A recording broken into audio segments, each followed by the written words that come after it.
time now for Edmond O'Brien as... Johnny Dollar. Hank Layson at Intercommercial, Johnny. Say, did you ever hear the Collegio diamond? Doesn't strike a chord. Worth about $200,000 on the open market. It's insured and it's been stolen, right? Well, can't say definitely that it's been stolen, but it's gone. The owner's name was Benson, lived here in Hartford. Why the past tense?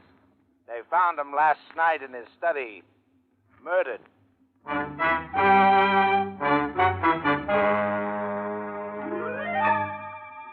Edmond O'Brien in another transcribed adventure of the man with the action-packed expense account. America's fabulous freelance insurance investigator. Yours truly, Johnny Dollar.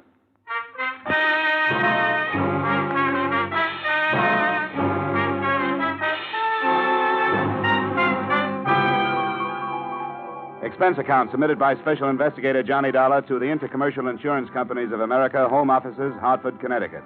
Attention, Henry Layson. The following is an accounting of my expenditures during investigation of the Collegio diamond matter. Expense account item 1, $1.20 taxi fare to the western part of town where the better homes are situated.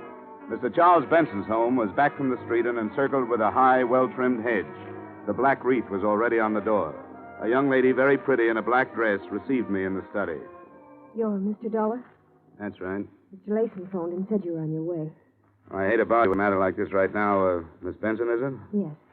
It's quite all right. Maybe if I go over it all again, it'll help me realize that it's happened. That Dad's gone. It's still like a bad dream. The beginning was when Dad bought the Collegio diamond. When was that? About 3 years ago in Italy. He bought it from a diamond trader who'd just come into Florence from South Africa. Your father had interest there? No, he was just a tourist. He'd heard about this diamond from a friend of his, a collector. Seems the diamond had belonged to a minor official to the Medicis, a man named Collegio. It was given to him in return for a favor. Since then, it's passed from hand to hand until Dad bought it. What did he pay for it, do you know? About $200,000. Or the Italian equivalent at that time in lira. But, Mr. Dollar, the diamond has a strange history. Now, don't tell me there's a curse on it. No, nothing like that. But I guess it amounts to the same thing. Everyone who's owned the diamond has died with it in his possession. Died violently. There's nothing particularly mysterious about that. Anything worth as much as that piece of glass is worth killing for. Say, who's living with you here now? My mother. Just the two of us. You have no idea how hard it's been for her, Mr. Dollar. She's hardly been out of her room since Dad died. Can you tell me about last night, Miss Benson? Well, I was out with Bob, might you say. We were out till about 3. Dad was home alone. He had a habit of reading very late. In this room, as a matter of fact. The light in the study was on when we came in. It was the only light on in the house. Bob and I went in. Dad's back was to the door. Please go on. He was slumped over in his chair facing the window. His book had dropped to the floor. The wall safe was wide open, and on the desk was the velvet-lined box the diamond was kept in. The diamond was gone. Dad had a bullet hole in his temple. I see. He kept the diamond right on these premises? Always. We warned him time after time not to. We told him to keep it in his safety deposit box at the bank, but he refused. Always said that a diamond wasn't worth having unless you kept it in your possession and enjoyed it. Who knew about the diamond, Miss Benson? Oh, so many people. Family, of course. Myself, Bob. The papers were filled with the news when Dad came back with it from Italy. Well, I mean, who knew where it was? Who knew the combination of the safe? Nobody but Dad. And, of course, Mother. Oh, yes, and Mr. Corrigan. Who's Mr. Corrigan? Dad's lawyer. Dad kept the will in there and a few other papers that Mr. Corrigan would come and get every once in a while. Well, Corrigan came into the house and got papers out of your dad's safe anytime he wanted to? Anytime he wanted to. I think I'd better talk to Mr. Corrigan before I go any further. Now, Mr. Dollar, Mr. Corrigan wouldn't have stolen Probably not. But we'd better have a talk just the same. I'd like to have his address, please.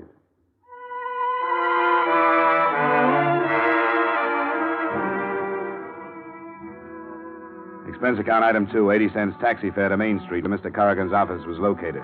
An elevator ride and a walk down a marble hall took me to the frosted glass door on which was printed Corrigan and Bishop, attorneys at law.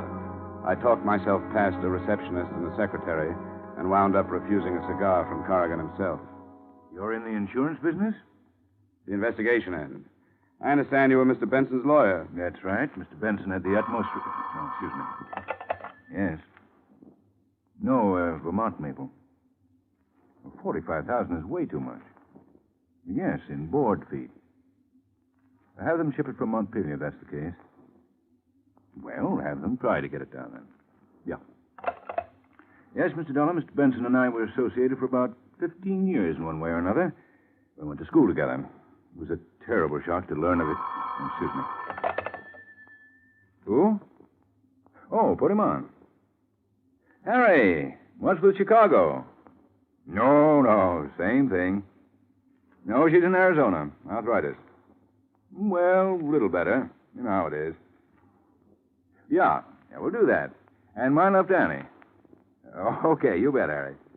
Yeah, you bet. Sure. Bye. Now, you're here about the diamond or about the life insurance policy? The diamond. Well, diamond is a very rare item. Whoever got into the safe knew the combination. I understand there weren't many who knew the combination. Well, that's true. Mr. and Mrs. Benson and myself were the only ones. I suppose I'm the prime suspect. But, of course, these safe crackers, they use a stethoscope these days. You probably know more about that than I do. Oh, excuse me. Who? Oh, yes, put him on. Yes, Jays. Oh, it is? Oh, swell. Yeah, it's a shame, isn't it? Yeah, very young man. 45. Oh, yes, terribly upset. Well, yes, she's due here at about, well, any minute now. We're going to make the arrangements. Oh, I wouldn't let her go near the place, no. Well, I certainly tell her. Yeah, you bet. Yeah, you bet. You bet. Yeah, bye. Well, exactly what did you want to know, Mr. Dollar? Anything that would help us locate the diamond. Well, have you talked to the police? No, I thought I'd amble around among the persons involved first. Well, as I say, you probably know more about that than I do. I wish there was something I could say, but the last time I saw George Benson was about 2 weeks ago. You think this was an outside job? Well, that's my opinion, but it's sheer speculation. Oh, excuse me. Oh, she is? Well, send her in, please. I hope you won't mind, Mr. Dollar. That's Mrs. Benson. I'm taking you down to the dressmaker's. Oh, I see. Why don't you go out that door? Fine. Oh, thanks, Mr. Corrigan. It's quite all right. Anything else I can do, you'll let me know. You bet. I didn't leave. I stood in the little outer room and sneaked a listen through the door. There was some reason why Mr. Corrigan had rushed me out one door while Mrs. Benson came in another one. I heard some things that made the whole case of the Collegio diamond a lot more interesting. I pushed the door open a crack. Darling. Oh, Dad. You look lovely in black. I'm going out of my mind. All those people calling, having to act unhappy. Well, this is your opportunity to be a real actress. I'm awful at tears. You're beautiful. Please, Stan, what if somebody should see us? Well, let them see us. What do I care? We're as free as birds. There's a little place down in Bermuda, a resort. I got a folder the other day. Beautiful place to have. You won't believe how beautiful. And as soon as it's proper... What about Kitty? Well, I told her before I left that I wanted a divorce. I told her, and she knows it. That's why she went to Arizona. Get away to think things over. I didn't want to hurt her, but I wanted her to know. Darling, I can't believe it. It's too good to be true. But we've got to be careful. Very careful. Well, let's go. We'll be late. Darling, I love you.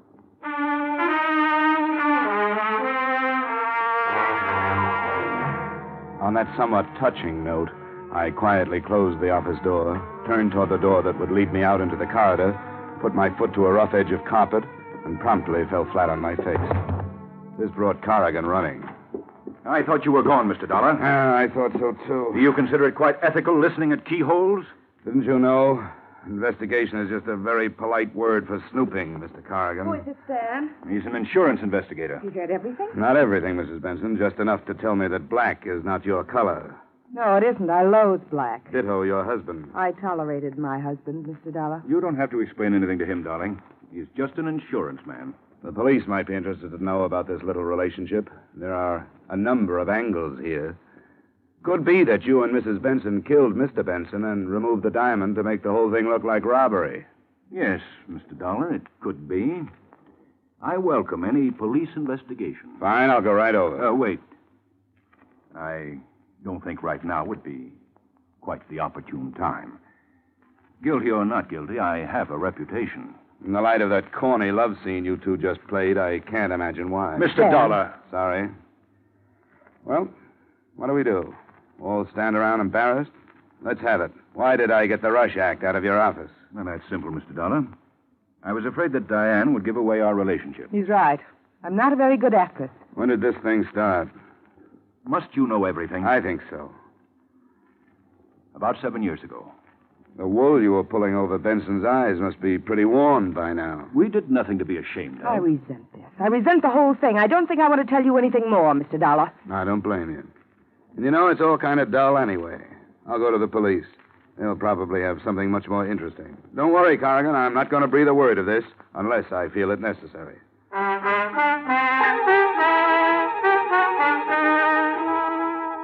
But I never made it to police headquarters. I got out in the street when a very large, very quiet man in a brown and white sports shirt stopped me. Mr. Dollar, Yes? you like some information? About what? The fifth, the tropical. I never play the ponies. These ponies you play. Hop in. Thanks. No. Oh, come on. Hop in. Is that dangerous, that steel thing in your pocket? How very discerning of you to recognize the outline. Inside. Right. Okay, Bunny. Relax, Dollar. Where are we going? You're going to sleep.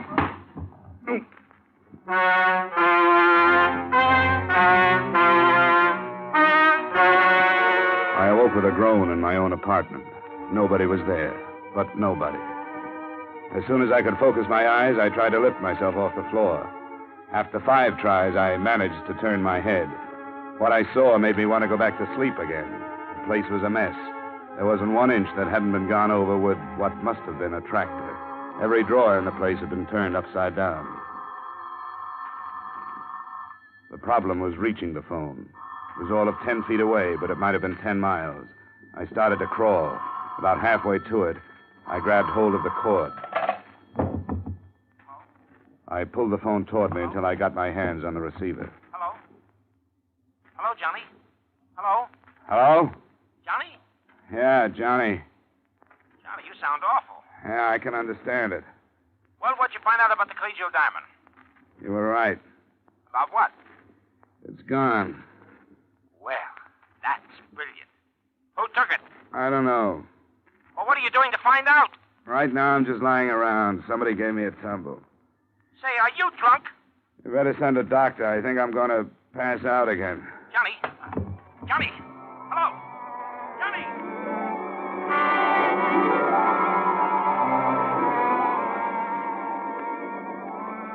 Johnny?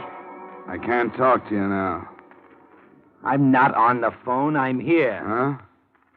Oh. You look funny with 4 heads. Well, I might as well put this phone on. Oh, come on. Stop that nonsense. Now, look, I hate to bother you with business, but what happened to you? I'll tell it all to the police. You think I want the police in on this? Well, why keep them out? Publicity for the company. I want the public to think Intercommercial is able to take care of itself. Now, come on, what happened? Somebody asked me for a ride. Asked me if I wanted a ride. Then they gave it to me. Well, it looks like they were looking for something. Did you have something they might have been looking for? If I had something they were looking for, I wouldn't know it. But they must have thought I had something they were... Look, I'm going round and round already. Ask me no questions. Have you got any idea what it might be they were looking for? Maybe the diamond. Yeah, say, maybe the diamond. See, that's right, that could be. Now go away. Well, we'll take you off the case and put someone else on, so you can have a nice rest. Oh, no, you don't. Well, I thought that would pep you up. Yeah, money always does. Now get out of here and let me fasten my head back on. Do you want something? Yeah. Get me an aspirin. Hello? Mr. Dollar, Yeah? this is Betty. Betty Benson. Oh, yeah, sure. How are you? Mr. Dollar, the police have just been here. What happened? They found the gun that killed Dad. Oh, good. Where was it? In my purse.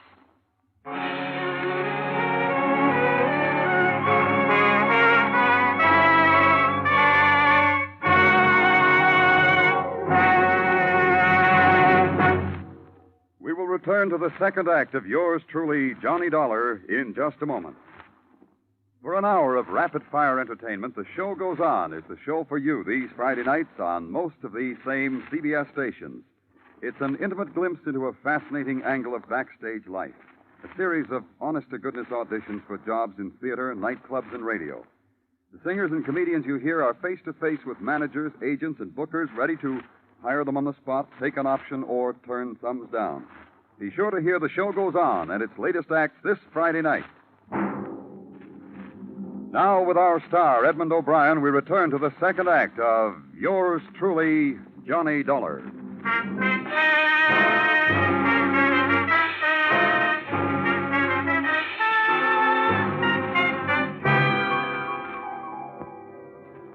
Expense account item 3, taxi fare again. $1.30 to the Hartford City Jail, where an old buddy of mine by the name of Lieutenant Parnell was quizzing Miss Benson with the nastiest bunch of leading questions I've ever heard. Now, why did you kill your father, Miss Benson? Oh, come on. We'll make it much easier for you if Hey, Parnell. Come on, give her a break. Oh, the insurance man. I wondered when you'd be over. Hey, what happened to your head? When I find out, I'll let you know. Don't let him talk you into a thing, Betty. Get a good lawyer. Well, for one thing, Corrigan is on his way over. For another, the best lawyer in the world couldn't do it any good. The gun had her prints all over it. Would I put a murder weapon in my purse with my fingerprints on it, Lieutenant? Now, would I? If you didn't have time to get rid of the gun, why not? You're getting woozy, Lieutenant. Why don't you take a break? They've got the Giants game on the radio out there. Why not go out and see how they're doing? No. I might miss something, Dolly. Maybe you can do better with it than I can. I'll just sit down over here and listen. All right, now, how's that? Fine. Okay, now, Betty. How did the gun get into your purse? I don't know, Mr. Dollar. The lieutenant was searching through my room and found this purse. And there it was. But I didn't carry that purse the night Dad was killed. I haven't used that purse in a long time. Somebody put the gun in there. Can you prove it? Well, no. Nobody saw you that evening, huh? Nobody but Bob. Bob, your boyfriend, huh? All right, now I've got the necessary papers. You leave her alone. Dollar, what are you doing here? I just came over to add to the confusion. Betty, are you all right? Hello, darling. I'm all right. Looks like Grand Central Station. Come on, Betty. We'll have you out of here in jig time. This is Bob Gorman, my fiancé, Mr. Dollar and Lieutenant Parnell. Hello, how are you? Yeah, that was nice. Like a Washington hostess. Now, let's try to wind this thing up. Mr. Corrigan, were you anywhere in the vicinity of the Benson home the night Mr. Benson was murdered? Absolutely not. Oh, yes, you were. You were visiting Betty's mother. That's a deliberate lie. I was nowhere near...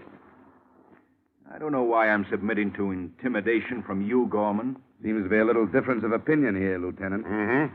You were quite a comfort to Mrs. Benson during the period of her bereavement, weren't you, Corrigan?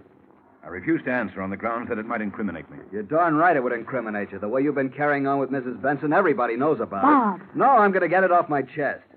Betty's father was no sooner dead than he was hustling Mrs. Benson this place and that Why, place. you young... Temper, Mr. Corrigan. Let's save that for the jury. He can't make accusations like that. They aren't just accusations, Mr. Corrigan. They're true. Nobody had a better reason to kill Dad than you did. Love, huh? Say, anybody in this room happen to know where the collegio diamond is? No. Huh. I didn't think so. But if you Mr. like to Corrigan, know my I idea... perfectly well that... I just wanted to say goodbye. Okay, now go ahead. If Mr. you'd like to know Corrigan, who I perfectly think well is that handling you're wait. responsible.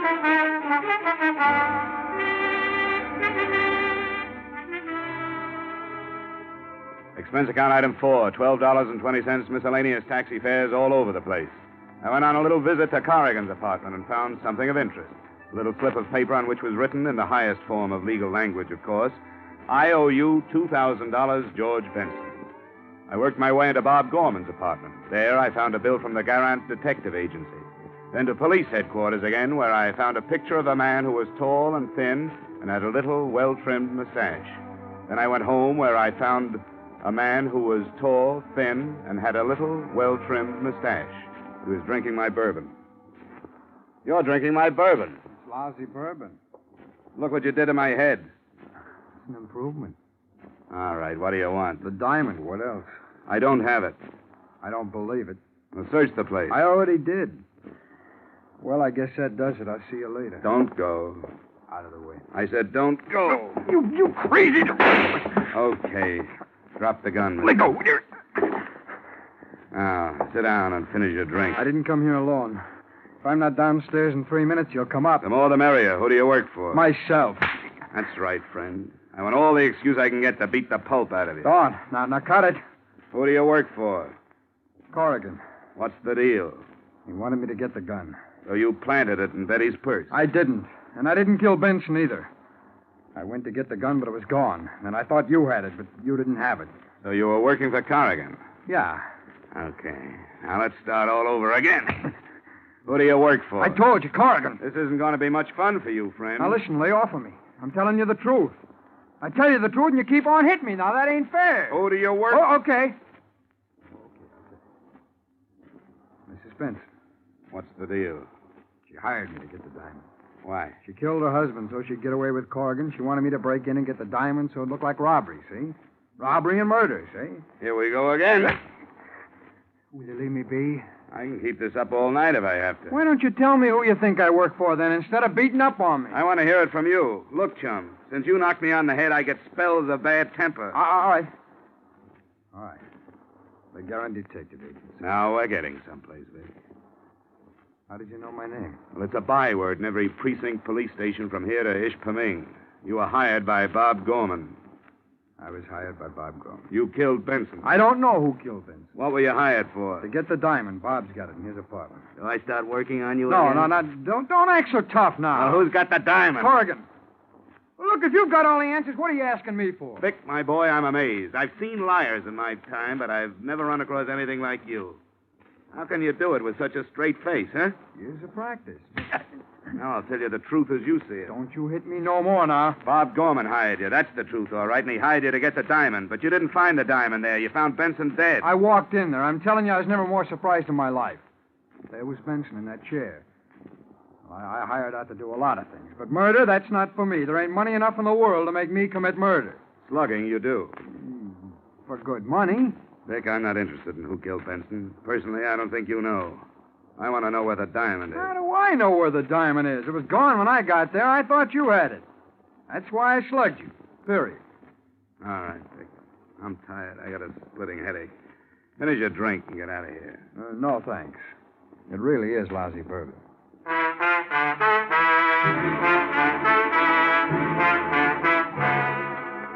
Things were as dark as ever. Vic was no help. I knew Bob hired him, but that was all I knew. The next stop seemed to me to be Bob himself. I called him and told him to come over. He was very accommodating. A half hour later, he was tapping gently at my door. Hello, Mr. Dollar. Come on in. Don't mind the dirty glass on the table there. I just got through entertaining one of your employees. One of my employees? I believe he said his name was Vic.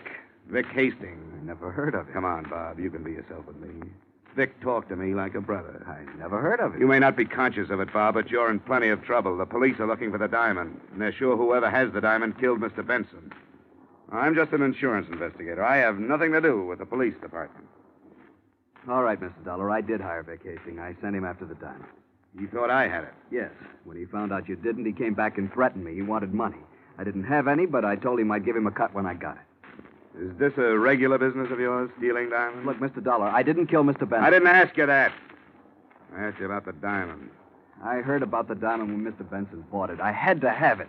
I wasn't going to sell it, not then. I just wanted it. I crashed a party at the Benson house about 4 or 5 months ago. I met Betty, and I started to date her. That's as good a way as any. Oh, you've got it wrong, Mr. Dollar. Sure, I wanted to get at the diamond. That's why I started taking Betty out. But things are different. I love her. We want to get married. Very sweet. Only you didn't hire Vic to get the diamond 4 or 5 months ago, Gorman. So get that pleading look out of your eyes. You don't do a thing to me. You're not going to the police. Put it down, Gorman. Stay where you are. Don't try to follow me or I'll blow your head off. So long, Dollar.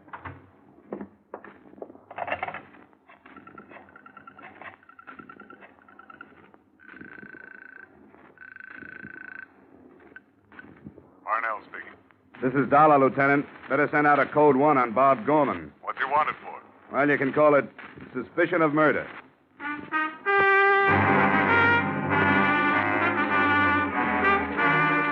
Expense account item 5, 120 taxi fare to the Benson home. I found Mrs. Benson in a sad state upstairs due to her husband's death and her daughter's incarceration. Why must you pester me about a thing like this now, Mr. Dollar? Haven't you any consideration? Sorry, Mrs. Benson, but it's a job. The sooner we get over this hurdle, the better off we are. Now, I know all about your relationship with Corrigan. All of that has nothing to do with the case. Well, perhaps not. I know who killed my husband, and I know why, and I know who has the diamond. Who? I can't prove it. I couldn't take it into a court of law. Well, let me worry about that. What's your idea, Mrs. Benson? Bob Gorman. Why do you think he did it? He has a violent temper. He hated George, hated him like poison. George never wanted him to marry Betty. Sorry, that motive doesn't click with me. Now, let me tell you who killed your husband. You and Corrigan. How dare you? You wanted to get rid of him. You two were the only ones who knew the combination of the safe. You took the diamond and killed Benson. Why, you... And you planted the gun in Betty's purse. Do you mean to suggest that I would try to make my own daughter out to be a murderess? That's just what you hoped the police would think. That if anybody were framing your daughter, it wouldn't be you. You knew the police would clear Betty because she was nowhere near the house when the murder occurred. And you thought they'd assume that Bob Gorman planted the gun in Betty's purse. That's a lie. Come on, Mrs. Benson. It's all out in the open now. Stay where you are, Dollar. Corrigan. I was expecting it. You're pretty good at this business of investigation, aren't you? It's a shame to have to end such a brilliant career. Well, that's the way it goes. Here today, gone tomorrow. You aren't going to mess up Mrs. Benson's pretty bedroom, are you? Not at all. We'll just go out the back way. Open the door, Dollar. Glad to. After you. He's all right, Mrs. Benson. Come on, get up, Corrigan. The lieutenant is waiting.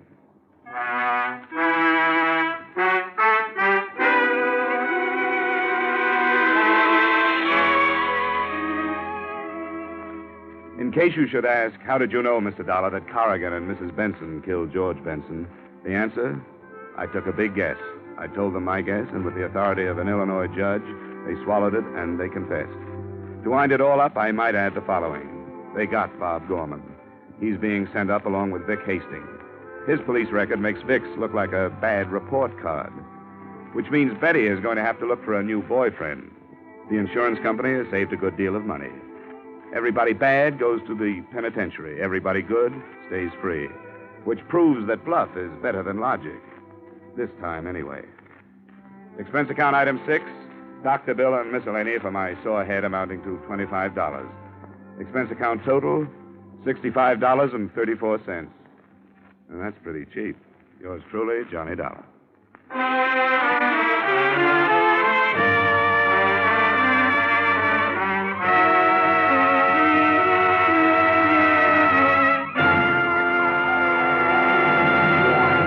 Yours truly, Johnny Dollar, stars Edmond O'Brien in the title role. Is written by Gil Dowd and David Ellis, with music composed and conducted by Leith Stevens.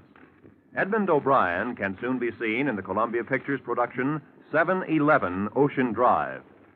Featured in our cast this evening were Wally Mayer, Jane Webb, Bill Johnstone, Virginia Gregg, Stacey Harris, Bill Boucher, and Harry Bartell. Yours truly, Johnny Dollar, is produced and directed by Jaime Del Valle.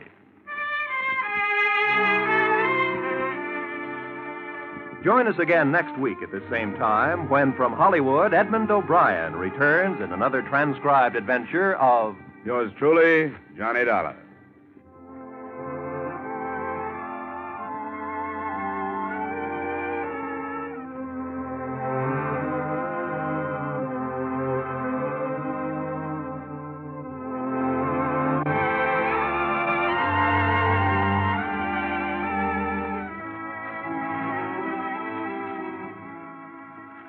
Crime goes down for the count on Friday night with two of CBS's top thrillers. Broadway is My Beat and Up for Parole, heard over most of these same CBS stations.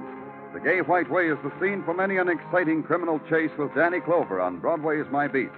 From the actual files of parole boards across America come the stories of men and women who are up for parole. For a thrill and a chill, Broadway is My Beat and Up for Parole fill the bill.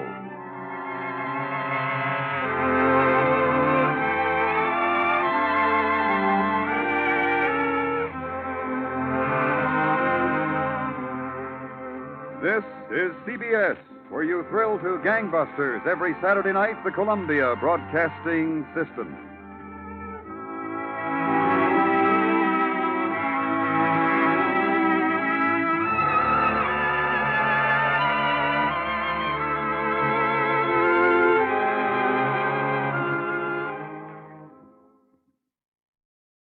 for your enjoyment, Wrigley's Spearmint Chewing Gum presents from Hollywood Edmond O'Brien as Johnny Dollar. Good evening. This is Mr. Snell, secretary. Oh, sure. Hi.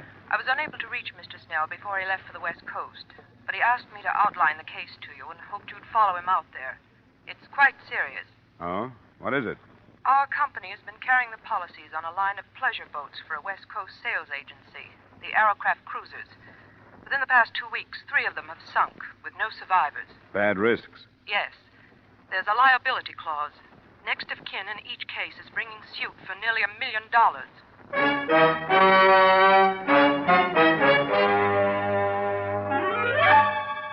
Edmond O'Brien in another adventure of the man with the action-packed expense account. America's fabulous freelance insurance investigator. Yours truly, Johnny Dollar.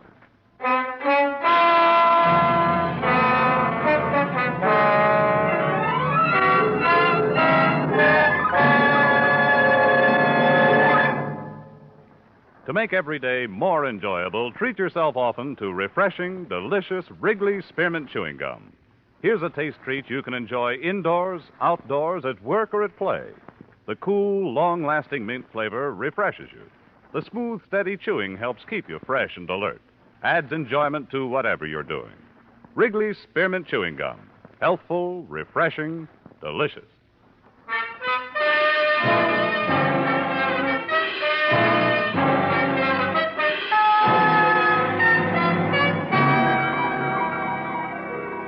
Expense account submitted by Special Investigator Johnny Dollar to Home Office Grand East Life and Liability Insurance Company, Hartford, Connecticut.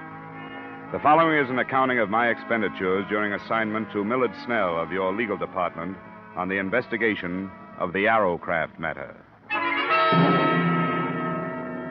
Expense account item 1, $275 air travel Hartford to Los Angeles and rented car travel from Los Angeles to Newport Beach and the heart of the trouble.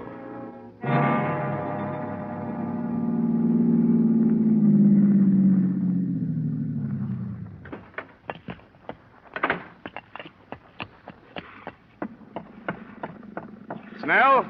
Millard Snell? Who is it? It's Dollar. Dollar? Hurry up. Get aboard. Watch it. She's wet tonight. Hey, give me your arm. Come on. Thanks. Didn't think you were going to make it. You talked to your secretary? Yes, but that was yesterday from Chicago. Well, I didn't know where you were until I called her from the Los Angeles airport a couple of hours ago. Then when I got here, your hotel told me you just left to charter a boat. What's up? Myers, how long will it be? Robert should be here any minute, Mr. Snell. Couldn't leave without him. All right, if you can hurry him up anyway, do it. Come on in the cabin, Dollar. Out of this foul night air. Oh, this fog. I thought it was bad sometimes in Hartford. Another cruise has been reported, Dollar. An Arrowcraft? Yes. Reported by a private plane between here and Catalina Island. That's 30 miles offshore. The Coast Guard been notified? Yes, but candidly, I hope we see it before they do. Find out what we insured. If we can find it in this fog. Find it? You mean this one is still afloat? Before dark, yes, barely afloat. Robert, hurry, get aboard. Ah, there he is, the navigator we've been waiting for. I hope he's sober. Tell me, what have you learned so far? What makes them sink? I don't know. The sales agent, Fred Crocker, you'll meet him, swears by Arrowcraft. Says they're one of the best hulls afloat. Ah, but the fact remains they've been sinking. Uh-huh, and a tragic fact, too. The loss of life so far has been horrible. 3 28-foot boats, 11 fatalities. No trace of the cruisers, even. But a life ring or two. Must have been deep water, then. What about bodies? 7 have been recovered and 4 still missing. Ah, we're getting started.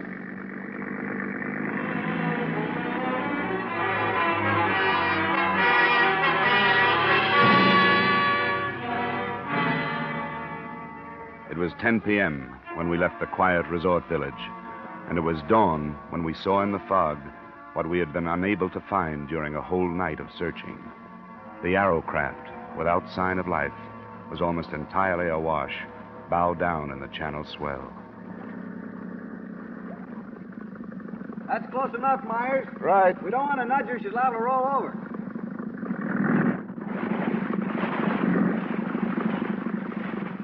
Well, here we are, but there's nothing we can do about her. How she stays up is beyond me.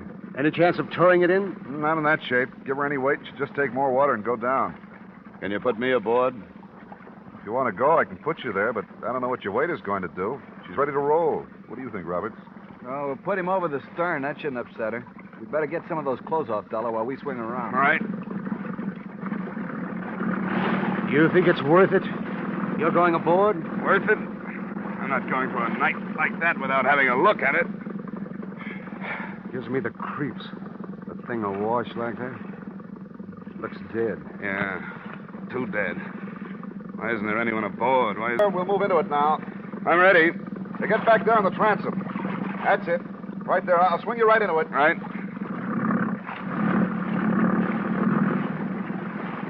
There you are. Go ahead. Okay. Hey, get off the gunwale. And stay amidships. Don't get to either side. She'll roll. I'm all right. Anything there? Yeah. Yeah, there's something here. There's a girl in the cabin.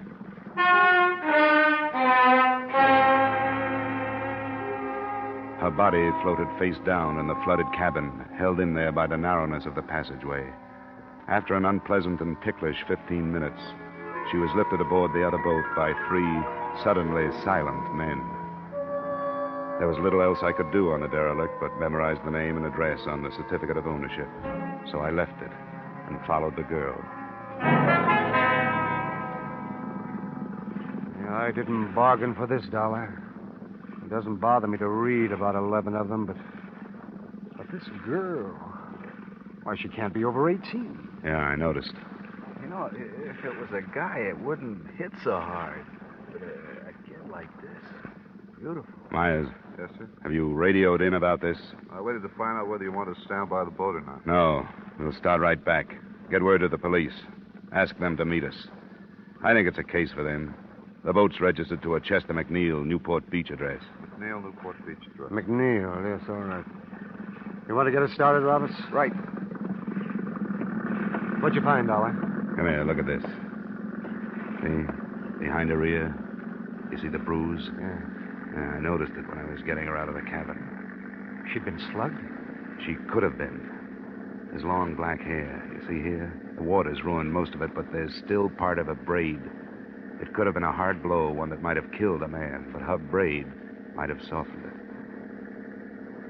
I'm looking for an answer to why she was on that boat, alone and dead.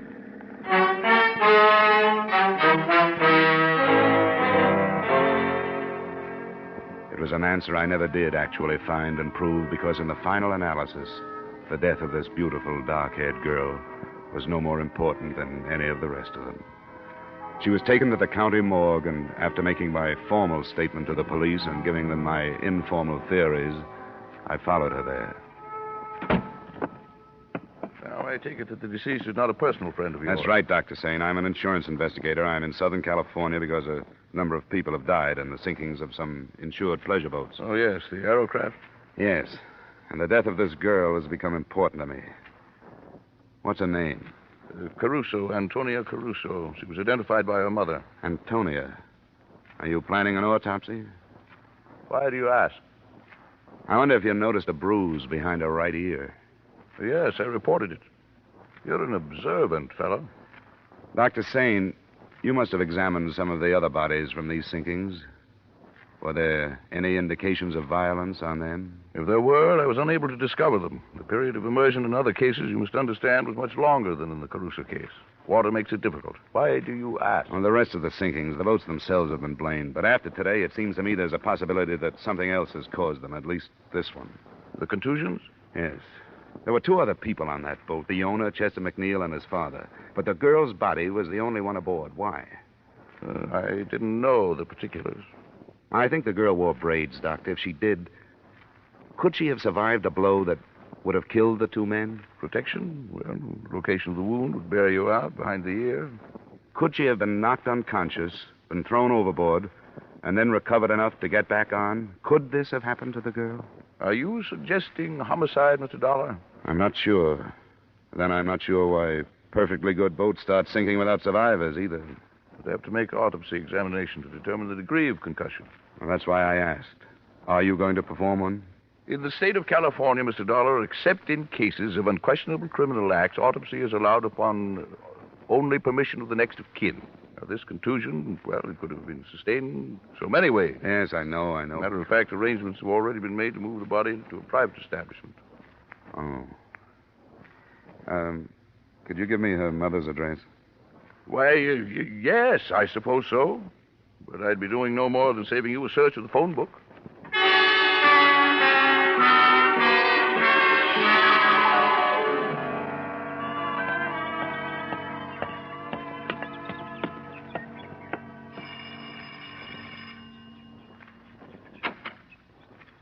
What is it you want? Mrs. Caruso, I'm the man that found your daughter. Oh. Then why have you come here? You shouldn't know my grief. I do, Mrs. Caruso, but I'd like to talk with you if I could. What is there to say? I don't want to see you. There is no room for sympathy. I didn't know anything about your daughter, but I'd like to. I'd like to hear about her. Why do you do this? Because I don't think her death was accidental. Oh, go away. Why do you say this? My girl, she never did no wrong. I didn't mean that, Mrs. Caruso. Please, may I come in? All right. It's my house. I'm sorry. It's not cared for. There have been so many things today. Well, I won't stay long. She was a good girl. She was going to marry Chester. His father was with them. She was going to marry Chester. Oh, we hoped it so much, Antonia and me, that it would be a good marriage. Mrs. Caruso. We always dreamed. We were good people, only poor. We give everything so Antonia will be better. She was so beautiful. She was going to marry Chester. I'm sorry to bother you at a time like this. Now, she's gone. I saw her. I saw her, too. And I want to learn why she's gone. Now, Mrs. Caruso, is there any reason that you can think of why there should have been trouble on this trip in the McNeil boat? Oh, no. They go many times. They love the boat. They go many times, always with his father to take care of them. He loved her, too. My daughter, he called her. She was going to marry his Chester. Be so happy. Please, Mrs. Caruso. Oh, my Antonia. Antonia. Please, go. You know my grief.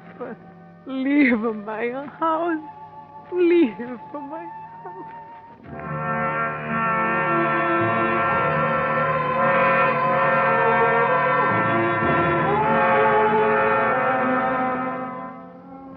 I left her house and drove back to Millard Snell's hotel. It was 7 p.m., and I hoped we could get to Crocker, the West Coast agent for Arrowcraft, before the night was out. But I found Snell white-faced when I opened the door and too anxious to show me the front page of the evening paper. I didn't know where to find you, Dollar. For what? And you haven't heard. Fred Crocker, the Arrowcraft agent. He was killed this afternoon. How? It says traffic, hit-and-run victim. But I don't believe it. Look at this. Violence in another form preceded the tragedy, the story said. Crocker's sales office was entered earlier today in a bold daylight strike. The interior was wrecked, but whether or not the entry was for purposes of theft has not been ascertained.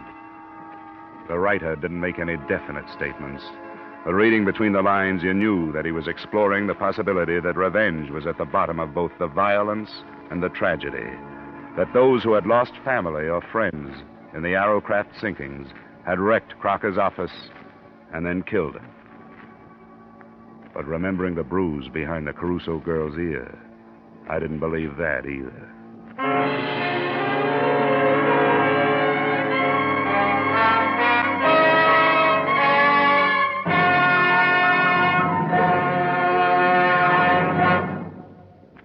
To make every day more enjoyable, treat yourself often to refreshing, delicious Wrigley's Spearmint Chewing Gum. The lively, full-bodied, real mint flavor cools your mouth, moistens your throat, freshens your taste. And the chewing itself gives you a little lift, helps you keep going at your best. So for real chewing enjoyment that's refreshing and long-lasting, always keep Wrigley's Spearmint Chewing Gum handy. Healthful, delicious, Wrigley's Spearmint Gum will make every day more enjoyable.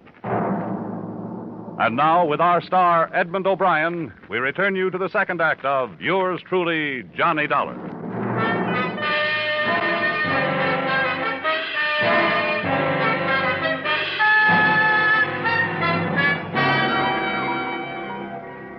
Snell and I drove out to what had been Crocker's sales office. A sheriff's deputy met us outside and took us in.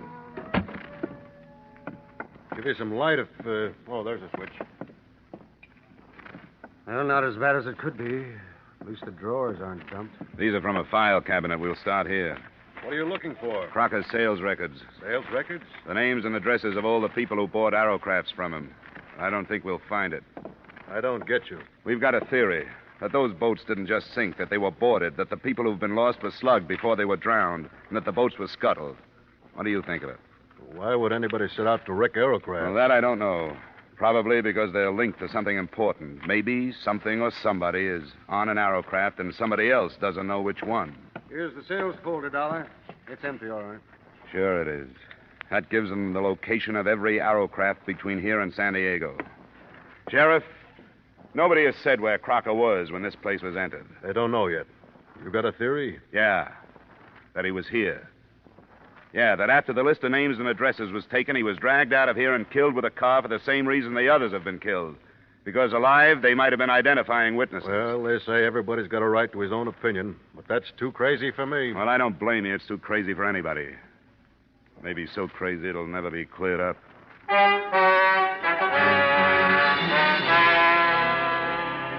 Expense account item 2, $112 cost of entertainment that same night for as many members of the press as I could get hold of. They listened to my theory, agreed that it was unbelievable, but worth printing on the grounds of sensationalism. The story made the morning editions, most of the papers slanting it towards warning the aerocraft owners listed in Crocker's stolen records. But it didn't look so unbelievable because it had a companion piece. A night watchman at one of the yacht clubs lay near death from gunshot wounds after apprehending a prowler aboard an aerocraft. The prowler was being held at the county jail. Who is this guy, Sergeant? Jerry LaBarber's the name he uses. We put a search on him last night. He's one of those things you call a known hoodlum because nobody's been able to pin much on him. Known to the police in Las Vegas, L.A., and San Diego, to name a few. Here he is. I hope you had better luck with him than we did. If you meant that, you'd leave me alone with him for the rest of the day. Sorry. Off the bunk, LaBarber. You got a visitor. On your feet. Stand up. Okay, hero, you got me up. What's the matter with you? What's missing, LaBarber? What? What's lost? What were you looking for on the aerocraft? Come on, who are you working for? I'm out of work. Why don't you save your breath? How many of the other killings were you mixed up in? What are the killings? I get into a scrape with an eager night watchman, and now you talk about pinning other killings on me. What is this? Who are you working for? I'm out of work. You could do yourself some good, you know. I'm not complaining, am I? You were off to a pretty good start. Even if that watchman lives, you're going to be tried for assault with intent to kill. That's a long rap. You might make it shorter by using your head. Is that a promise? Don't make me laugh. You're a sucker, LaBarber. But this is a promise. I'm going to see you charged for Crocker's murder. Who's Crocker? And I'm going into the business of searching aerocrafts myself. Don't be stupid. Why not put the blame where it belongs? Blame for what? Okay, Sergeant, I've had enough. So have I. I wonder how long it takes to get that way. And for what? I could buy and sell you, you cheap tin star. Well, what do you think? He's covering for somebody, isn't he? Hank, you're right. You shouldn't have tipped your hand so much about searching the boats. Word's going to get out. Out of a jail cell? He called for a lawyer, one of the hot men from L.A. We can refuse him visitors, but not a private session with a criminal who happens to be his lawyer. Oh, I'd like to hear that one. You should. It's going to put a bigger bullseye on your back than that newspaper story did.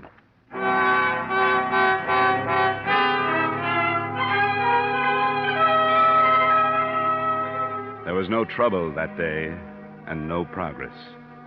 We had time to contact 2 Arrowcraft owners that afternoon and went aboard their boats. Nothing came of it but a feeling of frustration because we didn't know what we were looking for, how large or small it was, whether to empty fire extinguishers or breaking open batteries. That night, the news broke that the night watchman had died of his wounds. Snell and I made an attempt at eating dinner and took a bottle of cognac to my room to see what it could do. The phone call came at 9:30. Hello? Hello? Well, this is Dollar speaking. Who's this? I'm in a phone booth, so don't bother trying to trace this call. It's about the boat trouble. All right. What about it? Not over the phone. You have to come up here. Where do I meet you? I've got to be careful. You'll know why when I talk to you. You have to come alone. What else? There's a place called Leeds Bar. It's on Long Beach Boulevard, 3 blocks up from the beach. You'll see the sign. I'll find it. You can make it in an hour. But you've got to be alone. I will be. All right. 11:15. What was that? Some girl says she wants to talk about the Arrowcrafts.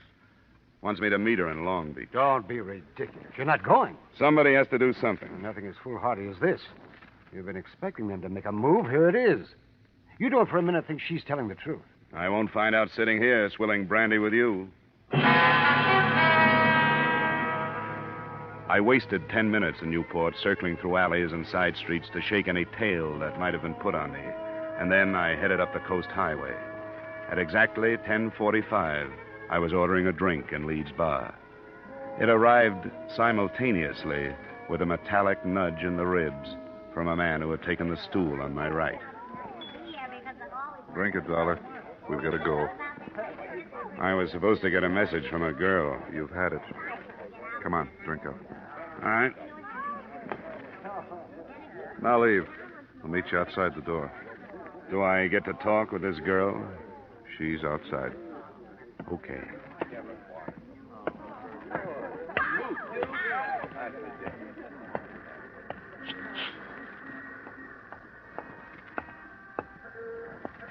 This way. Here's a car. No, you get in the front with her. I'll get in back. Where to now? Just a little way. You weren't followed? I made it a point not to be. Huh? You wanted to talk. Yeah, I do. I don't know what's going to happen to me, but I don't think I care anymore. It's been like I killed all those people who've died. Take it easy, honey. You mean their deaths are your fault? Sort of, yeah. I mean, I could have stopped it, but I was afraid to because one of his men would have killed me. And I thought he'd stop me for this. He? Who do you mean? Hey, watch what you're going. You better stop, Gwen. This is as good a place as any. Yeah.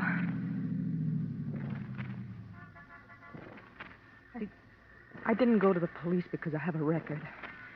And he's so powerful, he could have made it look like blackmail and it wouldn't have gone any farther. Who is so powerful? George Masterson. George Masterson? Who's he? He seems like a businessman. He owns a line of furniture stores. I've known him for 3 years. It was one of those things where, every once in a while I'd learn something about him. Until I finally understood what he really was. And he knew I did. What kind of payment do you expect for what you're telling me? Dollar. I hadn't thought of money. I swear I hadn't. All right. Go ahead. Masterson's as far outside the law as you can get. Narcotics, jewels and furs, aliens, Mexican gold, anything. He runs the West Coast for a combination that has headquarters in Italy. Who knows this? I do. And I wrote it all down. Ways to prove it. Like the names he uses for all his bank accounts to evade income tax. All of it. That's what he's been looking for on those boats. Well, then he was Writing afraid... it down was the only way I could think of to protect myself. He was afraid of me. Because I knew so much about him. He was going to have me killed. We were in Mexico when I told him, Ensenada. When he didn't believe me, I showed him a copy. I told him I'd hidden the original on a boat I'd visited, and that if he killed me, I had a way of letting the police know which one. Which one is it? I was lying to him. I didn't put it on a boat. I was lying. Arrowcraft was only a name I remembered. When he asked me, I said Arrowcraft. You mean there's nothing on those boats and 16 people have died? I know. I know I was wrong. I should have. But when you're scared, you only think of yourself. Don't, Gwen, honey. You'll be all right. This paper you say you wrote, where is it? I have it here. I want you to take it. Now, get out, Dollar. I want to take her home.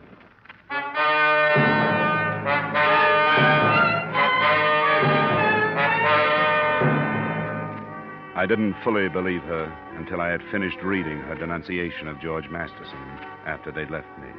But by the end of it, I knew that in my hands was the hottest document in California.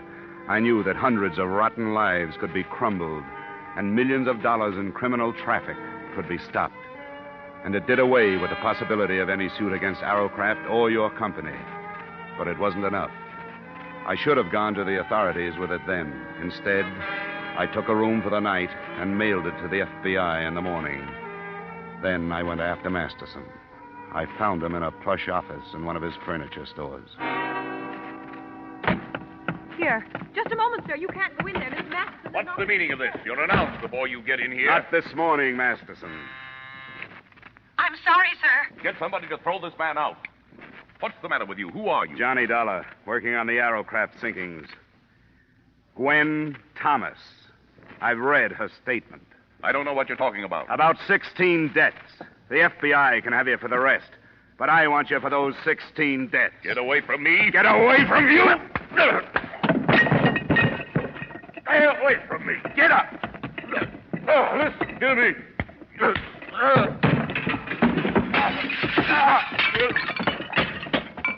Come on, get up.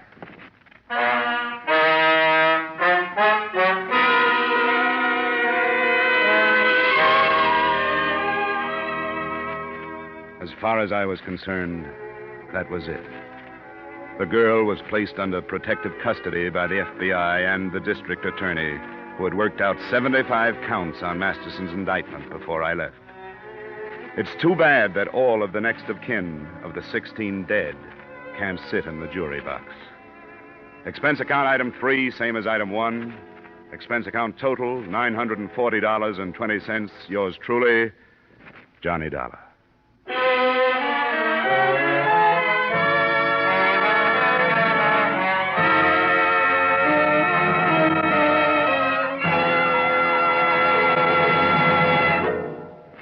Remember, friends, to make every day more enjoyable, treat yourself often to refreshing, delicious Wrigley Spearmint Chewing Gum. There's lots of cooling, real mint flavor in every stick. And chewing Wrigley Spearmint helps keep you feeling fresh and alert. You feel better, work better, get more fun out of doing things. So indoors, outdoors, wherever you go, keep some healthful, refreshing Wrigley Spearmint Chewing Gum handy. To make every day more enjoyable, treat yourself often to delicious Wrigley's Spearmint Chewing Gum.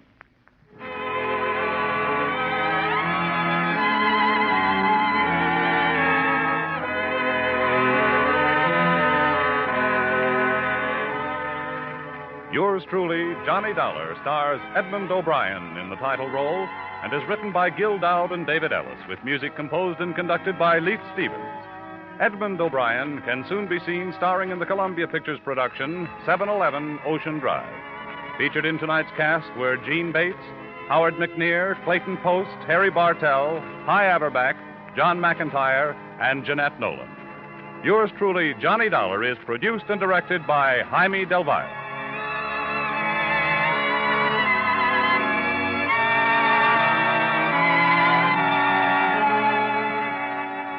The makers of Wrigley Spearmint Chewing Gum invite you to join us next week at this same time when, from Hollywood, Edmond O'Brien returns in another adventure of... Yours truly, Johnny Dollar.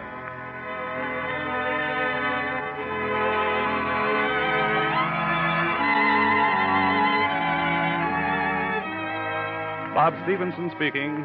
This is CBS, the Columbia Broadcasting System.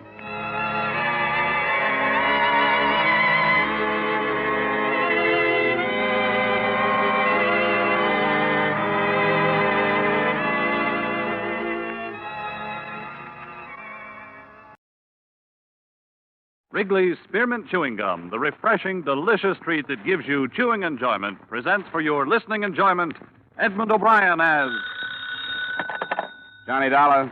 My name's Mark Nelson. I came to Hartford to talk to you about a federal assignment. I'm from the Treasury Department, Bureau of Narcotics. We need an insurance investigator For what? to go to London on a case that has us stopped here. I'm in the Commonwealth Hotel. I'd like to have you come over. Wait a minute. What's insurance got to do with it? Our company took a policy on a few $1,000s worth of trunks en route to London. Somewhere in the load is $500,000 in narcotics. We want you to take the trip with it.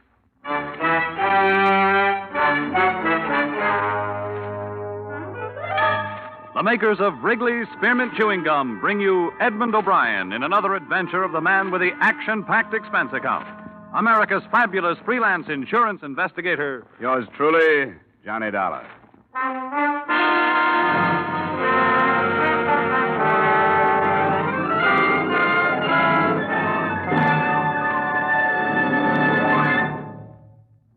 To make every day more enjoyable, treat yourself often to refreshing, delicious Wrigley's Spearmint Chewing Gum. Here's a taste treat you can enjoy indoors, outdoors, at work, or at play. The cool, long-lasting mint flavor refreshes you. The smooth, steady chewing helps keep you fresh and alert.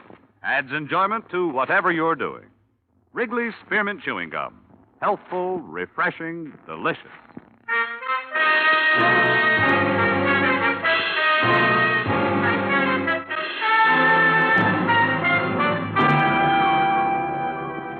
Expense account submitted by Special Investigator Johnny Dollar to Treasury Department, Bureau of Narcotics, Washington, D.C. The following is an accounting of my expenditures during investigation of the London matter. Expense account item 1, $1.75, cab fare to Commonwealth Hotel. I'll give you the background as briefly as I can, Dollar. We allowed the entry of some narcotics from India into Seattle. We've been trying to break up a big ring in the Pacific Northwest. But the stuff didn't stay there. We followed it south into Beverly Hills. Have you ever heard of Dorothy Rivers and Broderick Green? The woman? I think so. I saw her in a couple of plays in New York, didn't I? Yes, that's the one. She's been out west for the past 2 years making movies. Green's her husband, a director. The narcotics went to them. Well, to their house, at least. Well, they must have servants. Yes, they did, but that doesn't do us any good. There were 4 of them, but 3 of them have been discharged. They all had a hand in packing the trunks for this London trip. So any one of them or all of them could have packed the narcotics. You're sure that's what happened? We know they went into the house, but nothing has come out but the trunks. And I searched the place myself just before I flew east. Why don't you want to stop it? We cabled Scotland Yard, and they told us there's been a big increase in contraband over there in the past couple of years. You think this could be part of a pattern? Well, it's possible. You see, because they need our dollars, British Customs make it a point to extend a lot of courtesies to these visiting film celebrities. The stars always arrive with a lot of belongings and usually with a servant or 2. In the case of Green and his wife, just one. A confidential secretary, a Miss Miller, Lorraine Miller. She's traveling with the trunks. Now, I want you to get acquainted with her. Well, that shouldn't be too difficult. Who's the policy with? Standard Liability Company. $20,000 for a 2-week period. That's a short-term gamble. It'd pay the company to keep an eye on it. Couldn't you use that? Well, it would depend on how young and susceptible this Miller girl is. She's young, Dollar. I got close enough to appreciate that. Expense account item 2, $675, passage to England on the SS Morristown. Before boarding, I received a few more bits of instruction by phone from T-Man Nelson. We've been in touch with Scotland Yard again, Dollar. They're assigning one of their best men to the case. An Inspector Finch. He'll arrange to meet you when your ship docks. We sent him a description. Yeah, Finch. Okay. What else? Well, we still aren't sure about the Miller girl, but her brother is going on the same ship. That could happen. He's got a passport under another name, Miles Fanning. Now, if you need help on the trip, the ship's detective is Clarence Dawn. Dawn. Okay, I'll find him. Okay, Inspector Finch is in London, and I'm flying over in a few days. I'll find you. Hey, Nelson, are you sure you trust me? I'll let you know when we finish this thing. Bon voyage.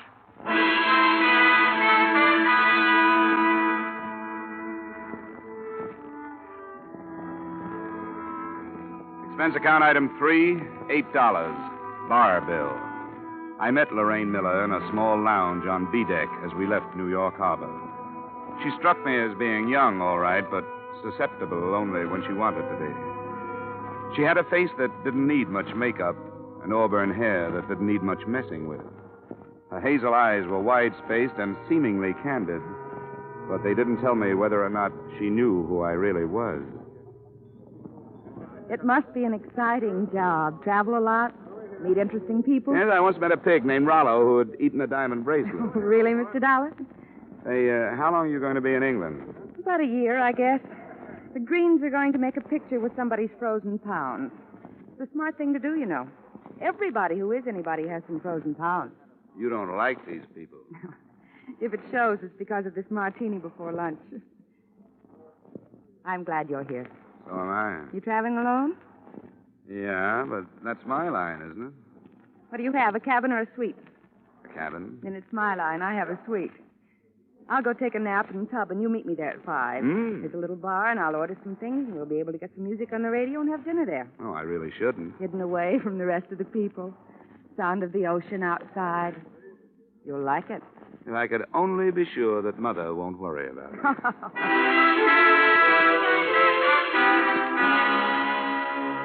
The cocktails were good, and so was the dinner. But the radio was full of static, and, as far as my assignment went, the conversation was unsatisfactory. I learned a lot about Lorraine Miller and a little about the Greens, but none of it tied in with the case. The whole evening made it almost impossible for me to suspect that she could be mixed up with narcotics until the fourth brandy. Jim? What is it? Oh, no. The porthole. Somebody pushed it open. It blew open. It startled me, that's all. Somebody pushed it. You saw him. You started to call out his name. No, I didn't, Johnny. It startled me so. My mind was 1,000 miles away in that Come over here and sit down. I'm sorry, Johnny. That was ridiculous. Why don't you want to tell me who it was? I saw him, too. Now, who are you afraid of? Don't ask me anymore, Johnny. But I want you to tell me. All right. You want to spoil everything with your stubborn prying? It was my ex-husband. He followed me before. Now, if you'll please leave. Johnny, I won't be able to see you again.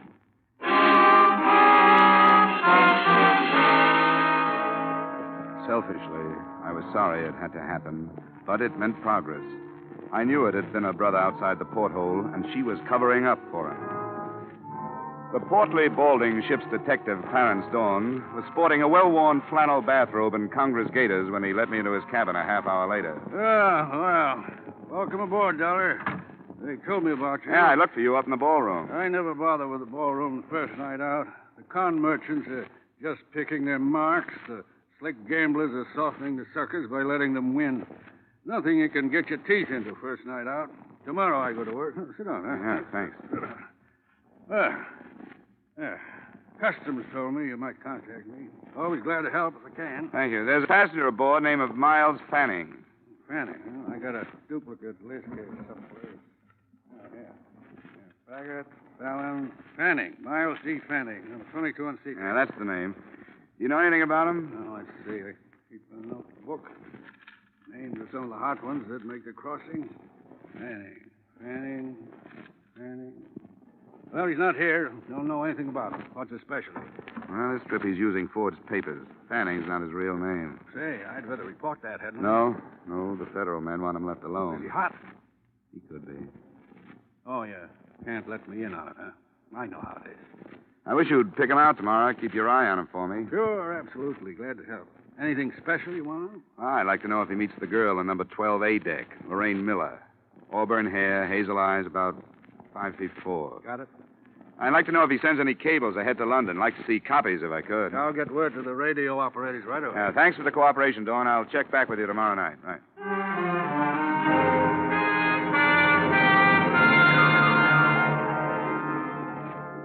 I checked back with him on the following 5 nights, and he had nothing to report.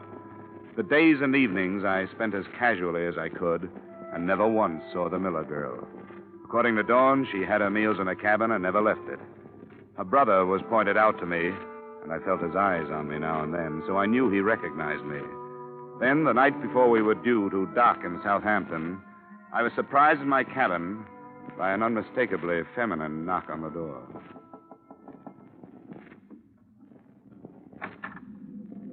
I think I owe you an apology. Well, I didn't expect this. Come on in. Sit down. I'm sorry, Johnny. I wish I hadn't blown up. Why did you? I don't know. I guess because, well, it was hardly the time for an ex-husband to come prowling around. It was too bad. The trip that started out to be a lark, this one has turned into a big flop. Do you enjoy it? Well, I've met a lot of those interesting people, bridge players, deck tennis players, kind of ask the players, fat old gossips with jewels, drunks, nothing like much. Yes? This is Dawn, Dollar. Yes, Mrs. Johnson. Oh, you can't talk. Yes, that's right. I'll make it short. They met after dinner. Fanning went to the Miller cabin. Oh? I'm awfully sorry, Mrs. Johnson. I couldn't make it tonight. A previous engagement, but thanks for calling. I'll stay on him and see you later. I hope you find somebody. Good night. That was one of them. Could I fill in a contract? Mr. Johnson is seasick. We can get together in London, can't we? Yeah, sounds fine. I think we can work it out. I hope so, Johnny. I really do. Now I have to go. I want to get everything packed tonight.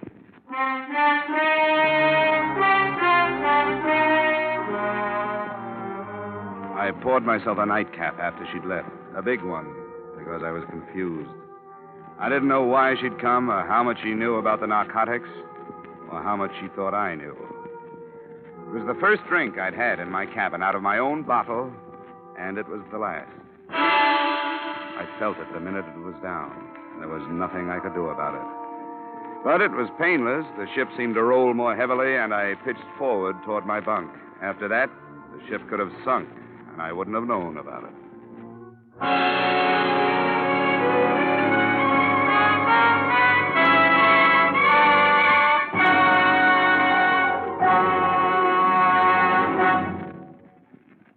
To make every day more enjoyable, treat yourself often to refreshing, delicious Wrigley's Spearmint Chewing Gum. The lively, full-bodied real mint flavor cools your mouth, moistens your throat, freshens your taste. And the chewing itself gives you a little lift, helps you keep going at your best. So for real chewing enjoyment that's refreshing and long-lasting, always keep Wrigley's Spearmint Chewing Gum handy. Healthful, delicious Wrigley's Spearmint Gum will make every day more enjoyable.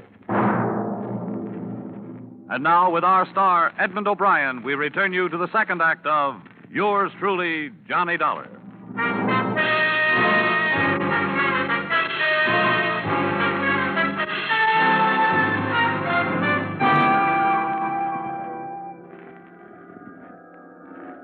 I don't know. Great shock to the system. Yes, it must be. Sinister amount of opiate. Amazing resistance. Well, we'll try. There. I don't dare give him any more stimulants, Inspector, but this should bring him round. Rather an unpleasant arrival, poor chap. Yes. That did the trick. Now I'll leave him to you, Inspector. Keep him awake, but don't expect too much at first. Yes, of course. Thank you, Doctor. Mr. Dollar? Mr. Dollar? Can you hear me, sir? Huh? What? You must try to stay awake. Can you open your eyes? Who are you? Chief Inspector Finch of Scotland Yard. Oh, the girl. I'm afraid Miss Miller has disembarked. Fanning? He's being followed by one of my men. Mr. Dollar, your system received a large amount of opiate, enough to render you unconscious for almost 12 hours. Do you know who administered it? We're in Southampton. Yes. It was a girl. She come to my cabin and there was a phone call. A phone call, sir? Yeah, the ship's detective has been giving me a hand, keeping his eye on Fanning. I wasn't watching her. She must have drugged the whiskey while I was talking. Oh, I was stupid. I shouldn't worry if I were you. The situation is nicely under control. The trunks? En route to the Green residence. However, the men in the lorry with it are from Scotland Yard. They'll unpack them, and I assure you nothing will pass unnoticed. Nice going, Inspector. Thank you, sir. We like to try. Now, if you could raise yourself and drink some of this coffee. All right. Yeah. Shouldn't be this hard. A nasty experience. Okay, let's have the coffee.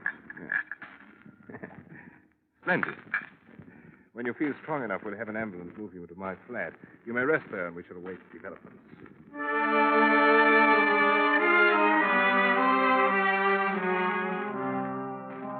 It took a lot of coffee and a lot of time. But by early afternoon, we were in the inspector's flat, waiting for word. It came at 4:30. Yes? Mm-hmm. Huh? Are you quite positive? I see. Very well, Sergeant. Return to the yard. I'll phone you there if I need you.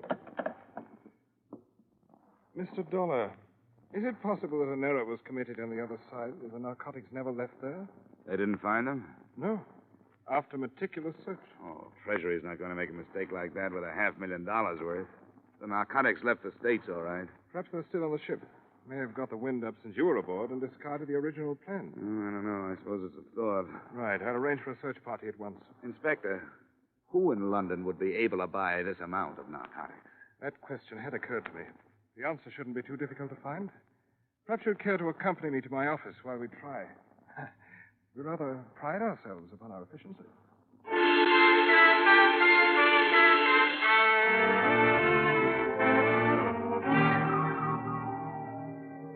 10 minutes after we got there, the ponderous machinery that is Scotland Yard started grinding out files on criminals.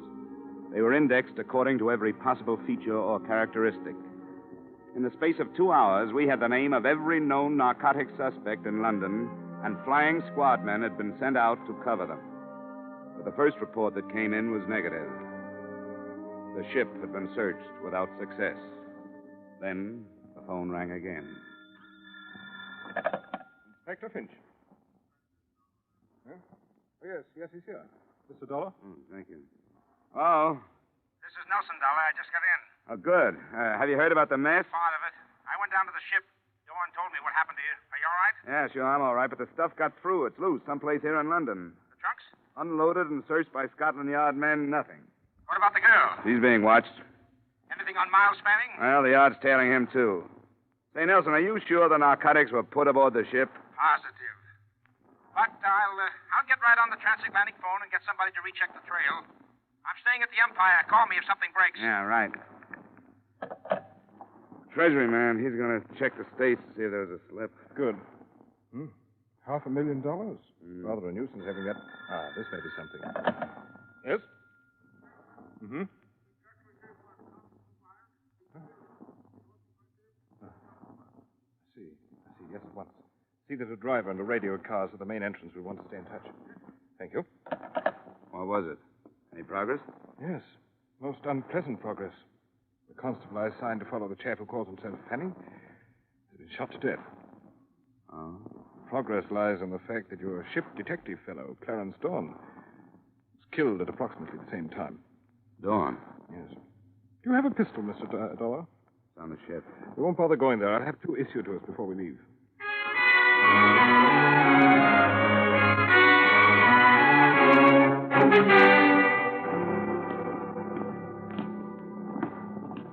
I spoke to Constable Wilde before he died, sir. He said he heard shots and ran into the house.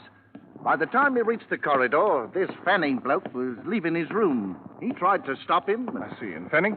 He bolted out the back way, sir. Did he say if he was carrying anything? No, sir. He, hold on a minute.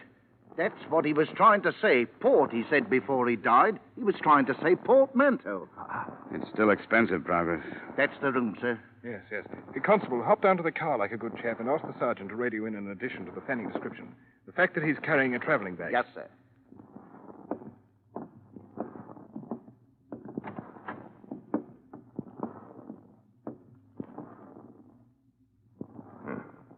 Is this Clarence Dawn?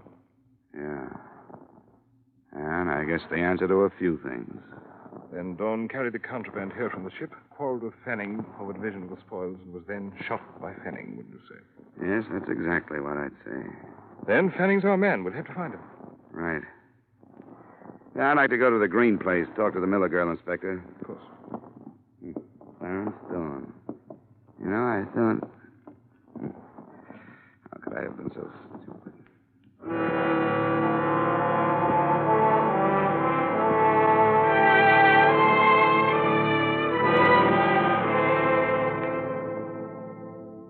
main residence was dark when we arrived, and there was no response to either the doorbell or our shouts. We pulled up a few yards, and while we waited, we listened to the nervous talk between the radio cars that were combing the city for the man we called Fanning. A man answering the Fanning description has been reported in the square. Request flying squad men to search the building. That's 3.5 hours we've been here. Must be 1 million men in London who answer his description. And so we shall have to question 1 million men. 47Y, 47Y to 14B. Are you still in Charing Cross Road? Over. 14B, 14B here. Still in Charing Cross Road. Over. 47Y to 14B. Investigate 1936 Bentley crossing into your section. 1936 Bentley. Close coupled sedan. Black. Registration GY4110. GY4110. Acknowledge. Over. Cut it, Sergeant. Cut it. 14B acknowledging. Sergeant. Registration GY4110. Switch off the receiver. Oh, yes, sir. There's a car. Looks like it's stopping. It's a taxi. There she is. Come on, Inspector. But let me do the talking, will you? Right you are.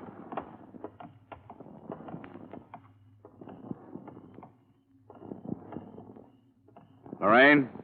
Who is it? Johnny. Johnny, where have you been? Where is he, Lorraine? What happened to you? I looked for you when we were docking. I came to your cabin and knocked. Stop it. Where is he, your brother? Johnny. Come on, where is he? What has he done this time? What'd you say? What has Jim done? You know what he's done. No, I don't. He wouldn't tell me. After everything that's happened, after you've lied to protect him, you're asking me to believe that you didn't know what he was doing? Yes, I'm asking you to believe me. You don't have to. I haven't known anything about Jim since the war. It wasn't my brother who came home. It was somebody else. Somebody to be ashamed of. A stranger I gave money to so he'd leave me alone. But he never did. It was the war. What has he done this time? Tell me, Lorraine. He knew you were coming to London? Yes. You saw him while you were getting ready to leave? He needed money. I hired him to help with the packing. Where is he, Lorraine? I've got a right to know what he's if done. You're telling the truth, it doesn't make any difference. The man's a criminal. He has to be taken. Now, I want you to tell me where he is. He's not my brother anymore, so it doesn't matter. He's going to Tangiers. How, on a ship or a plane? A ship. Which one? I don't know. He's leaving at 9 a.m. If he doesn't, he'll drag me into whatever it is. Accomplice, he said. But I don't care anymore. I don't care. Well, Mr. Dollar? What do you think of it, Inspector? I don't think she was lying. We've had the same trouble here in England. Young boys who found themselves fighting a war as children were no more than grown-up children, and one day they were told they'd won it. I've seen them. They can't cope with our rather sorry victory, and they simply don't care. Loyalties mean nothing. They want money, and they don't care what they do to get it. Perhaps you, an American, and I, an Englishman, are partially to blame. Yeah, I guess the war is still with us, Inspector. After you, sir. Thanks. Sergeant? Yes, sir. I want to know which ship is sailing for Tangier tomorrow morning at 9. Right, sir. When you find out where she's docked, ask the yard to contact Mr. Nelson of the Empire. The Hotel Empire. Yes. In the meantime, Sergeant, you might drive towards Royal Albert Dock. Right you are, sir.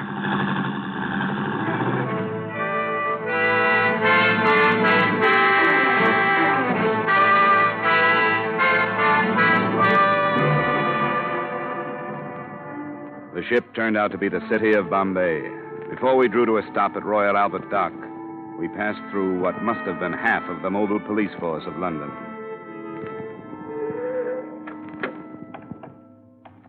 That must be Nelson's car. Yeah, there he is. Come along, Sergeant. We want you to stand guard at the gangway. Right, sir. Hello there, Dollar. I was beginning to wonder if you'd ever get here. It's only been 10 minutes, Nelson. This is Inspector Finch at Scotland Yard. Pleasure, sir. How do you do? Well, Mr. Dollar, Mr. Nelson, as you so quaintly put it on the other side, this is it? You're sure he's there? Oh, quite sure. Yeah, we got a radio report, and we hope they've cleared the ship of everybody else. Well, we might as well go. Right you are. I'm ready.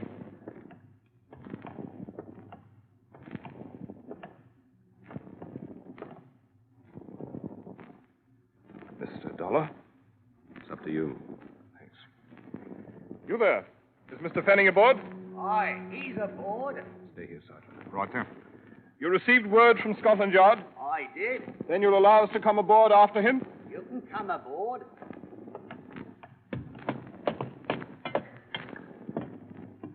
He knows you've come. He's got a gun. Where is he? He went forward, on deck. Everything below is closed off. Very good. We can find him up this way? That's the way.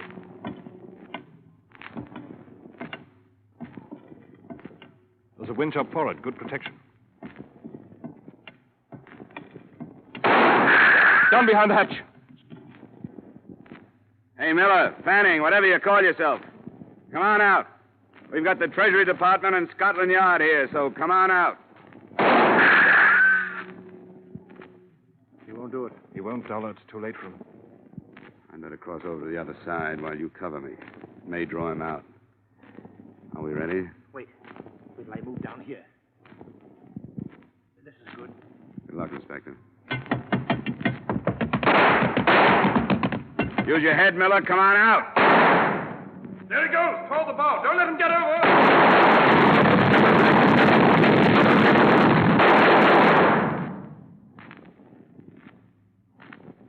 Inspector Finch? Yep. Nelson? Yes. Yes, you all right, Dollar? Yeah, what about him? He's dead, Dollar. We can search his cabin now.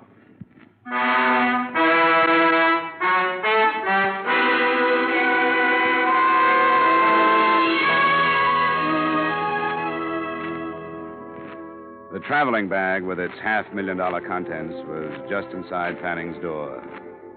Expense account item 4, same as item 2. Transportation back to the States and Hartford. I saw Lorraine Miller once before I left. And I made her a promise I hope Inspector Finch will be able to keep. That only the name Fanning would make the official records in the front page, because the name Miller had already gotten more than it deserved. Expense account total, $1,580.20. Yours truly, Johnny Dollar.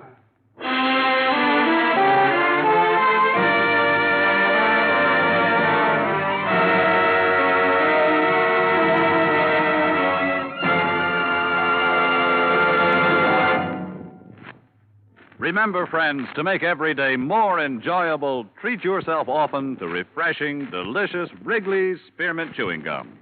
There's lots of cooling, real mint flavor in every stick. And chewing Wrigley's Spearmint helps keep you feeling fresh and alert. You feel better, work better, get more fun out of doing things. So indoors, outdoors, wherever you go, keep some healthful, refreshing Wrigley's Spearmint Chewing Gum handy. To make every day more enjoyable, treat yourself often to delicious Wrigley's Spearmint Chewing Gum.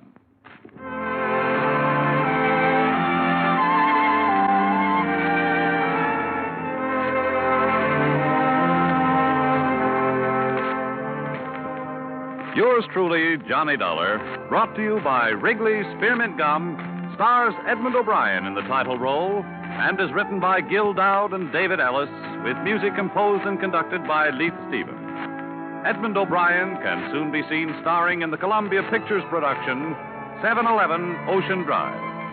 Featured in tonight's cast were Wally Mayer, Virginia Gregg, Herb Butterfield, Dana Herlihy, Tudor Owen, Ben Wright, and Alec Hartford.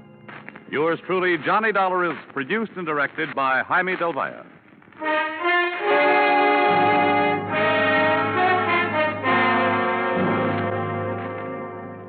The makers of Wrigley's Spearmint Chewing Gum hope you've enjoyed tonight's story of Johnny Dollar and that you're enjoying delicious Wrigley's Spearmint Chewing Gum every day. We invite you to join us again next week at this same time when, from Hollywood, Edmond O'Brien returns in another adventure of... Yours truly, Johnny Dollar.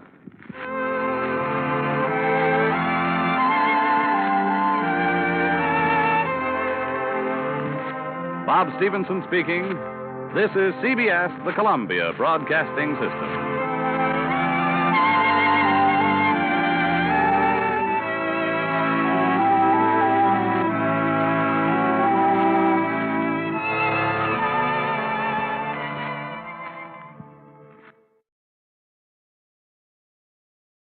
Wrigley's Spearmint Chewing Gum, the refreshing, delicious treat that gives you chewing enjoyment, presents for your listening enjoyment Edmond O'Brien as... Johnny Dollar. Frank Gaber at Monarch Life, Johnny. You free for about a week? What's the deal? The name is James, Mrs. Martin James. She disappeared May 25th. Her husband's a wealthy contractor in the Denver area. What's the policy price? $200,000. She better not be dead. According to the police, there's very little possibility that she's anything else.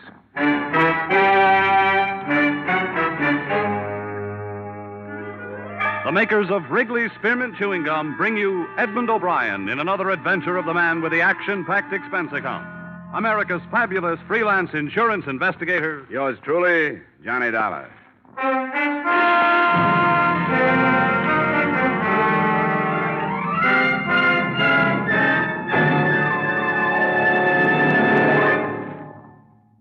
To make every day more enjoyable, treat yourself often to refreshing, delicious Wrigley's Spearmint Chewing Gum. Here's a taste treat you can enjoy indoors, outdoors, at work, or at play. The cool, long-lasting mint flavor refreshes you. The smooth, steady chewing helps keep you fresh and alert. Adds enjoyment to whatever you're doing. Wrigley's Spearmint Chewing Gum. Healthful, refreshing, delicious.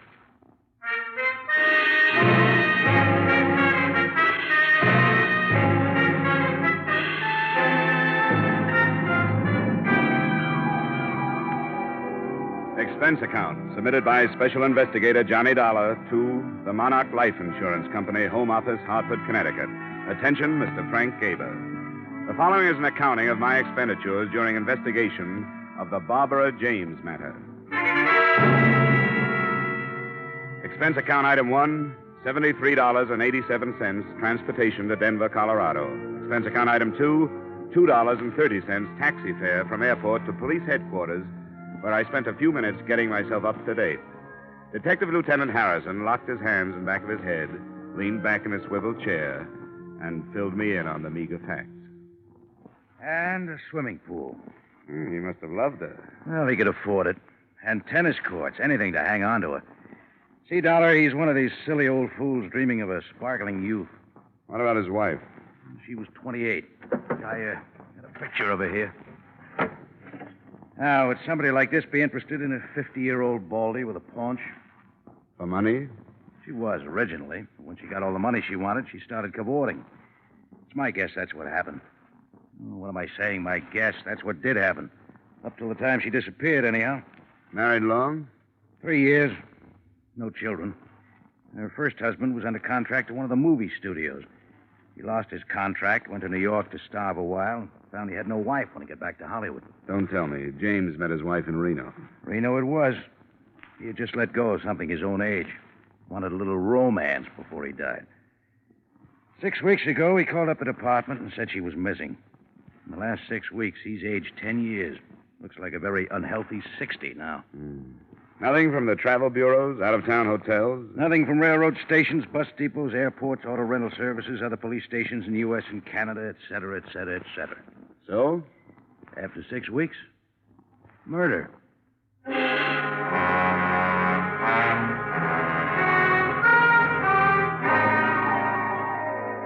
Expense account item 3, $1.50 taxi fare to the lush mansion of Mr. Martin James. On the way over, partly for pleasure, partly for business, I studied the glamour photo of the missing girl. She was standing beside a swimming pool in a bathing suit, smiling at whoever was taking the picture. She was quite a girl. The James place was a colonial-style museum piece up on a hill overlooking the city. A pretty young thing in a nurse's uniform met me at the door, took my name, and disappeared behind 2 high oak doors. In a moment, she was back. She ushered me into Mr. Martin James. Mr. James looked very old. His legs were wrapped in a patch quilt. One hand clutched the collar of his bathrobe about his throat. The other hand held a glass of milk. How do you do? Sit down, won't you? Oh, thank you, Martha. That'll be all.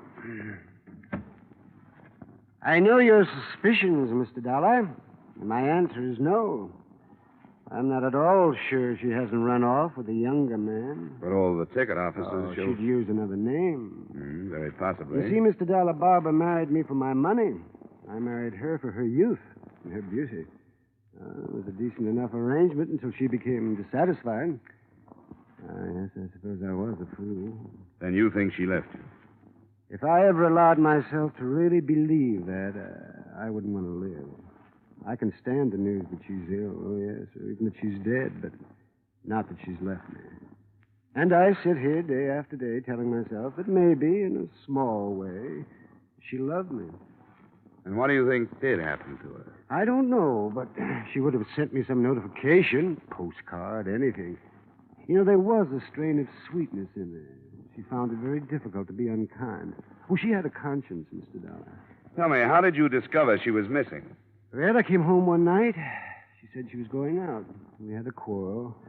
It was the only time I ever raised my voice to her. She stormed out of the house, didn't even take any of her things.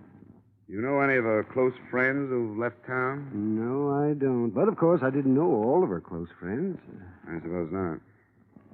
Well, Mr. James, can you suggest any of her friends that I might start with? No, Mr. Dollar.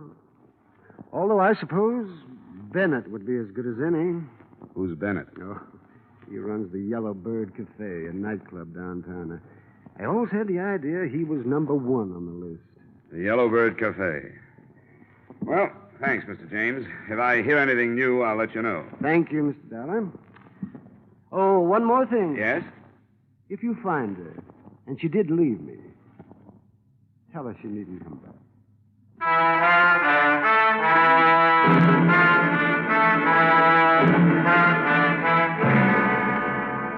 Expense account item 3, 90 cents taxi fare to the Yellow Bird Cafe, a blue-lighted night spot. In a minute or two, I was seated opposite a slick-haired leading man in a dinner jacket. From the size of the bills on his desk, I'd say his wallet was pretty well dressed, too. Don't look at him too long. They'll burn your eyes out. Must be awful to have to rake all that off the lawn every morning. Oh, I just wanted to impress you. That's a whole week's take. Denver isn't what I call a good club town. My place in Frisco does much better. The only town worse than Denver for club trade is Cleveland. Cleveland pulls in the gutters at 6 p.m. Well, I'll keep that in mind if I ever get the urge to open up a clip joint.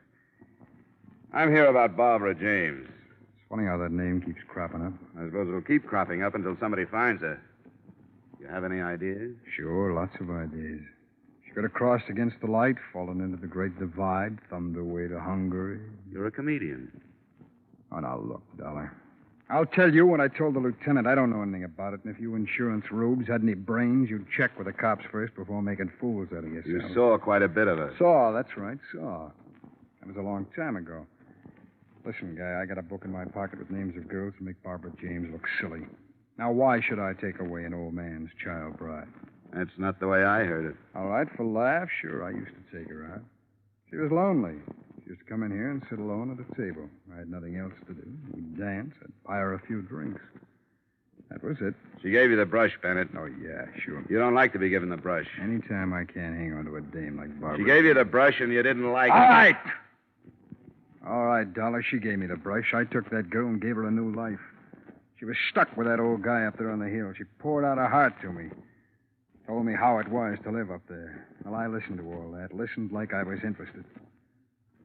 And she turned around and kicked me. Who'd you run off with? I should remember. Your cooperation would be appreciated. Oh, get out of here. I'm busy. Thanks. You've been a big help. I hope you find her. Dead.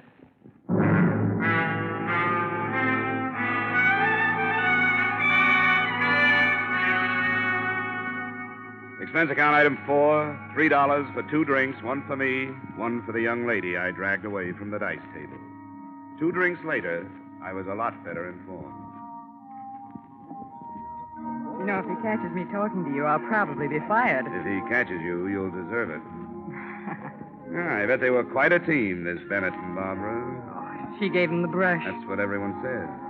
You think she's dead? I don't draw any conclusions without having the facts. Bennett hates to be brushed. So do I. Bennett started this place on money he borrowed from James. Now, that's a new thought. Mm-hmm. Here's another. Barbara James's first husband is in town. I didn't catch the name? Fred Fogel. Another leading man. Another leading man. Yeah, I think that's worth another drink. Uh-oh. Here comes Bennett. Say, where's this Vogel staying? The Parkson. Goodbye now. Well, I see you're pumping the help. Oh, just browsing. Browse elsewhere, huh? Right. Well, it's been swell. Wait a minute, Dollar. What did she tell you? We discussed baseball. Come on, sit down, Dollar. Make up your mind. All right, sit down. Look, Dollar, I don't know where Barbara James is, and for all I care, she's at the bottom of the ocean, but there are a few things that have nothing to do with this case which I would hate to have circulated around. Every man has personal matters. I'm glad you recognize it. Now, come on, what did she tell you? You didn't tell me Vogel was in town. Is he? What's he doing here? How should I know? All right, Bennett, forget it. But listen, this girl, this Dice girl, I don't go firing her or anything. I appreciate your interest in her welfare, Dollar, but I keep her for all the things she doesn't say. Finish your drink, Dollar. Ice is melting.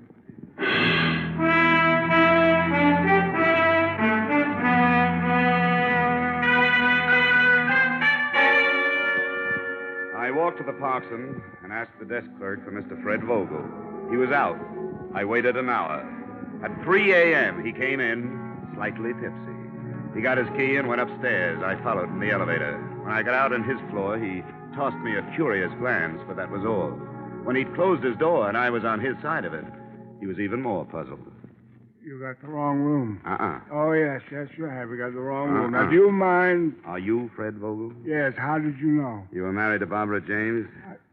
That's right. Well, come on, sit down. Let's have a talk. Now, look, I like to talk, but it's 1 o'clock. 3 o'clock. Well, you see, it's even later then. How about tomorrow? Well, I like to work at night. I'm with an insurance company. We're trying to locate your ex-wife. I haven't seen her in 3 years. No, 4. No, 3.5 years. And what are you doing in town? Just passing through from New York to Hollywood. I took the northern route. Beautiful. I shunted off this way to see Barbara again. I'd pay my respects to her new husband. Sounds too casual. You know, I'm glad you dropped in. I was out all night sitting in some crummy bar, and there was nobody to talk to. But you like a drink? No, thanks anyhow. Well, you don't mind if I have one? No, go right ahead. Yeah, when she left me, Mr. Oh, what? Anyhow, when she left me, I was destitute. Shook my confidence in myself. I always knew she was too good for me, but I never knew how much too good for me she was until she left me. Shouldn't have gone to New York. Why did you? Make money. Sure, make money. Why else would anybody be fool enough to go to New York? When I came back, she was gone. She'd gone with this guy, this James. Why did you come back, Fred? Had to see her again. 2 months I've been in town. I'm almost broke. First 2 weeks, I didn't have nerve enough to go up to her place, and then she disappeared. Now I can't go until I find out where she is. You've had a rough time. That's right. That's just what I need. I need somebody to sympathize with me. That's what I need.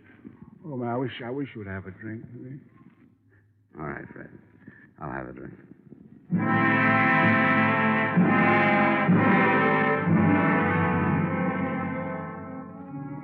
I went home at 5 and slept till 11. The only reason I woke up then was because somebody was ringing a telephone in my ears.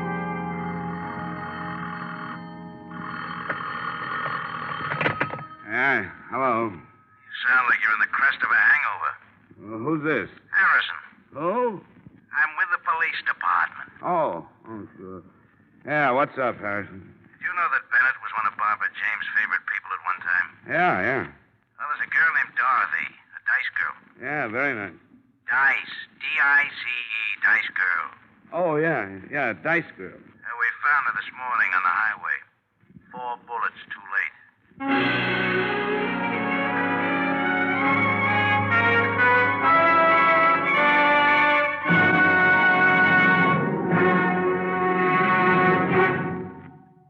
To make every day more enjoyable, treat yourself often to refreshing, delicious Wrigley's Spearmint Chewing Gum. The lively, full-bodied, real mint flavor cools your mouth, moistens your throat, freshens your taste. And the chewing itself gives you a little lift, helps you keep going at your best. So for real chewing enjoyment that's refreshing and long-lasting, always keep Wrigley's Spearmint Chewing Gum handy.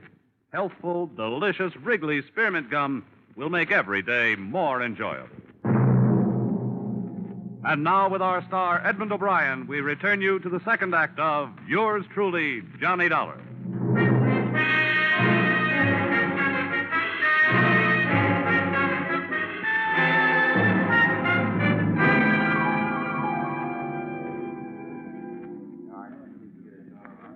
Well, the sure doesn't look like the apartment of a 26 girl. And this isn't installment furniture either, Lieutenant. Let's nose around in that closet, huh?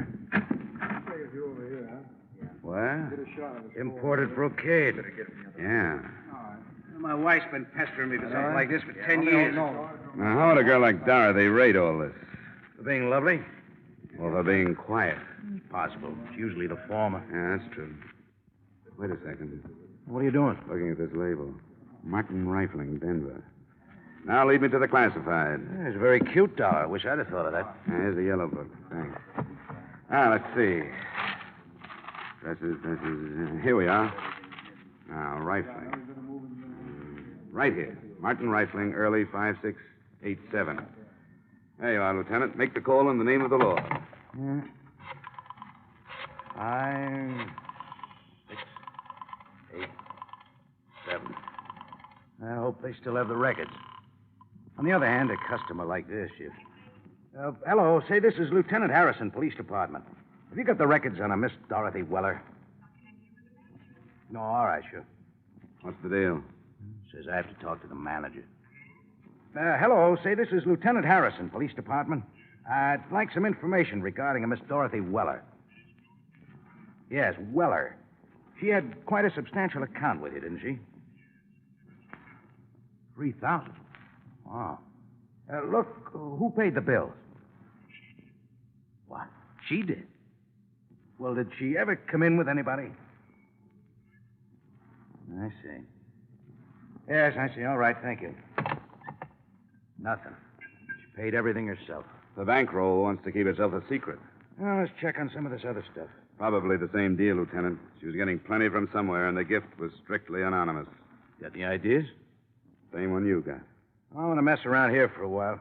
You go on over to Bennett's and check. I'll let you know if we're right, Lieutenant. And look, why don't you take some of that imported brocade back to your wife, huh? Don't be silly. Then I'd have to take her someplace expensive to show it off.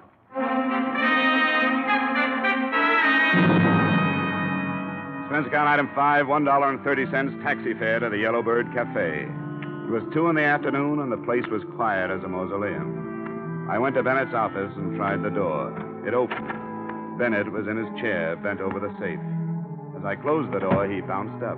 Dollar. What do you want? A little information. We came across some bills at a dress shop. Yeah? Yeah, $3,000. Guess whose name was on them. I don't even know what you're talking It's about. Dorothy Weller, that's who I'm talking about. $3,000. Well, she must have come into some money. And now she's dead, and you were the rich uncle. I wouldn't spread those kind of rumors, Dollar. You killed her, Bennett. You killed her because she was bleeding you to death. Prove it. I can, by your bank account. She was your favorite charity. Get out of here. How does it tie in with Barbara James, Bennett? Get out, I said. You don't really want me to get out of here. If I did, I'd go right to the police, and you'd be arrested on suspicion of murder. Now, come on. I want tales. All right. All right, Dollar. Barbara James never gave me the brush. And how did Dorothy Weller fit in? I sent her with a message to Barbara the night that we were going away. I sent her up there to tell her where to meet me. The night Barbara was killed? Yeah, that's right, the night she was killed. What happened up there? I don't know. Come on, Bennett. I tell you, I don't know. She wouldn't tell me. You paid her enough. Well, not to give me information, to keep things to herself. If anybody ever found out that Barbara and I were going to run away together... So I spread the tale that she'd given me the brush months before. You could be lying, Bennett. Could be, but I'm not. If you're not, it smells of double blackmail. What do you mean? Come on, you're not that stupid. Obviously, Dorothy was playing both ends against the murder. You were supplying cash to keep your name out of the Barbara James guest book, and somebody else was paying her to keep quiet about what happened that night. Who would that be? James? You hit it right on the head, Bennett.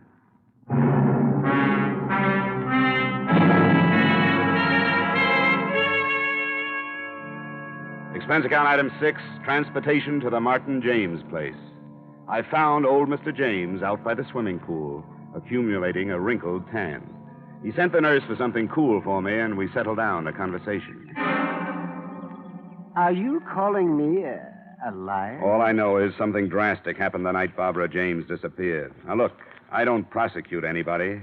I'm just an insurance man. My job is to find your wife, that's all. Well, I've told you the truth. I'm afraid not, Mr. James. Because it happened something like this. You came home. Barbara was packing. She was there with another girl, a girl named Dorothy Weller. She told you she was running away with Bennett. You had a quarrel. Oh, it's the most You've been ridiculous paying thing. Dorothy Weller plenty to keep that quarrel to herself. Why, that's sheer invention. Investigation, Mr. James. Now, exactly what happened? Oh, everything happened exactly as I told it to you. Bennett tells a different story. Then it'll have to be Bennett's word against mine. It'll be more than that, Mr. James. Dorothy Weller is dead. Huh? Yes. I see. Now, what happened that night? So we quarreled. Barbara said she was going away with Bennett. I didn't want her to go. She left anyhow. I paid Dorothy Weller a good deal of money, not to mention the quarrel, to the police. What happened to your wife, Mr. James? I don't know. She didn't run away with Bennett. What happened to her, Mr. James? I don't know. You killed her, didn't you? No, You told her no. you'd kill her before you'd let her go. And she tried to go and you shot her. Oh, no, that's a lie. Well, Mr. James, it's only a matter of time. Don't admit anything now. You don't have to. The only witness is dead. But we'll find the body. Oh, thanks for the drink.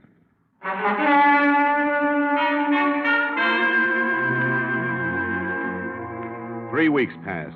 Barbara James was still missing. We were stymied, no place to go. We searched every inch of the grounds on the James estate. We found nothing. The garbage disposal, nothing. The incinerator, nothing. Yet neither of us doubted that James had killed his wife. Sometimes he'd follow us around, his hands behind his back, a little smile on his face. I got to hate James. It was like losing at canasta night after night to the same guy. One day I was standing in the patio looking down into the blue water of the pool when somebody tapped me on the shoulder. Mind if we clean it? Huh? The pool. Oh, well, you better ask Mr. James. Oh, I thought you was going to use it or something. No. Well, we service the pool every 2 weeks. Unless somebody's using it, we go right to work, you know. Well, go right to work then. Yeah, sure thing. We built this pool, you know. Oh, really? Yeah, I've been building pools in and around Denver for 25 years. My father was in business before that. This here's a beautiful job we did. We take real pride in this here pool. Yeah, it's a nice pool, all right. Oh, we got some beauties all around, but this here's our pride and joy. Solid gunite all the way through. Steel reinforcements, loot waller, pump and motor. Best equipment you can buy. This thing set old Mr. James back a plenty, but you get what you pay for. Nobody builds a better pool than us for the money. Oh, that's so? Oh, sure. And we take our time. We routine the work so as you get the pool as soon as possible, but that gunite, you know, it has to set at least 28 days. Then the plaster. I wouldn't fill it until all that had a chance to settle. But Mr. James got awful impatient. Wanted the pool filled 10 days after we gun-nighted. I told him, I said, Mr. James, you don't build a pool like this every day. He said, I know that. And I said, Mr. James, you want this pool right, and I'm going to make it right for you. A few more weeks ain't worth getting impatient about. Ah, impatient was he? Oh, my, you should have heard him. But we stood our ground, you know. Oh, goodness, I wouldn't ruin a $10,000 pool for the sake of 2 weeks. Hey, what's gunite? Well, I'll tell you. Gunite's a fine cement. We blow it out of a gun at 60 pounds pressure. See, poured cement ain't as good for a pool. But when you blow the cement into that steel reinforcement we lay down, that really gets in there and sticks. Practically all swimming pools are made of gunite now. When did you start the pool, Mr. Dolph. Daniel T. Dolph. Oh, we started about, May 23rd. We excavated then. Then we laid the steel the 26th. Then we So the night of the 25th of May, there was nothing but a hole here. Oh, no, nothing but a big hole. We got the gardener to water down so as he wouldn't cave in. Mr. Dolph, I'd like you to do something for me. Oh, sure thing. Drain the pool, will you? Drain it? Uh-huh. Oh, you don't have to aerodrain a Daniel T. Dolph pool. You see, the filter system and the automatic skimmer, they take care of all the I dirt. want you to That's drain why it and get some air drills in here and then tear out the bottom. What? Tear out the bottom? You crazy? Tear out this pool? Well, you'll be paid for it, and I'll get the authorization. This beautiful pool?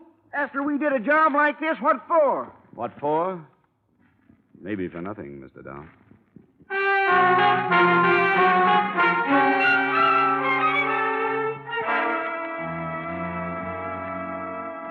You dig up the pool? That's right, Mr. James. Oh, that's the most outrageous suggestion. I've got a police order. Well, then you and the police department and the company you work for better be prepared to pay the consequences, Mr. Dollar. I'll admit this is a pretty expensive hunch, but it's all right. I work for pretty expensive people.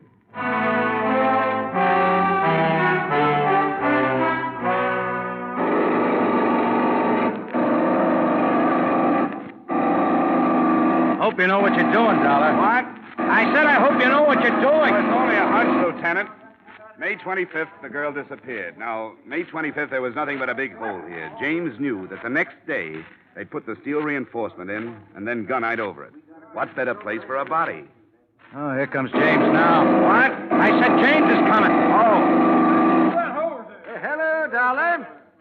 How are things progressing? Pretty well, Mr. James. Yeah, I hope you're having a good time.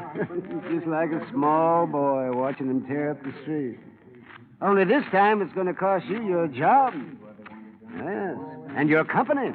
A lot of money. The order comes from the police department, Mr. James. You have to bring that up. Don't you think this is all just a little bit childish, Dollar? Depends on what we find. If we don't find your wife, it's childish. If we do, it's logic. But rest easy, Mr. James. It won't be long now.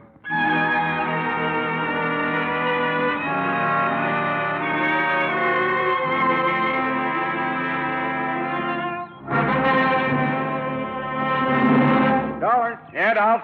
I just hit a loose section. Oh, wait a minute. I'm coming down. Come on, Lieutenant. Right behind you.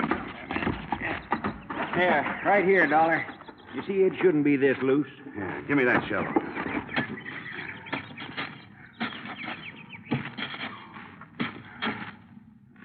Look, Johnny. Yeah. Great place for it.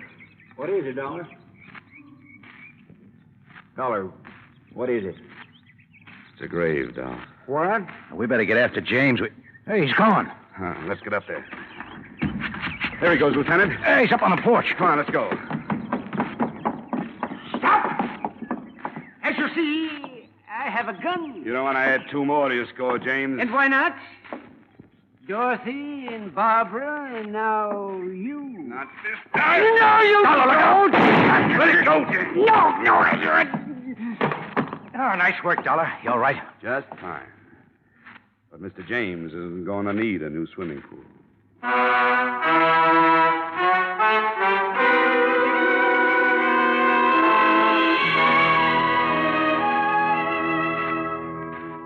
So Mr. Martin James had fashioned his wife's tomb, a foot of loam and 1/4-inch steel mesh, 4 inches of cement, and 8.5 feet of water. A good tomb made to last a lifetime. But unfortunately, it wasn't quite deep enough. Expense account item 9, same as item 1, $73.87, transportation, Denver, Colorado to Hartford. Expense account total, $344.59. Yours truly, Johnny Dollar.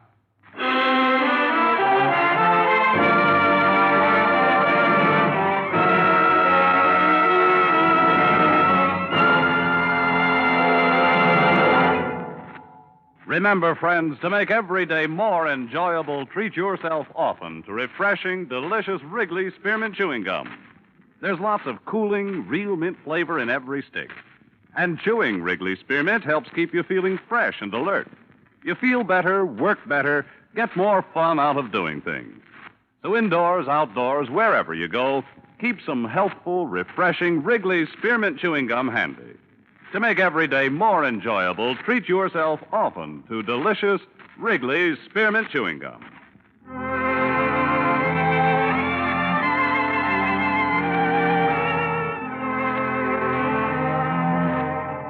Yours truly, Johnny Dollar, brought to you by Wrigley's Spearmint Gum, stars Edmond O'Brien in the title role, and is written by Gil Dowd and David Ellis with music composed and conducted by Leith Stevens.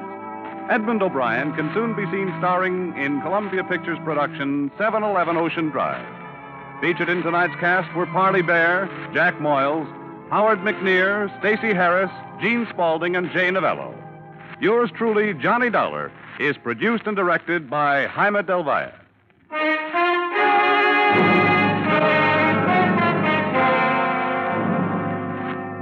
The makers of Wrigley's Spearmint Chewing Gum hope you've enjoyed tonight's story of Johnny Dollar and that you're enjoying delicious Wrigley's Spearmint Chewing Gum every day.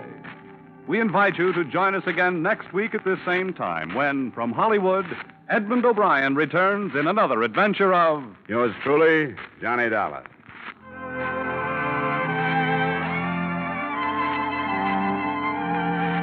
Bob Stevenson speaking.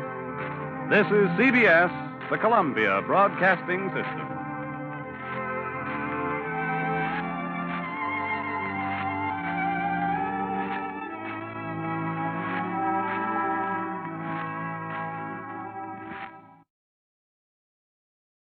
Wrigley's Spearmint Chewing Gum, the refreshing, delicious treat that gives you chewing enjoyment, presents for your listening enjoyment Edmond O'Brien as Johnny Dollar. George Donnelly, Swanson Industrial, Johnny. Afraid we're having engine trouble. Come again? We got a substantial policy on the Belo Horizonte Railroad in Brazil, both equipment and personnel. It's only a small road, but our losses in the past few months have been extensive. What happened? 4 locomotives piled up in 2 months, 20 dead.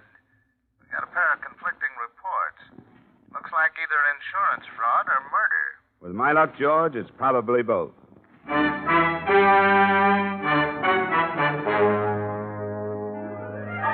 The makers of Wrigley's Spearmint Chewing Gum bring you Edmond O'Brien in another adventure of the man with the action-packed expense account, America's fabulous freelance insurance investigator. Yours truly, Johnny Dollar.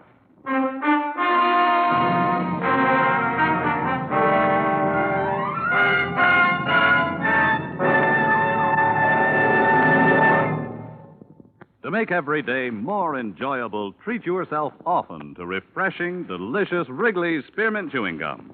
Here's a taste treat you can enjoy indoors, outdoors, at work, or at play. The cool, long-lasting mint flavor refreshes you. The smooth, steady chewing helps keep you fresh and alert. Adds enjoyment to whatever you're doing. Wrigley's Spearmint Chewing Gum. Healthful, refreshing, delicious.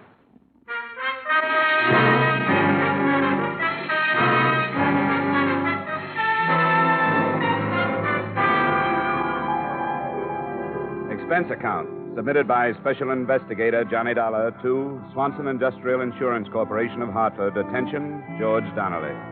The following is an accounting of my expenditures during investigation of the Belo Horizonte Railroad matter. Expense account item 1, $500.38, transportation Hartford to New York to Rio de Janeiro. I found the executive offices of the railroad, all right. Avenue Graca Arana, 392. But I didn't find the president, Mr. Benjamin J. Hulley. Reason? They'd taken him to the hospital that afternoon. A nurse at the Santa Maria told me that Benjamin Hulley had left strict orders that the minute I came in, I should be admitted to his room. I found him propped up in a bed. There was the smell of alcohol and boiled milk. Ulcers. Peptic or duodenal, they don't know. Nobody knows. The end product, the acid indigestion. Insurance? You'll have ulcers, too. Probably. It starts with heartburn, then the gnawing pain before meals. Then all of a sudden you've got them. The disease of the businessman. Hey, maybe we'd better postpone our talk for a while. Now, what's the difference whether I think about it or talk about it? This way, get it out of my system. Otherwise, it eats at me. Consider yourself a treatment. Well, we'll cut it short. I can give you a condensed version. 4 locomotives, 20 dead. But what am I giving you this for? You've got reports. 2 of them. One said accidental. The other said equipment had been tampered with. Ridiculous. Accidental. How could it possibly be accidental? 4 in 2 months. Easy, Mr. 4 Hulley, in 2 now, months. Easy. Listen to the facts. One engine caved in a wooden trestle over the Rio dos Valles. A trestle that had held up for almost a half-century. 2 dead. Only cabin tender, luckily, could have been a freight. Another derailed at Bom Despacho. 2 more collided off a siding a few miles west of the port of Vittorio. Accidental, my foot. Who sent you the accidental report? Myers, Henry Myers, foreman of the roundhouse at Belo Horizonte. That stupid, moronic, idiotic, blundering fool? You're going to pop something carrying on like this, Mr. Hulley. If you don't calm down, I'm going to get kicked out of here. Don't treat me like a baby. I know what I'm doing. Now, I meant to write a personal letter to Mr. Donnelly thanking him for the checks. They were prompt, very prompt. Your company's to be complimented. We'd rather be informed. Just what kind of a railroad do you run, Mr. Hulley? Manganese. Nothing but manganese. A little bauxite, but not enough to cover the bottom of a gondola car. Manganese is our load. And if you ask me, that's the trouble right there. Where? Peter Yaradan. Who's Peter Yarada? He's beyond description, Mr. Dollar. The greediest, trickiest man I've ever known. I haul manganese for a competitor. At first, he tried to buy me out. I wouldn't sell. Then he used other methods. He spread vicious rumors about Belo Horizonte Railroad stock being worthless. It almost ruined me. How about the crashes? Isn't there any evidence that someone tampered with the machinery? No, none. Whatever proof might have existed would have been destroyed in the crash, which is exactly why I suspect Yaradan. Why, with this railroad in his hands, he'd control the entire market down here. Well, I think I've taken up enough of your time, Mr. Holly. Mr. Dollar, I'm an old man. I've worked very hard. I started as an engineer with this railroad 25 years ago. Worked myself up to the presidency. Whatever this road is, I've made it. And I'd be everlastingly grateful if you'd put Yaradan just where he belongs, behind bars. My job is investigation, not prosecution, Mr. Holly. Take my word, Mr. Dollar, it's Yaradan. Well, before I go any further, I'd like to talk to this Myers, the foreman in Belo Horizonte. Yes, very wise. It's about 400 miles north. I'll have a car and driver waiting for you in the morning.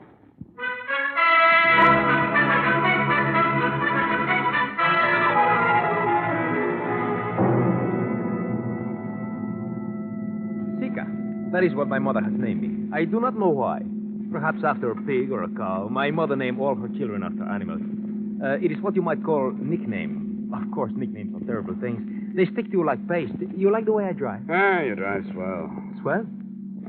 Good, fine, great. Oh, no, not that. The compliments are too much. Maybe fine, perhaps good, but not great. Why you go to Belo Horizonte, Mr. Dollar? Business? You're silly. You're silly. Do you think you can keep your business from me? You think you are hiding something in the state of Minas Gerais? You're foolish to try. Then why am I going to Belo Horizonte? Your name is Johnny Dollar. You investigate people for an insurance company. You are here by the engine crashes. You are going up to see Mr. Myers, who worked for Mr. Holly. You will find nothing. Is that enough? Why did you find out these bits of information? Around the town. How do you know I won't find anything? A brilliant mind. A gift of my father, who also had a brilliant mind. Tell me, do I really look like a driver? Why? What are you supposed to be? This is merely a costume. I am in reality a poet, philosopher, a seventh son. Say, can't you make this thing go faster, seventh son? Americans. Through the mountains faster. You're crazy.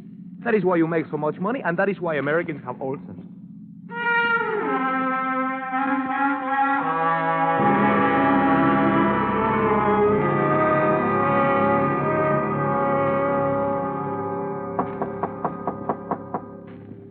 Second.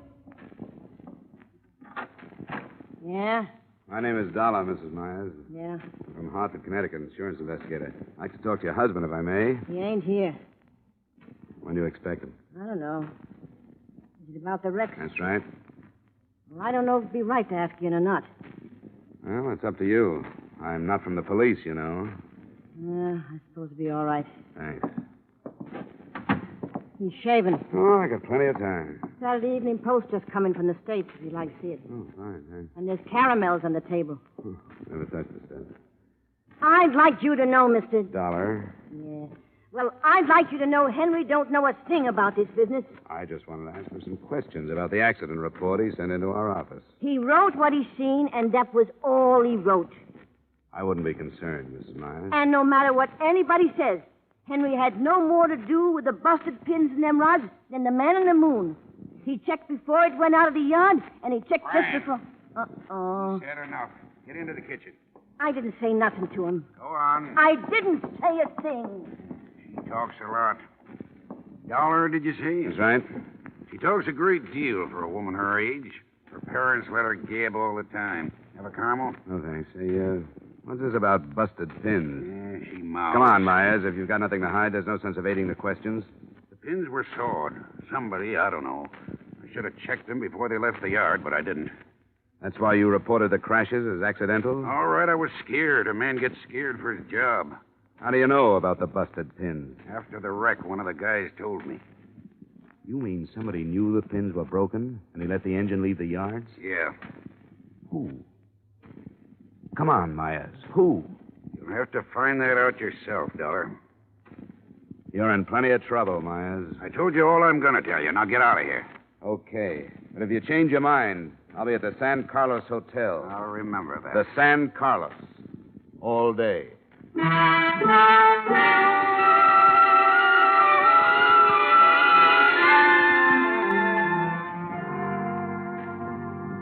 If you sit here in your room all day, Mr. Dollar, you do not have the benefit of the sunshine which plays so gently upon the soil. I'm waiting for a call, Seeker.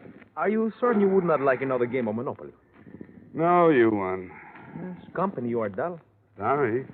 If it were not orders, I would go back home. Yeah? If I insulted you, would you fight with me? Too tired. Even if I call you a coward and a thief? Names will never hurt me. Well, if I... Johnny Dollar. This is Henry Myers, Dollar. Be over here in 5 minutes. I'll give you the stuff you want. Don't move, I'll be there. You want Myers? He feels talkative. Come on, let's go.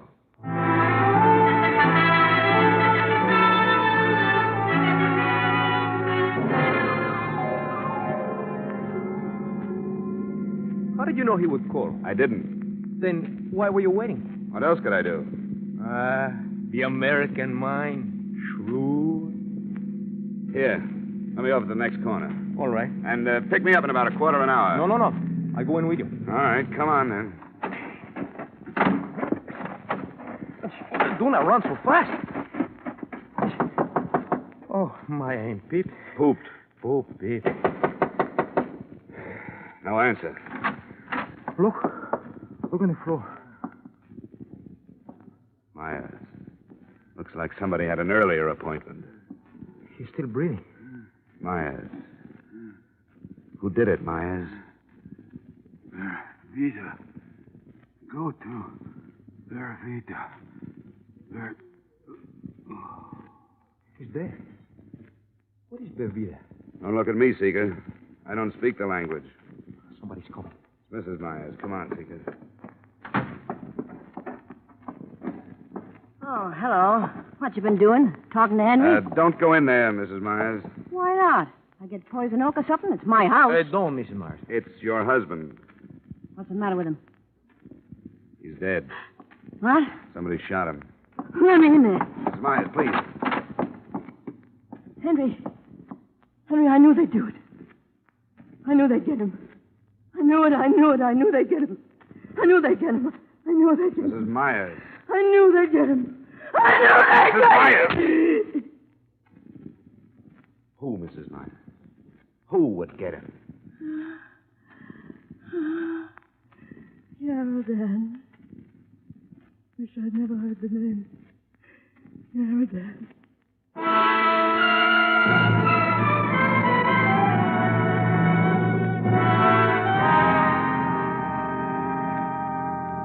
Come on, Mrs. Myers. Now try to remember. What does the word mean to you? Vervita. Is it a town? I don't know. A mountain? A person?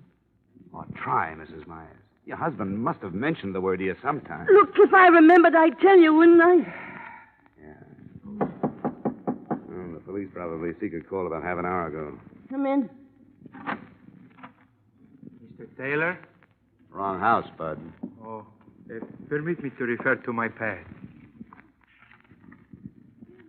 Oh, Dollar? Dollar? That's right. Oh, good. I was sent to pick you up. Oh, really? By whom? No trouble. I am properly armed. The woman and your driver will also come. Better not argue, Mrs. Myers. He's the same one who killed Henry. He must be. Who's your boss, friend? Yaradan, Mr. Dollar. Peter Yaradan.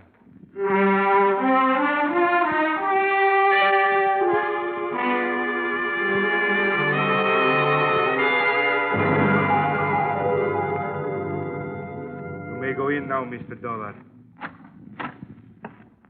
How do you do, Mr. Dollar? Mr. Yaradan? Correct. Be seated, please. I will send my man for something cool. No, thanks, but I'm not going to be here long. You have faith in my tolerance, Mr. Dollar? In your intelligence, Mr. Yaradan. A man of your reputation should know better than to play with guns. At times, a man of my reputation has no choice. Careful, Mr. Dollar. Let's get to the point. Very well. I hear that your investigation is not progressing very satisfactorily. I thought perhaps arrest might gain you a new perspective. I doubt it. Tell me, how is dear Mr. Hutt? He's not so good. Oh, shame. He tells so many tales that are untrue. He is lucky to be dying of natural causes. Something I hope I should be spared. Just keep piling up that manganese, Mr. Yaradan, and you won't have to worry. Is Mr. Hulley telling that silly story again? If you mean the one about your wrecking locomotives and spreading false financial rumors, yes. Oh, you don't really believe that nonsense, do you? I'm not paid to believe anything, Mr. Yarradin. I'm like an old hound. I just follow my nose. That is not very complimentary. You can take it for what it's worth. I like you, Dollar. Business-minded, dogged, courage to the point of bravado. You would not consider taking a position with me at, let us say, 3 times your present annual income, would you? Funny way to offer a man a job, Yarradin. With one finger on the trigger. Well, I would prefer to keep our relationship on this plane until I find out your position. I'm afraid we wouldn't get along, Yarradin. You are probably right. And it is such a shame, Mr. Dollar. You could have gotten so much more per hour while you were still alive.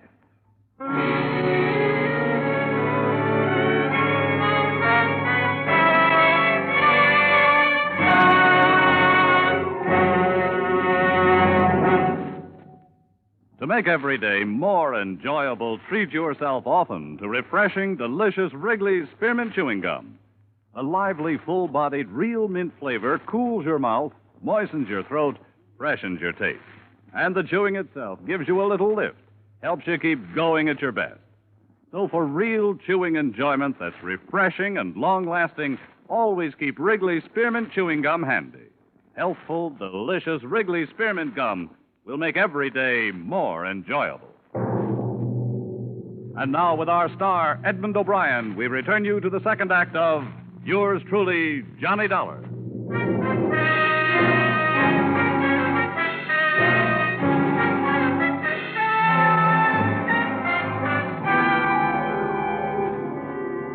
Yarradin smiled, but this was his living room. He wouldn't do it here.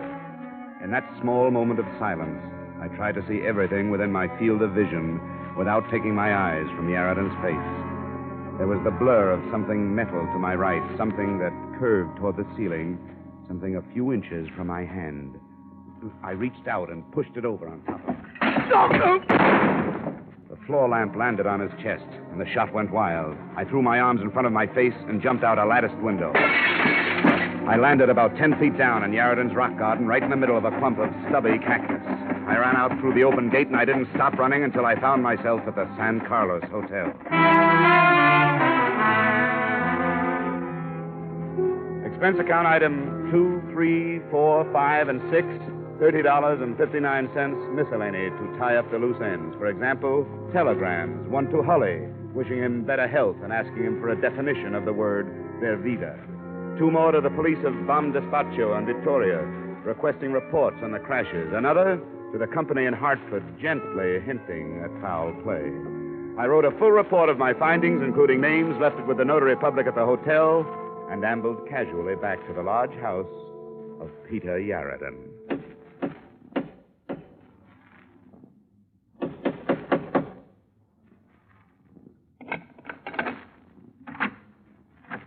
Hello, Bud. Well, don't just stand there with your teeth showing. Invite me in. Thank you. Now run to the study like a good little boy and tell your boss he has a caller. Hurry up now. Put up your hands, Mr. Dollar. Don't be silly. You don't think I'd come back here without adequate protection? Put that thing away. Come with me.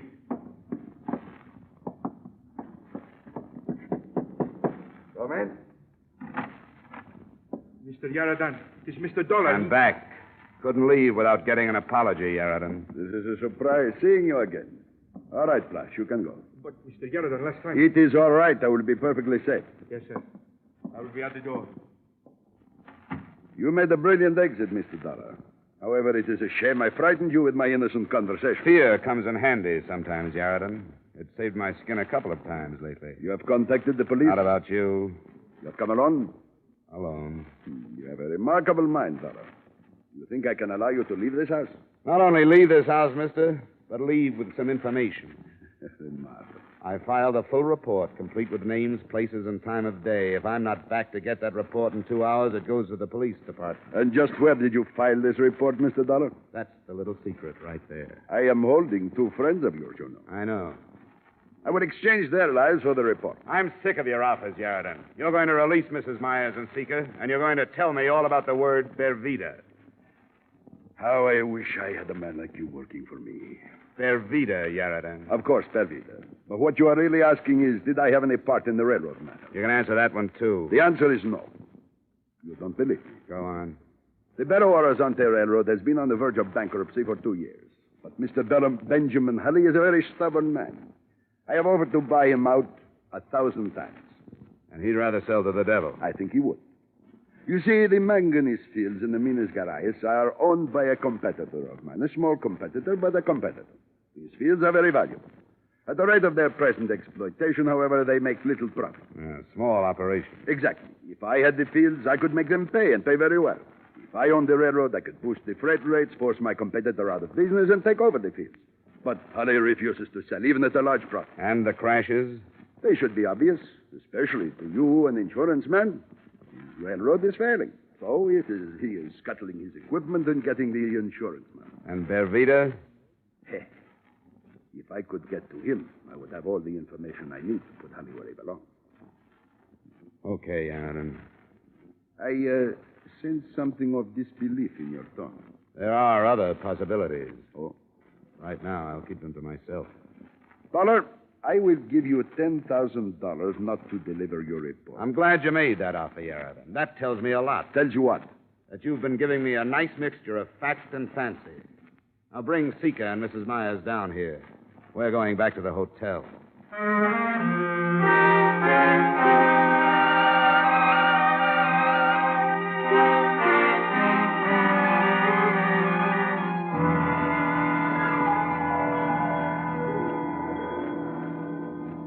Look, Mrs. Myers, whoever he is, wherever he is, his life's in danger. If you don't trust me, you better find somebody real fast, or Mr. Bervita is going to be dead. Oh, they wouldn't kill him.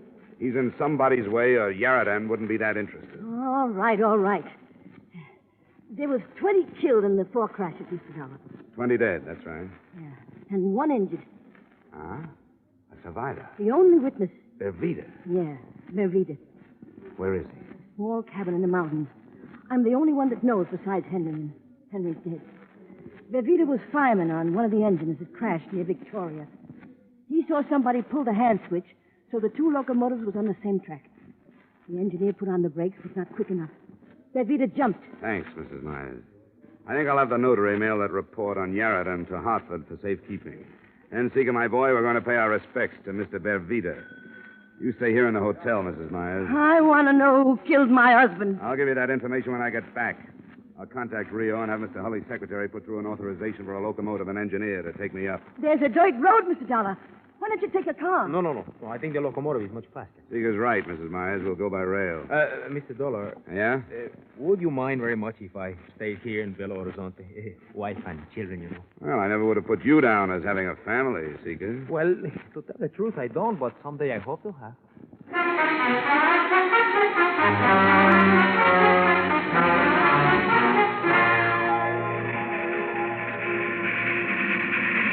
Should be around the next curve. That must be the place. Up ahead.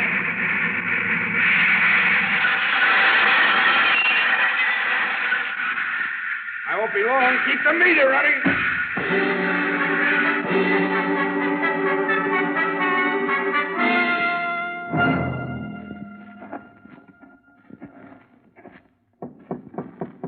Who is it? My name is Dollar. What do you want? I want to talk to you. Come in. Hands up. Stay outside, Sika. Oh, it's late at night. Wolves, foxes. Stay outside. What do you want? I've come all the way up here to ask you a question, Mr. Bervita. I won't answer anybody's question. Even for Henry Myers? What about Henry Meyer? They killed him. Good. I'm glad they got him. As much as I hate them, I hate him worse.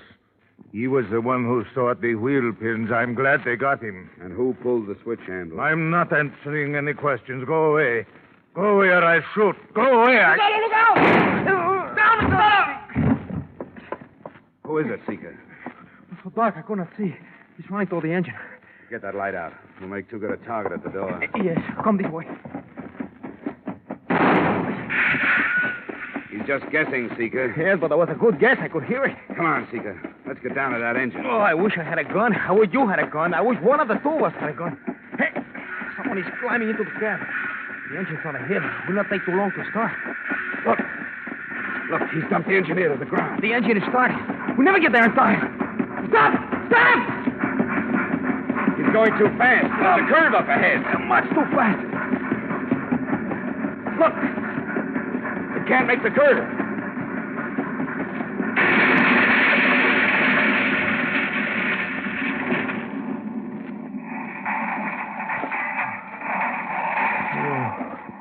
There is. Who could it be, Mr. Dollar? Who could it be?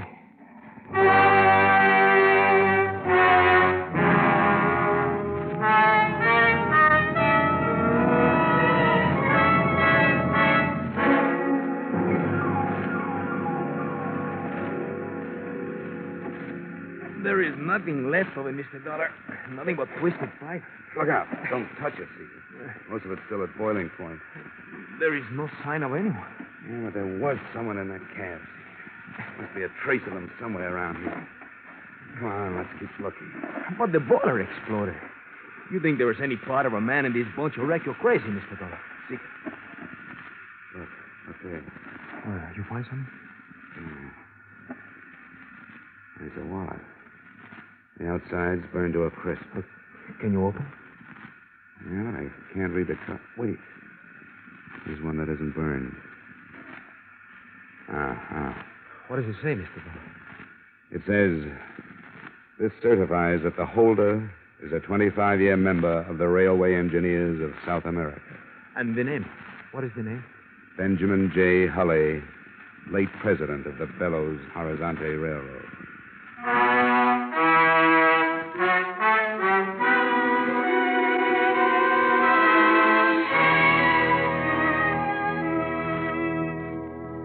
Here's the way it added up. Hulley had come by car.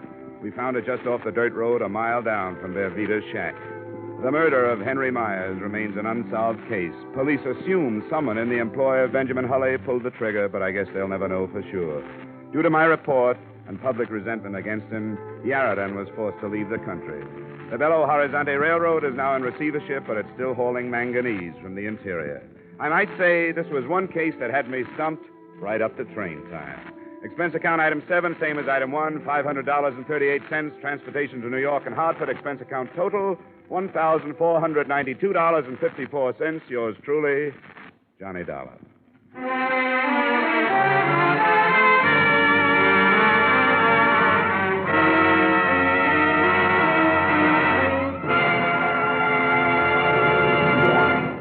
Remember, friends, to make every day more enjoyable, treat yourself often to refreshing, delicious Wrigley's Spearmint Chewing Gum. There's lots of cooling, real mint flavor in every stick. And chewing Wrigley's Spearmint helps keep you feeling fresh and alert. You feel better, work better, get more fun out of doing things. So indoors, outdoors, wherever you go, keep some healthful, refreshing Wrigley's Spearmint Chewing Gum handy. To make every day more enjoyable, treat yourself often to delicious Wrigley's Spearmint Chewing Gum.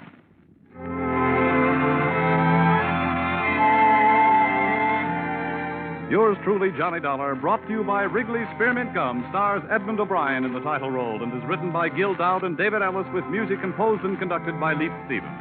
Edmond O'Brien can soon be seen starring in the Columbia Pictures production 711 Ocean Drive. Featured in tonight's cast were Bob Griffin, Francis X. Bushman, Anthony Barrett, Martha Wentworth, Joe Duvall, Jack Carushin, and Ted DeCorsia.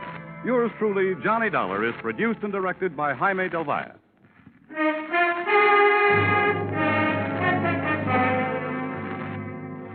The makers of Wrigley's Spearmint Chewing Gum hope you've enjoyed tonight's story of Johnny Dollar and that you're enjoying delicious Wrigley's Spearmint Chewing Gum every day.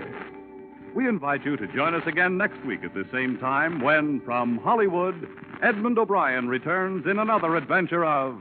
Yours truly, Johnny Dollar.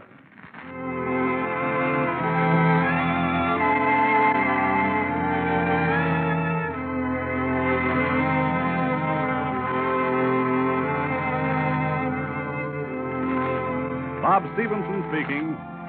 This is CBS, the Columbia Broadcasting System.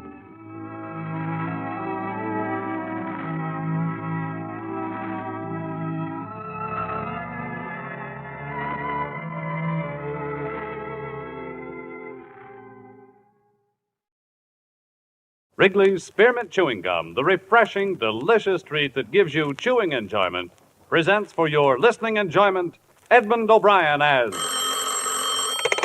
Johnny Dollar. Are you the insurance detective? That's right. Who's this? Johnny Doe for now. Do you want to crack the Calgary job? What? Calgary Products down in Camden.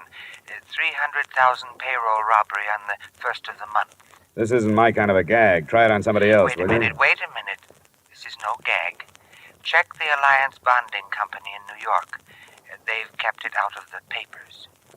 If you're interested, be at this same phone tomorrow night at 10. I'll call you.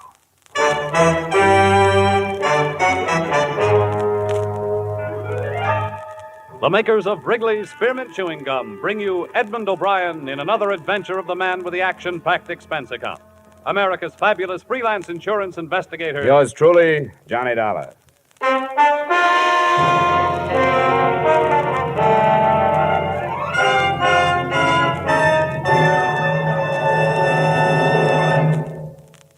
To make every day more enjoyable, treat yourself often to refreshing, delicious Wrigley's Spearmint Chewing Gum. Here's a taste treat you can enjoy indoors, outdoors, at work, or at play. The cool, long-lasting mint flavor refreshes you.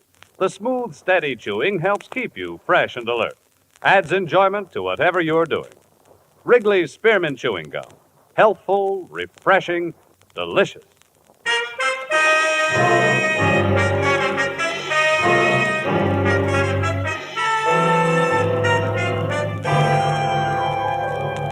Expense account submitted by Special Investigator Johnny Dollar to Alliance Bonding Company, New York City, New York. The following is an accounting of my expenditures during investigation of the Calgary matter. Expense account item 1, $10.50 transportation from my Hartford apartment to Alliance's Manhattan office.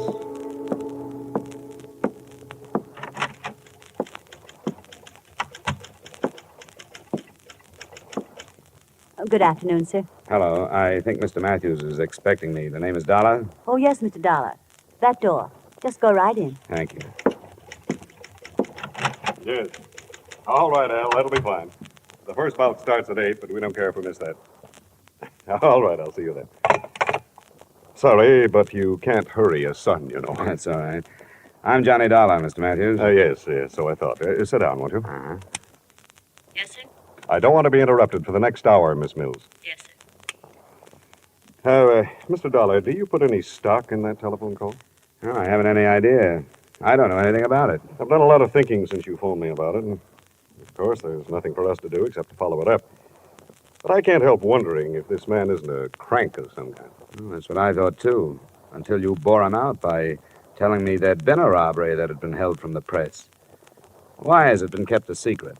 Well, all concerned thought it was the best idea. And there's a possibility that the group involved is the same one that carried off the Brink robbery. But any publicity would only give away our hunch that the same gang pulled both jobs. What makes you think the Brink crowd might have pulled this one? Because of the way it was executed. Simple perfection. The knowledge the criminals had of our operations. You see, one of our armored cars was to deliver a cash deposit to the Barton Bank in Camden to cover the Calgary Products payroll. The truck simply didn't arrive. It was found later, wrecked and empty. The driver and the guards? They were found 3 miles away, bound and gagged. Their descriptions matched those at Brink's, masks and so on. Yes, it was perfection. They knew exactly when and where. What do you want me to do? I've talked it over with the rest of the Alliance executives. We want you to follow that call through, but we must insist that you make every effort to maintain the security we have established. Here are the details.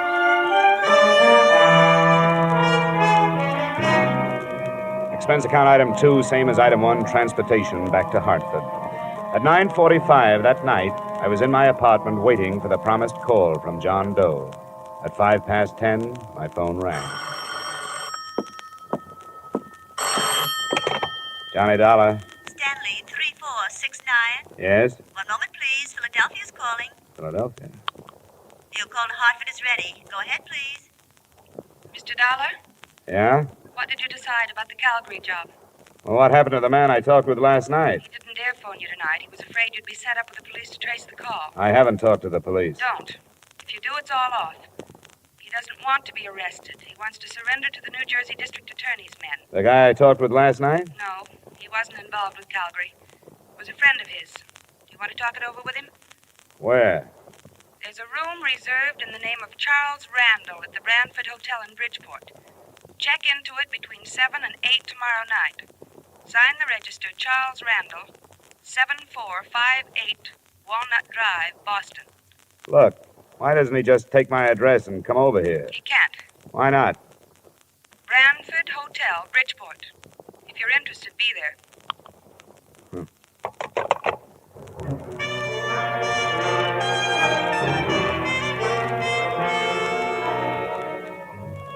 Expense account item 3, $5, mileage to Bridgeport and the Brantford Hotel. It was a weathered frame building in the Harbor District. I felt conspicuous walking across the lobby to the desk because I was the only man in sight who was wearing a tie. I wondered, since I was so out of place, why that address had been picked for a meeting that I assumed was not supposed to attract attention. My room was in the rear on the ground floor. I'd no more than opened a single window to air the room of the traces left by its previous tenant when I was signaled to the door.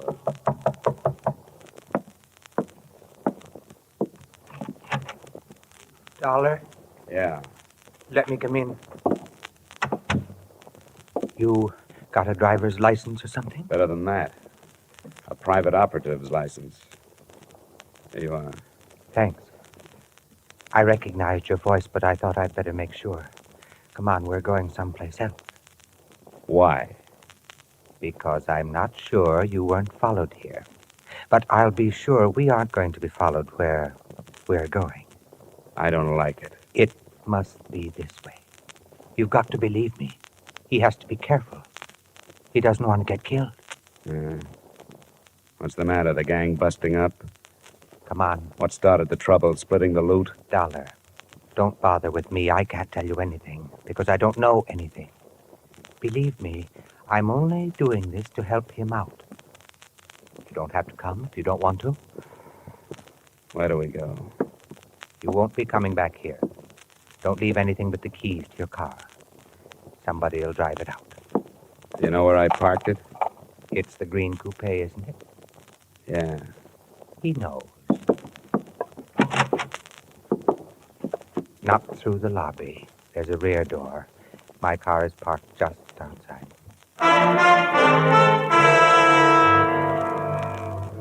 We drove without speaking, crisscrossing town and backtracking until he was satisfied there were no followers, and then out of town in roughly an easterly direction, following the shore of Long Island Sound.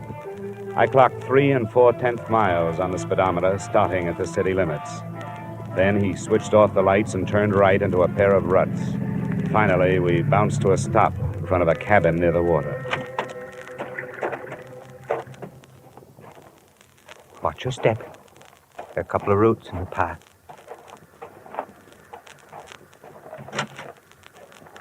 Did he come? He's here. Good. You wait in the car, will you? I don't think it'll take long. The first thing that impressed me as I walked past her into the single room was her youth. She didn't look much over 20. In spite of rather nondescript short brown hair and a band of freckles across an Irish nose, she was attractive. She was very small, and her violet eyes were very frightened. I'm glad you've come. Where's the man I've come after? He left. He decided at the last minute that it would be better if he didn't meet you tonight. Look, I've had enough. I don't play this way. I don't like to be made a fool of. But you aren't. Please be patient with us. I've been patient, and all I've gotten for it is some vague phone calls, pointless instructions, and a meeting in a crummy hotel that's right out of Dime Detective. I've had enough. Please help us. How can I help you when you don't give me anything? I don't know anything. And how can I help somebody who runs away? As far as I know, he doesn't even exist. I'll show you.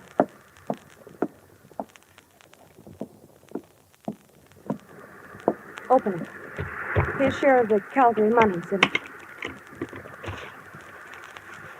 Could you take the wrappers off? I can take this with me? Yes. I don't get it. Does it matter? He wants to give himself up. Why this way? I told you on the phone. He doesn't want to be arrested in this state. He wants to go directly to the district attorney's office in New Jersey where the robbery was committed. He'll turn state's witness? Yes, but he has a demand. Promise of immunity. It won't work. Any promise like that destroys the value of testimony. Might even bar it from the trial. It's been done. It's never promised. You'll have to take his chances on that. It doesn't have to be public. You can try, can't you? Sure, I can try it, but I won't get it. Anything else? Yes. He wants to be placed in protective custody until after the trial. How many other men were in on the job? He wouldn't tell me. I can't tell you anymore. Will you go to New Jersey? I'll have to have 2 days. I may not be able to see anybody tomorrow. All right. We'll call your Hartford number both nights at 10. You'll have to go now. Please do your best.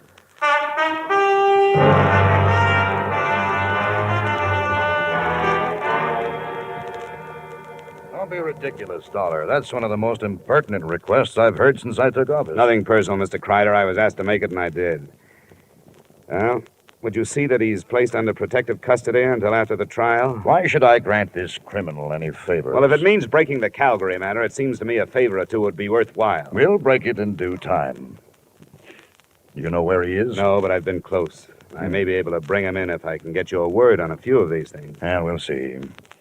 Do you mind telling us where you've been operating? Now, you know I can't tell you that. These people are my clients now, more or less. I have to keep their confidences.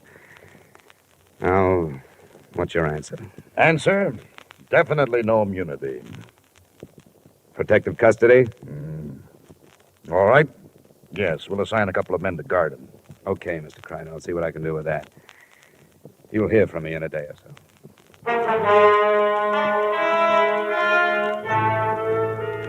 Expense account items 4 and 5, $40 traveled from New Haven to Trenton, New Jersey, and from Trenton back to Hartford.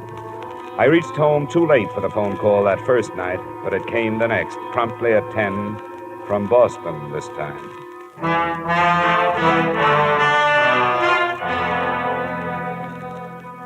What happened, Dollar? How did you make out? No worse than I expected to. Protection, but no immunity. Oh, that's not so good. They weren't too happy with the situation. I think because they want to make an arrest themselves. Were you followed? Yeah, 2 men. They're watching my building now. But I can lose them if you still want to negotiate. Can you come to Boston? Tonight? Yes, if you're sure you can shake the New Jersey men. Where do we meet?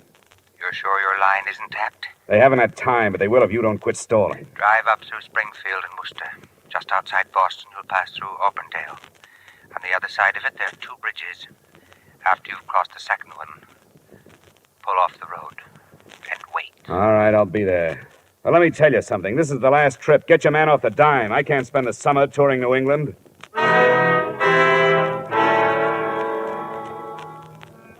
I slipped out of Hartford, found the second bridge beyond Auburndale, pulled off the road, and sat there, listening to the night. I sat there for an hour before anything happened.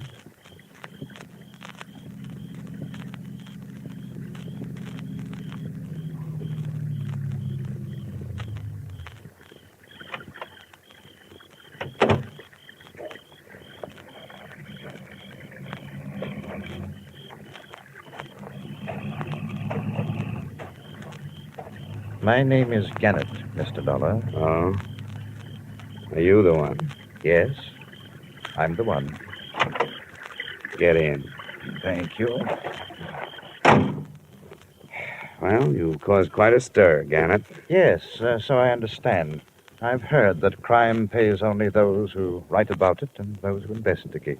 Are you armed? No, but satisfy yourself. The DA in Trenton? Then, by all means, the DA and friends will be at the cottage by the sound. After you have delivered me. It wasn't a silent trip, but the subject of our scattered conversation was always far removed from the Calgary matter. Gannett's only typically criminal attitude was one of fear.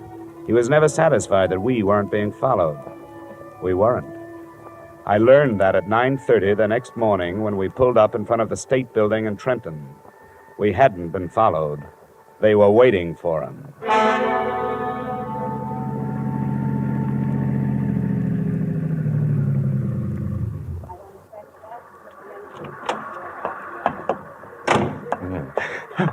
Al, no, don't.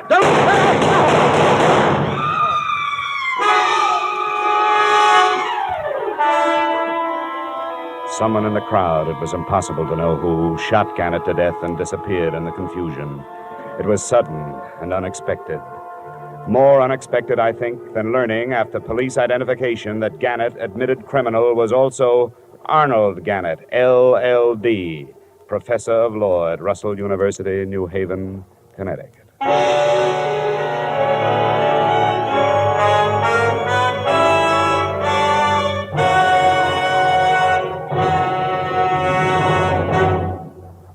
To make every day more enjoyable, treat yourself often to refreshing, delicious Wrigley's Spearmint Chewing Gum. The lively, full-bodied, real mint flavor cools your mouth, moistens your throat, freshens your taste. And the chewing itself gives you a little lift, helps you keep going at your best. So for real chewing enjoyment that's refreshing and long-lasting, always keep Wrigley's Spearmint Chewing Gum handy. Healthful, delicious Wrigley's Spearmint Gum will make every day more enjoyable. And now, with our star, Edmond O'Brien, we return you to the second act of Yours Truly, Johnny Dollar.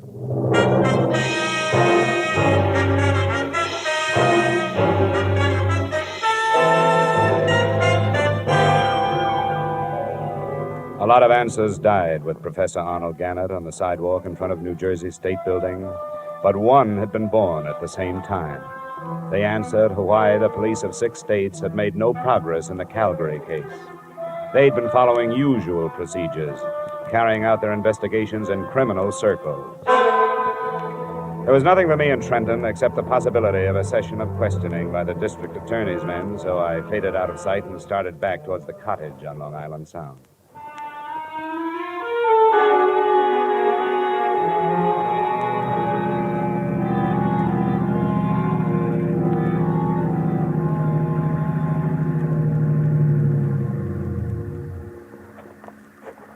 Hello? Hi. Did it go all right? No, it didn't. It blew up. Somebody was waiting for us in Trenton. He killed Gannett as he got out of the car. I thought we were careful enough. You were careful here and in Boston, but nobody was following you. They knew where he was going and waited for him. How did they find out? I don't know. He never told me anything about it. Where's the girl? She's asleep. She stayed awake all night. I don't know what this is going to do to her. She's his wife. She'll have to know. You're right. It'll be in the papers tomorrow, won't it? She was going back to New Haven in the morning. But I can't do it. I don't want to go in. I think you'd better. I don't know who you are, and so I don't want to lose track of you. Come on in with me. Very well.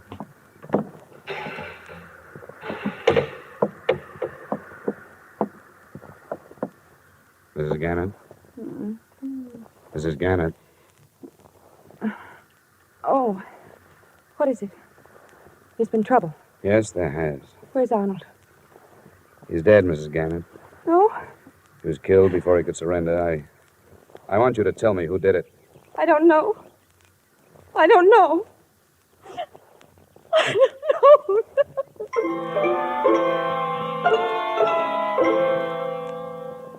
I gave her an hour to get hold of herself. During that time, I learned that the other man at the cottage was Earl Becker of Bridgeport and a gardener at Arnold Gannett's school. Enclosed, please find a copy of his statement. I'd known Arnold Gannett since he was a student at Russell University. We got to be good friends when we started to fish the Sound together. We didn't have anything else in common, but that sort of thing draws men together. I didn't know anything about the robbery until he told me he was in on it. That's all he told me. When he asked me to help him surrender, I said I would.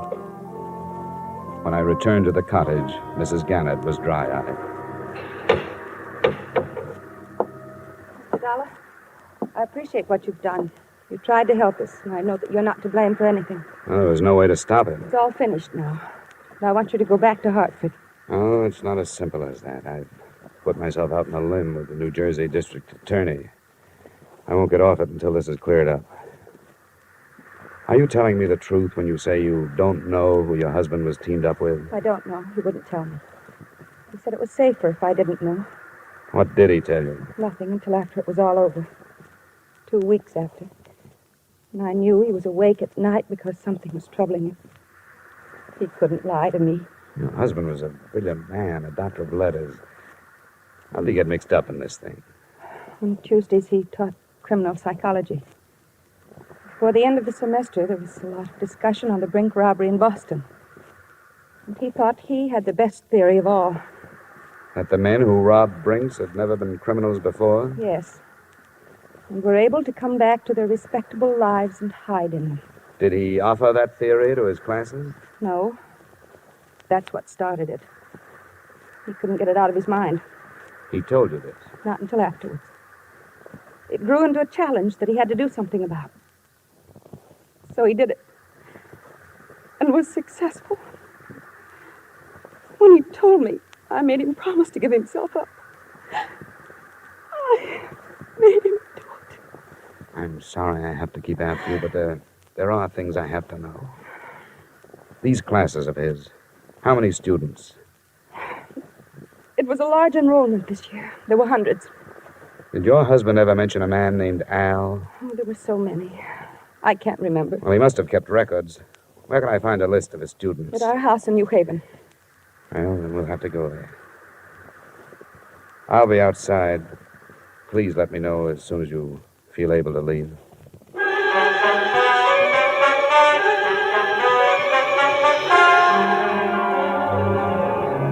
By now, the time element had become important. I knew that before long, the police would be swarming into Gannett's house and make my search impossible. I also knew I'd be dragged back to New Jersey for questioning. On the way into town, I tried to get some more information from Mrs. Gannett, but no luck. She apparently knew nothing of her husband's actions. It was 6 p.m. when she opened the door of Professor Gannett's office. Across one wall stretched a row of file cabinets, his records and lists of students.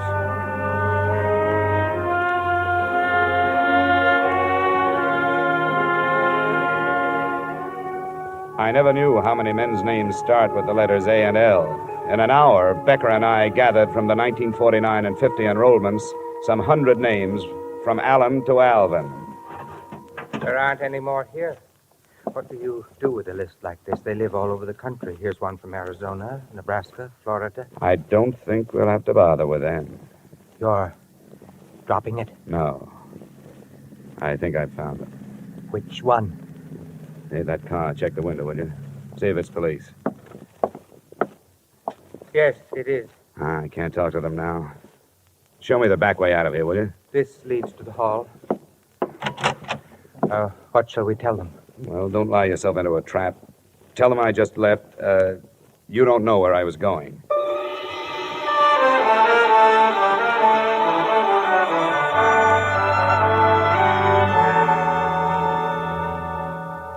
Have you read the papers, Mr. Matthews? Professor Gannett? Yes, it's hard to believe. You knew him? Yes, I'd met him. I'm awfully sorry about this. But now you know how the robbery was carried off with such perfection, don't you? What do you mean? You mentioned it yourself. They knew exactly where the armored truck would be and when. Your son Albert was a student of Professor Gannett's. What are you intimating? Well, there are thousands of students at Russell. I don't know of any other who has connections with the company that was robbed. I won't stand for this. The crime was committed because of a fixation Professor Gannett had about the Brink robbery. He felt he had to prove that respectable people could commit a crime and get away with it. He did it. But he couldn't have without knowing where your truck was going and approximately when it left New York. Where is your son? Strangely enough, this possibility had crossed my mind, too, but I just can't believe Where it. is he? He's in his room, packing for a canoe trip up in Vermont. Which one is his room? I'll show you. Come on, it's upstairs. Your suspicions are very strong, aren't they? Yes, they are, Mr. Matthews. What have you learned about my son? That his name is Albert. Then there is no proof. I don't know. I want to find out. But he would have no reason to do anything like this. I have always given him everything he wanted. But he's a brilliant boy, much too intelligent. Here's his room. Al? Yes, Dad. What is it? May we come in? I was just finishing. Oh, I'm sorry. Al, this is Mr. Dollar. I'm the investigator working on the Calgary matter. Oh? Well, excuse the room. My stuff's all over the place. I'm going up north. Where were you this morning at 9 o'clock? Why, What is this? Where were you? I don't see that it makes any difference. It does. Because I was with Professor Arnold Gannett at 9 o'clock. Before he was killed, he called to somebody named Al. What does he mean, Dad? I don't understand. Mind if I look over your room? For what? For a gun. A .38 from the sound of it. The police will be able to check the slugs that killed Gannett. Dad. Yes, Albert? Dad, I did it. I don't know why. I don't... What'll I do? I don't know. Dad, it wasn't supposed to end like this. Dad. I can't help you now, son. All right. All right, then I'll get away. No, you don't. It's no use. Get away from me. Oh. I'm sorry, Mr. Matthews. Yes, Mr. Dollar. I'm sorry, too.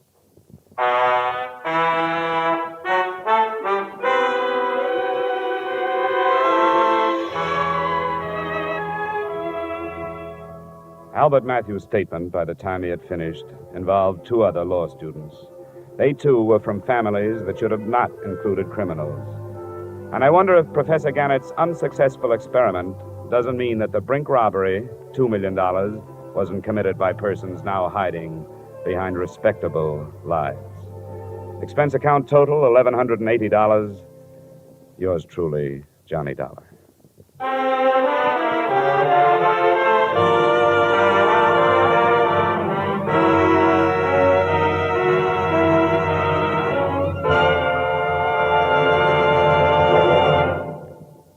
Remember, friends, to make every day more enjoyable, treat yourself often to refreshing, delicious Wrigley's Spearmint Chewing Gum. There's lots of cooling, real mint flavor in every stick. And chewing Wrigley's Spearmint helps keep you feeling fresh and alert. You feel better, work better, get more fun out of doing things. So indoors, outdoors, wherever you go, keep some healthful, refreshing Wrigley's Spearmint Chewing Gum handy. To make every day more enjoyable, treat yourself often to delicious Wrigley's Spearmint Chewing Gum.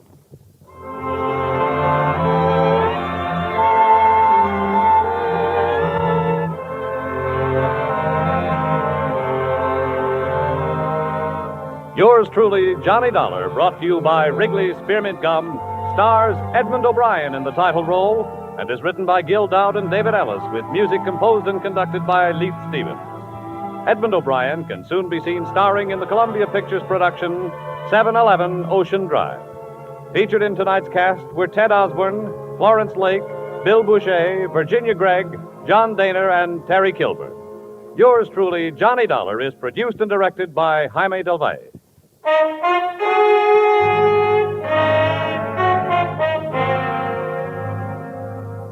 The makers of Wrigley's Spearmint Chewing Gum hope you've enjoyed tonight's story of Johnny Dollar and that you're enjoying delicious Wrigley Spearmint Chewing Gum every day. We invite you to join us again next week at this same time when, from Hollywood, Edmond O'Brien returns in another adventure of Yours truly, Johnny Dollar.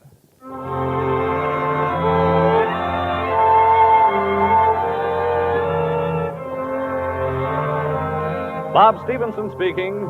This is CBS, the Columbia Broadcasting System.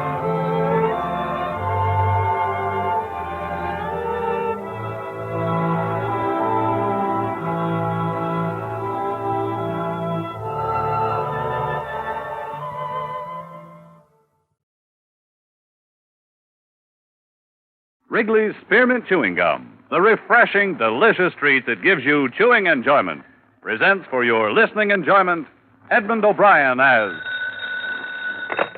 Johnny Dollar. Cal Porter at Associated, Johnny. What's up, Cal? Remember the Younger case, about 1945? Henry J. Younger. Your testimony set him up for a 1 to 10 hitch. Insurance fraud? Yeah, sure, I remember him. They let him out yesterday. He's been noising it about that you're the top of his shopping list. Oh, I've heard that kind of talk before. Well, all I know is he's not here in Hartford visiting grandmother. We'd like to have you on a payroll for a few weeks just for safety's sake. Keep an eye on him for us. Probably the easiest money I've ever taken, Cal. If I remember Mr. Unger, he'll have his eye on me.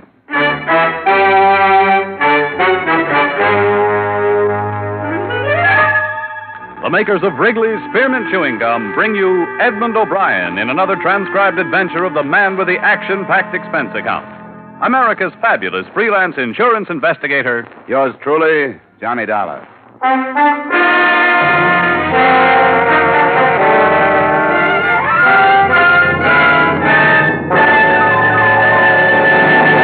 To make every day more enjoyable, treat yourself often to refreshing, delicious Wrigley's Spearmint Chewing Gum. Here's a taste treat you can enjoy indoors, outdoors, at work, or at play. The cool, long-lasting mint flavor refreshes you. The smooth, steady chewing helps keep you fresh and alert. Adds enjoyment to whatever you're doing. Wrigley's Spearmint Chewing Gum. Healthful, refreshing, delicious.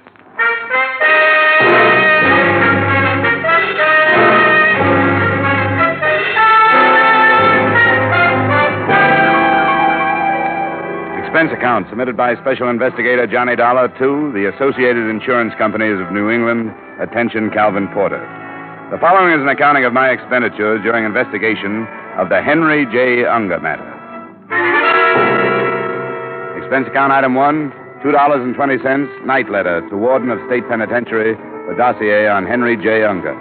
I just hung up and the doorbell rang. Just a second. Hello, Johnny. Eileen. Well, can I come in? Yeah, sure. Oh, nice place. Been so long I'd almost forgotten. Oh, I see you got rid of that imitation Rodin, the miniature. Wasn't your type, anyway. Oh, I must say you're not being very hospitable. Don't I deserve a drink? Sure. Well, what's the latest? Working as hard as ever. Oh, thanks. I'm sorry if I'm a lousy conversationalist, Eileen, but like you say, it's been a long time. I thought you said you never wanted to see me again. I did, once. But when I got your wire yesterday, I decided that My wire? I didn't send you any wire. Don't make me seem like a fool, Johnny. I got a wire from you asking me up here this evening. You said you wanted to talk things over. Look, I don't know who's playing a gag on you, Eileen, but I didn't send you a wire. I know how you felt 2 years ago when we said so long.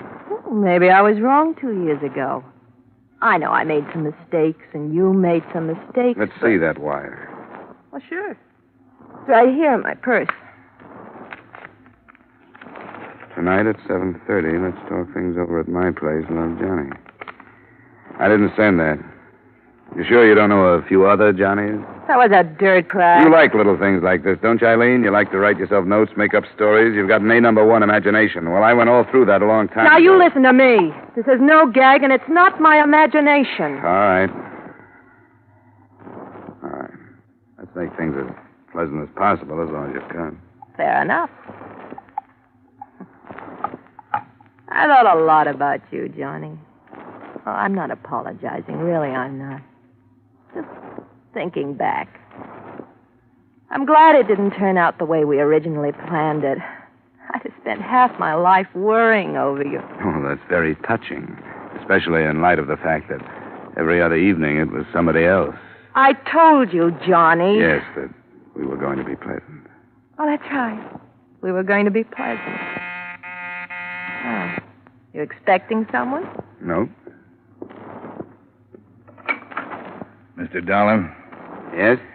Maybe you don't recall my face. The name is Unger. Henry J. Unger. Mind if I come in? I'm busy. Oh, yes, I see.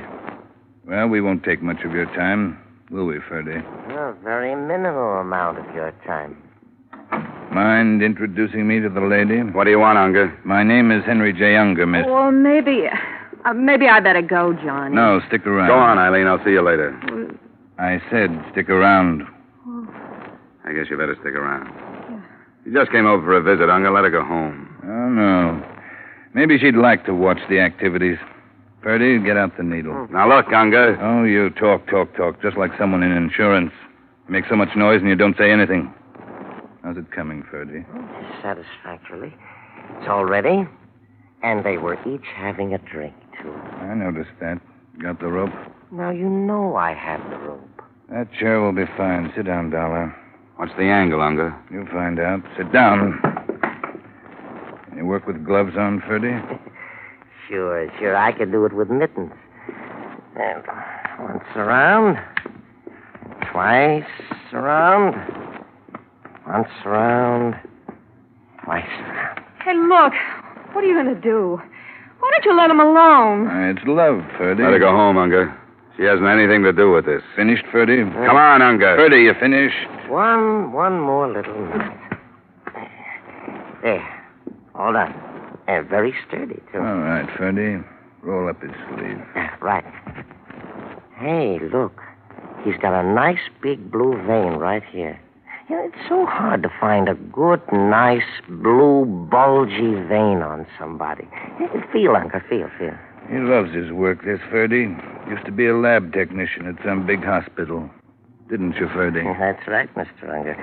Hold very still, Mr. Dollar, and concentrate on this lovely girl you see standing before you. Just conceive of yourself as being a very big man, the President of the United States or something. Someone with influence. There's a great deal of influence.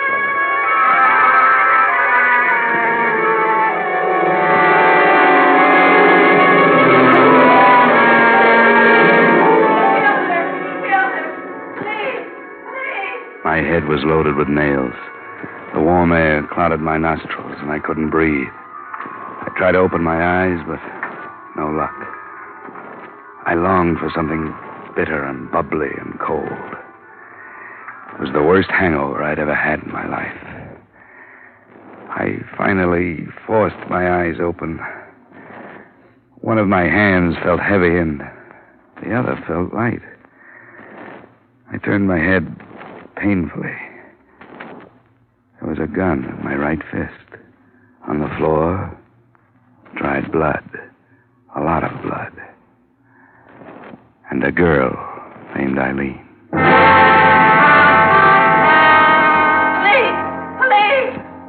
Oh. He killed her! Police!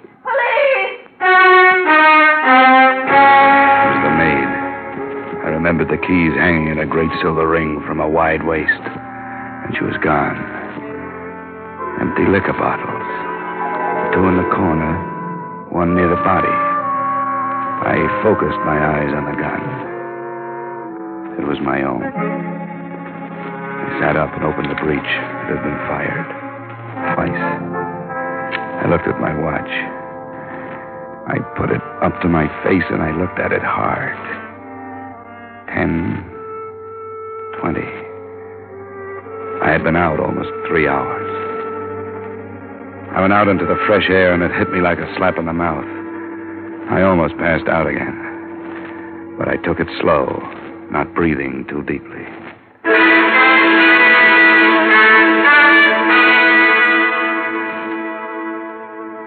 Expense account item 2, $1, and I forget how many cents cab fare to the combination home and office of my good friend, old Dr. Norwich. I was still so groggy I almost fell into the house when he opened the door.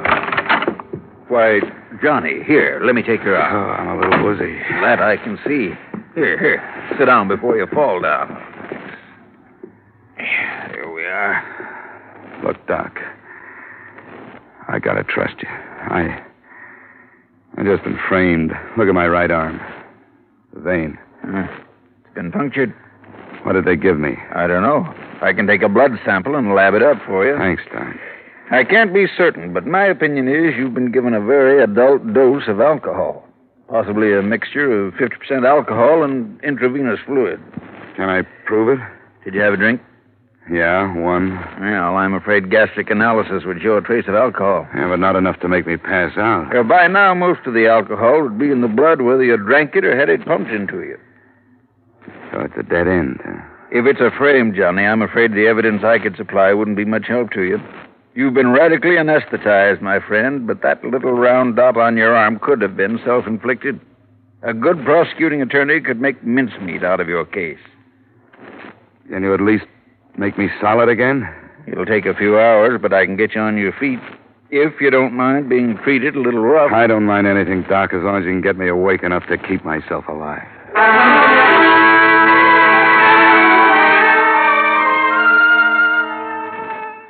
After a Swiss bath consisting of ice-cold water pressured at the body out of a stout hose, plus a potent shot of vitamin B complex and another cup of coffee, I felt almost normal. The throb in my head was gone. In its place was the cold realization that I was wanted for murder. Expense account item 3, 50 cents taxi fare to Asylum Street. It was funny going through all the motions of a murderer. I began to feel an edge of guilt creep into me. By the time I hauled myself into the Lost Soul Cafe, I felt as much a part of the place as the tramp at the elbow of the bar. I found an old informant at a front table. Expense account item 4, $25 strictly for information. Sure. Sit down. For that kind of money, sit down. Thanks. Now, what was that question again? Henry J. Unger, Victor. Henry J. Unger. Just unfrozen. That's right. Well, 25 isn't very much. 25 is my present limit. This isn't too big a case. I could do better on quiz show. Henry J. Unger and his character man, Ferdy. $25 and a shot. Right. Won't you join me? Oh, I can't look at this stuff. I took the cure once. Fistula, we're the same. Henry J. Who? Unger. Well, he hasn't been around long enough for me to know his habits. Just a few weeks. He just got unfrozen, you know. Yeah, that's what you said. Did I? Oh, yes, so I did. Well, he's been dropping in here every afternoon about... What time is it? 3 o'clock. In the afternoon? Yeah, in the afternoon. I've been here a long time. Oh, he should be here at any minute. You know, I should stop imbibing. You know why? It isn't really good for you. If you had the treatment I had last night, you'd quit. Oh, wonderful. Give me a temperance lecture. I haven't heard one in 14 years. The last lady that lectured me, I married. Turned her into a derelict and got rid of her. Give me a temperance lecture. Yeah, some other time. I just saw him. Where? See you later, Victor. Thanks.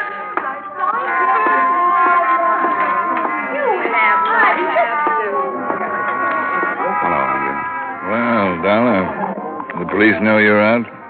Let's sit down and talk it over. I wouldn't stay in one place too long if I were you. It won't be too long. Well, speak your piece. This strictly revenge, Unger? Let's put it this way. 5 years is a long time. Good thing I learned to behave myself, or I'd still be running the prison paper. You're the noisy type, Unger. You'd be the finger man if I so much as stubbed my toe. Correction, I would have been. Now I've got the law doing my dirty work. You haven't made a mistake. I planned this for 5 years. You won't find any mistakes. Oh, I thought a lot about you, Dollar, up at the resort. Yeah, in the years I've been in the insurance game, I've seen you guys come and go by the dozen. They turn you out of the same mold. You flip a few jobs, and it gives you a kick, and it goes to your head. Then comes that one mistake. They salt you away, and it gripes you. The world's to blame. You look around for somebody to take it out on. You talk a lot for a fugitive, Dollar. You're going to sit down over a piece of paper and write out a full confession, Unger. What makes you think so? This. A confession under duress isn't worth very much. It'll be worth a lot to me. For one thing, it'll be the truth. You'll have to prove I held a gun on you. Drop it, Dollar. What? I said drop it. You got the wrong man, Lieutenant. I doubt it, Dollar. You're under arrest for the murder of Eileen Kennedy.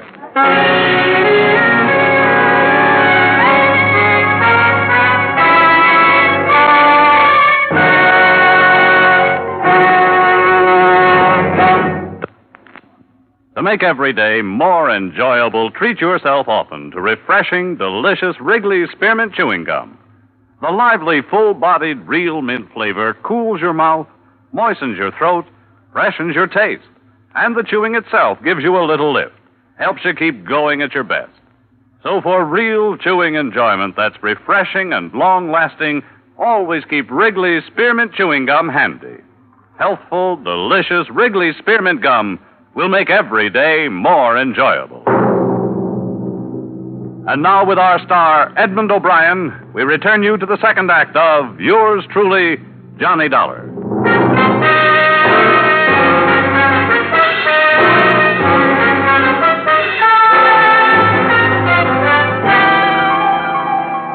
Johnny, it's my duty to warn you that anything you say may be held against you. If you got a good lawyer... Lieutenant, this is ridiculous. You know I'm not a killer. Do you want a good lawyer? Yeah. Guess I better get one. Call Joseph P. Harris. Number's in the book. Take care of that, Sergeant. Yeah, it looks bad for you, Johnny. When the DA gets hold of this evidence, he's going to be pretty nasty. You have any contradictory facts? Yeah, sure. I'm innocent. Can you prove it? Oh, come on, Dollar. You're in trouble. It was a beautiful job of framing, Lieutenant. All right, tell me what happened. Eileen Kennedy received a telegram yesterday. It asked her to meet me up at my apartment at 7:30 the next night that I wanted to talk. You two had quite a romance at one time, as I Yeah, we remember. had quite a romance, but I didn't send that telegram. Can you prove it? I didn't send the... No. No, I can't prove it. Go on.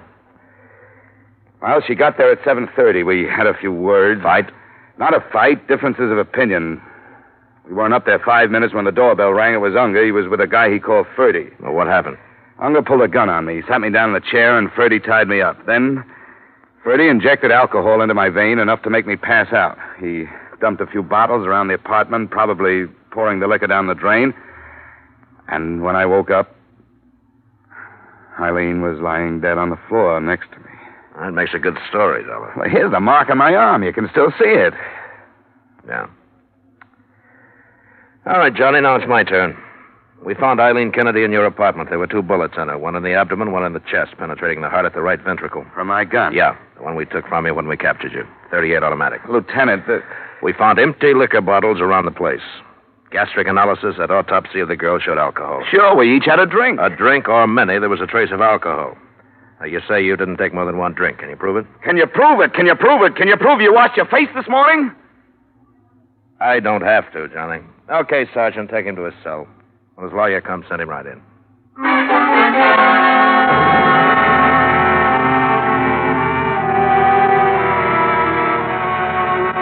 I'll try to remember something that might help me defend you, Johnny. Joe, I just can't think anymore. My head's going around like a pinwheel. You've got to keep yourself under control. Now, you're an investigator. You're used to dealing with things like this. Certainly when it comes to your own life. Yeah, that's just it. When it comes to my own life, I'm tied up in knots. I see. Well, I'll be frank. It'll be a rough one. Are they still holding Unger? They couldn't hold him. They had no charge against him. Uh-huh. And it looks like the indictment will go through, huh? Yeah, it looks like it. You were terribly drunk, Johnny. Dr. Norwich told me the percentage of alcohol in your blood. You think I killed her, don't you? Now, look, Johnny, I'm trying Forget to it. help you. Forget it, Joe. I'll see you in court.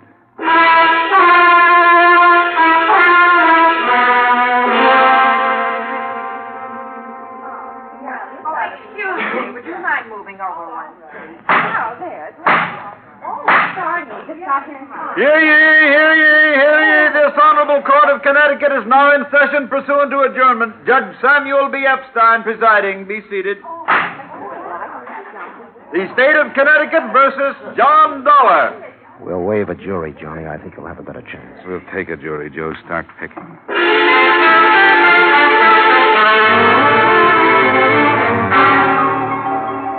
Your name, please? David W. Norwich. You're a physician, is that correct? Physician and surgeon. Now, Dr. Norwich, did the defendant, Mr. Dollar, make a visit to you on the night of July 10th last? He did. Would you mind explaining the circumstances of that visit to the jury, Doctor? He was very sick. I had to help him inside. He was so sick. A laboratory analysis of his blood showed him to be under the influence of alcohol. Did the defendant, or did he not show you a spot on his arm where a hypodermic needle had penetrated? He did. And did you or did you not suggest to him at that time that the alcohol might have been administered by means of a hypodermic needle? I did. But also... That'll be all, Doctor. Not quite all, Doctor.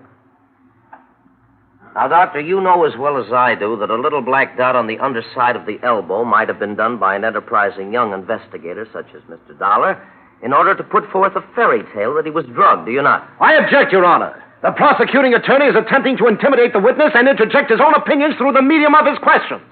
Sustained. Very well. Doctor, is there any possible way of showing through laboratory tests of one sort or another whether alcohol had been administered by hypodermic or by mouth? Yes, there is. Gastric analysis. And did you perform such a test upon the defendant, Mr. Dollar, at the time of his visit to you, July 10 last? I did. Will you tell the jury what you found, please? I found a trace of alcohol. That will be all, Doctor. Thank you.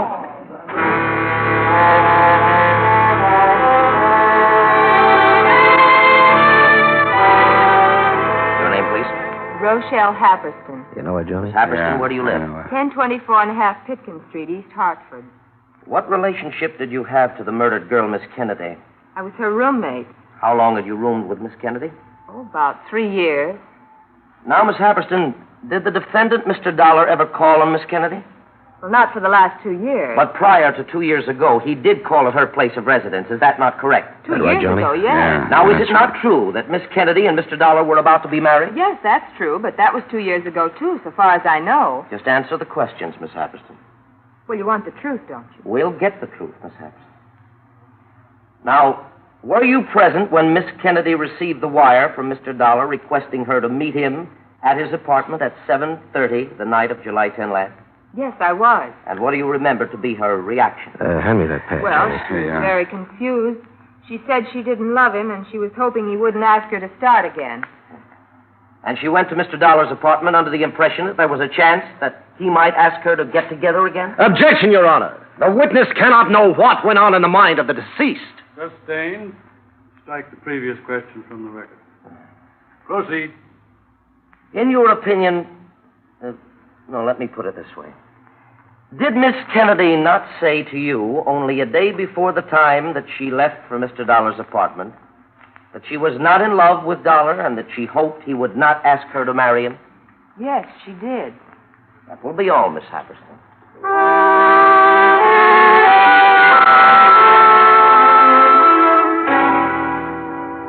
Your name, please. Javier Sawyer. Would you state your occupation?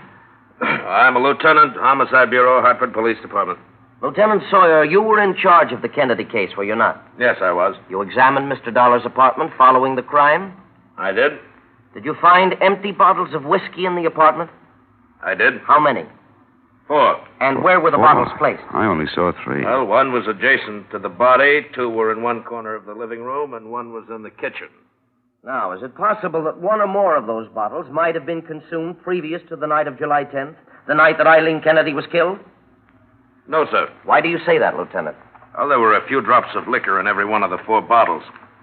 Had the liquor been consumed previous to that night, these drops would have evaporated by the time we got there. Thank you, Lieutenant. Your witness, Mr. Harris.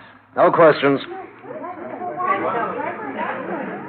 Looks bad, Johnny. 4 bottles. I only saw 3. Maybe a plea of guilty. A hypodermic? What'd you say? Joe, I've been in the fog. Put me on the stand. I'd advise against it, Put me on the stand, Joe.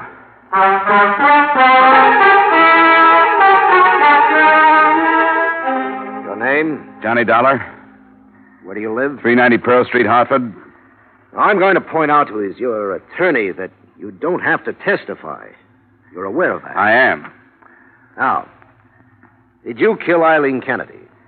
I did not, and I can prove it. Please.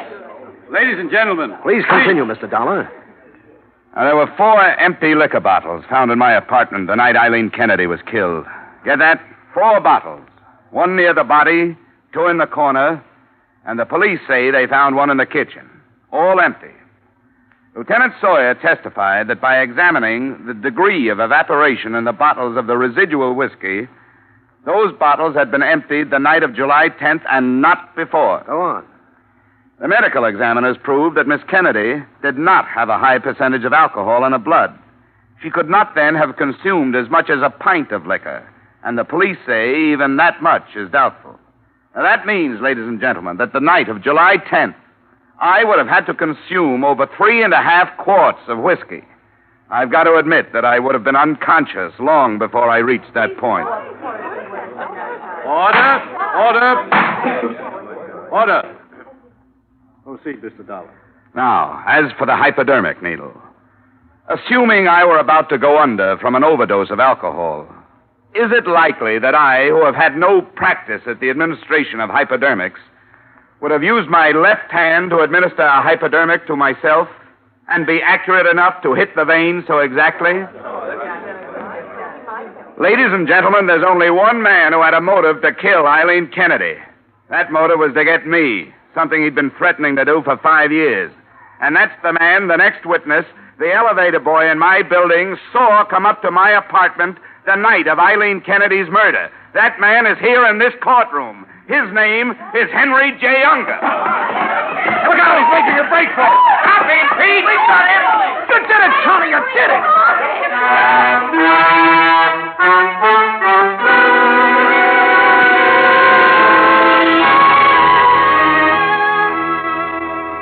So the case of the state versus Johnny Dollar became the case of the state versus Henry Unger. Freddy's confession under fire isn't going to help Unger any. You might sum up my whole case in one sentence. Alcohol and murder don't mix. But I'm not kidding myself. If Unger hadn't got panicky at the mention of the next witness, I might have gotten what he deserved. Just shows what a little nerve, some fast bluff, and somebody else's sense of guilt will do for you. You see, there is no elevator in my building. Expense account total, $50.39, and more worry than you've got stockholders. Yours truly, Johnny Dollar.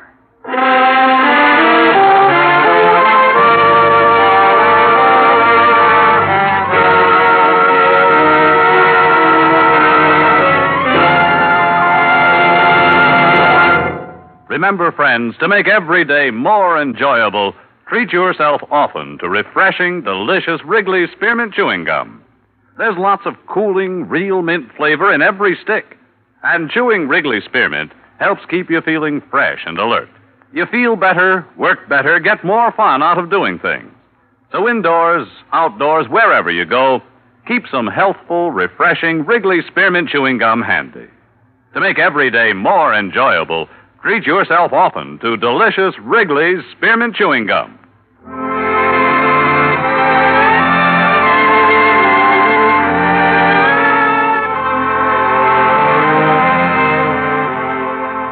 Yours truly, Johnny Dollar, brought to you by Wrigley's Spearmint Gum, stars Edmond O'Brien in the title role and is written by Gil Dowd and David Ellis, with music composed and conducted by Leith Stevens. Edmond O'Brien can soon...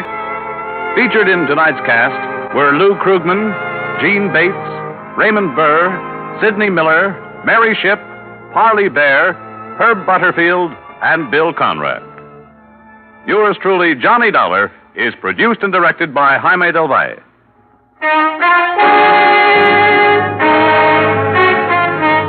The makers of Wrigley's Spearmint Chewing Gum hope you've enjoyed tonight's story of Johnny Dollar and that you're enjoying delicious Wrigley's Spearmint Chewing Gum every day.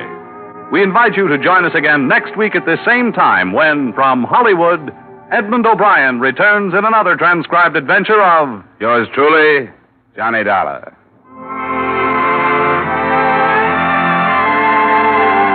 Bob Stevenson speaking. This is CBS, the Columbia Broadcasting System.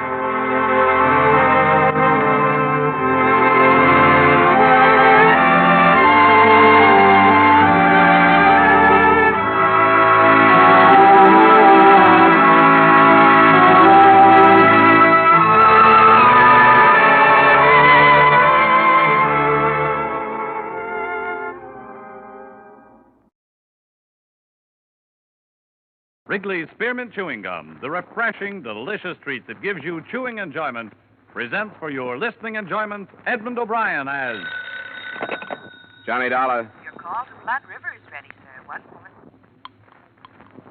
Go ahead, please. Hello, Deputy Gray? Yeah, is this Mr. Dollar? Yeah, right. I've been assigned to the Colburn shooting. I got your telegram. When'll you be here? Well, I have to ask you a favor. I got a plane space to Parkinson, and I understand there's a bus to a place called Divide, but I can't find any transportation into Blood River. Well, there isn't any. I'll have to meet you in Parkinson. Oh, good. I'm due to arrive at 4 tomorrow afternoon. Say, what about Colburn? Did he make a statement? No, he hasn't come to yet. If you want one, you better show some speed. The doc says he may not last till tomorrow.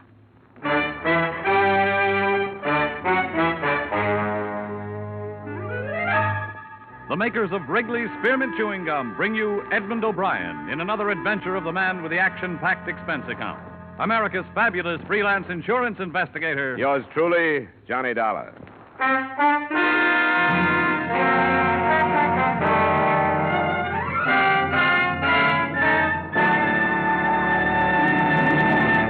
To make every day more enjoyable, treat yourself often to refreshing, delicious Wrigley's Spearmint Chewing Gum. Here's a taste treat you can enjoy indoors, outdoors, at work, or at play. The cool, long-lasting mint flavor refreshes you. The smooth, steady chewing helps keep you fresh and alert. Adds enjoyment to whatever you're doing. Wrigley's Spearmint Chewing Gum. Healthful, refreshing, delicious.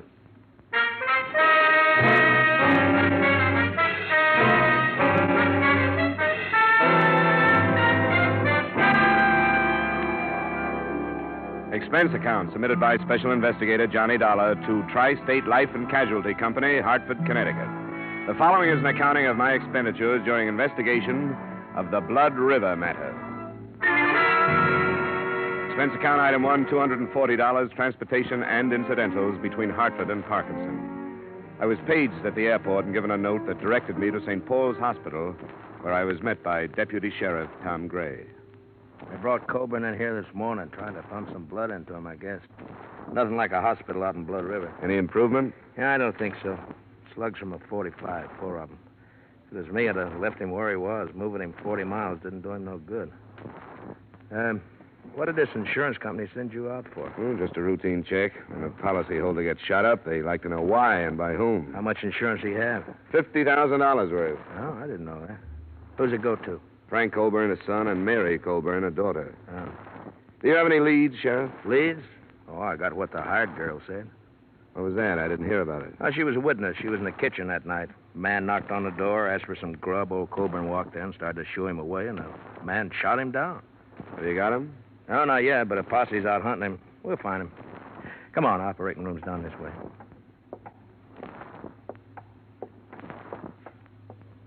Tom, have you heard any news? Not yet, Mary. Hello, Frank. I didn't know you two were here. Yeah, we came in as fast as we could. This is Dollar. He's from your pa's insurance company back east. Miss Colburn, Frank. Who sent for you, Dollar? The insurance company was notified of the shooting. They asked me to come out. Why?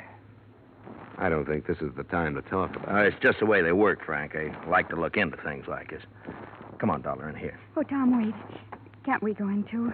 The doctor told us to wait here, but we've got a right to go in if anybody has. Well, I guess you have, Mary, but the doctor probably thought it'd be easier for you this way if something went wrong, you know. Well, it isn't. I want to be with him. I have a right to be. All right, Mary, if that's the way you want it. You too, Frank? I don't see how it'll do anybody any good, but I'll come.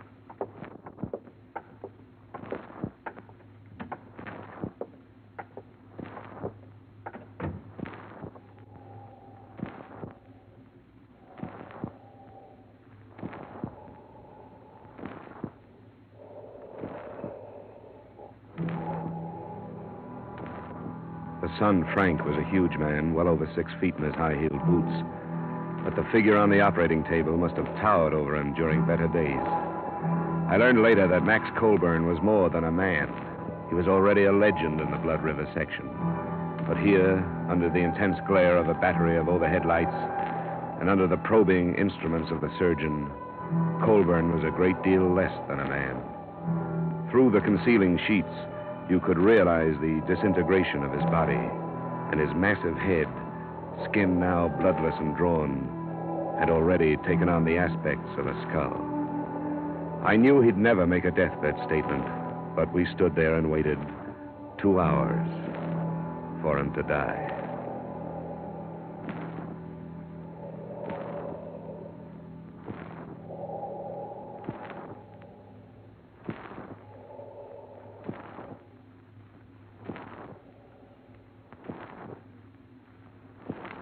That's all, nurse.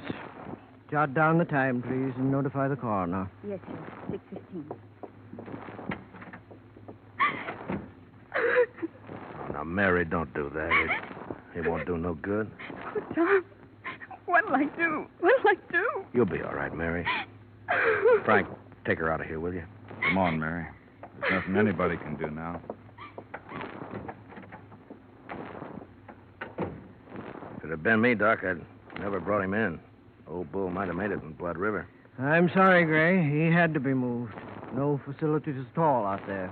It's your business, I guess. It was point-blank range, Gray. Multiple punctures of the stomach, single puncture of the right lung. He had to be moved. How do you do? Johnny Dollar, Doctor. Oh, I'm sorry. Dr. Fulton.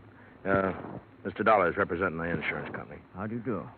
I'm sorry I couldn't save him, Dollar. Well, you did everything you could. Yeah. Who was it that shot him, do you know? Not yet. I hope you'll find him. Max Colburn was a fine man. Yeah, the best. What are you going to do now, Dollar? Go to Blood River? I'm still not satisfied about this thing. I'll put you up in my place. There's no hotel. Oh, thanks. I'd appreciate it. Well, nice to meet you, Dollar. Too bad it couldn't have been under better circumstances. You should never have brought him in. Well, he probably knew what he was doing. You think he shouldn't have been brought in? Why'd you let him? You're supposed to be the sheriff out here. There's nothing I could do to stop him, Frank. No, and there didn't seem to be anything you could do before to stop it either. Oh, now, calm down, Frank. The county don't pay you to run around with my sister. If you'd been spending half the time on your job that you do with her, this wouldn't have happened. That's enough, Frank. Now shut up. And if Mary don't know it's mostly your fault, I'm going to tell her. He's a hot-headed buzzard. Yeah, I noticed. Can we make it to Blood River tonight? Yeah, we can make it all right. Look, Dollar, I want to tell you something. It's a funny little place, only about 300 people in it. They aren't going to like you butting in. They don't like strangers. I'm used to that. Okay, as long as I told you. My Jeep is out in the back in the parking lot.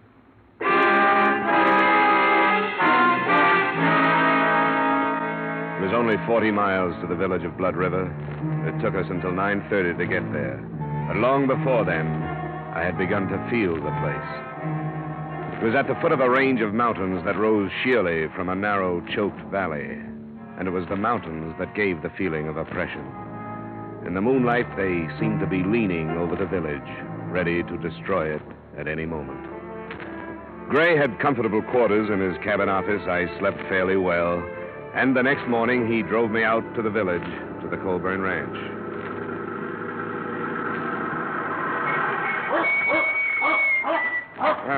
Quite a layout. Only 400 acres now. Colburn used to own the whole valley. There's open range up in the hills there. Well, this is the best fattening range in the whole... Will you get away, Duke? That dog dangerous? Yeah, could be, I guess. He's the old man's dog. He knows something's wrong, but he don't know what. That's right, isn't it, Duke, boy? Yeah. Now, go away, go away. Come on, boy, go. Well, come on, we'll go up to the house. Our girl will be in the kitchen, I suppose.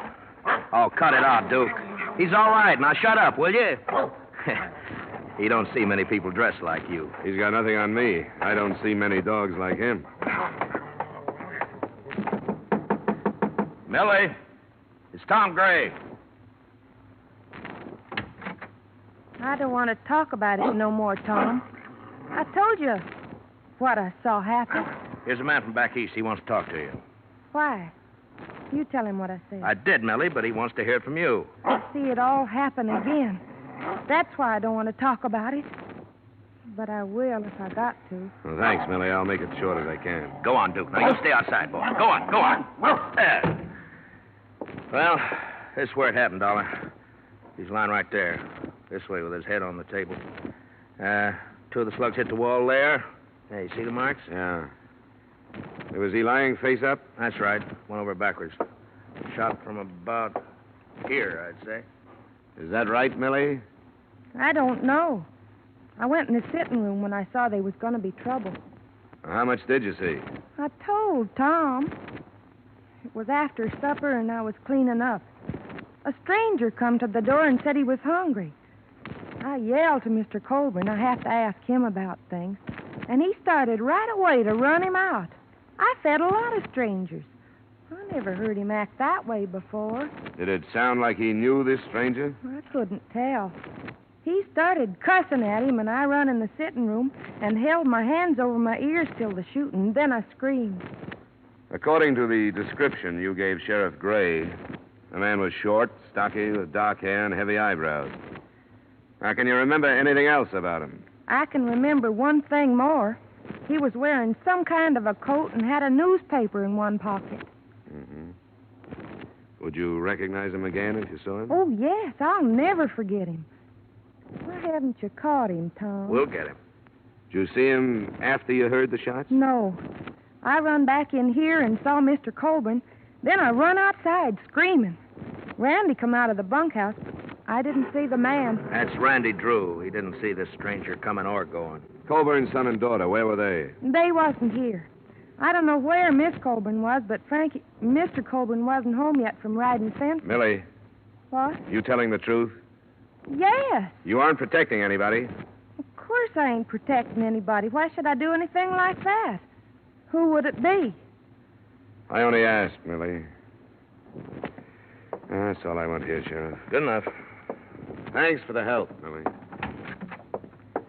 Yeah, it looks like it's going to storm. How old is she? Huh? No, about 20, I guess. With a little work, she could be an attractive girl. She's peculiar. She grew up outside, but never quite did inside. How does she and Frankie get along? Pretty good, I guess. What are you driving at? Sometimes that stranger story sounds just a little too pat. Now, hold on. I take it that's the bunkhouse? Yeah, that's it. Now, how could somebody kill Coburn and then get across all this open yard before anyone ran out to check on the shooting? I don't know. I guess shooting out here don't mean what it does where you come from. Folks here do a lot of shooting. Well, Millie said she screamed. Yeah, it's pretty dark here, too. Mountains cut off the sun about 4 o'clock. Well, maybe so. I told you we found a gun in a ditch near here. She said she had a newspaper in his pocket. The gun was wrapped in one when we found it. Who's this? What? That looks like Charlie Baxter. Oh, yeah, it is. He was in the posse. Wonder what he's steaming that horse about. Hold it. Oh! What's the matter, Baxter? What? We got him. We got the killer. We found him at Silver Star. Oh, well, good. Where's he now? We're bringing him to your place. It's Elmer Bryce. He came back? You better get in there. Right. You stay here and bring Millie in. She'll have to identify him. Use the truck. Okay. Let's get on back to town, Dollar. Who's Elmer Bryce? There used to be a hand here, just flunky. Kept the range string watered. Choked a colt to death with a rope, and old man Colburn darn near killed him. When was this? Oh, 2 years ago. You know, in 35 years of ranching, Elmer Bryce was the first hand the old man ever had to fire. Folks around here ran him right out of the country.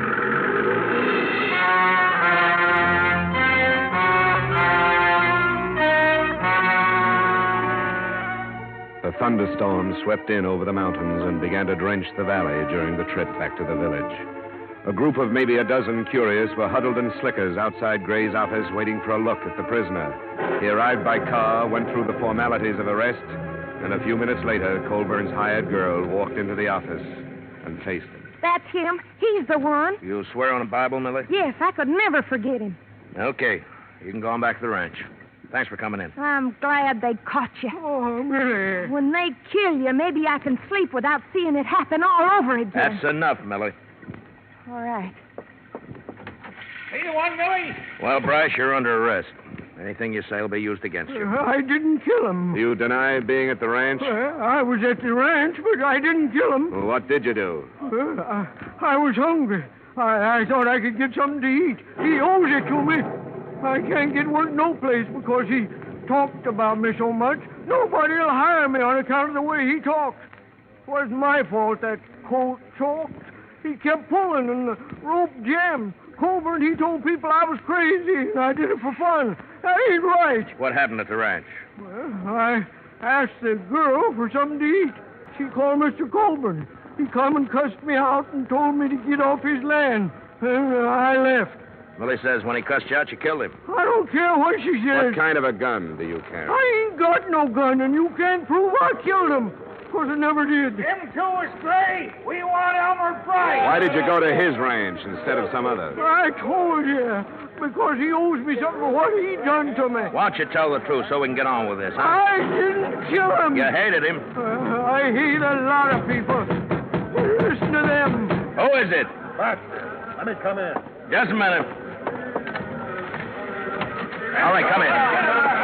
Gathered fast, Gray. Must be near to 100 out there now. They sent me in to say they wanted Bryce. Well, they can't have him. You know how they feel about old man Coburn. They want his killer for themselves. I didn't kill him. Nobody can prove I did. I think you've waited long enough, Sheriff. You better get this man into a car and get out of here. All right. Come on, Bryce. On your feet. I'll to give you to him. I don't care what you Give me a hand, Dollar. Sure. The faster we move, the better. Open the door, Baxter, and start out. We'll be right behind you. All right, let's go. Move, Bryce. Come on, move. Come on. Get to the car, Bryce, quick. Now go home, folks. Anderson there, you go home. And Phil, you know better than to do this, and go on home, will you? Right, get away, Lego. We don't need no outsiders. Ben, take care of this outsider. I got the killer. Use your head. This won't do any good. This is Hartford, you crazy. You ain't gonna stop it. Oh!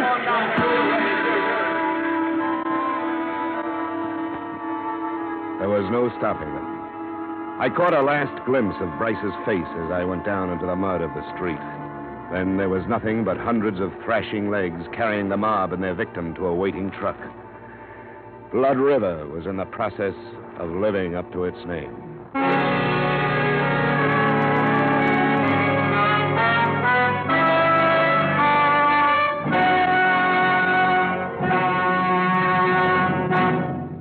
To make every day more enjoyable, treat yourself often to refreshing, delicious Wrigley Spearmint Chewing Gum. The lively, full-bodied real mint flavor cools your mouth, moistens your throat, freshens your taste. And the chewing itself gives you a little lift, helps you keep going at your best. So for real chewing enjoyment that's refreshing and long-lasting, always keep Wrigley Spearmint Chewing Gum handy.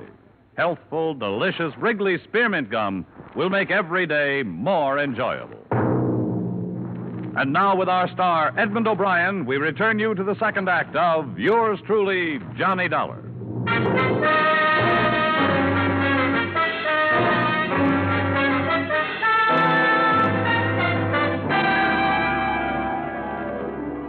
Deputy Sheriff Gray had fared worse than I. A boot heel had stunned him.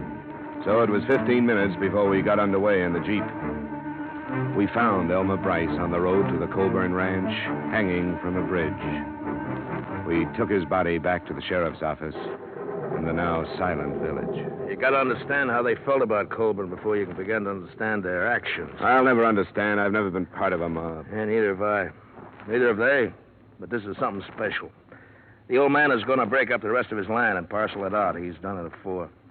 He was loyal to the Blood River folk, and it meant they could have the land of their own. They could never afford it except the way he sold it. You're in a bad spot, aren't you? What are you going to do about this lynching? I'd like to call back the last hour and a half. That's what I'd like to do about it. Should have kept Bryce out of Blood River, but I didn't know. These people are my friends. I'll have to go into Parkinson and name as many of them as I saw. That's what you pay for wearing a badge, I guess. It's a lousy break. Is there anything I can do? I think I better strap on a gun. For the first time since I got this job. See there on the desk the receipt I made out when I took Bryce's personal things? I better have that. Is it there? Yeah, it's here. Sheriff, What? what's this? Who signed this? Charlie Maxwell. He signed because Bryce couldn't write. That's his X just above there. He couldn't write. Well, no, he wasn't much for brains. You saw that. He couldn't write his own name, but he carried a newspaper around with him? Why? Just to have it handy for wrapping guns? Or did he learn to read without learning to write? Well, it's going to be a strange kind of justice, Sheriff. If he was telling the truth and your village killed an innocent man, those that go free will live with that for the rest of their lives. I'll leave the Jeep with you. I'll drive Maxwell's pickup into Parkinson. Yeah, thanks. There's some of my clothes and boots you can wear. Better get out of them wet ones. And just take this advice, will you? Don't go throwing your weight around. It's going to send them crazy. Be careful. I'll be back after supper.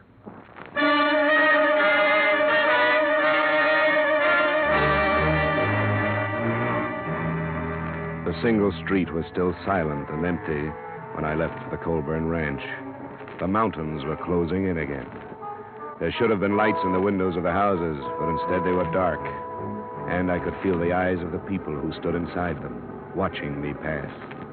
Finally, almost at the edge of town, a knot of men stepped from a doorway and waved me to a stop. Where's Tom Gray? He went into Parkinson What for? to report the lynching. Lynching? Hear that, boys? He says somebody strung up the killer. I don't believe it. From what I hear, he hung himself. And good. Why are you trying this out on me? I'm not here to arrest you. I couldn't if I wanted to. What are you doing here? I'm still looking for Max Colburn's murderer. Bryce hung himself. He shouldn't have, because he wasn't guilty. Who says that? Sheriff Gray and I. There was nothing against him but your personal feelings and some circumstantial evidence. He's the one who done it. He even said so. Said what? That he went to the ranch first off. Why else would he do that? He was hungry. Now, come on, get out of my way. If you people think the rest of the story will help your peace of mind any, I'll try to get it for you. But Bryce was innocent. Think about that for the time being. Come on, move it, Ben. I'm coming through. Let him go, Ben. Come on, boys. He can't hurt us.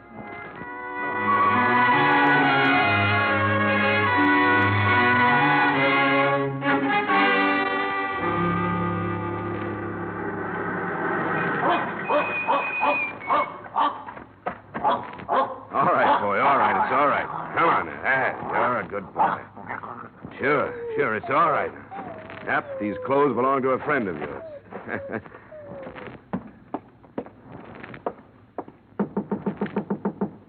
Who is it? Johnny Dollar, Miss Colburn. Oh, Who is it, Mary? it's Mr. Dollar, Frank. Oh, yeah. Come on in, Dollar. Thanks. We heard about Bryce. I'm sorry it went that way. Any man, I don't care what he is, has a right to a trial. Yeah. Lynching is one of man's least pleasant habits. This one especially, it looks like Bryce was innocent. No, he wasn't. Millie said he was the one. There could have been a lot of things wrong with her statement. She didn't see it happen, she only heard it. Somebody else could have taken advantage of Bryce's visit and done the shooting himself. I don't follow you.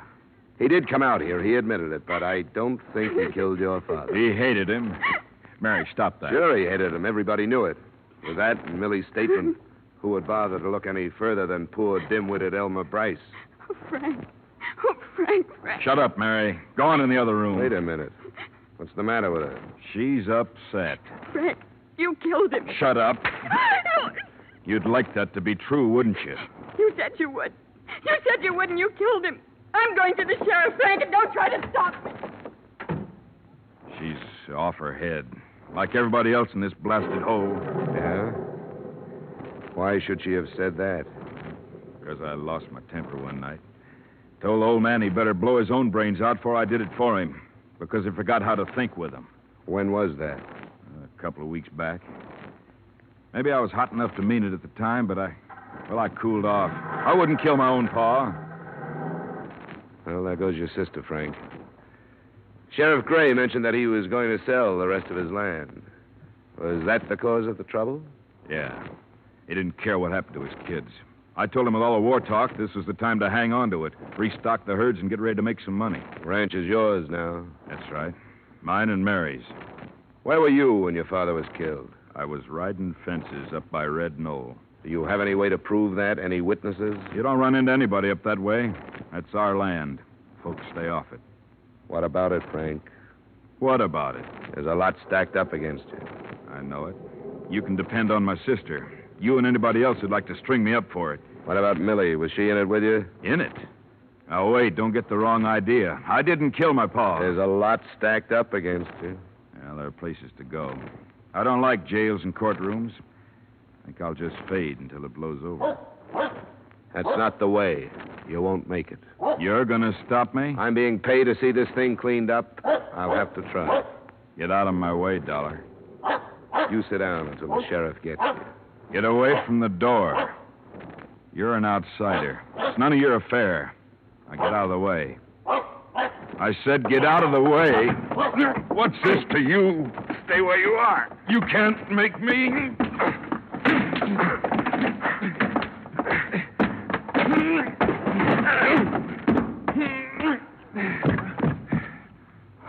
No, I don't want to have to kill you. So don't get up. Frankie, What do you want, Millie? What are you doing with that gun? you've got to kill him, Frankie. Get out of here. You've got to. For me. Why? Because I lied. I lied to everybody. What about? About your pa. Elmer Bryce didn't kill him. Millie. Because I did. I killed him for you. You told me that night you wished he was dead. You remember that night? I remember, Millie. And I told you I'd do anything for you. Remember that? Anything. Yeah, I remember. I lied. Elmer Bryce came, but I stayed in the kitchen and heard everything he said. I knew he hated your pa, and after he ran away, I thought about it. You're crazy, Millie. I waited for a while, and when I knew nobody saw that man leave, I yelled to your pa again. And when he come in, I shot him. And that night, I threw away the gun. What's the matter with you, Millie? You know what's the matter. Now, you can't run off and leave me. You've got to help me. I can't help you. You got to kill this man. I won't do it, Millie. Then you've got to take me away with you. I'm not going away now. I don't have to. I didn't have anything to do with it. This is the end for you and me. All right, Frankie. Hey, get down. Don't do it! Kill her. Drop it. Let go. All right. All right. I did it for him. Now I don't care what happens to me.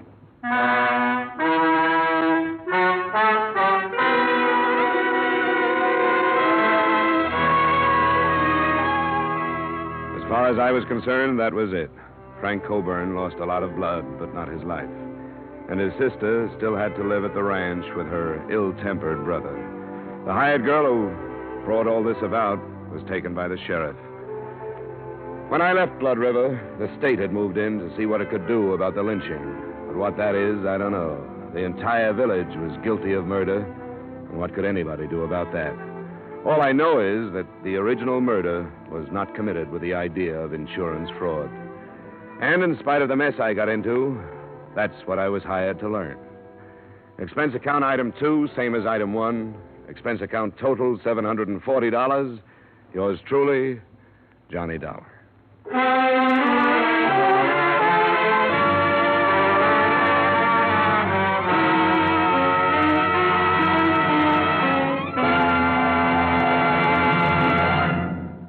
Remember, friends, to make every day more enjoyable, treat yourself often to refreshing, delicious Wrigley's Spearmint Chewing Gum.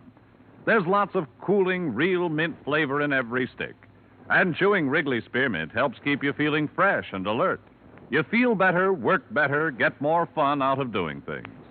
So indoors, outdoors, wherever you go, keep some healthful, refreshing Wrigley Spearmint Chewing Gum handy. To make every day more enjoyable, treat yourself often to delicious Wrigley's Spearmint Chewing Gum.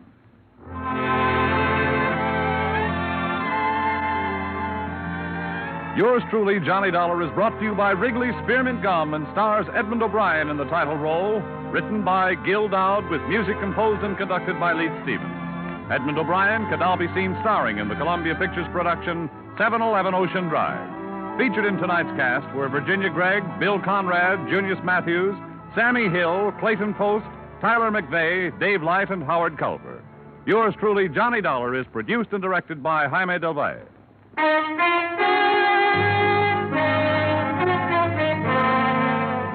The makers of Wrigley's Spearmint Chewing Gum hope you've enjoyed tonight's story of Johnny Dollar and that you're enjoying delicious Wrigley's Spearmint Chewing Gum every day. We invite you to join us again next week at the same time when, from Hollywood, Edmond O'Brien returns in another adventure of... Yours truly, Johnny Dollar.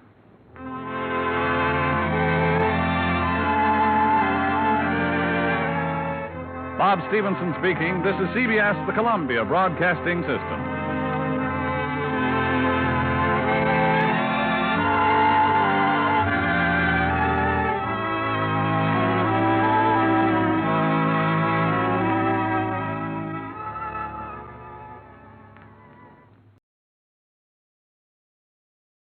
Hallmark Playhouse, which is heard during most of the year at this time on Thursdays, has nearly finished its summer vacation.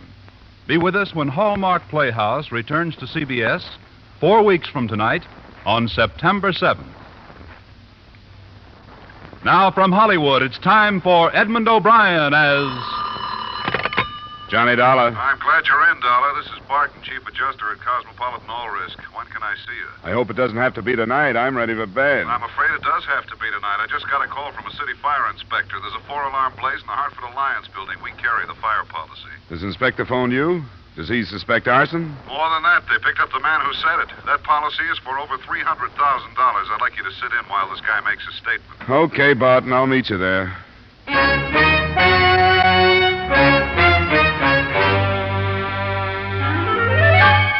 Edmond O'Brien in another adventure of the man with the action-packed expense account. America's fabulous freelance insurance investigator. Yours truly, Johnny Dollar.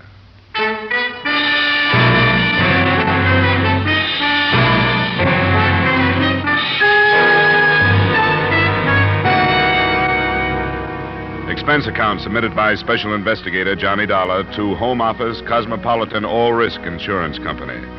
The following is an accounting of my expenditures during investigation of the Hartford Alliance matter. Expense account item 1, $2.50 cab fare from my apartment to the scene of the fire. Hey, Mark, can't you give us any more pressure? I'm feeding 4 lines now. Sorry. We have the chemical hose right over here, Woodruff. There it is, Captain. Watch it there, mister. Oh, yeah. Through here. We'll hit it from the third window there. Dollar. Hey, Dollar. Right over here, Barton. Hey, Barton, here. Oh. Everything outlines against that place. I couldn't see you over here. Out of harm's way. Hey, that building was a bad risk. Is there any steel in it? Yeah, maybe a little in the plumbing, but it's no worse than most in this neighborhood. Somebody's got to insure them. Who owns it? His name is Clarence Pickett. I don't know too much about him. I understand the blaze started there in the ground floor corner office. Yeah, that's right. The Hartford Alliance Loan Company. An off-duty policeman saw it start as he was driving by and then grabbed this kid as he was heading it down the alley. A kid? Yeah, about 19 or so. They took him down, but we can question him when they get through. Then they're sure he's the one. He was running away. Hey, look at that wall below the second floor window. Yeah, get in. Get out of there. Get back away from that wall. Leave the equipment. Come on!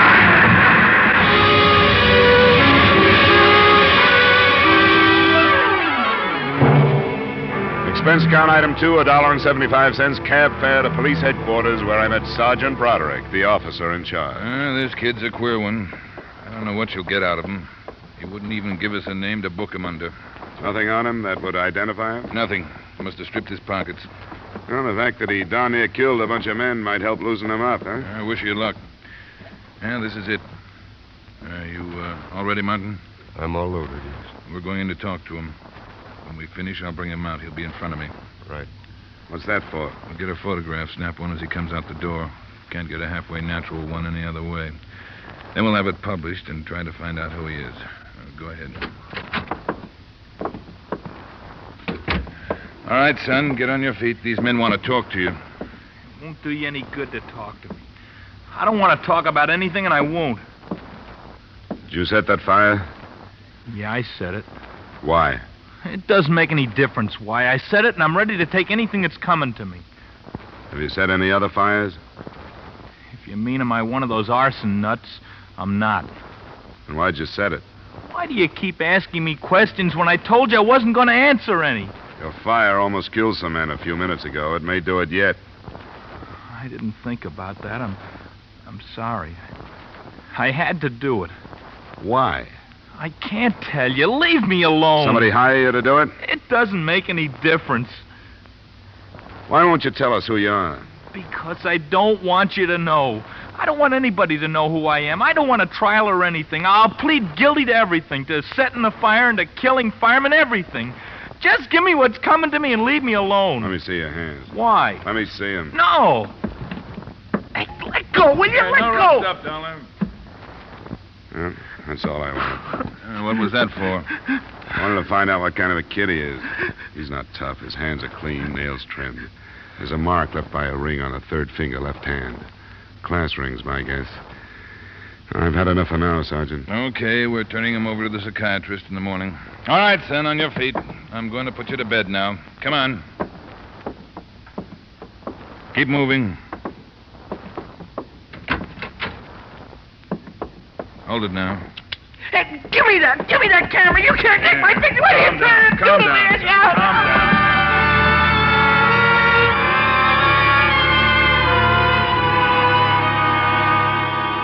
Expense account item 3, $7. Transportation and general costs the next morning spent while running down the financial condition of Mr. Clarence Pickett, owner of the burned-out building. At 1 p.m., I looked for him at his home, and at 1:45, I found him viewing the charred remains of the Hartford Alliance building.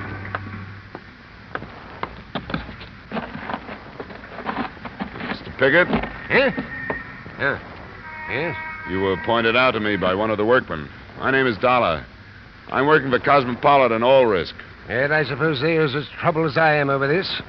My office was right there, the corner one on the 3rd floor. That's right over the spot where the fire started. Yes, so I've been advised. And I was reminded as to how many nights I've been working there at the hour it broke out. You haven't assayed the loss already, have you? That's not my job, Mr. Pickett. I'm not an adjuster.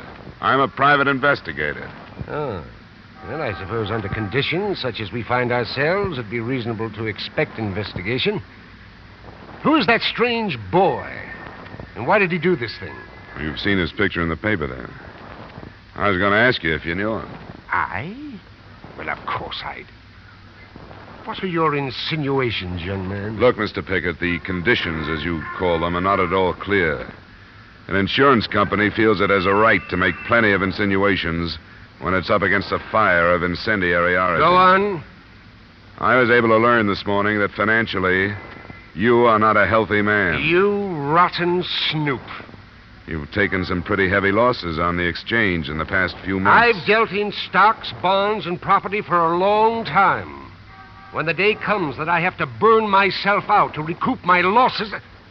Oh, go away. I don't want to talk to you any further. I'm afraid it can't stop here. Will you come down to police headquarters and face that boy they picked up? I will not. Why won't you? Because I have no reason to. I've never seen him, and I don't care to. On the strength of your refusal, I think a court order could force you to. You do that? I certainly would. So you have nothing to lose by coming without one. Very well, Mr. Dollar. And I'll see you choke on your own insults.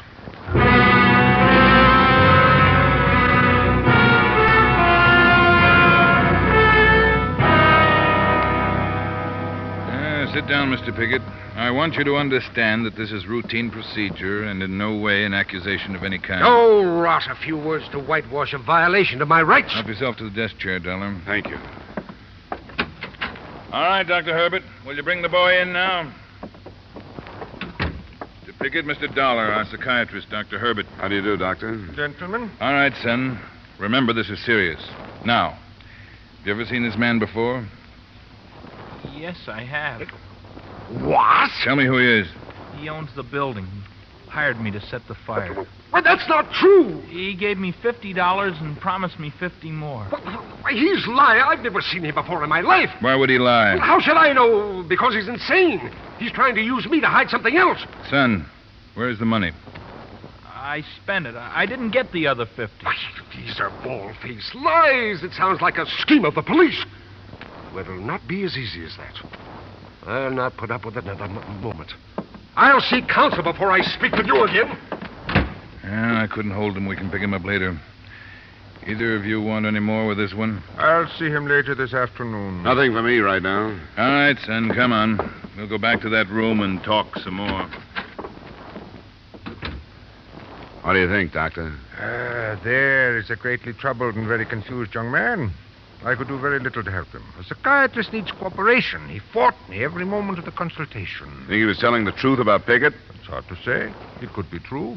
On the other hand, as a falsehood, it could be classed as one aspect of this tremendously strong desire to keep some secret hidden. How would he know that Pickett was the owner of the building? That would be quite simple. Newspaper was shown to him this morning in an effort to force him to reveal his identity. Yeah, that's right. There's still no key to who he is, huh? None. I've learned only that he seems to be, well, should we say, a well-bred boy, fairly well-educated, who was tortured by something in the building that he feared and hated. The fire started in the offices of the Hartford Alliance Loan Company. Do you think a debt that the boy couldn't pay off would be a strong enough motive to drive him to arson? Unless it were a debt of shame. No.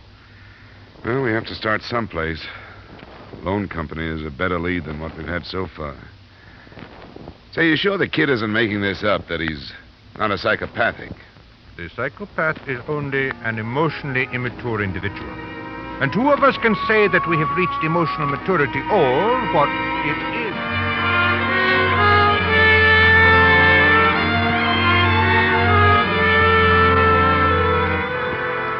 After hearing the doctor out to the bitter end, I knew no more about the arson case than I'd known before.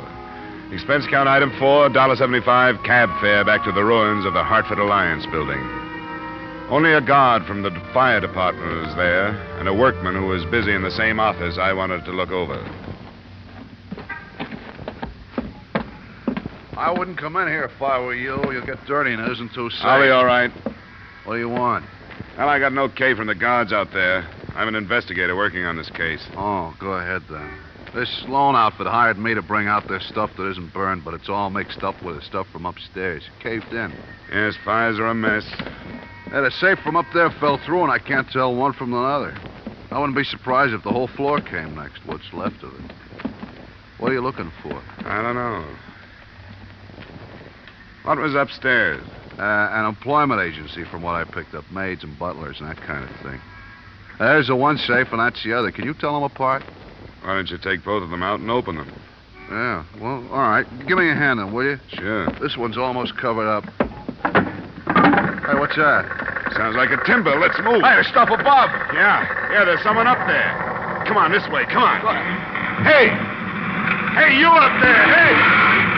Hey!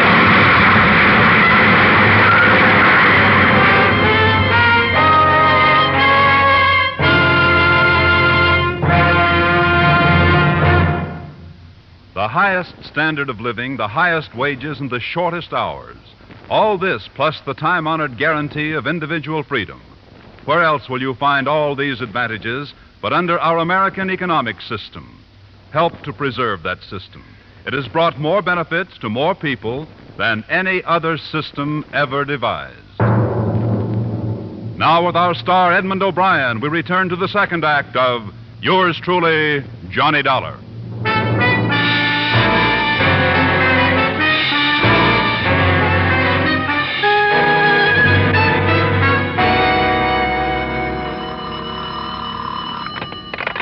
Johnny Dollar. This is Bart, Johnny. How do you feel this morning? Oh, rotten. How about the workman? Bad. Still unconscious. Fractured skull and something about his back. Well, I guess I feel better than he does. Hey, Barton. Yeah? That cave-in was no accident. What's that? There was a man on the floor above us. It's one of the last things I remember. He was looking down at us, holding a crowbar. Well, why didn't you say something about it yesterday? I wasn't thinking straight. You don't after a crack in the head like that. But I began to remember last night. Are you sure of this, Dollar? I guess it'll be hard to prove. There were two safes in there. One from the Hartford Alliance Loan Company and the other from the Hartford Alliance Employment Agency. It had fallen through from the office above. I don't get it. I don't either. But we just decided to move both of them out because you couldn't tell them apart without looking at their contents. And that's when the roof fell in. And you're trying to work out a connection. Oh, I don't know. Say, what about the kid? Has he been identified? Not yet. He still insists that Piggott paid him to set the blaze. Hard to prove, but I'm following it up. I wouldn't build a case on it yet. I'll try some more coffee and aspirin, and when I can make it, I'll go down and talk to the kid again.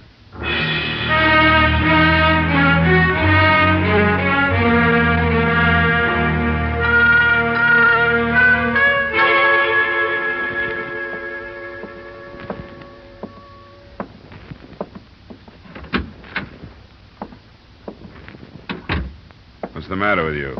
Oh, get out of here, will you? I'd like to. I wish I'd never heard of you, much less seen you. But it's my job to clean this thing up. That means putting as much evidence as I can get into the hands of the people who hired me. So settle back. I might be working on you until you're middle-aged. Pickett hired me. I told you that. Speaking as an insurance man, I'd like to believe that's true. But I don't think it is. I think something in the building was behind that fire. He paid me to do it. And why would somebody try to kill a workman and me because we were pulling a couple of office safes out of the wreckage? I don't know. I don't know anything about that. Pickett hired me. What does the Hartford Alliance Loan Company mean to you? Nothing. I don't know anything about it. Or the Hartford Alliance Employment Agency? It doesn't mean anything. It doesn't mean anything. Nothing does. I can't tell you anything.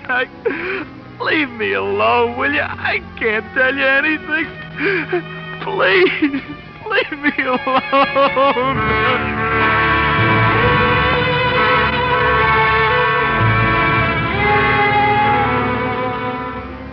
That afternoon, his silence stopped paying off, and his picture in the paper started to. A woman phoned in to say that she thought she recognized him. And at 6 that evening, I was standing on her doorstep in the little resort village of Pine Orchard. Mrs. Landry? Yes? My name is Dollar. I talked to you after you phoned the police in Hartford. Oh, yes, Mr. Dollar. Won't you come in? Thank you. It was just the strangest thing about the way I happened to see that Hartford paper. Nobody out here takes it, you know. But I went down to the drugstore to buy a movie magazine, and something just pulled my eyes to this paper, and there was Billy Brandon. You're sure of it? I've known him since he was a tyke. I worked for his people, you know. That was before Mrs. Brandon passed on 3 years ago. I can't imagine what could have got into Billy to be in such awful trouble. Is his father still alive? Oh, my, yes, a splendid man. And they live here in Pine Orchard? Only in the summer. They're from Chicago, but they have a huge estate here, loads of money. Mr. Brandon is in Florida fishing. Poor man, I don't suppose he even knows. The police are trying to locate him. Yes, I just don't know what to think of it. How could Billy cause his poor father such shame? Mrs. Landry, do you know if there's anyone on the estate now that I could talk to? Nobody that lives in. Mr. Meek, the gardener, lives just down the street. He told me just yesterday that woman they kept out there left her job without so much as locking up the house. Who is she? Their maid. An out-of-town girl. From your home, Hartford. Some employment agency sent her. Employment agency? That's what Mr. Meek told me. Mrs. Landry, do you know if it was the Hartford Alliance Employment Agency? Yes, that was it. It's their business, I suppose, but there are plenty of good girls right here in town. Mrs. Landry, what was her name? Do you know? No, I don't, but Mr. Meek lives just down the street. He'd know. The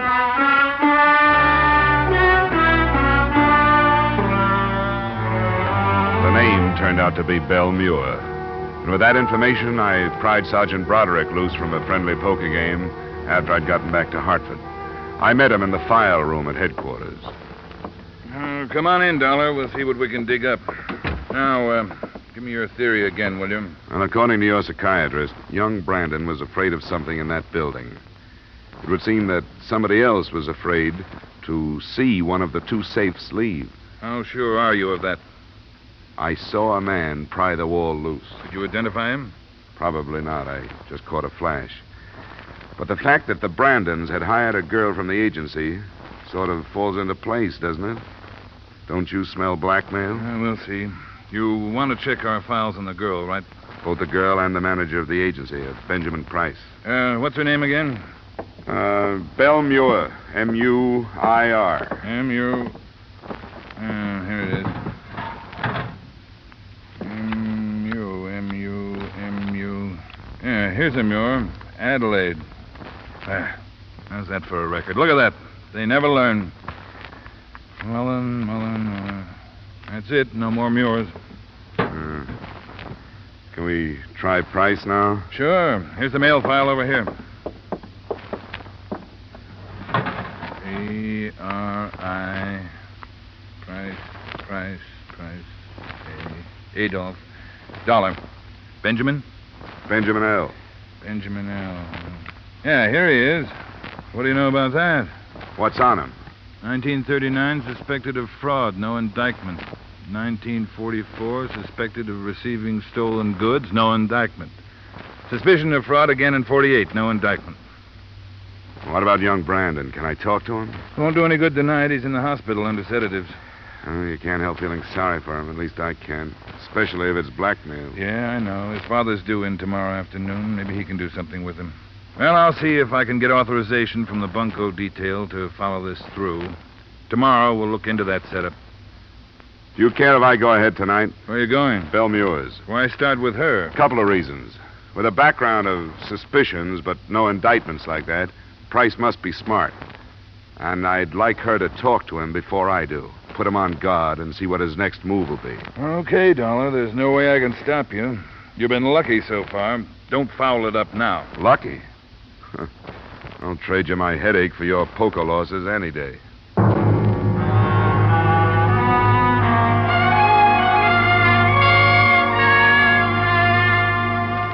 The discovery of Benjamin Price's name in the police file wasn't the only development to take place at headquarters.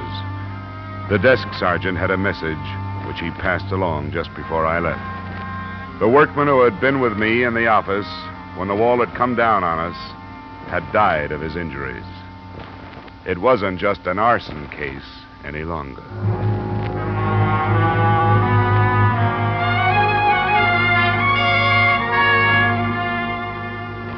I found Belle Muir at home, in a ground floor apartment, low-income neighborhood.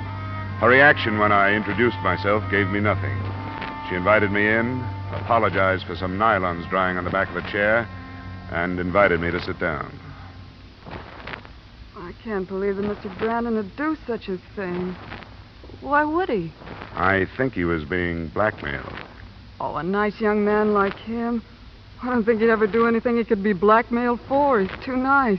Have you ever heard of anybody but people with nice reputations standing still for blackmail? Oh, I can't believe it. And I don't understand about the fire. Why would he do that? To try and stop the blackmailers. Now, you're the only connection we've found between the building and the Brandons. I'd hoped you could help us. Help you? I don't know anything about it. You got your job with the Brandons through the Hartford Alliance Employment Agency? Yeah, I've been signed with them for over a year. Is there any way they could have gotten a hold of any information they could use against the boy? I don't see how. And I swear I don't know what it could be. Young Mr. Brandon was almost too nice, if you know what I mean. No, just what do you mean? Well, I've had trouble with some of these spoiled rich men's sons, but Mr. Brandon never looked twice at me.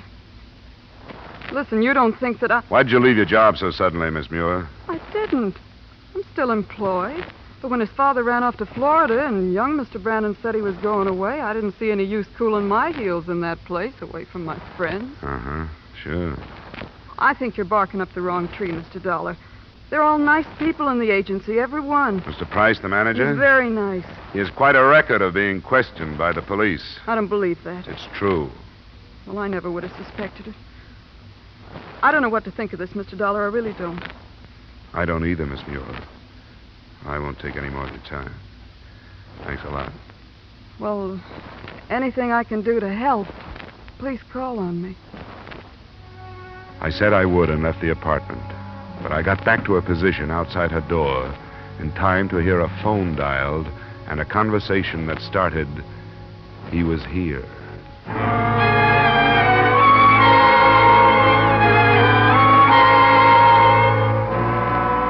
Proof of blackmail is hard to get without the cooperation of the victim, which is also hard to get. But it looked more and more like that lay behind the trouble. The next morning, I decided to try my luck with Benjamin Price.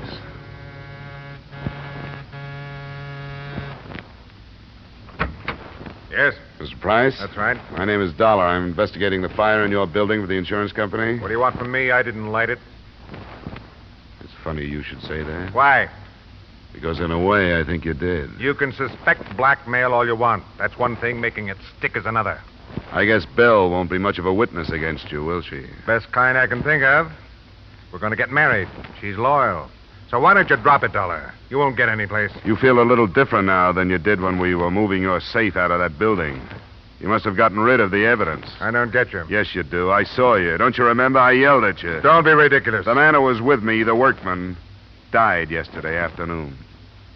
With the blackmail, it should work into a first-degree murder charge. You're going pretty far, aren't you? Not as far as the men from the police laboratory are going.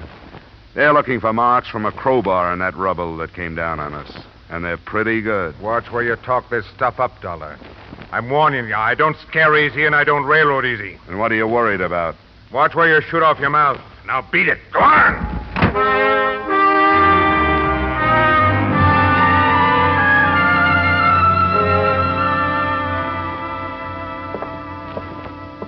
I wish you hadn't gone to him, Dollar. You said yourself he was smart. He is, but he's guilty, too. I recognize him, and he knows it. What about the father? Well, he got in a little afternoon. He's a pretty important man in Chicago, an ex-public defender. Defense lawyer now with one of the biggest private practices there. Sure, he would be. Yeah, this is the room.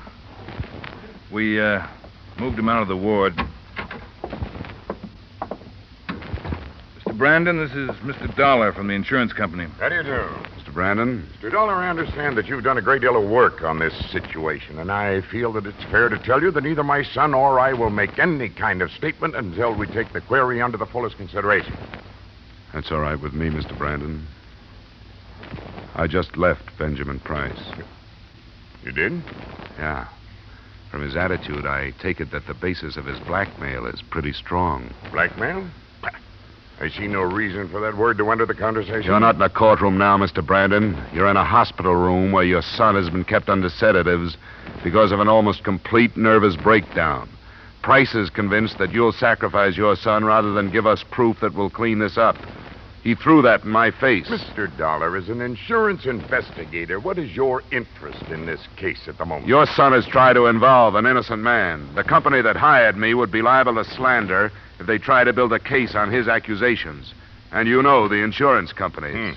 I do, indeed. I can promise you that we'll dig into your son's background and your background until we get the answers we want. Dad. Just a moment, Bill. If you let Price get through this one untouched, where do you think he'll stop, Mr. Brandon? Dad, make him go. I can't stand anymore. I don't care about myself, but I don't want... Bill, let me handle this. Mr. Dollar, you must realize that my son acted under severe emotional strain. Could I depend upon you to be a witness in his defense? No, you couldn't. He started something that caused a man's death. Dad, don't let him talk anymore. Just leave me alone and I'll take care of it. I've done it all right so far. Sure, you've done a fine job. Bill, I think it's gone far enough. It has to stop sometime. But, Dad... Dollar, my son was involved in a traffic accident in Chicago 2 years ago. He was drunk. A woman was killed. There was a witness, and I paid him to perjure himself in our favor. Bill was acquitted. Price found out about that? Yes. How? This man, well, his name isn't important now, continued to extort money from me. He phoned at the house in Pine Orchard, and the maid overheard. I didn't know Bill knew about it until today. She didn't know I was there, and I listened to her talk about it. The first one was bad enough, but then with another one, I had to do something. Did you make a payment to the maid? No, somebody else. A man. Did you recognize him? Yes. Would you identify him if we took you to him? Yes.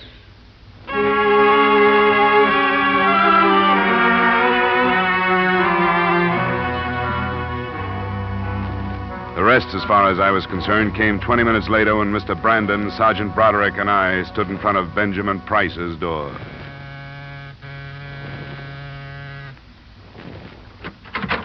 Well, Dollar, haven't you caused... That's the man. Who is this guy? What is this? Get out of here. I think we better come in, Price. No, you don't. I know my rights. You don't come in without a warrant. We got a warrant. What do you want in here? All we want is you, Price. There's a men waiting outside who want to place you at the scene of the murder. They can't do it. I wasn't there. You'll have your chance to prove that if you can. The men want to go through your apartment. Why? They look for traces of soot from the building. All they need is a speck or two. Come on, Price. Let's talk it over. Not me. Oh, you know you don't, Price. That does it. Okay, pick him up, Dollar. Don't bother to be gentle. He won't care.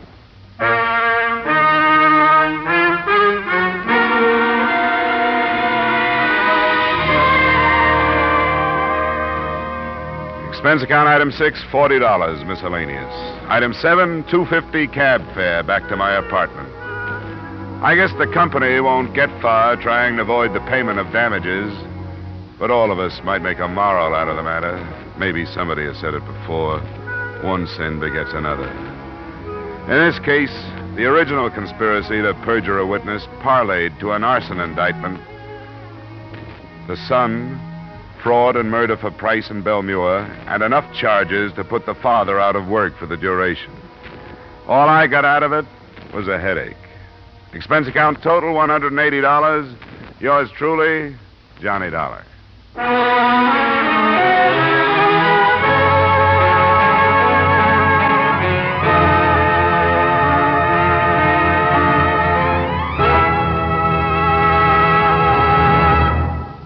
Yours truly, Johnny Dollar, stars Edmond O'Brien in the title role and is written by Gil Dowd with music composed and conducted by Leith Stevens. Edmond O'Brien can currently be seen starring in the Columbia Pictures production 711 Ocean Drive. Featured in tonight's cast were Hy Averback, Ken Christie, Raymond Burr, Gil Stratton Jr., Howard McNear, Ted Osborne, and Peggy Weber. Yours truly, Johnny Dollar, is produced and directed by Jaime Del Valle.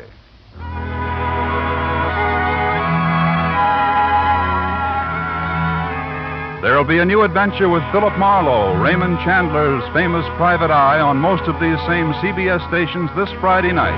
Shrewd, hard-boiled, given to the wisecrack, Philip Marlowe will bring you a solid half hour of thrills Friday night on CBS, the Columbia Broadcasting System.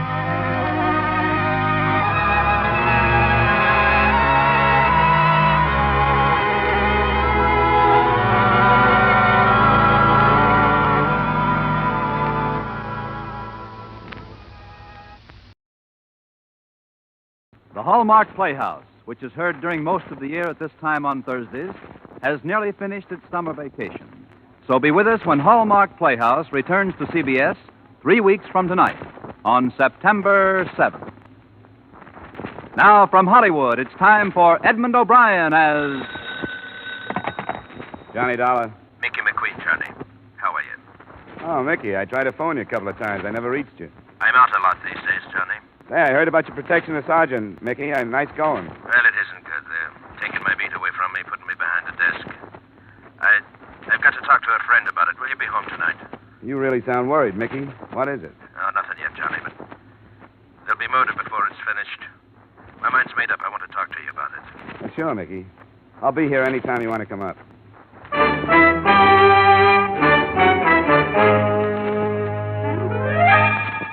Edmond O'Brien in another adventure of the man with the action-packed expense account. America's fabulous freelance insurance investigator. Yours truly, Johnny Dollar.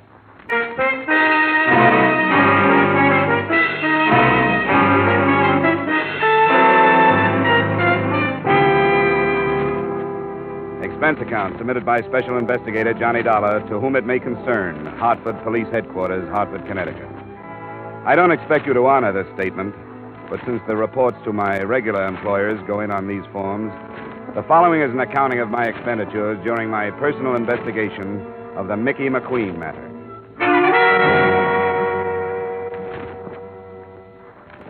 It's been my privilege to have worked a number of cases with Mickey McQueen here in Hartford, and through the years a friendship developed between us.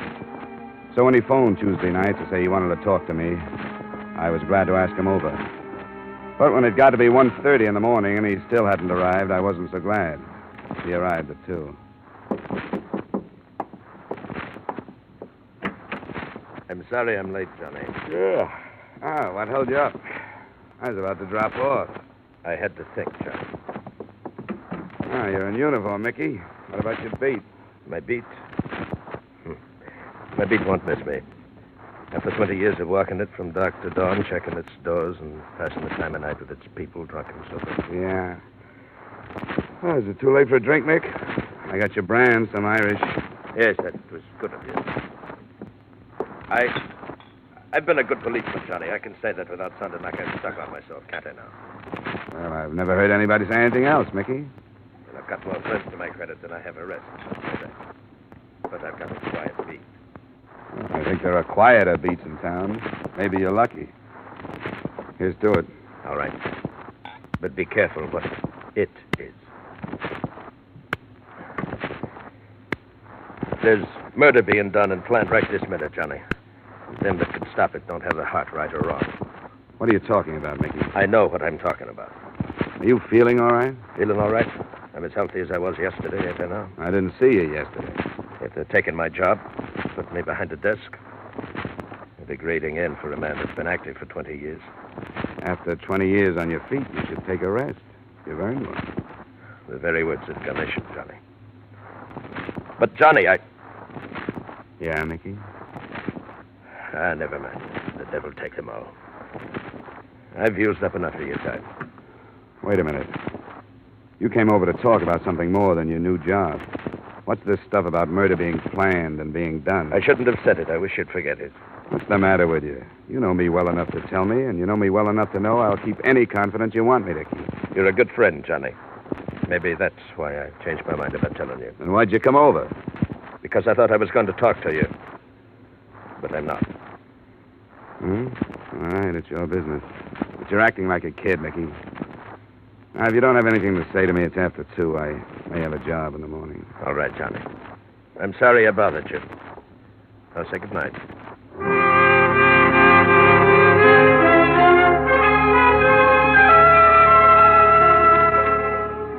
I didn't sleep very well for the rest of the night.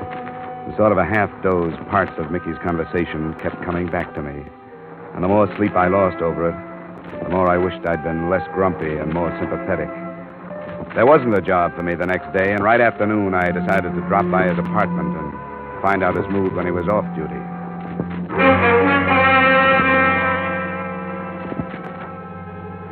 Mickey's apartment occupied the ground floor of a house not far from mine. I could hear a woman crying somewhere inside. I smelled domestic trouble, but I pushed the buzzer anyway. Are you the... Yeah, I'm Johnny Dollar, friend of Mr. McQueen. Oh, yes. Johnny Dollar. He said to phone you if I ever needed... Is he home? In there. She pointed in the direction of a door smaller than the outside door. The door to either a bathroom or a closet. It was a closet. The clothes were bunched at one end of the rod, and from the other, still in uniform, his own polished leather belt drawn tightly around his neck, hung Mickey McQueen.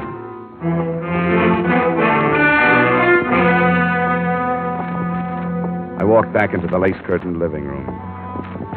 The girl who had let me in didn't go with the furnishings. She was young, attractive, and her shoulder-length white blonde hair might have been natural. She had stopped crying, and she acted as if she were waiting for me to start something. Well, what about it? You explain yourself, or do I get 3 guesses? Never mind that look. I only live here. Ah. Well, I didn't know Mickey had a daughter. Thanks for the compliment, but I'm his wife. I didn't know he had a wife, either. Maybe he was ashamed of me. My name's Thelma. I'm sorry, Thelma. You an old friend of Mickey's? Yeah, but he never told me about you. You seen him lately? Last night. First he phoned me, then he came by to talk to me. What did he say? I'm not sure. He was pretty handy with double talk. Maybe I was supposed to understand it, but I didn't. What was it about? About his job, the change he was making. Something about murders being planned and done, and nobody doing anything to stop them. Then he didn't tell you. What? That I was leaving him. He's never mentioned it. Why were you leaving him? Because it was all wrong. I never should have married him in the first place. Why did you? Because he was the kindest, most wonderful man who ever lived. Does that answer your question? Not quite. Is there more? Did you know his first wife? Yeah. And I guess you know he took her death pretty hard. They'd been married 10 years. I met him after she died. He was lonely, and I was... Well, he was pretty wonderful to me. I thought I could help him. It wasn't because of him I was leaving. It was me. But I never thought he'd do this. I don't think he did. What do you mean? I think he was murdered. But why? When did you find him? I came home about a half an hour before you got here. Have you phoned the police? No, not yet. I didn't know what to do. Well, where had you been? I told you I was leaving him. I've been living in a hotel. Does it matter? Why'd you come back? To get some things I'd left. Why are you asking me these things? When it's murder, there's bound to be a lot of questions. I don't think it was. Everybody loved him. He didn't have an enemy in the world. Why would anybody want to kill a man like Mickey McQueen?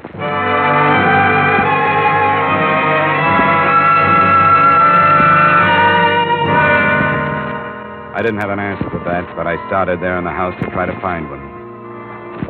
If it was murder by hanging, I knew it couldn't have been committed without a fight. But a half-hour search didn't uncover any traces of a struggle. I phoned in a report and left Thelma and the apartment.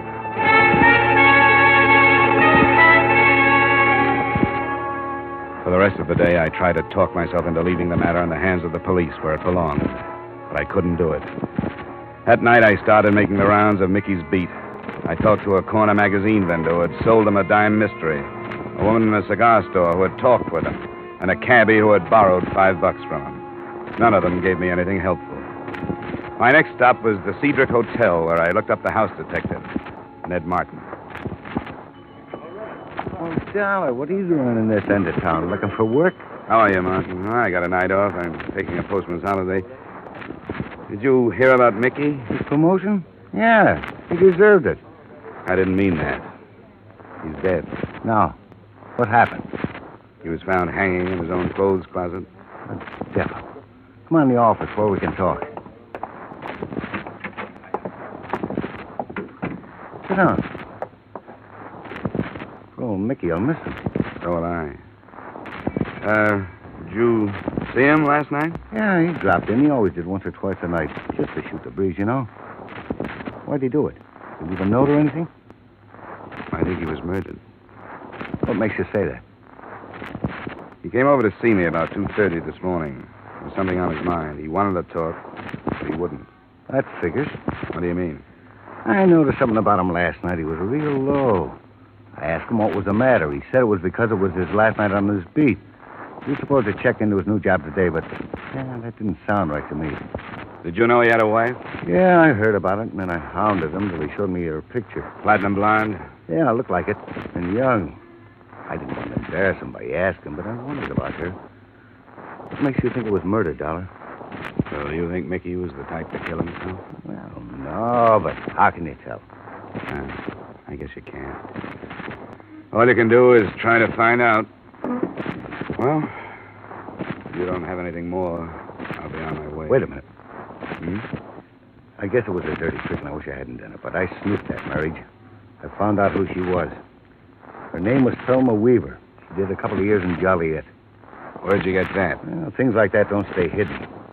I'd drop it if I were you. I really would. What are you holding out on me? It's for your own good, Johnny. I'll shake it out of you if I have to. Okay, hero. You know Fred Koo, the Calcutta Club over on Bartlett? I know of him. He's a police informer, isn't he? Part-time.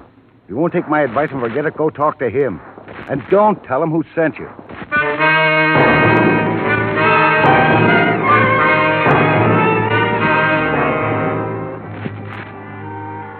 Fred Koo, as the department knows, is half Oriental. The day coroner's joined to Calcutta is Indian because he can get the effect with no more expensive decoration than reed matting and coconut husks. The place was small and was jammed when I got there by a crowd that was largely male. I didn't recognize a face, but from the atmosphere, I got the feeling I could have retired on 10% of the bail bonds they bought in their time. I found Fred Koo leaning against a potted palm. What do you want? I want to talk to you about Mickey McQueen. Do you have an office? You a cop, too? Only a private one. I was a friend of Mickey's. Oh, sure. Roy. Yes? I'm in my office for a little while. If there's any trouble, you buzz me. What is that? Come on, this way.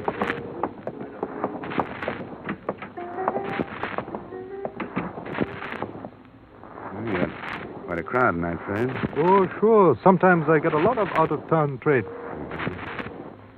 Did you see Mickey last night? No, I didn't. I get along fine with Mickey. He won't take any payoff, but he doesn't push me around.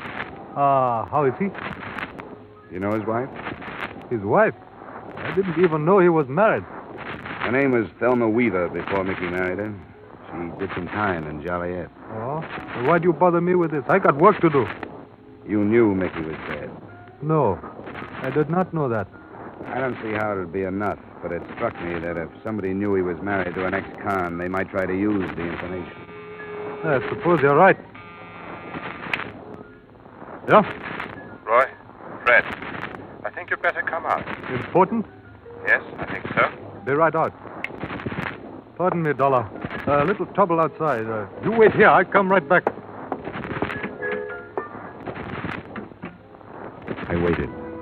And while I did, I took a quick look around the office for another way out in case I might need it. There wasn't any unless the steel door in one of the walls was it. But before I could try it, the other door opened. I wasn't expecting Fred Koo to return so quickly, and neither was I expecting who did come in. I didn't expect to find you here, Mr. Dollar. Likewise, Mrs. McQueen. I was looking for Mr. Koo. What for? I thought I might help. Mickey kept his notebook, you see, where he wrote down all the places he stopped when he made his rounds. This place was one of them. I thought if I could talk to this Mr. Koo. Do you know Fred Koo? No. Do you know anybody named Weaver? Thelma Weaver? All right, mister, that's enough. Reach. Don't be crazy. What good would that do? Stay where you are and don't try anything. I really mean it. She looked like she really meant it. It was a small revolver, Colt 25. I didn't know whether she'd come in meaning to use it on Fred Koo or me, but it didn't make much difference. At the moment, she had it pointed at my midsection.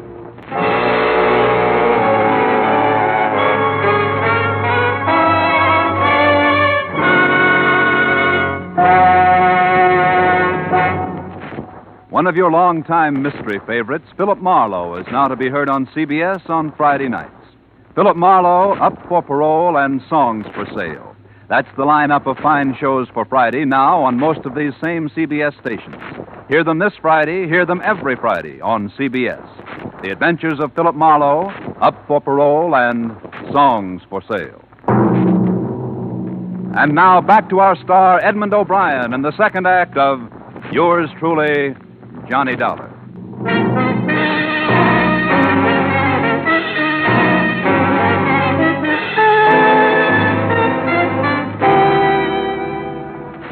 I couldn't figure. She held her little revolver as if she was used to the feel of it, but there had been something actressy about the way she said reach. I couldn't figure her, but I decided not to take a chance. I grabbed up the inkwell from the desk and threw not it, but the contents at her. Hey, what's the... Okay. Drop it. No! Drop it. Drop it. Now sit down. All right, what do you want? Depends on what you want. I told you. I want to find out who killed Mickey. At the apartment earlier today, you didn't think anybody had. What about it? All right, Johnny. How much do you know? That your name was Thelma Weaver, that you spent 2 years in Joliet. That's right. After 2 years in that place, I didn't want to go back to that life and start all over again. I gave the bunch in Chicago the slip and came here. That's how I met Mickey. He arrested me. Vagrancy. What a laugh. He showed up in court the next morning and got me released from his custody. I really felt for the first time like I could start life over again. I know it sounds corny. But good. You make it sound real good. You don't believe me, do you? Sure. I believe you as far as you've gone. I even believe the part about starting a new life. You saw that Mickey had a heart as big as the city, and you didn't lose any time moving into it. That was smart. It was about the safest hiding place you could have found. For you, but not for Mickey. How did I know about Fred Koo or the kind of man he is? Somebody spotted me and told me. I didn't waste any time getting in touch with Chicago. Those men out there, they all from Chicago? Most of them. Just about the tall one. Talks with an English accent. Yeah, I remember him. Roy. That's him. He came first. He checked the possibilities on Mickey's beat. He found out about Mickey's being moved over to a new job. Where was he being moved? Some desk job. Where? At the police arsenal. The arsenal? How'd he find that out? I told him. I had to. He made me tell him. What are Roy's plans, do you know? Yes. Marquardt building. The one that has all the wholesale jewelers. No, that's no good. Mickey was supposed to help them with a job of that size, or they'd reveal that he was married to an ex-con. That's not enough. They must have more than that. I might as well tell you. Can't hurt me now any more than I've been hurt. His name's Roy Weaver. I'm married to him. He threatened to bring bigamy charges unless Mickey helped him. That'd do it. With your record, bigamy would be a long stretch. 5 years. Mickey would do almost anything other than cause me that. Who killed him? Roy did. I wasn't there, I swear I wasn't. But they met him after he got through work at 5:30 this morning. Why did they kill him? Mickey was all ready for his new job. He had the keys to the arsenal. Here's your gun. If you're on the level, you may need this, and the caliber's too small to do me any good. What are you going to do? I'm going to the police. Why not use the phone? It'll be tapped. That bunch would be in here before I got started. I wouldn't try it if I were you.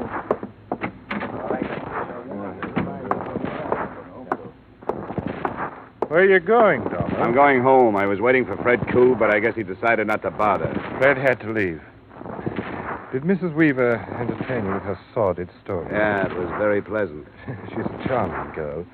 And you were going home to think about it. Yeah, if you don't mind. Get out of my way. Oh, I'm afraid I do mind. I couldn't chance having Fred interrupt the arsenal, could I? Carl? Yeah? Get out of my way. Hey, where are you going? Come on. Come on, get at it. That's fine, Carl. Now, shall we go back to the office and wait? Bring them along, Carl. If you became involved in this, Dollar, I'd hope there wouldn't have to be any more violence. You did stop him. Yes. Thanks for the buzz, darling. It was a pleasure. Look what the skunk did to my dress. Fred get started all right? He's well on his way. She'll be back within the hour. Hey, Mr. Weaver, what do we do with this guy? Keep him out of the way. Put him in there. See that he stays quiet. Sure. Hey, you. Turn around.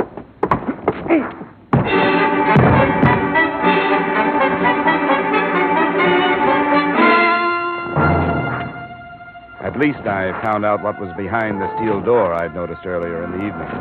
When my eyes opened and I got accustomed to the light from a single dust-covered bulb, I realized that I was in a sort of wine cellar.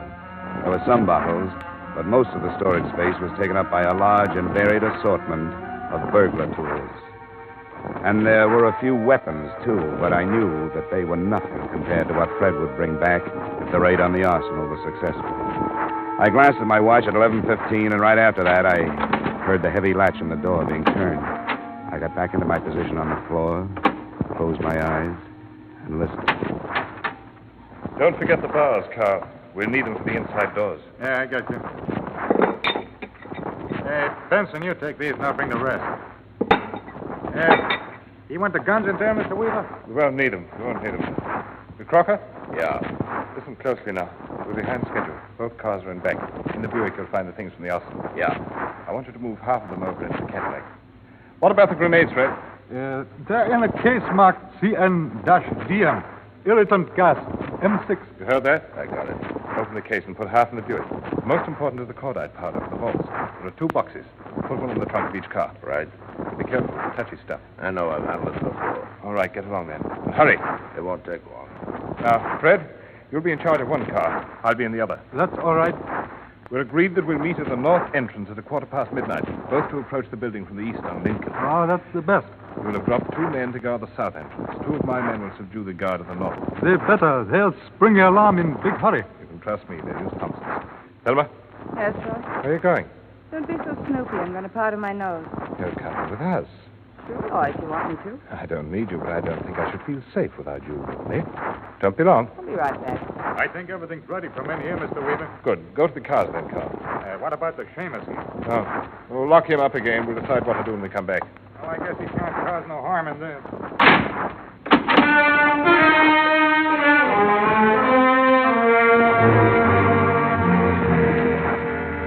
I tried to force the door using one of the bars they'd left behind, but no luck.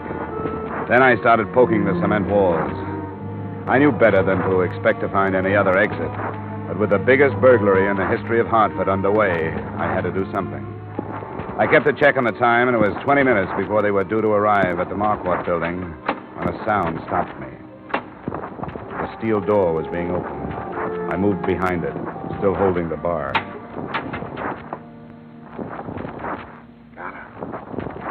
right, Martin. Are you in there? Yeah, Martin, I'm here. How'd you know I was here? Some dame phone hotel. She told me you were here. What happened? Why should she call you? Well, how should I know? I don't even know who it was. She just said she knew you came to the hotel and you were locked up in here. I mentioned the Calcutta to you. I came over to see what it was all about. What's the matter? Don't you believe me? I don't know what to believe. You said you were holding something out on me when I talked to you. I was. I knew Fred Koo was telling me information about Mickey's wife to some guns from Chicago. I knew it could have led to trouble. Well, why didn't you tell me? You said it was for my own good. I thought it was, and mine, too. I didn't want you to know so much you'd have to tell where you learned it. Prove how smart you were. I don't like this kind of stuff. You got a car? Yes, but it stays right where it parked me. You tell me what's going on. The Chicago bunch raided the police arsenal. They're armed with everything from cordite to Tommy guns. They're going into the Marquardt building in less than 20 minutes. What's that? Wholesale jewelers. Will you take me out there? Take you part way if you're crazy enough to want to go. That's good enough. Let's get back into the office.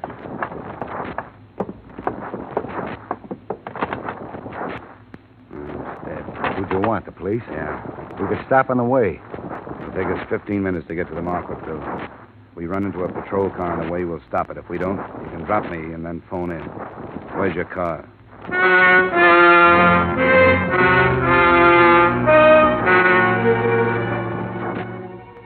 At the speed we traveled, we should have at least picked up a traffic cop, but we didn't.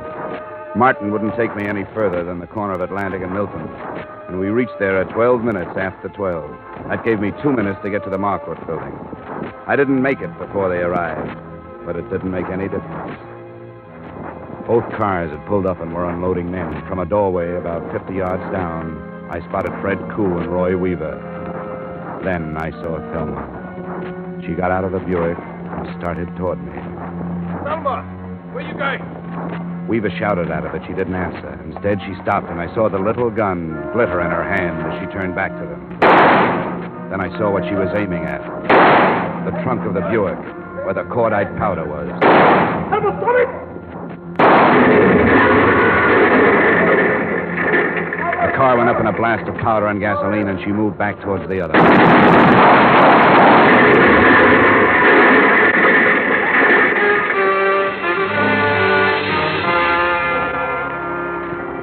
Someone who had survived the first explosion opened fire on her. I saw her fall, but after she was down, she raised herself, and her last shot connected with the cordite in the second car. By the time I got to her, both cars were flaming wrecks. I picked her up and ran.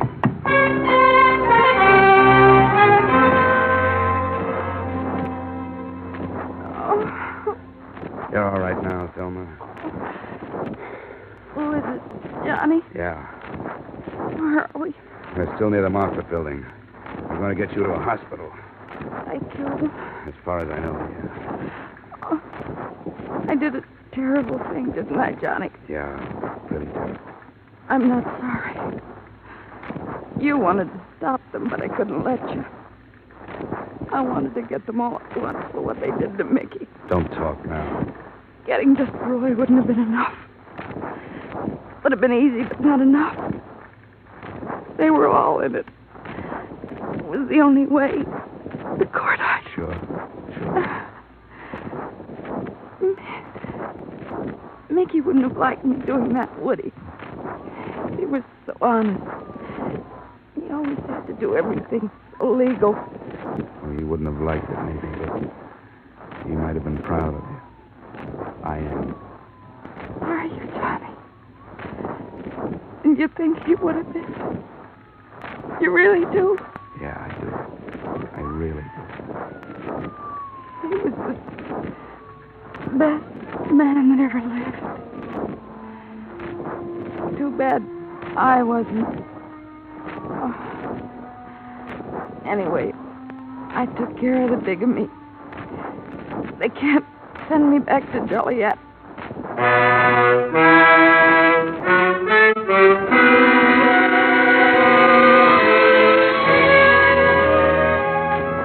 And that was it.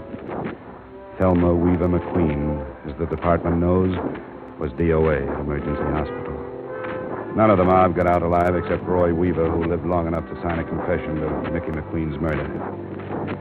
I want you to know that I may have lost a good friend, but you have lost a better policeman. I hope to see those early news accounts that called him a suicide corrected. Expense account total, $0, 0 cents. Yours truly, Johnny Dollar.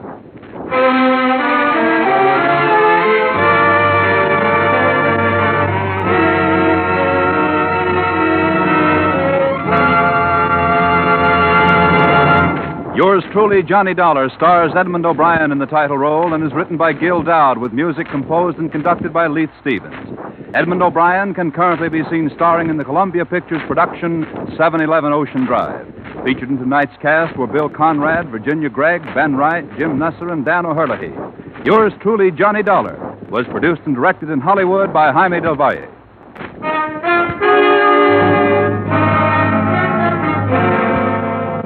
Join us next week at this time when from Hollywood, Edmond O'Brien returns in another adventure of... Yours truly, Johnny Dollar.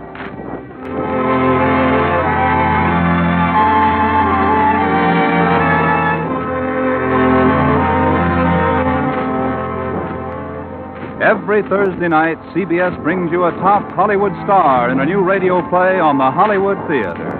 Comedy and melodrama, fantasy and mystery. Stay tuned now for the Hollywood Theater, which follows over many of these same CBS stations. This is CBS, where Philip Marlowe takes the case every Friday night. The Columbia Broadcasting System.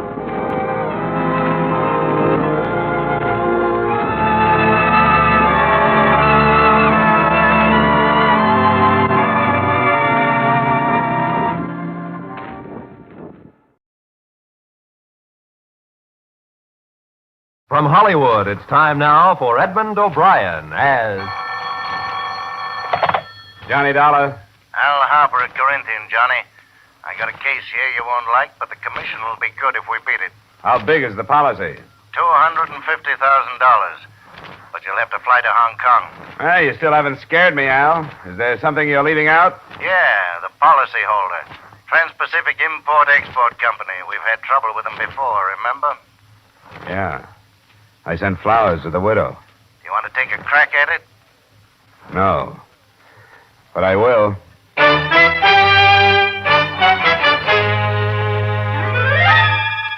Edmond O'Brien in another transcribed adventure, the man with the action-packed expense account.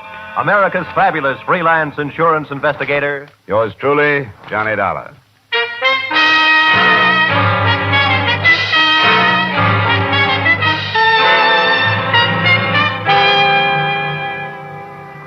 Expense account, submitted by Special Investigator Johnny Dollar to Home Office, Corinthian Liability and Risk, Hartford, Connecticut. The following is an accounting of my expenditures during investigation of the Trans-Pacific Import-Export Company, South China Branch. Expense account item 1, $1,200, fare and incidental expenses between Hartford and Hong Kong.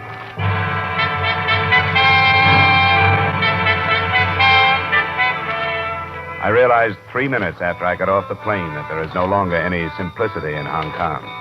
To fill the smallest want is a complicated problem. There is a shortage of transportation, food, water, and space. Both the island and the city of Kowloon on the mainland have been swamped by the flood of millions of refugees moving out of the interior. I fought my way through the jammed streets and to the offices of the American consul. Oh, yes, it's true. Life is very difficult here. Where are they all going? Many of them don't know. Where is there for them to go? Well, what do they do? How do they stay alive? Many of them don't. Yes, sir? The gentleman from the States. Oh, yes, sir. Mr. Dollar. Would you send him in, please? Yes, sir. Mr. Grover is ready to speak with you. Thank you. Hartford, Connecticut, eh? Sounds foreign. I suppose it would. It's a pleasure, Mr. Dollar. Grover. Insurance investigation, eh? Yes, sit down. Well, I don't suppose my problem will seem very important out here. Yeah, I was thinking the very same thing. It's always the case. On the fringe of war, very few individual problems are important, nor are the individuals themselves. I trust you will keep that in mind while you are here. Now then, what is your errand? The Trans-Pacific Import-Export Company. Oh, yes. Will Meadows' firm on the mainland, destroyed by fire last month. 100%, according to the claim he sent the company that hired me. $200,000. Do you know this William Meadows? I've met him at the American Club now and again. The company isn't satisfied with the report on the cause of that fire. It was blamed on vandalism. Vandalism has become quite a popular pastime across in Kowloon, especially. I take it you suspect fraud. Well, Trans-Pacific had a branch in Shanghai. When the war closed in on them up there, the same thing happened. They came out far better by collecting on the insurance than they would have by standing the expense of liquidating. I suppose coincidence won't quite do, will it? What do you want from this office, Dollar? Oh, I'd appreciate some phone calls or letters that would get me some support from the fire brigade and the police. So we're back to the individual problem. But I'll do the best I can. Thank you, Mr. Grover. I won't take up any more of your time. Let me know how you make out. Have you found a place to stay? No, not yet. Well, don't bother with the Occidental places. They're jammed. But speak with my receptionist, Mr. Vedras. Yeah, I saw on the way in. Vedras? I thought she was Chinese. Half. Her father is Portuguese. He has accommodations about halfway up the peak on Singwong. Charming girl. Nice people. Oh, good. I'll ask her. And thanks again. Oh, Dollar, just a matter of interest. The case in Shanghai. You say the insurance company was forced to meet the claim there? That's right. The investigator they sent over was killed before he could build a case. Oh? They blamed his death on war conditions, too. Said he was robbed and knifed by starving refugees. Nobody had time to dig up the truth.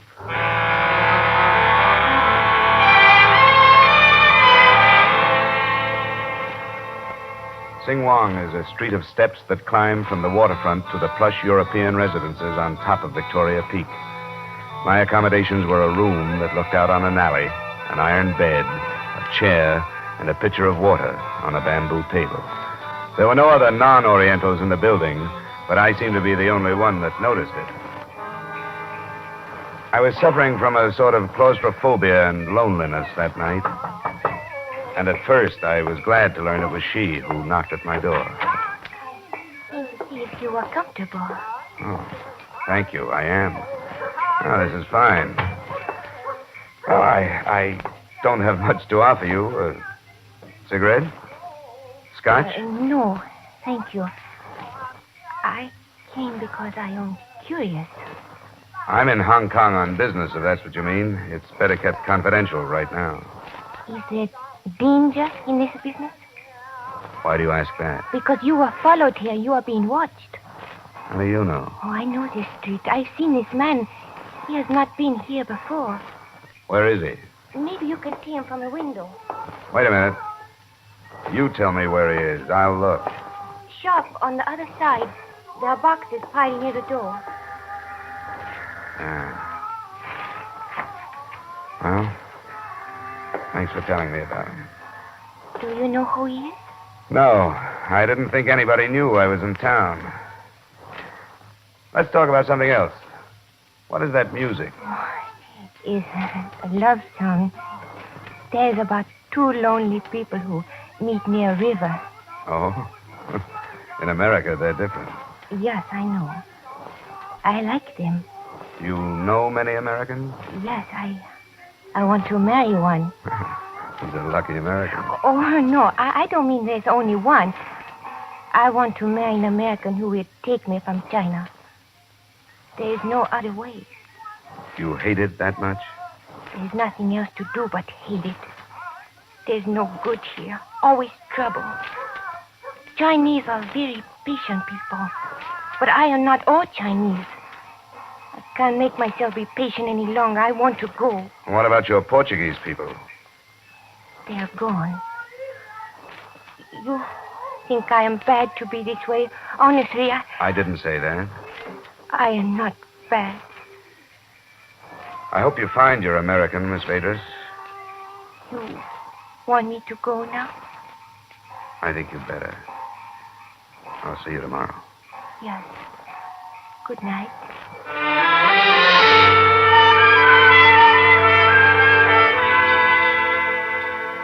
Three things interfered with sleep that night. The watcher who was still at a station across the street when I turned out my light, the pleading in the eyes of the girl, and the smells and sounds that drifted into me from the restless, crowded city. It was 4 a.m. before I dropped off, and at 10 I was walking up the gravel drive that led to the residence of Mr. William Meadow. The watcher had changed, but I was still being followed.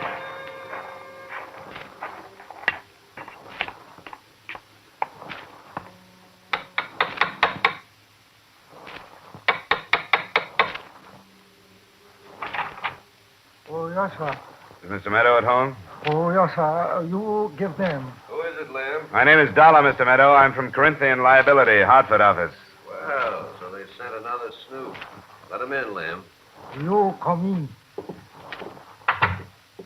What did you say your name was? Dollar? What's the matter with that company, anyway? This doesn't have to be unpleasant, Mr. Meadow. They sit back there in Hartford with nothing to worry about but Sunday's golf game. They don't know anything about the conditions we're working under. They do know that your fire here pretty much follows the pattern of the one in Shanghai. Of course it does. The conditions are the same. Including the starving refugees who killed and robbed the investigator? Careless people are dying here every day. Now say what you have to say to me and get out of here. Well, it's very little. I came here to get my reaction to you. I have. You jumped to the conclusion you were under suspicion before I got through the door. You're on the defensive, so you must have a reason to be. And more important, you're having me followed, so you must be afraid of me. Have your dreams, Dollar, but have them someplace else. Now get out of here. Go snoop through the ashes. They're cold.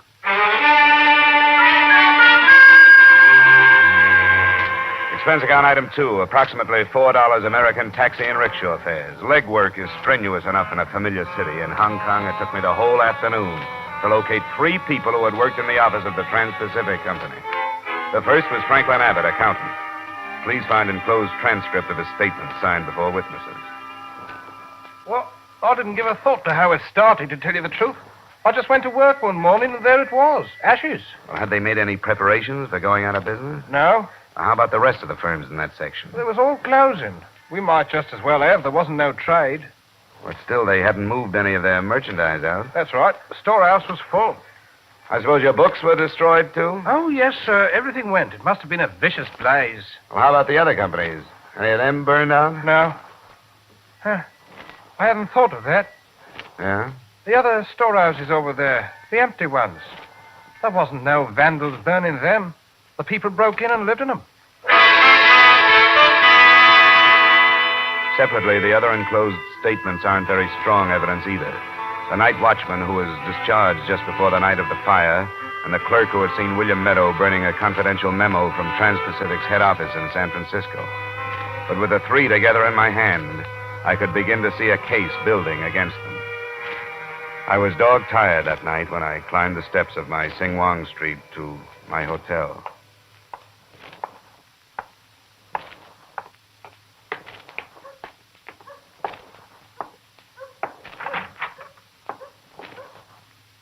What are you doing in here? Nothing wrong. I came to wait for you. Why? Because I am curious. Because I thought of you today. I wondered where you were and what you thought because I was so bold last night. I've been busy. You didn't think? Yes, I thought.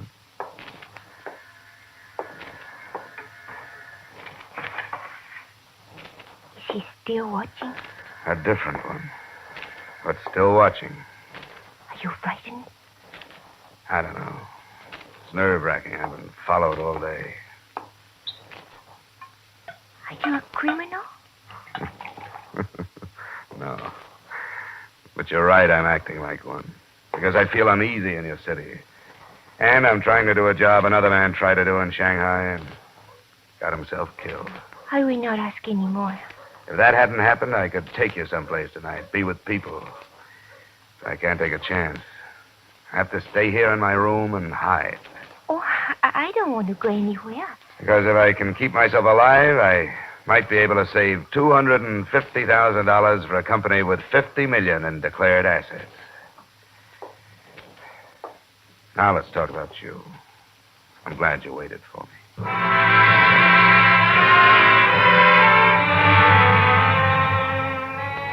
I think the toughest part of the case was the memory of the murder of that other insurance investigator in Shanghai. It made every group of Hong Kong Chinese potential assassins and every doorway a potential ambush. Gathering the actual evidence was almost easy. The next afternoon, with a supervisor from one of the fire brigades, I went to the scene of the fire on the outskirts of Kowloon. Actually, Mr. Dollar, under the present circumstances here in China, arson can hardly be classed as crime. In the face of war, destruction of materiel is a common defensive maneuver. I see what you mean. Unless, of course, criminal intent can be proved. And even then, with an American firm, it's rather awkward. The prosecution will be up to you people. What I want is evidence that'll stand up in court against their claim in the company. How do you think the fire started? Inside the structure, without a doubt. And by means of apparatus one would hardly find in the possession of common bandits. What? Timing devices. You have proof of this? We recovered fragments, yes. Or could I get photographs of these things and sworn statements from you? Yes, certainly. It's a pleasure to be of service to you.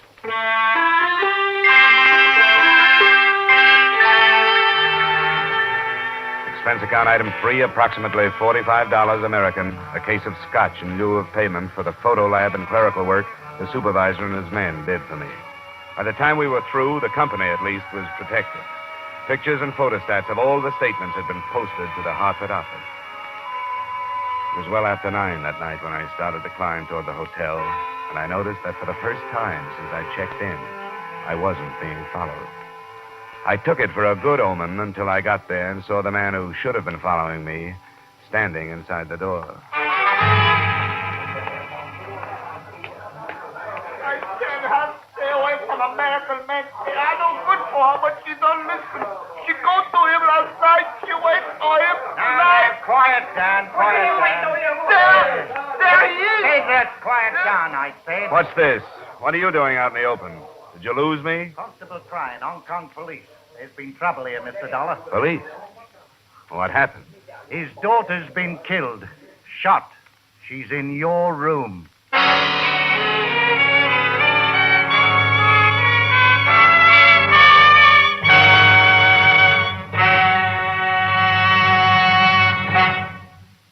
One of your longtime mystery favorites, Philip Marlowe, is now heard on CBS on Friday nights. Philip Marlowe, Up for Parole, and Songs for Sale. That's the lineup of fine shows for Friday now on most of these same CBS stations. Hear them this Friday, hear them every Friday on CBS. The Adventures of Philip Marlowe, Up for Parole, and Songs for Sale. Now with our star Edmond O'Brien, we return you to the second act of Yours Truly, Johnny Dollar.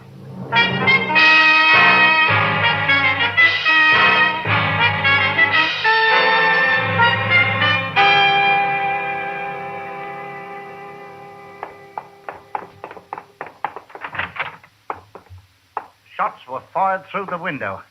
Shade was drawn. She must have been right in front of it. Light behind her. How well did you know her? Just for a couple of days. A jealous suitor, perhaps.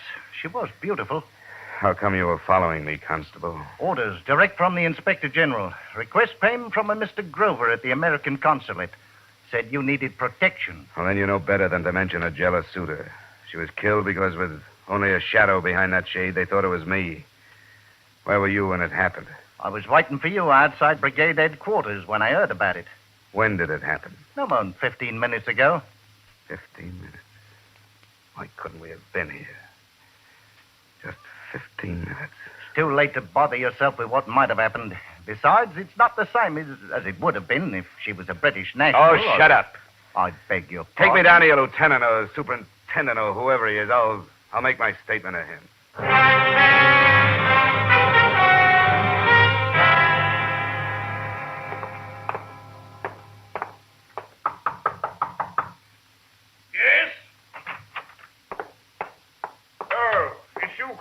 Good evening, sir. This is the American chap, Mr. Dollar. Oh, yes. Superintendent Clyde. Pleasure to meet you, sir. Thank you. I want to make a statement on the Vadrus shooting. Vadrus? I don't think it's got to you yet, sir. What with all of them these days? A Chinese girl. Father's half Portuguese. I see. You're in possession of information pertaining to this case, Mr. Dollar? Information? I know who's guilty. I'm not sure who fired the gun, but an American national named William Meadow is guilty. Now, don't stop me. She was killed in my room. She was killed because she was mistaken for me. I've been here 3 days collecting evidence of attempted insurance fraud against Meadow, and that's why she was killed, because they mistook her for me. He's got to be arrested tonight. Good Lord, sir. I can't place a man under arrest on the basis of a statement like that. Certainly not an American. I have proof of a motive. Here. The evidence of fraud is right there. Photograph statements. Look at them. Beg your pardon, sir. It was a Chinese girl who was killed. By mistake. Rather difficult to prove, I'm afraid. She was in my room. My dear chap, do you have proof that this Meadow fellow knew where you lived, which room was yours? Oh, how do you prove things like that? Unfortunately, there are certain niceties of jurisprudence which we must respect. Right or wrong, sir, I'm convinced of your sincerity, and I appreciate it. That's good. Could you help me look up the phone number of Mr. Grover's home? I have to see him. Yes, Constable Crane will help you and see you safely there. This way, sir. Yeah. Mr. Dollar, your evidence. You've forgotten it. Well, if it's too weak to make you believe me, I don't need it anymore.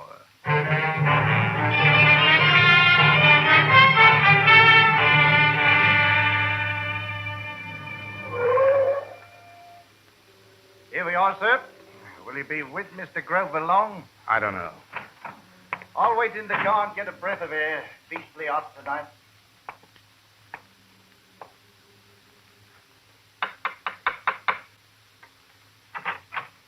Oh, come in.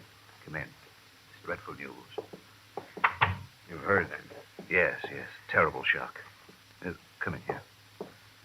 I'll pour you a brandy. Did you hear about my part of it? No, just the bad tales. Her father was hysterical. Oh, I tell you, Mr. Grover, this thing is driving me crazy. It's my fault she's dead. Here you are, my boy. We got to know each other pretty well during those 2 days. I don't know quite how it happened. This has been a bad job for the nerves with my mind on what happened to the man in Shanghai. She was there, and I got there yesterday after a bad day. I didn't know who was following me. I guess I needed somebody to be with, so she stayed for a while. Tonight, she was waiting for me in the room. That's why she was killed. They thought it was me. You're sure of this? I'm positive. As sure as if I'd had a camera on the whole thing, but I can't move the police. It's not enough. Well, they have to be cautious. Look, something's got to be done. I can't have it left like this. I can't come into a life for 2 days and be responsible for a death and then see nothing done. I'm afraid it's too late to accomplish anything tonight. In the morning, when our thinking is Look, clearer... stop it, will you? You're not going to tell me to go back to that room. I'm sorry.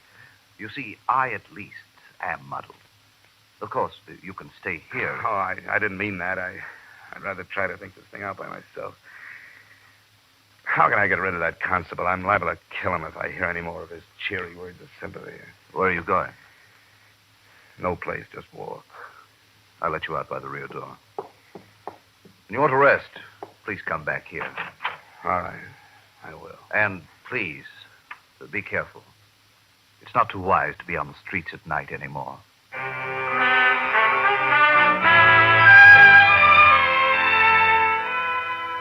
It's a picture I'll never walk out of my mind.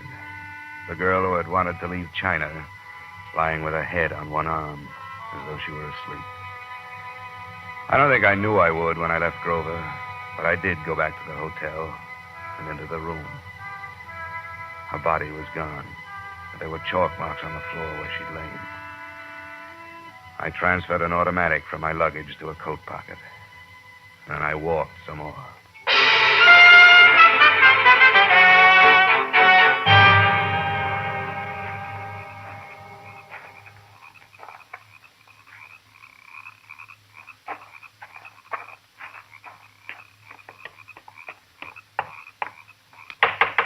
Meadow? Oh, who is it? Mr. Dollar, I was here yesterday. Let me in. You wait.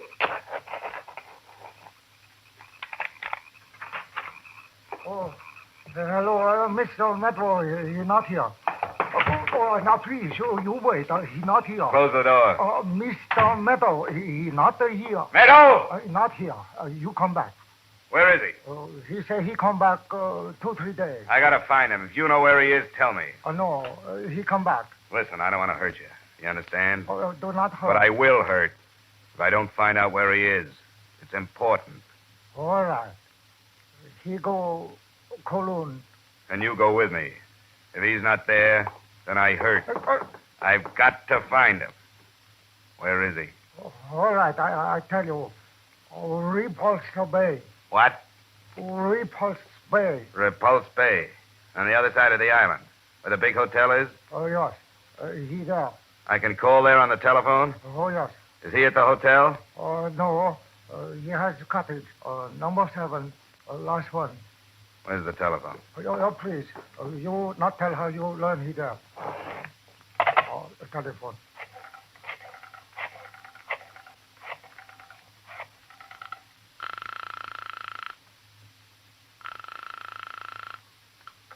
Hong Kong police. I want to talk to the superintendent. Yes, sir.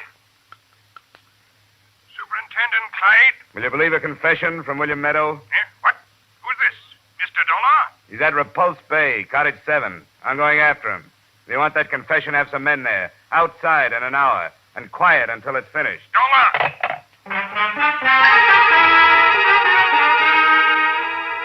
The taxi got me there in 40 minutes. I was a few yards in front of his cottage when the police car slid without lights and cut moving.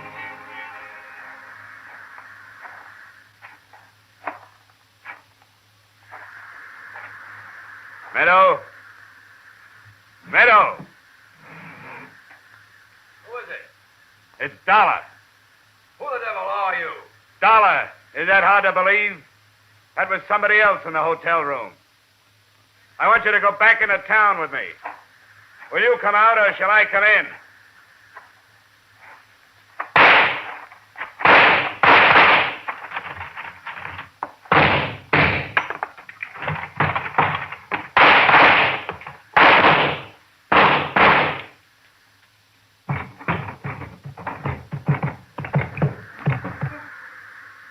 Meadow?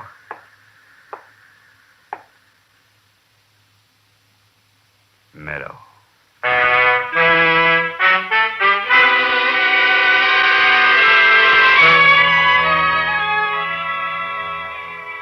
I don't suppose it could be called hewing to the niceties of jurisprudence.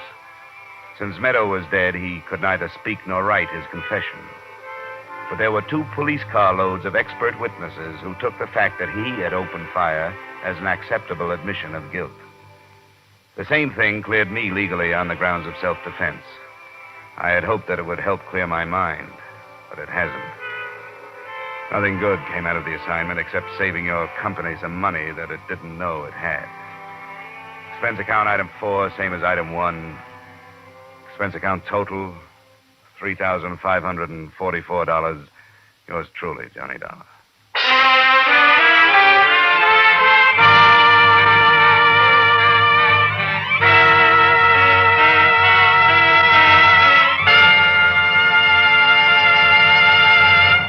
Yours truly, Johnny Dollar, stars Edmond O'Brien in the title role and is written by Gil Dowd and David Ellis, with music composed and conducted by Leith Stevens.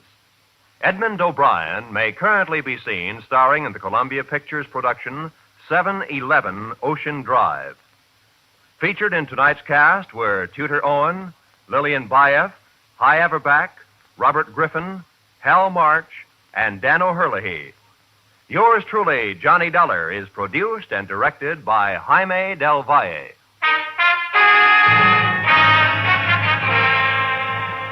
Join us again next week at this same time when, from Hollywood, Edmond O'Brien returns in another transcribed adventure of Yours truly, Johnny Dollar.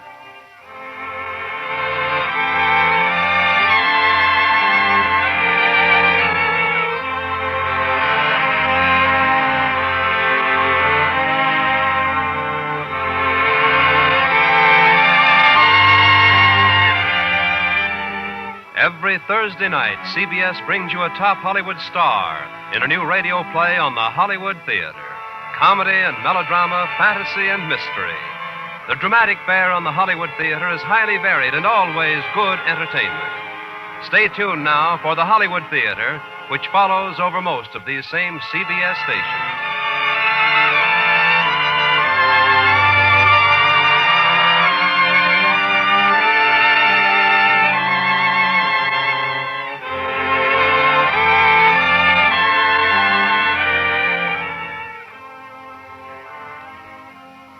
It's a concrete fact.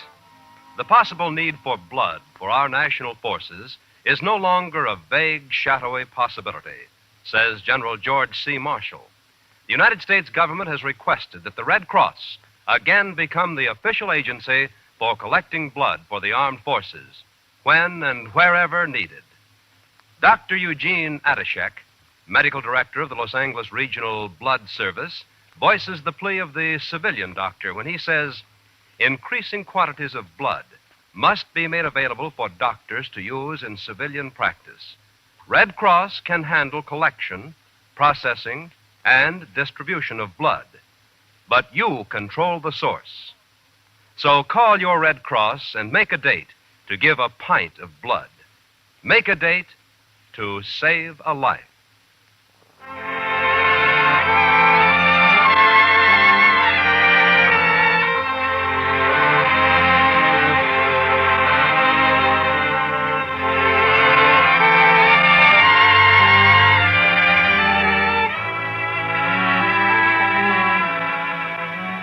This is CBS, where Philip Marlowe takes the case every Friday night. The Columbia Broadcasting System.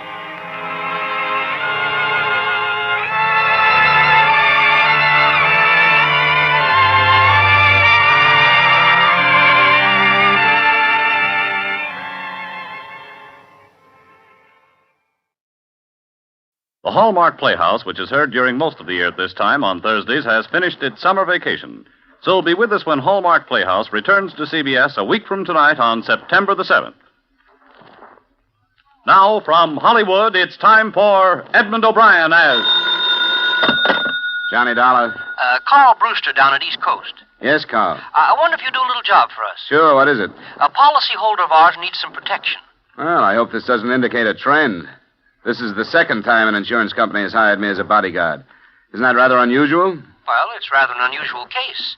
This girl, her fiancé, has spent the past 5 years in prison. He's being released tomorrow, and he swears that the first thing he's going to do is kill her. Well, that's cozy. Mm-hmm. I think she deserves some help. Come on down this afternoon, we'll talk it over.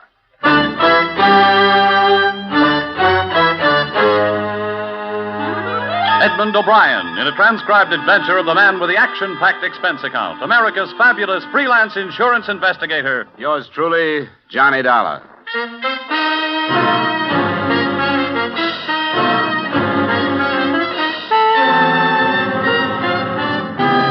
Expense account submitted by Special Investigator Johnny Dollar to Home Office, East Coast Underwriters, Hartford, Connecticut. Attention, Carl Brewster. The following is an accounting of my expenditures during assignment on the Virginia Beach matter. Expense account item 1, $1.50 cab fare from my apartment to your office. Well, you're prompt, Dollar. How are you, Mr. Brewster? Or did we set any particular time? No, I guess we didn't. Mm-hmm. Well, I'm glad to see you anyway. Sit down. Thank you. Now, let's see. Oh, yes, the Browning girl, Janice Browning. How much did I tell you over the phone? That her boyfriend was getting out of stir and was going to kill her. What you left unsaid was that she probably deserves it. What's that? I don't hold much sympathy for these dames that get themselves involved with some hoodlum and then decide to get disinvolved the minute the going gets rough. But it's your money. I wouldn't jump to conclusions, Dollar. This is a pathetic case. Of course, the girl made a mistake in taking up with this fellow, but 5 years is a long time to think. And she'd realized her mistake. What did he go up for? I believe it was robbery. Do you know if she spent all the loot before she realized her mistake? Now, Dollar. Why doesn't she hire a bodyguard herself? Because she can't afford it. She has nothing. She turned to us because there was no place to go. Poor thing is in desperate fear of her life, Dollar. Surely you can appreciate that. Okay, give me the rest. And there's a little more. She's living in Virginia, outside of Norfolk, Virginia Beach. Janice Browning, was it? Uh-huh. I have her address for you. Her fiancé's name is Robeson, Mark Robeson. And he's due out tomorrow. From the state penitentiary at Richmond. Just stay with her until we see what happens. She was here, Dollar. I talked to her. This will not be an unpleasant assignment for you. She must have something more than a policy to knock this whole company off its feet far enough to hire a bodyguard. That could spell bankruptcy if it went far enough.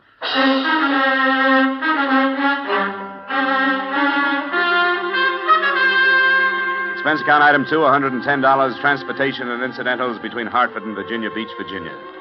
Virginia Beach seemed hardly the scene for potential murder. A white strip of sunny beach on one hand and a friendly forest of pine on the other. I found Janice Browning's address just south of the village proper. A fair-sized cottage surrounded first by a small, well-kept garden and then undeveloped land. When I got out of the cab, I was looked over by a trim little honey blonde thing in shorts and halter who waited for me on the veranda. Paul, Hello. you seem to be carrying a suitcase. Are you sure you haven't been misdirected? Are you Miss Janice Browning? No, I am her personal maid. Who are you? My name is Dollar. I'm the investigator from the insurance company. Did you say personal maid? Yeah. Did you say investigator? That's right. Well, I hope you'll pardon me if I'm confused. I was not notified of the arrival of no investigator. What is it you want? Miss Browning asked for me. She went to her insurance company and requested a bodyguard. A bodyguard? Well, I don't know about that. But then there are lots of things I don't know as yet. I'm new here. But if she asked for you, you may as well come in. Thanks.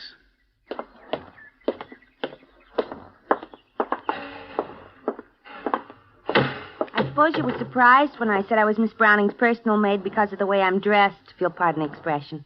As a matter of fact, I was surprised that she had one. Why'd you say that? I'd been led to believe that she couldn't afford things like that. Well, between you and I haven't been paid yet. But she seems to be very generous. She turned over her entire wardrobe for me to wear at any time. Yeah, but maybe that's a bad sign. Maybe she's going to pay me off in clothes. And they don't quite fit, as you can see. How long have you been here? Just only 3 days. My name's Betty Light. I took the name Light from my stepfather.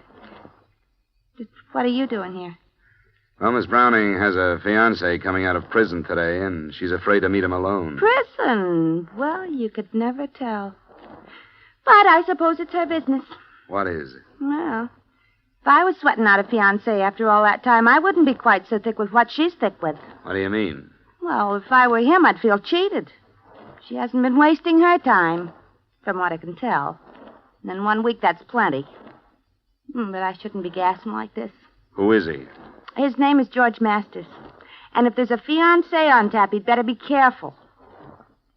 Why is she afraid, as if she shouldn't be? Well, because she changed her mind about him and evidently didn't tell him about it. Sure, the same old story. Well, this is a surprise to me, but the least I can do is work out the wig. You know, Betty, I feel the same way. It was just past midday when I arrived, and wasn't until almost 5 that a cream-colored convertible coasted into the driveway carrying a man and another honey blonde. I could see immediately how Janice Browning had swept the insurance company off its feet. How do you do, Mr. Dollar? I'm so glad you're here. Oh, may I present Mr. Masters? How are you? Mr. Masters? I won't stay, Jan. I know you have things to talk over. I'll pick you up at 7. All right, George. Bye, Dollar. Feel a lot better, too, now that you're here. I'll do what I can. See you at 7, Jan. I'll be ready. Oh, please sit down, Mr. Dollar. Betty? Yes, Miss Browning. I don't think we'll need anything, and I'd like to see Mr. Dollar alone, if you don't mind. Oh, by all means, Miss Browning. Could I have your permission to visit the beach? Of course, stay as long as you like. You know where the beach things are. Oh, I wouldn't think of encroaching. I'll just go the way I am. She's the strangest girl. Where'd you find her? She was a waitress in New York. I asked her if she wanted to come down for the rest of the summer. I thought she'd be company. But she's become so formal, or tries to be. Oh, would you like a drink or something? No, thanks. I suppose you think I'm an awful coward to scream for help the way I did. Well, I haven't heard all the particulars. I really didn't know what else to do. I thought of running away, but, well, I've made friends here. There's the simple fact that I don't have any money. How serious do you think this threat to kill you is? I'm afraid it's quite serious. But I don't know what will happen, and I wanted somebody to be with me. When did you see him last? 6 months ago. I thought about it for a long time, about our breaking our engagement and which would be the best way to do it, and I decided to face him while he was still in prison and simply tell him I couldn't go on. Well, that wasn't the easiest way to hand it to him. I know, but it was the fairest, I thought. He didn't create a scene or anything, but I'll never forget his expression. He just looked at me and said, "Have your fun. You've only got 6 months, because when I get out of here, I'm going to kill you." Well, now the 6 months are up. He's been let out. He knows you're here? Yes, he'll come here. Your friend Master said he was going to call for you at 7. Where were you going? Just to dinner and maybe a club afterward. I think you'd better cancel it. Why? I'll go crazy if I have to sit in this house and just wait. I don't want you to come back here after dark, for one reason. If you can't go a long distance and stay, I don't want you to leave at all. The village is too small. If he knows it, he'll find you. I'll be with George. Look, you managed to put the responsibility of this thing into the lap of your insurance company, and they handed it to me. Now, I want you to stay here where I can keep my eye on you. All right, Mr. Dollar. I'll do anything you want me to. Good.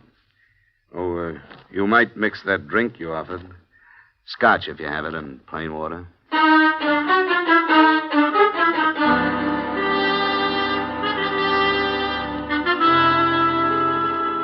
The rest of the evening was spent with small talk and mounting tension.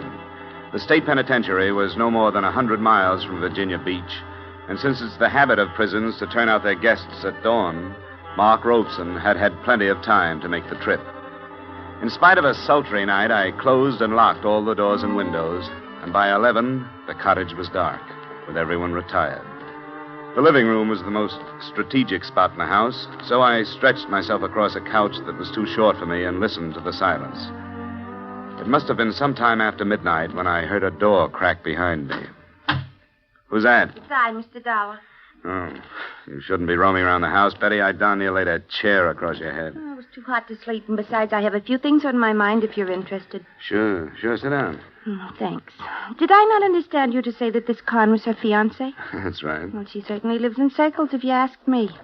I happened to uncover some information that will knock you for a loop. What? Well, basically, I've never been a snoop, but I didn't go to the beach. Oh? No, after you advised me of the situation around here, I felt I had a right. I went into her room, which is no more than an oversized closet with bath. And it's a good thing I did, because in a drawer, I found a picture of Miss Browning posing as a bride. A bride? Yeah. Are you sure of that? As sure as I'm sitting here. And the guy standing with her was a bridegroom if I ever saw one. Were they fancy? What do you think of that? I don't know. It doesn't necessarily mean anything. But from what I've overheard, this fiancé of hers has been in prison for 5 years. Yeah, that's the story. Then how come her wedding picture was taken in 1947? Was it? And that's what's stamped on the back of it. Now, is that screwy or isn't it? It definitely is. And there are some other things that don't ring truly. For example, this mug she is currently tied to. I heard her when she called him tonight, and it sounded more like...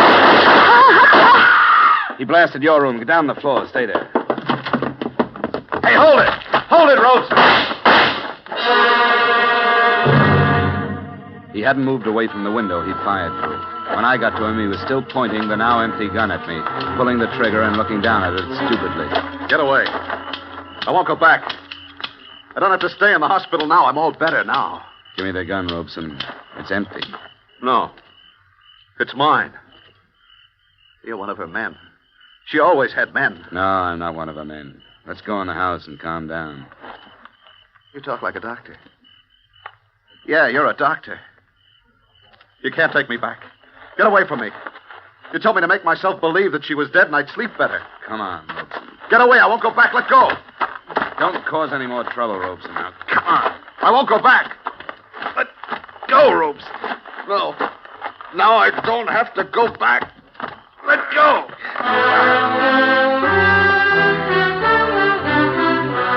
I'd heard stories of the unbelievable physical strength of those whose mental strength is gone. I got his hands away from my throat by sinking my knee into his stomach. But there was nothing I could do to hold him. He lumbered off into the darkness and disappeared. I didn't need a medical opinion to know that I wasn't protecting Janice Browning from a released convict. I was protecting her from a homicidal maniac.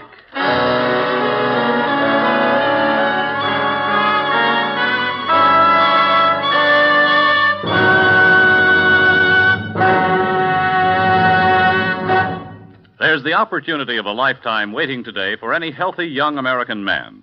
An opportunity to begin a profitable and stable career for himself and at the same time to offer assistance to his nation, to the United Nations, in their present conflict against armed aggression. The United States Armed Forces need volunteers today in every branch of the service. You have the chance to choose not only the branch, but the type of work which you feel will be of the most benefit to you in the years ahead. May we suggest that you go to your nearest recruiting office now to see if you are eligible to volunteer and inquire about the many opportunities open to you. And now, back to our star, Edmond O'Brien, and the second act of yours truly, Johnny Dollar.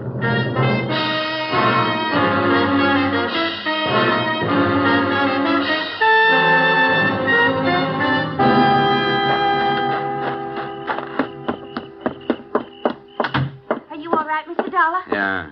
Turn on some lamps in here, but stay away from the windows. I doubt if he'll come back, but he might. That brute is still on the loose? Yeah. Where's Miss Browning? She's still in her room. I heard her bawling, but she stopped now. Miss Browning? Yes? I'm coming in. Where is he? I couldn't hold him. Where's the light switch? No, don't turn on the lights. He thinks he killed you. He won't come back tonight. Well, why don't you go ahead and say it? Oh, I'd better not. As a matter of fact, I don't mind your lies or the way I was dragged into this. But what really stinks is you're hiring that girl because she looks enough like you to be mistaken for you at a distance. You give her your clothes to wear, and you put her into your room. Well, she'd be dead now if she hadn't come into the living room. I'm not trying to pass the blame, but it was George Masters' idea. He remembered her and thought bringing her here might be a way to save my life. Robeson's your husband, isn't he? Yes, he's my husband. Well, what's he doing running around loose? He escaped from a hospital in Pennsylvania. He's been there a year. He tried to kill me before he was committed. Why didn't you tell the insurance company the truth? I did. No, you didn't. Yes, I did. It was Mr. Brewster's idea to tell you that he was coming out of prison. He thought you wouldn't take the job if you knew the truth. Well, he was right, and I'm leaving the job right now. Oh, you have every right to. You can get yourself some protection around here. I couldn't when I tried. I went to every private detective in Norfolk and Portsmouth.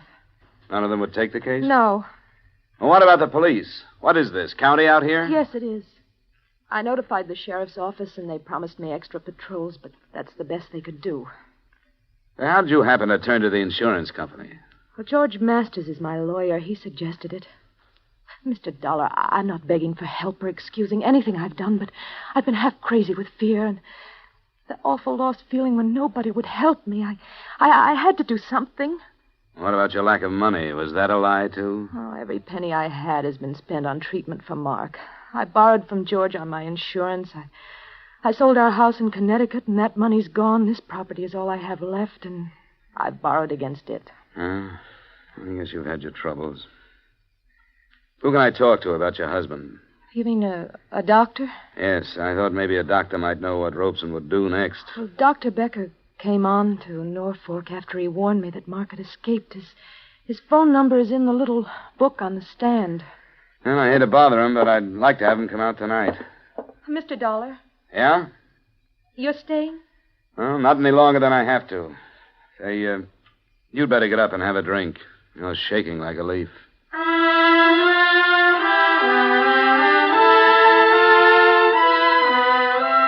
I changed my mind about dropping the case, Mr. Brewster, not only because she was a beautiful woman in a tough situation, but also for another reason. I awoke Dr. Becker at his hotel in Norfolk, and after I outlined the night's events to him, he agreed to come out.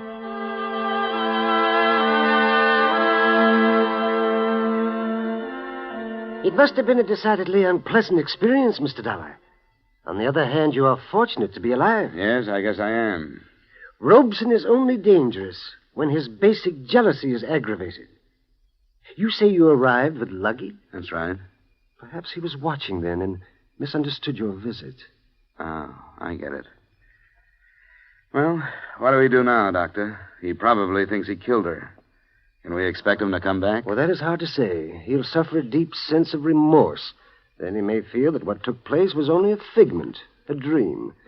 The remorse would cause introspection and keep him away. The fantasy thought might bring him back to investigate. When? Oh, who knows? Tonight, even. Or tomorrow. Would he try to kill her again? Oh, yes. An extremely strong fixation. Do you want him to come back? Well, I want to see the end of this. That's the best way I can think of. I'll keep his wife here tomorrow outside so he can see her if he does come. She is the one who really has suffered, the poor girl. I wish there were a way to ensure her safety. We could alert the police. Well, with the police on the scene, then he would not return. Shh. Here she comes. Hello, Dr. Becker. Oh, good evening, my dear. Morning, rather. Oh, I'm so sorry about the trouble. I'm afraid it can't be helped. I was so sure at one point that he was responding to treatment. I know you've done your best, Doctor. Mr. Dollar, I may be imagining things, but I'm awfully worried. It'll be all right. No, I mean, I tried to phone George, and there's no answer. It's after 2, and he should be at home. Mark knew that George and I have always been friendly.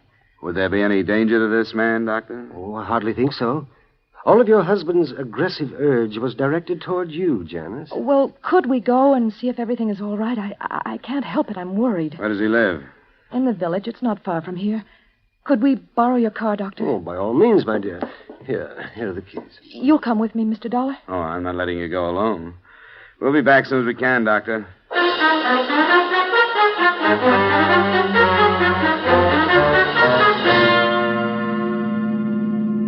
Oh, this is his house, the white one. Oh, there's his car in the driveway.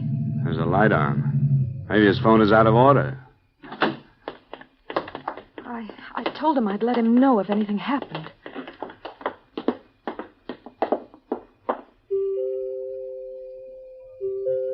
George? George, it's Jan. He doesn't answer. I want to go in. Let's see. It's unlocked. George? Light's coming from a room back there. Oh, that's his study, where the phone is. Oh, we can check that then.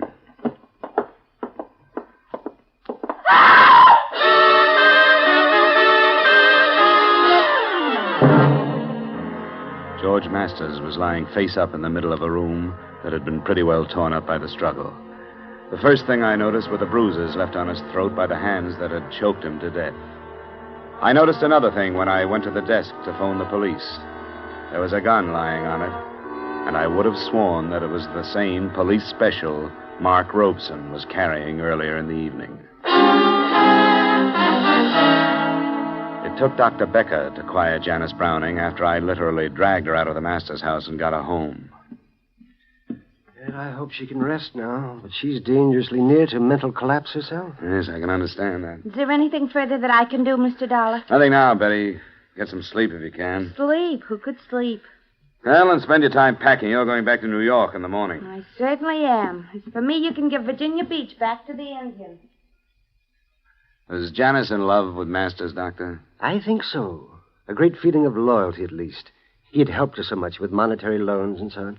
But you said he wouldn't remember the association between Masters and his wife. Yes, I was convinced that he wouldn't. There was a police special in Masters' study. I'm positive it was the same one that Robeson used here. Oh? I tried to take it away from him. I couldn't. Now, why should he leave it at Masters? Well, I don't know. Say, did they know one another before Robeson broke down? Oh, yes, they were quite friendly. And Good heavens, Dollar. What are you driving at? Janice borrowed from Masters on a life insurance policy. That usually means making the lender a beneficiary. I don't know how much the policy was for, but I'm going to find out. Well, I dislike having to agree with you, Dollar, but I do. In Robeson's warped mind, Janice was the archenemy.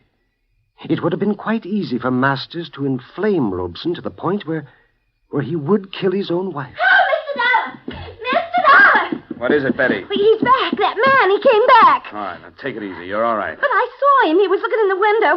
The one he shot through. Doctor, take care of her, will you? I'd better get back to Janice's room.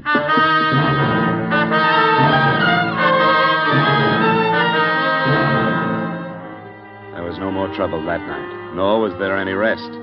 We knew that since Robeson had come back, he realized his mistake, and we knew that he would try to come back again.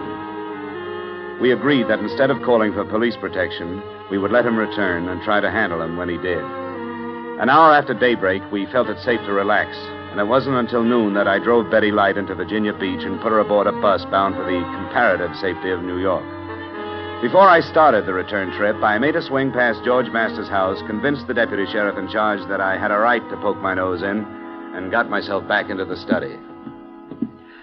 I suppose it'd be all right if you go in. They took up all the evidence they wanted, I guess. What was that, Sheriff? All the things that'd pick up prints. Here you are. What do you want to look at? Some of his papers. I won't interfere with your work, but I'd like to know how he stood financially. You think that has something to do with it? Oh, I don't know. It might. They dusted all them drawers, so I guess it's all right if you pull them. He's a lawyer, you know. Yeah, I know. Said the field's wide open. A lot of people didn't like him. Oh? I didn't know that. What's that for? It's a ledger. Kept his accounts in it. What'd you find? Janice Brown. Who's that? Somebody he loaned some money to. Ooh, I'll say he did. $20,000. Ah, that's all I wanted, Sheriff. Thanks, and I hope I haven't caused you too much trouble.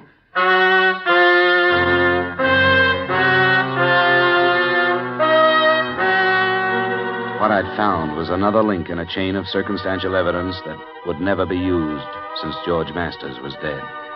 He had loaned Janice Browning the thousands she had spent on treatments for her husband, and it was obvious that there was no chance of her ever being able to pay him back. The last notation revealed the fact that a $5,000 loan had been made on her insurance policy in April. A long-distance call to the company told me that the policy was for $50,000 and that George Masters had become the sole beneficiary the same month, April.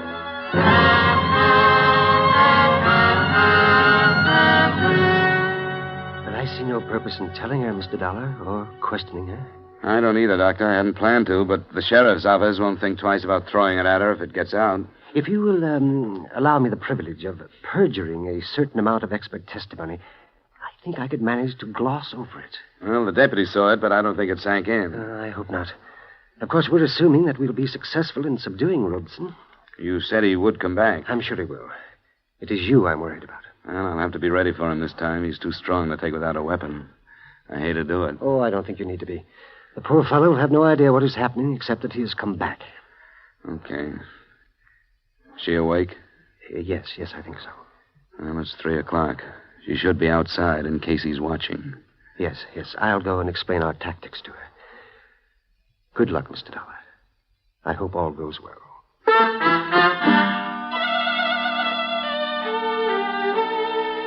It seemed almost cruel baiting the trap, but it had to be done. We paraded Janice Browning through the garden in her most fetching get-up until dark, and then sent her in to sit in front of an open window.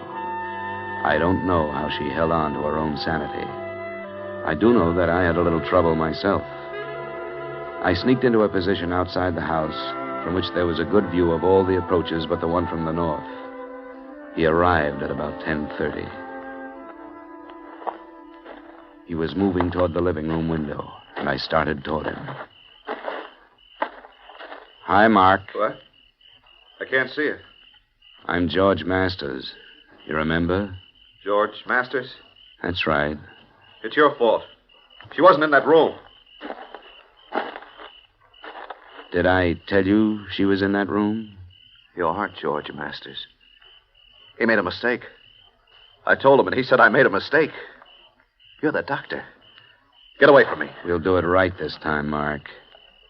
Come here. George Masters is dead. You aren't George Masters. No, I'm not, Mark. But you have to come with me. No, I don't. I won't go back to the hospital. I won't let you. Mark!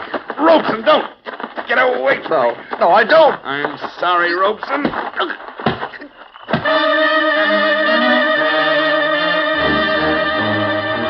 I don't know what Becker is going to say to the police, but I do know what he learned from his patient after he was returned to the hospital and quieted down. Enclosed, you will find the doctor's confidential statement. He did go to Masters, hoping to ally him as a friend. Taking advantage of his escape, Masters armed him in the hope of realizing a profit from Janice's insurance policy. But Robeson, in his agitation, fired into the wrong room. And because he placed the blame for his mistake on Masters instead of himself, he became violent, and as a result, Masters was killed. Expense account item 3, same as item 2, transportation back to Hartford. Expense account item 4, and this is to you personally, Mr. Brewster. Payment for deceit in acing me into this matter, $500. Expense account total, $855.75. Yours truly, Johnny Dollar.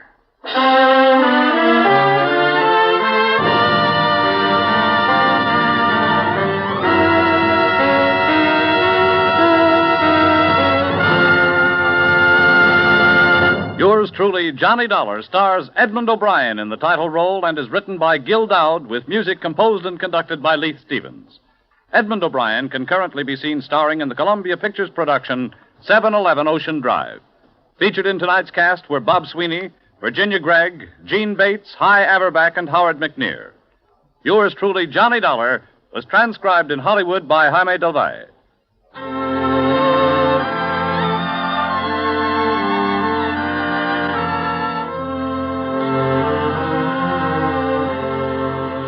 CBS is the star's address, and when you pay a daytime call, you'll find one of CBS' greatest stars, Arthur Godfrey, on hand to welcome you 5 days a week, Monday through Friday, for an hour and a quarter each day. Arthur and all the little Godfreys make life more musical and fun for you. Hear Arthur Godfrey's daytime program every Monday through Friday on most of these same CBS stations. To hear each and every star, leave your dials where they are, 'cause this is CBS, the star's address. Yes, CBS, the star's address. Yes, this is CBS, where Philip Marlowe takes the case every Friday night on the Columbia Broadcasting System.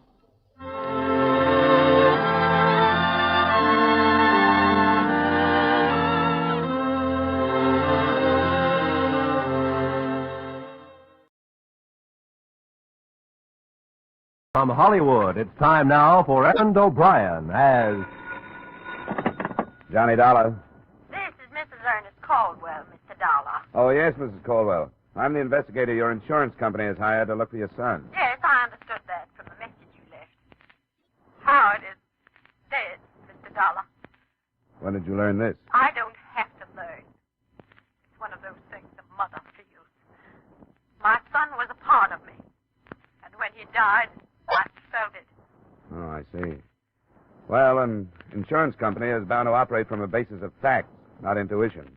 If you're going to be in this afternoon, I'd like to drop by and talk to you about him.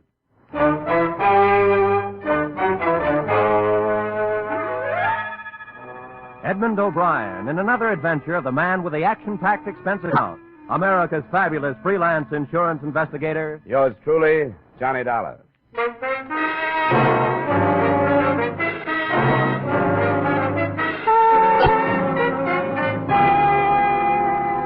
Expense account submitted by Special Investigator Johnny Dollar to Home Office, Britannia Life Insurance Company, Hartford, Connecticut. The following is an accounting of my expenditures during investigation of the Howard Caldwell matter. Expense account item 1, $6.50 transportation round trip between my Hartford apartment and the Caldwell country estate. From every angle, inside and out, the place looked more like a museum than a dwelling. And Mrs. Caldwell struck me as the mother of all the answers as to why boys leave home. I don't know why Howard left. I simply can't understand it. No mother could have been more devoted than I. Except at school, I never left him alone for a moment. I made him share everything with me.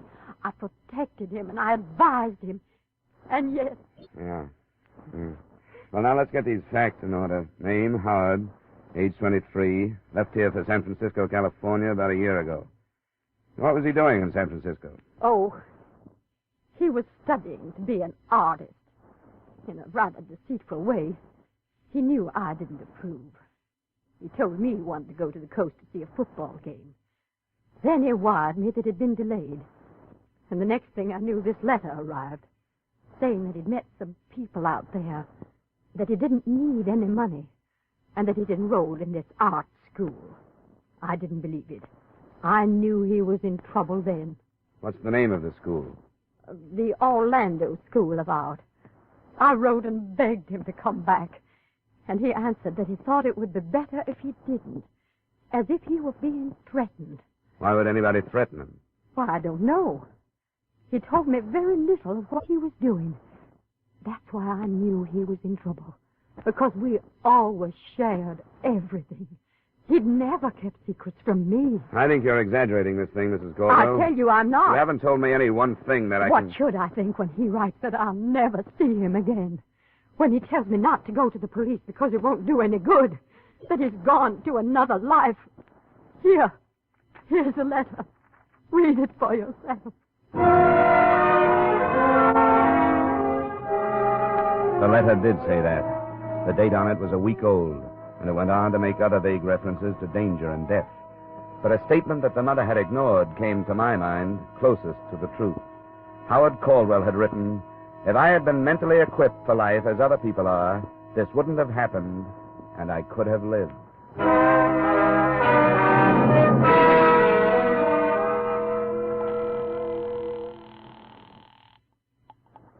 Britannia Life Insurance Company, Mr. Nathan's office. This is Johnny Dollar. Is he in? Oh, yes, Mr. Dollar. Just a second.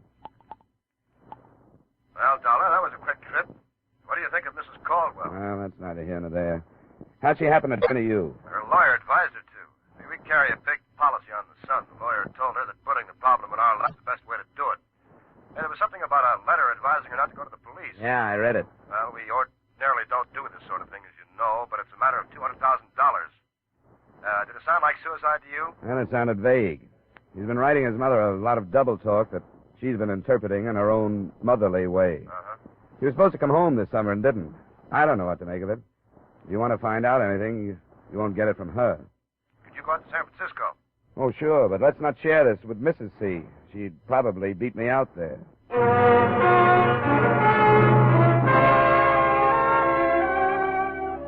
Expense account item 2, $200 airfare and incidental costs, Hartford to San Francisco.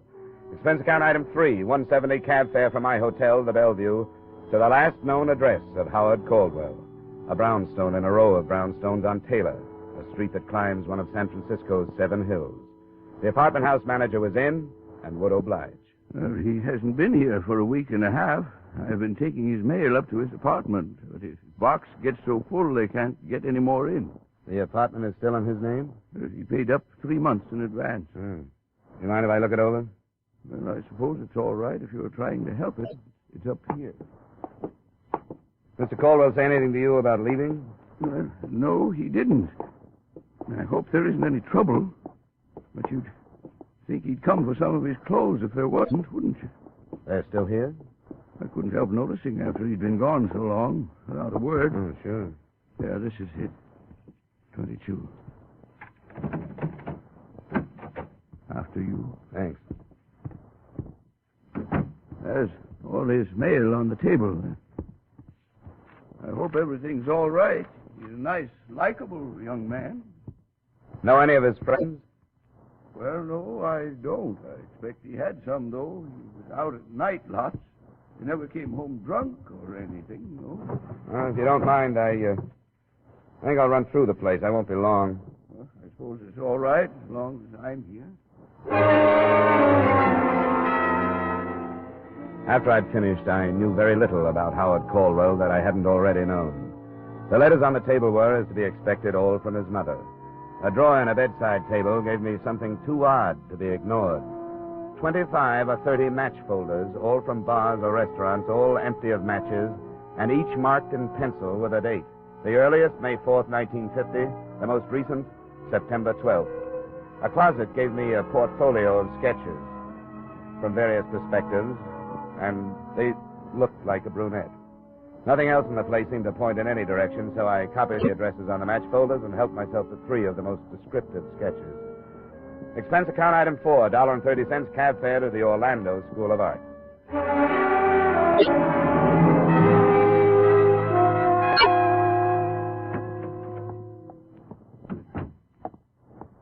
How do you do? I'm Beatrice Orlando. Did you wish to see me? Yes, I'm a private investigator from Hartford, Connecticut. I'm here trying to locate a student of yours. Howard Caldwell. That's right. You're fast. Not at all. I take a personal interest in my student. It was so strange the way he just stopped coming to class. He was doing so nicely and seemed to enjoy his work. Is he in trouble? I don't know. I wonder if you could tell me which of his classmates were personal friends of his. Well, I don't think any of them were. Here. Look at these. Oh. Yes, that's Howard's work. Excellent, don't you think? And that model, she must be a gorgeous girl. Isn't she one of your models? I only wish she were. Remarkable, the lines and planes. Yeah. Do you think she's real? Drawn from life, of course. No wonder he didn't bother to make friends here.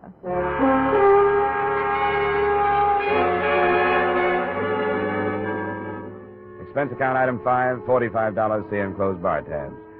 That night, I started making the rounds of the addresses I'd copied from Howard Caldwell's collection of dated match folders. They led me from San Francisco's North Beach section to another area called the Mission, across the bay to the city of Oakland, and back to San Francisco. The only pattern I could set up was that none of the joints were worth remembering. They were neighborhood bars, as a rule, and the routine in each was about the same, except at the one called the stop sign. Is the drink all right, mister? Yeah, it's fine. Say, I wonder if you could help me. How? I'm looking for an old friend of mine. I understand he used to come into this bar. Here. Here's a photograph of him. Name's Howard. No. No, I don't remember him. I got a mind for faces, too. And then look at this. It's only a sketch. Have you ever seen a girl who looks like this? It's a gag. No, it isn't. Makes you think it would be. You mean this is a drawing of a real dame? That's right. And for 10 or 20 bucks extra, I can have the genuine photograph to hang up behind my... Get out of here. Wait a minute. Has somebody tried to sell you a deal like that? You're the first, and I can tell you won't go over in this town. I'm not trying to sell you anything. Well, then go someplace else and don't try. I never saw the guy or the dame, and I don't expect to. Good night. Hey, let me see a picture, will you? Sorry, Mac, it's private. Wait a minute. Maybe I know who she is. Why should you? Because I know everybody that comes to this bar. If her boyfriend's name is Howard, I bet I know him. That's what I said it was. Did you say it was Caldwell? Where can we talk? Come on, outside.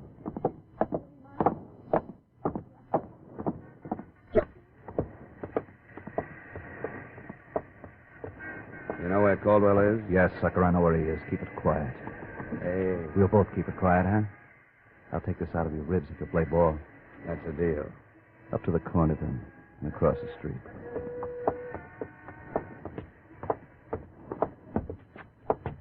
Now across that parking lot. The yellow club coupe. Don't bother memorizing the license number. It's phony. Here he is. How are you? I'm fine. Thanks for asking. Get in the back. We could drive out toward the beach, J.B. What do you think? That's better than here. I'll swing over to Fulton and take that out.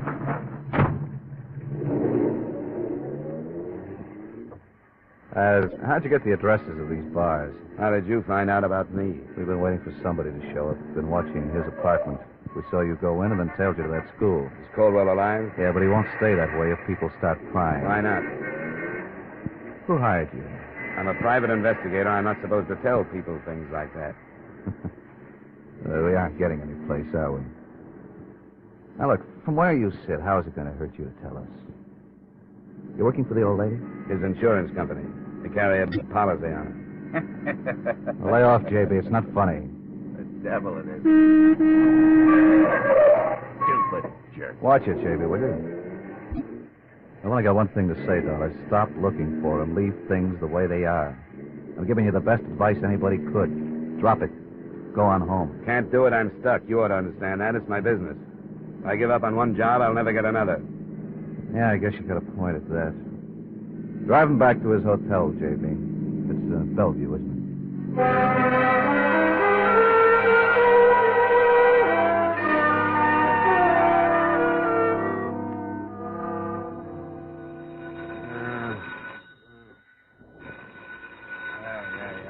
Yeah, wait a minute. Yeah, what is it? It's 5:30. The early edition seeing the streets. What? Who is this? You'll remember when you wake up. Go buy an Examiner, page 1, headlines. Yes, sir. Huh? Send me some coffee, will you? And the early Examiner. Yes, sir. I think the coffee shop is just opening. A couple of cigarettes later, room service arrived. The headline read, Syndicate head found slain in auto trunk. Benjamin Miller, Western gang chief, shot to death. I didn't see how there could be any connection between a dead mobster and the Howard Caldwell matter. But that only proves how wrong an investigator can be.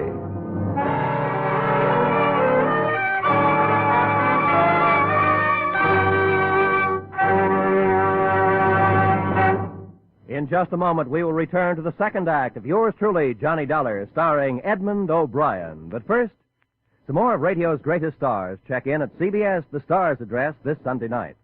The first you'll hear are Amos and Andy.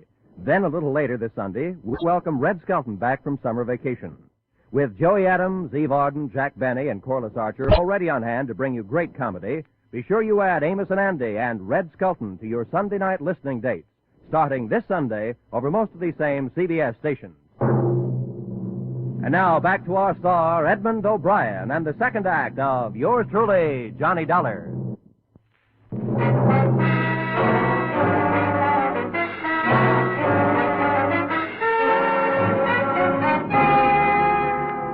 The story under the headlines went on to explain that Benjamin Miller's body had been found in an abandoned car after a phone tip at 11:15 the preceding night.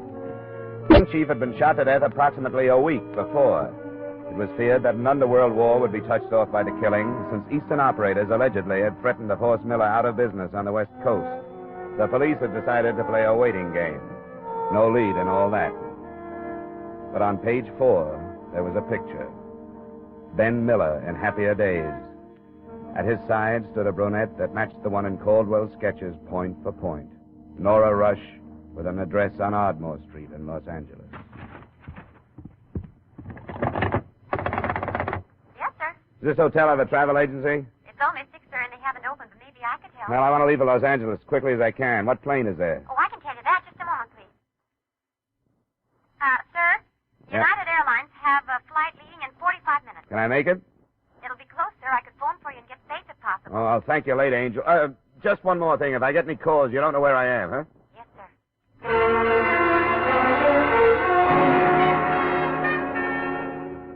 Expense account item 7, $5 cab fare and $5 tip for a taxi driver who got me to the airport in 20 minutes. Item 8, $20, United Airlines to Los Angeles. And item 9, same as 7, taxi trip to Nora Rush's Ardmore Street address. I arrived there at 9:15. She was still in a robe when she answered the door, but the trace of makeup, which was all she needed for her face, and the soft hairdo, made me wonder if she was expecting me. There's certainly no reason to be anything but truthful. Yes, I've been expecting you. Won't you come in, Mr. Dollar? Thanks. Come in here. You have good friends in San Francisco. Yes, I have. Very good friends. Just put your coat any place and sit down. Thank you. Well, then I take it they've told you why I'm on the West Coast. Yes. You've come to look for Howard Caldwell. There's coffee. Would you like some? No, thanks. I've had plenty. Do you know where he is? No, I don't. No, I don't know where he is. I don't know. Oh, come on now. Stop that. Why did you go? Why did you go?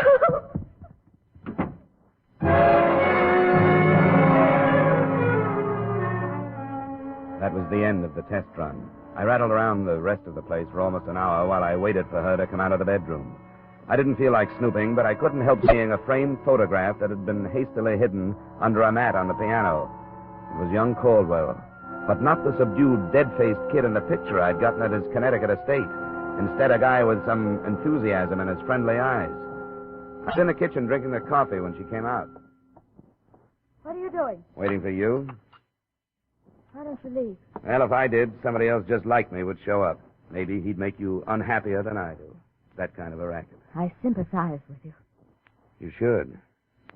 You put me on the defensive. I hadn't noticed. How did I do that? You started by posing for some sketches. And you're stronger in person. You saw them? Yeah. They're in my hotel room in San Francisco. Or at least, that's where I left them. Who else saw them? A few bartenders and his art teacher. Oh, that little fool.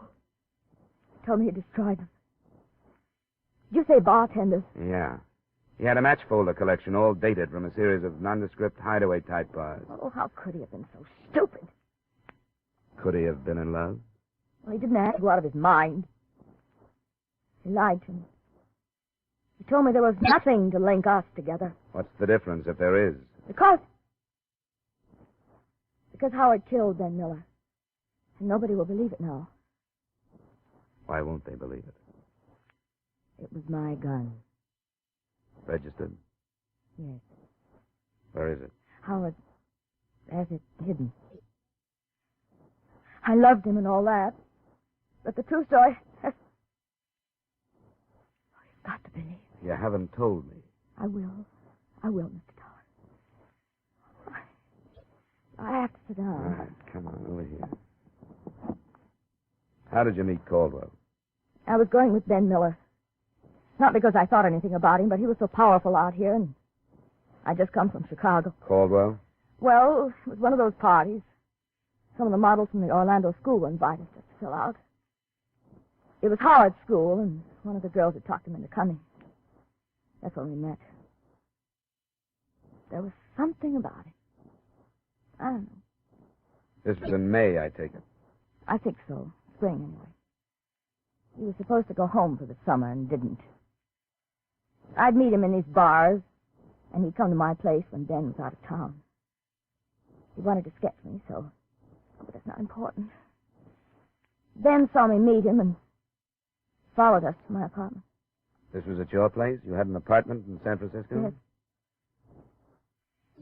Ben hit me, and Howard went for the gun and killed him. He knew where you kept the gun? Yes. Why? Well, How did he know? In case he ever needed it. Miller's body was found stuffed into the trunk of a car. You don't believe me, do you? Well, there are little things like how did he manage to get the body into the trunk of that car, and how did he manage to steal the car? I'll tell you. He had help. Everybody knew that combination from the East was moving in on Ben and would kill him if they had to. So they've been trying to help Howard. And it was all right till you came out here. Oh, that's a pretty good setup. Ben Miller would be checked off as a gang killing, the kind they so seldom get around to solving. When it cooled off, you could take up where you dropped him. I didn't kill him. A plural you. You're all in it. But I can't quite figure it. What? Why those two friends of yours who picked me up last night would go to bat for a worthless Eastern aristocrat. They want to help him. Why? Well, because he's my friend. Why should anybody take a rap for killing a man like Ben Miller? You don't want him to die for it, do you? Do you? Of course not. We're trying to help him. What are you going to do? Well, the Frisco police are combing the city for leads on the scene of the murder weapon, and a definite link between dead man and killer. I seem to be sitting on all three. You aren't going to the police. That depends on how fast you tell me where Caldwell is. I want to hear his version of the story. I don't know where he is. I told you that. Yeah, I know you did. Wait now, please. Wait just a minute. Please. For just a minute, please. Oh, will you stop it? Just listen to me. I know what you think of me, and I know you don't believe me. But I wish you would, just for a little while. How long? An hour or so. My brothers are flying down. They'll be here by noon. Brothers? The men you met last night. I wish them before you do anything. It won't be a mistake. I wish you had hit me over the head with something. That's a funny thing to say. Well, what I mean is that kind of trouble makes me mad enough to fight.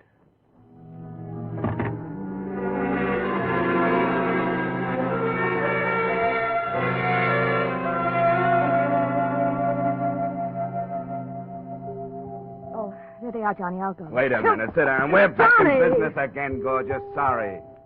I'll let him All right, go ahead, you stubborn jerk. Come in.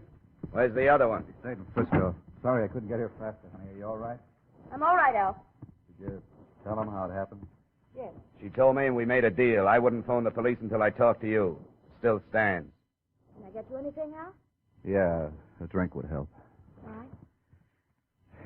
Look, Dollar, for some reason my sister fell for this kid. I guess it was the first time in her life that something decent came along for her. He wanted to marry her. And it fell to pieces when Caldwell lost his head and shot Ben. What really happened, Al? Ben made a lot of threats and stirred up all the mud in Nora's life.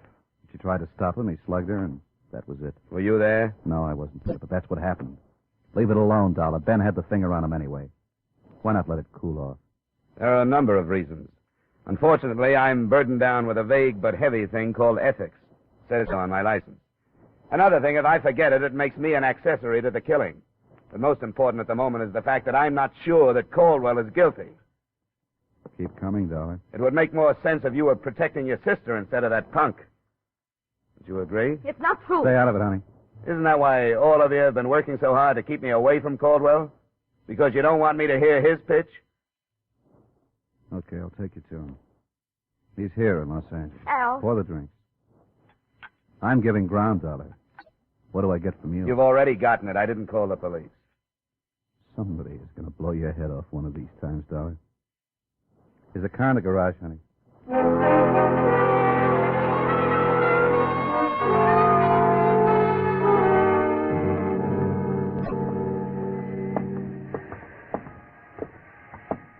This is it. Upstairs. Quite a come down for a scion type. That's a good spot for him. You could live in this part of town for 100 years, and nobody would know who you were or what you were unless you wanted them to. Up front here. Howard. Howard. It's Al, Howard. Howard. What about it, Al? What's this? They told him not to leave. No clothes. This is an empty room, Al. This is where he was. You can check downstairs. He used the name Harris. Save it, Al. There's only one place he'll go, to Nora's. I'll try the rest of this without you. You've got nothing but a mouthful of lies. I don't want any more of them. Come on, get out of my way.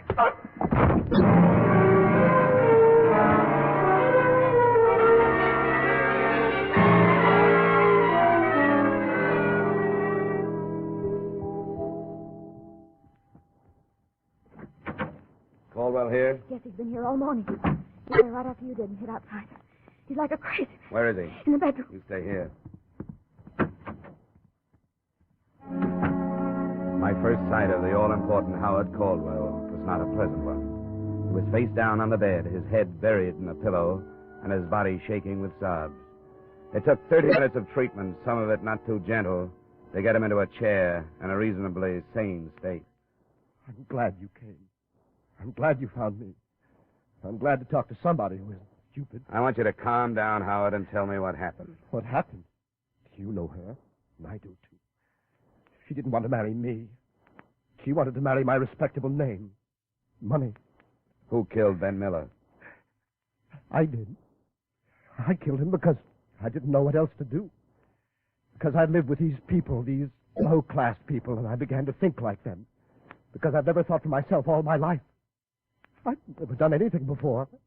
Anything. I killed Ben Miller, and it's the only thing I've ever done all by myself.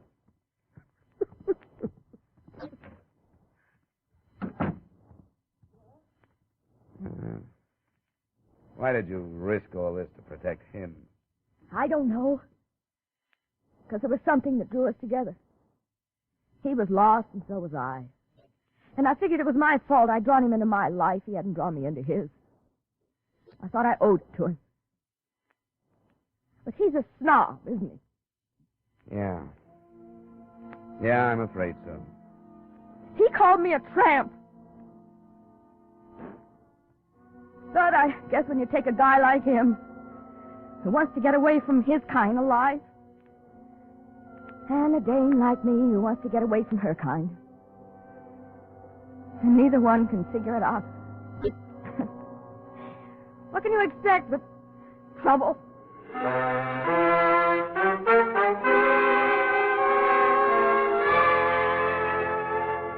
I guess she summed it up as well as anybody could. I turned him in for murder, and those who try to help him as accessories. It's for the legal brains to decide whether the policyholder will live or the executed. Expense account item 10, $200, miscellaneous. Item 11 is item 2, transportation back to Hartford. Account total $1,050. Yours truly, Johnny Dollar.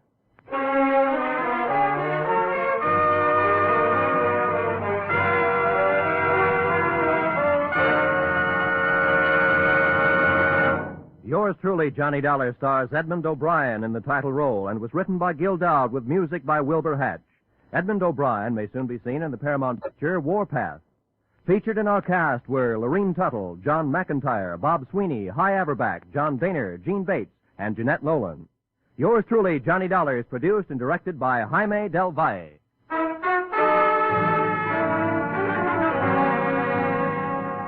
Join us next week at the same time when, from Hollywood, Edmond O'Brien returns in another adventure of... Yours truly, Johnny Dollar.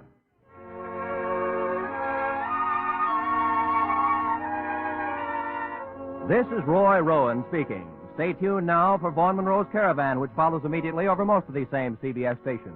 This is CBS, the Columbia Broadcasting System.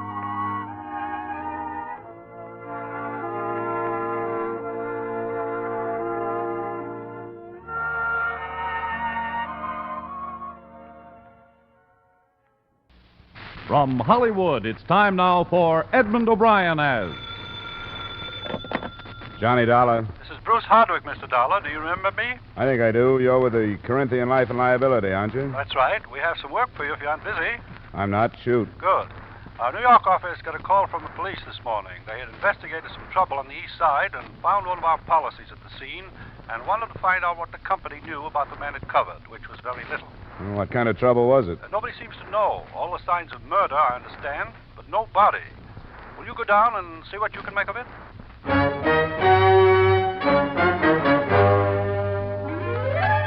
Edmond O'Brien in another adventure of the man with the action-packed expense account. America's fabulous freelance insurance investigator. Yours truly, Johnny Dollar.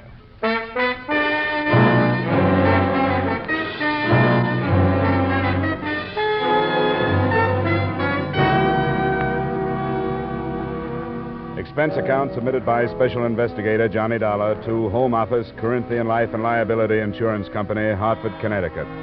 The following is an accounting of expenditures during my investigation of the Richard Splain matter. Expense account item 1, $35 trip from Hartford to the scene of the crime. A part of Manhattan where the citizens have been conditioned to sleeping through screams, gunshot, and even the odors. I was met by a homicide sergeant, and the tenement flat he took me to lived up to its first description. It did bear all the signs of murder, except a body. Well, it must have taken a long time to accomplish all this. The place rented in the name of Richard Splain. Yeah. What's the address on his insurance policy? The number on 2nd Avenue. How does the report read on this so far, Sergeant? You can see everything we saw. From the amount of busted furniture, a violent struggle. From the amount and placement of bloodstains, a sustained beating of someone there by the radiator. Nobody heard it? Nobody cared if they did hear it. We've asked questions, but the people won't admit anything. They don't want to get involved. The landlady phoned us after she saw the door open and looked in. Any bloodstains out in the corridor? Haven't found any. You seen enough? Yeah, I guess so. What's this? Part of some wrecked ship models. Seem to be Splain's hobby, collecting them. Yeah, there's not much we can do. We'll put this flat under lock and key. We can hold it that way for a while and wait for him to come back, but that's about all. Until we have some concrete evidence. Like a body? That would help. Are you going to wait for us, or follow it up yourself? Oh, I've got that address on 2nd. That's his wife, isn't it? And beneficiary in the policy. Well, you can't do much with her until she makes a missing persons report or something, and she hasn't. Yeah. Well, I get anything from her, I'll let you know.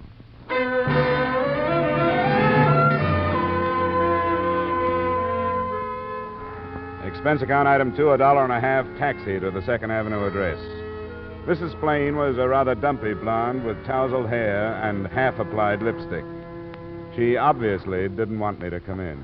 Well, it's not that I don't want to help any way I could, Mr. Dollar, but I haven't seen much of Dick lately.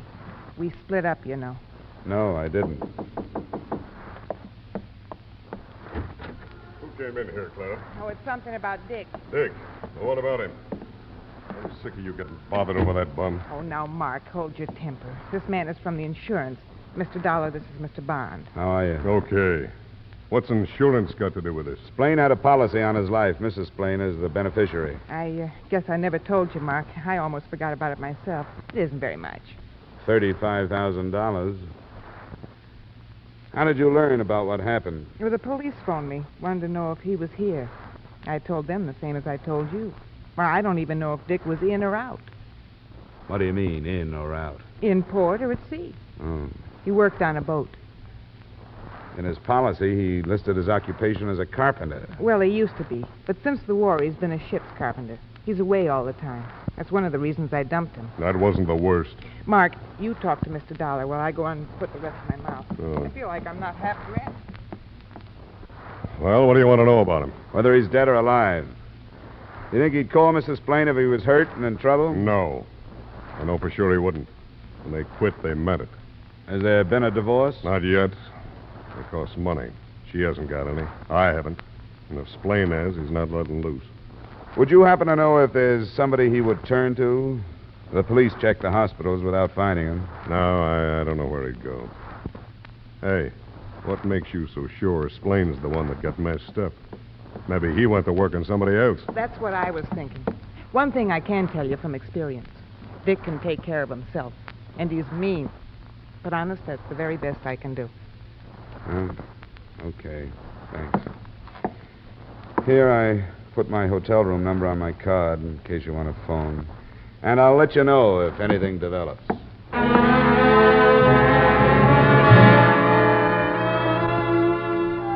Expense account item 3, $1.50 to Splain's flat. I decided that it would be easier to learn there the name of his last ship. And with that, I hoped to find someone who was closer to him than his wife. Sergeant Burns was no longer there, but a lie or two got a pass key from the landlady, and I went in. The top drawer of a battered bureau produced not only what I was looking for, but more. The name of the ship was the Tangier, and an envelope that contained a seaman's papers also contained a small address book with enough names and addresses to keep at least one investigator happy. I started to jot them down, but got no more than halfway through.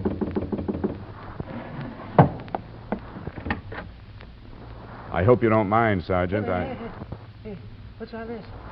Who are you? My friend the Splains. I heard you moving in here and thought he was in. What happened? Shut the door. What a mess. Nobody seems to know what happened. Who are you? A cop? Private type. Is Splain dead? Who'd want to kill him? I don't know. I was only asking. All that blood and everything busted up.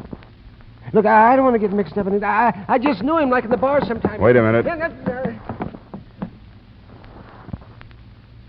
Come on, what's the idea? Yes. Shorty, I want you to tell me about Dick No, Splain. no, stay off me. I don't know much about him. You knew enough to walk through his door before anyone answered it. Well, sure, I do that sometimes. I come to talk to him sometimes when he's in from a trip. I can't go to them places. He tells me about them. I'd like to hear about Tangier and them places. And he shows me them ship models he makes.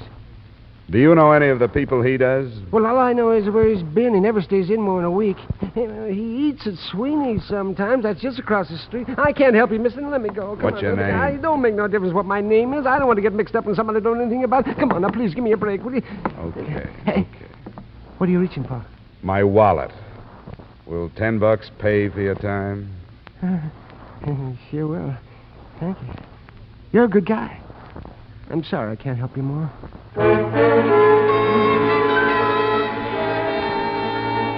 Expense account item 4, $10 peace offering. I had a feeling I'd paid for lies with it and covered the possible loss by tailing the rabbity little man to an address a few blocks away.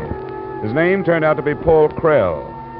What was left of the afternoon was spent on routine legwork, and at 6 I was on the phone in my hotel room. Sergeant Burns. This is Dollar, Sergeant. Oh, how'd you make out? I've got nothing. Splain and his wife separated and can't afford a divorce. She's taken up with a guy named Mark Bond. But they both say they haven't seen or heard from Splain for a long time. Yeah, a lot of people don't know anything about that guy. It seems he's a ship carpenter. I got the name of his ship and went aboard. He's been with it for a couple of years, same one, plies between here and North African ports. Those people don't know much about any of their crewmates' shore life, so I didn't get much. Few names I can check tomorrow. What's the ship? The Tangier, white flag line, Pier 80 on the East River. Have you run into anything? I'm still waiting. Well, you've got my hotel. Yeah, thanks for calling, Dollar. Something may turn up tonight. If it does, I'll phone you first thing in the morning.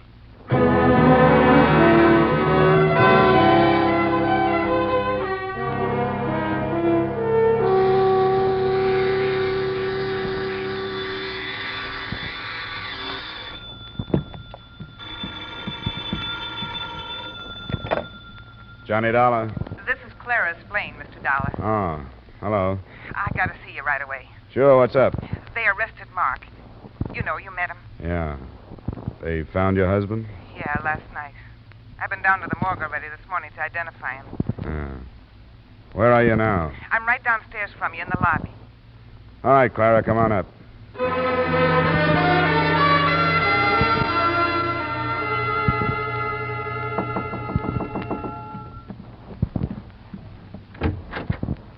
Come on in.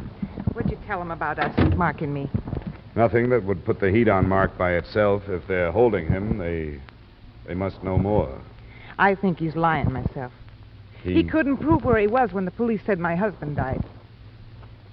Are you sure you didn't mention that $35,000 policy to Mark? I don't think I ever did. No, I'm sure of it. Why did you come here? What do you want me to do? I'm trying to get up my nerve, Mr. Dollar. The real reason that I left Dick was because I found out something awful that he was doing.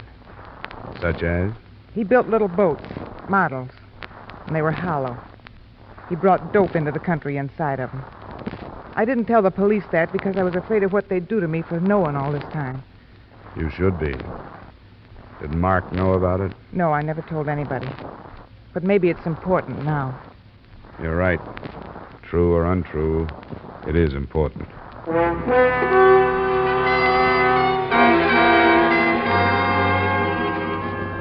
On the way back to the Splain flat, I lined up the things that bore out her story. 1, the remains of the ship models in his wrecked room. 2, the possibility that Paul Krell may have been a narcotics buyer. And 3, the address book that could have contained a list of customers. But I didn't have a chance to do any more probing when I got there. The place was under police investigation.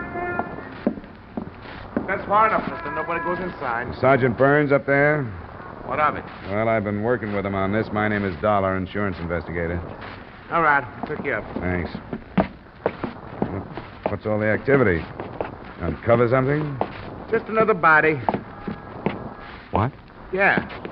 First, not enough. Now too many. Who can figure these things? I could figure it when I got to Splain's door. Now the evidence I'd tampered with concerned 2 murders. The body of Paul Krell lay beaten to death in the middle of the wrecked room.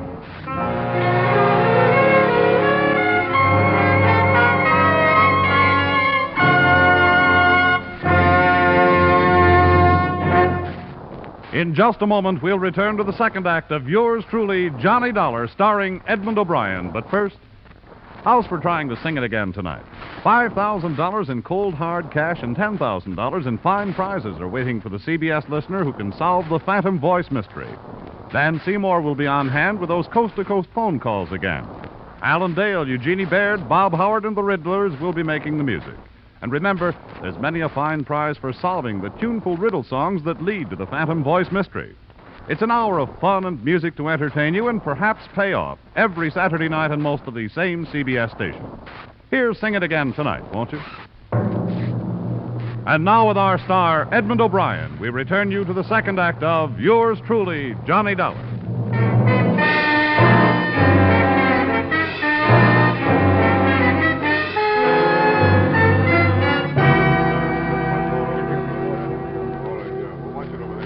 Sergeant Burns. Yeah? The guy says he knows you. Wants to come in. Keep him out. Oh, Dollar. How does this happen, you're showing up here? I got tired waiting for your call. You were going to phone this morning if anything broke. Oh, I was, huh? What kind of cooperation is this? I gave you everything I got yesterday. Almost, huh? The landlady tells me you came back here yesterday. You know, it's things like that lose licenses for guys like you. Climb down, Sergeant. You gave me the nod to go ahead without waiting for the police. Not to mess around with evidence. I'm on the verge of putting you away 48 hours for questioning. Don't talk me into it if you don't want to go. Stay out of my hair. Okay, Sergeant. I guess we've put our cards on the table. What'd you come back here for yesterday? To get the name of Splain's ship. I figured it would be easier to get it here than by making the rounds of the hiring halls. I told you what I got out of it, a few names. Come here. There's only one change when we came back here to find this body. The top drawer of the bureau was standing open. This envelope was torn with this stuff dumped on the top. Did you do this? No. Hey, don't touch that. Keep your hands where they belong. We're dusting that stuff for prints. Sorry. I guess I'd better get out of here, Sergeant, before you and I lock horns. You're beginning to make sense, Dollar. I thought I was, too, at least hoped so. The notebook from which I'd copied the list of names and addresses wasn't among the other articles dumped on the bureau top. But Sergeant Burns' threat to hold me for 48 hours made it easy to keep my mouth shut about it and about my having met Krell.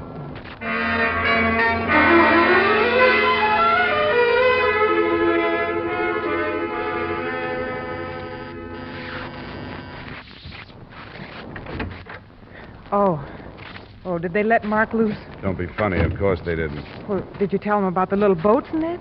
I thought it was better not to. There's been another murder at your husband's place. Who? Little guy named Paul Krell. That name mean anything to you? I never heard it before. What's it all about? A lot of people are wondering. Where was Mark Bond last night? They don't think he did that one, too. I didn't ask.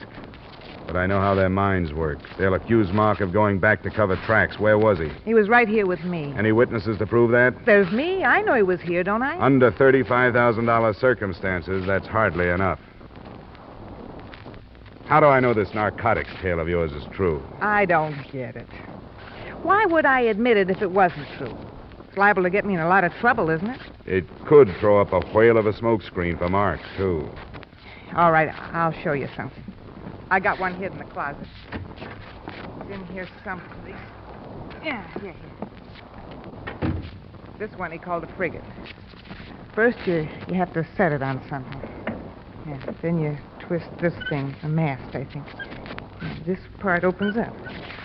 Let me see that. Ah, that's pretty. Dick was always good with his hands. This is the only thing of his I got.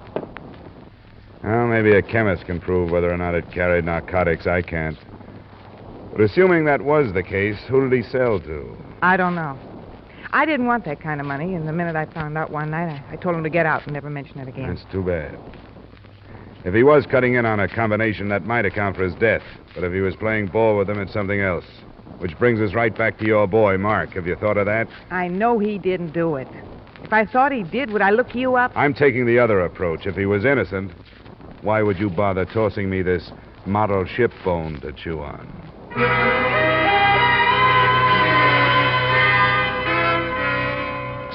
Expense account, item 5, $25, blanket item covering transportation for the rest of the day. At the address of Paul Krell, I learned what I believed to be the truth. That his association with Splain was no more than a friendly one.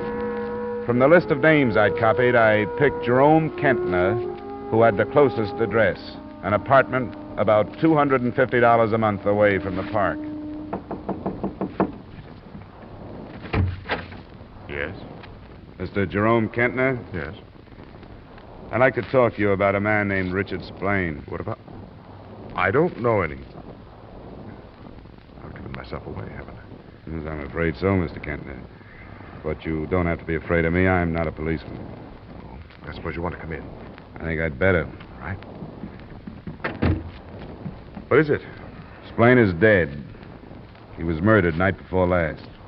Oh. That's bad, isn't it? How did you find out about me? There's a list of names in his rooms. Yours was one of them.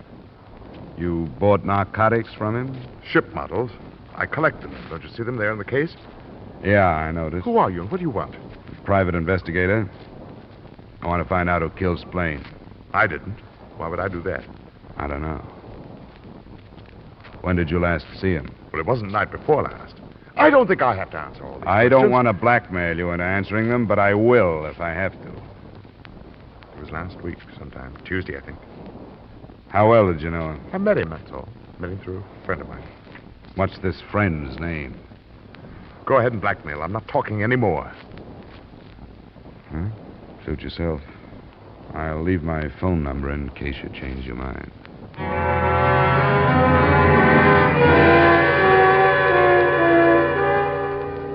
The next two stops yielded nothing. The names were either conveniently or coincidentally out of town.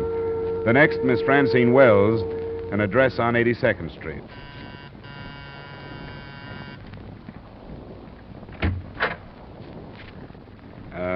Miss Francine Wells, please. In regard to what? Well, I'd rather tell her if you don't mind. I'm afraid I'll have to insist. Are you a salesman? No, I'm not a salesman. It's Miss Wells in... Young man, you'll have to tell me who you are. Someone for me, Dad? I was expecting Fred, remember? Yes, I remember, and this gentleman is not Fred. Oh? Good afternoon. Hello. I'd like to talk to you if I could, Miss Wells. What about? I don't know you, do I? No, you don't, but it's important that I speak to you in private if possible.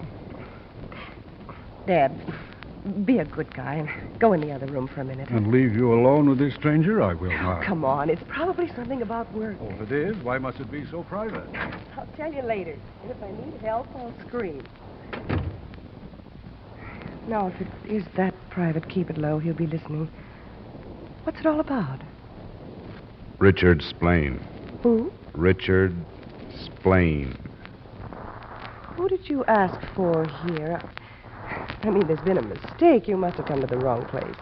If your name is Francine Wells, I haven't. It was that name and address I found in this flat. How on earth would my name and address get into the apartment of a man I never heard of? Unless we have mutual friends or something. Well, maybe you do. Your name was only one of a dozen or more. I don't understand at all. Who is this Richard Splain?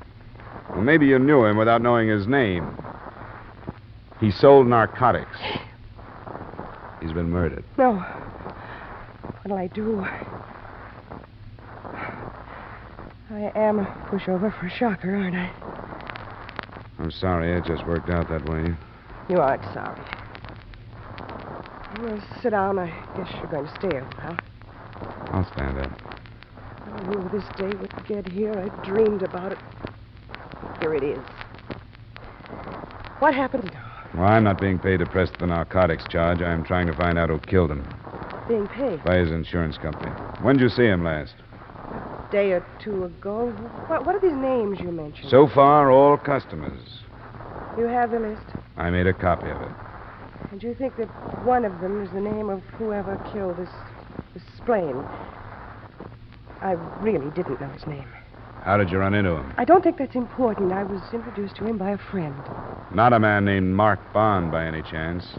Or a woman named Clara, Splain's wife? No, I don't know anything about him. Just enough to watch for the date of his ship when it was due to arrive. I suppose the government man will be the next to show up at my door. Well, it's not up to me. I can't promise you any help, but I want you to look at this list of names and tell me if you know any of them. Anything I can do, I will do. No, I don't know any of them. I feel sorry for them. I don't want to sound as if I feel sorry for myself. I don't. I was going to say I thought he deserved to be killed, but it's not his fault any more than it's the fault of... Oh, what difference does it make? I want to leave my card with you in case there's something you haven't told me. I'll jot down my hotel.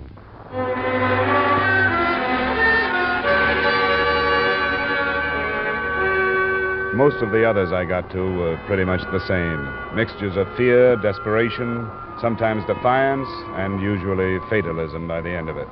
I arbitrarily set the name J.L. Tucker as the last for that day. He lived in a cold water spread close to Greenwich Village, and he was different. Doesn't make any difference who knows it. I've been through these things before, so you're wasting your time. You ask me how I got in touch with Splain? I knew his wife, that's how. She was shilling for him before they got tired. Go ask her. Here's her address.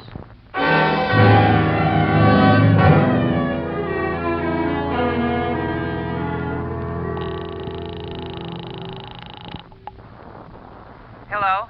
Dollar. I just left a man named Tucker. He said he knew you. I thought I'd better call. Oh, Tucker. How'd you find him? He tells me you made the contacts for your husband before you separated. That's a lie. Why would he say it? Well, I knew about Tucker. One night it came up. He admitted he was looking for somebody, and, well, I told him about Dick. I didn't know what I was doing. I was stiff. I've spent a long day, and we're back to you, Chubby. Now, look, don't decide to leave town.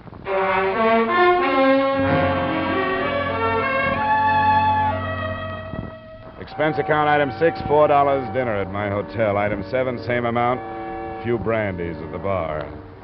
I had the idea I'd spent a lot of energy for nothing until the elevator dropped me at my floor, and I turned the corner toward my room.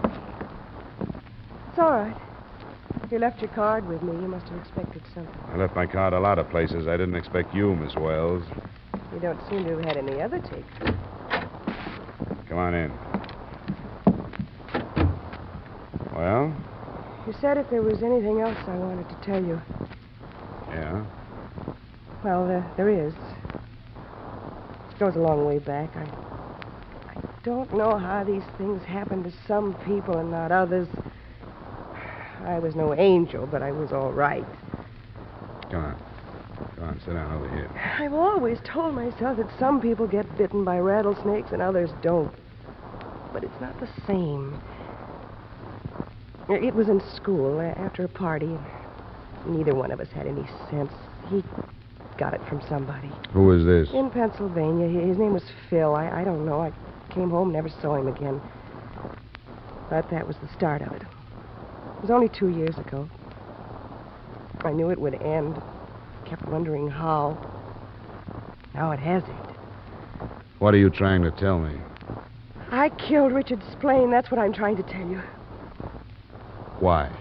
Because I went to him without any money, and he laughed at me. I don't know what happened to me. I picked up something and started to hit him. I hit him. Why didn't you tell me this before? Because I thought I could go through with it. But I can't. If it happened this time, I don't want to go on anymore. I went to him without any money, and I picked up the first thing I touched and started to beat him. What was that? I don't even remember. An andiron? Yes, I think that's what it was. And Paul Krell, you killed him too? Yes. I don't know. Yes, I did. I must have. And I don't care. I don't care. Well, that was a good try, but it won't work. This wasn't a woman's killing, no matter how desperate she was. You want me to go? Or do you want to stay here? Please. Please, I did it. I did it. Isn't that enough? Haven't I done enough? Yeah? Yeah, I'm afraid you have.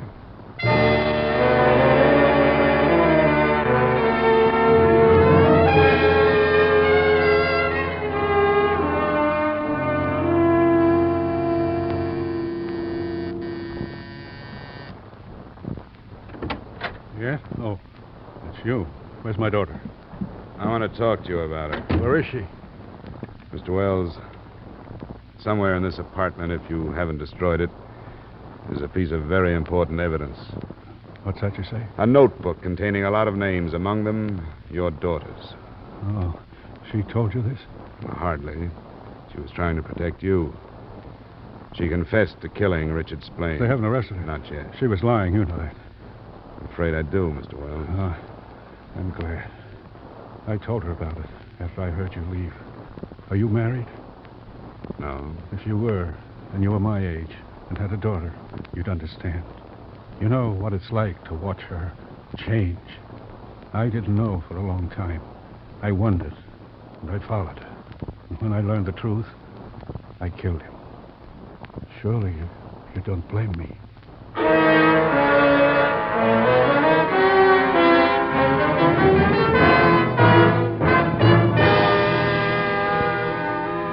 I turned Wells over to the police, not Sergeant Burns, and heard him explain his second killing, that of Paul Krell, who had arrived as Wells was looking for any trace his daughter might have left at Splain's. Remarks? Don't question the policy payoff to Clara Splain, in spite of the fact that she hardly deserves it. Expense account item 7, same as item 1. Expense account total, $375. Yours truly, Johnny Dollar.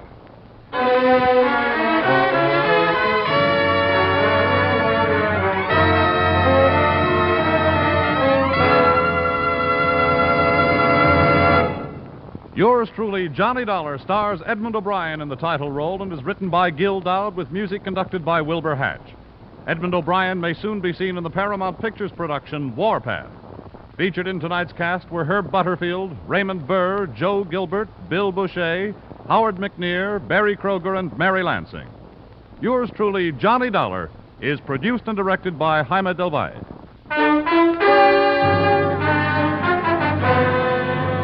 This is Bob Stevenson inviting you to join us next week at this time when we'll again bring you Edmond O'Brien as... Yours truly, Johnny Dollar.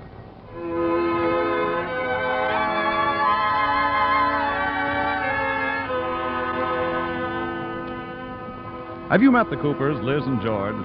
They're the young married couple who keep things humming and keep you laughing in that hilarious domestic comedy, My Favorite Husband, broadcast every Saturday night over most of these same CBS stations. So tune in every Saturday night to My Favorite Husband. And now stay tuned for Vaughn Monroe's Caravan, which follows immediately over most of these same Columbia stations. This is CBS, the Stars Address, the Columbia Broadcasting System.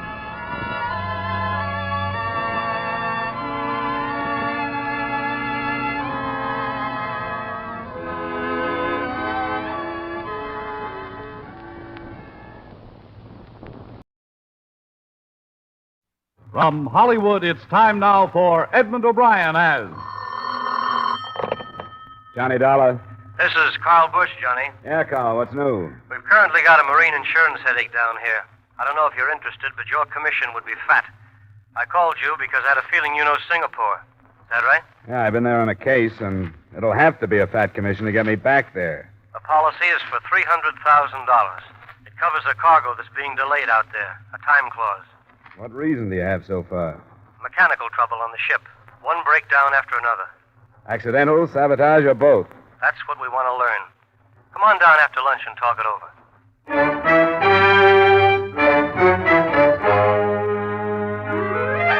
Edmond O'Brien in another adventure of the man with the action-packed expense account. America's fabulous freelance insurance investigator. Yours truly, Johnny Dollar.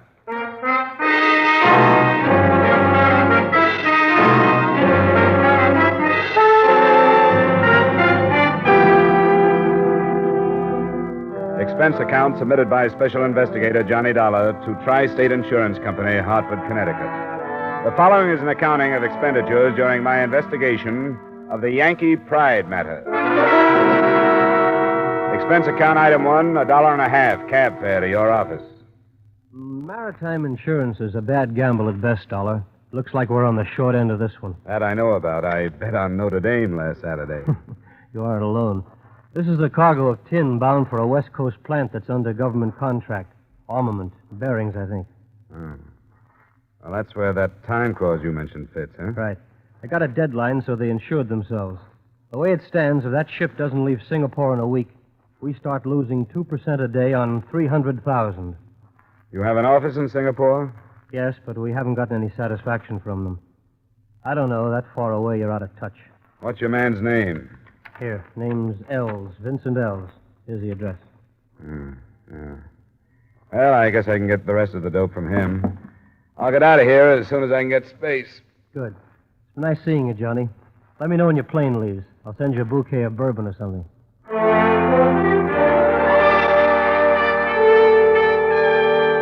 Expense account item 2, $1,280 airfare and incidental expenses between Hartford and Singapore. In the perverse way of ship and airlines, we arrived with one of Malaya's heavy, muggy dawns, coasting in over haze-hidden native villages, the island-studded harbor, and finally settling on the big field.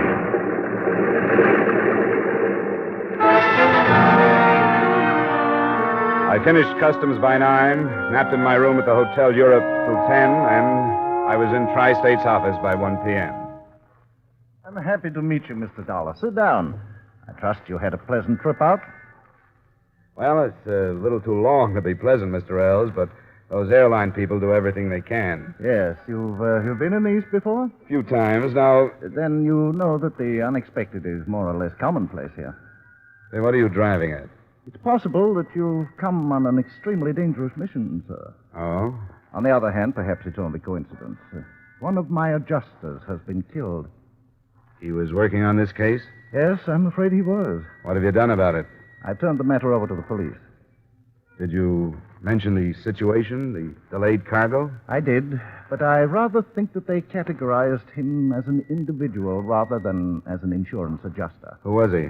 A young Chinese, Kufo Sun, an intelligent chap. I discussed the matter with him the morning previous to his death. That was 2 days ago. He told me he was going to visit the ship in question, the Yankee Pride. The men on board said he never arrived.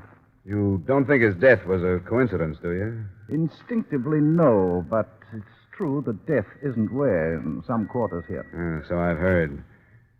Hey, did this boy of yours leave a family? Anyone I can talk to? His parents were killed in the last unpleasantness, but there's a brother. They shared quarters. I'd like to have the address. Of course. It's in 10 Courant Street. Here you are. I won't bother directing you. Any rickshaw fellow will know where it is. But I believe he's employed by a Dutch concern. Wouldn't be at home till evening. That'll work out. I want to go talk to the chief engineer of that ship first anyway. Yes, I suppose you'll have to go. I only beg of you to proceed with great caution. The ship is down at the east docks.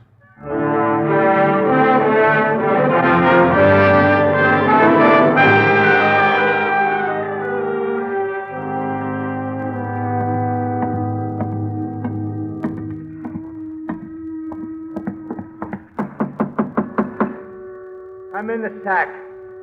Come in. Sorry to bother you, Chief. What's the matter with you? Blasted fever. Seems like this climate brings it back. Malaria? Yeah. What do you want aboard? My name's Dollar. I was sent out here by the company that's insuring your cargo. What about it? Well, they're going to start losing money if this ship doesn't get started home in a few days. Well, there's nothing they can do and nothing I can do. I have a bearing flown to me from Hong Kong. When that gets here, I can pump water into the boilers, and not before. What do you think about all this mechanical trouble you've been having? What do you mean? Well, has it all been legitimate, or could it have been sabotage? Sabotage? Now, who'd do that? I don't know. Well, it hasn't been sabotage. Bearings go and generators foul up without any help. Ask me, I've been nursing them for 15 years. When do you expect the stuff from Hong Kong? It's hard to say. People don't work the same out here as they do in the States. Well, I'll fly up there myself after your bearing if it'll get you out of here on time. Look, mister, I'm not in any shape to figure out anything now. I'm sick. I'll try and talk to the captain about it. Come back tomorrow. Will you? Uh-huh. Sure, Chief. I know. That fever's rough.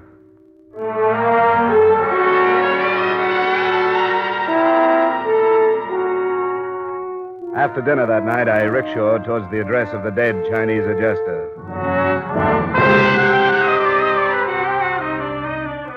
I crossed over the Singapore River, which winds through the city to separate the native and European quarters, and entered Ben Coolin Street.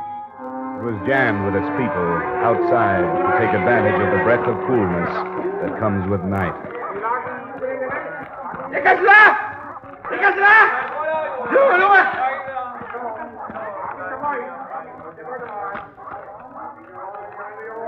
We're here, Tuan. Good. Which store? I point. Good. You go some other place, Tuan. I wait. All right, you wait. Here you are.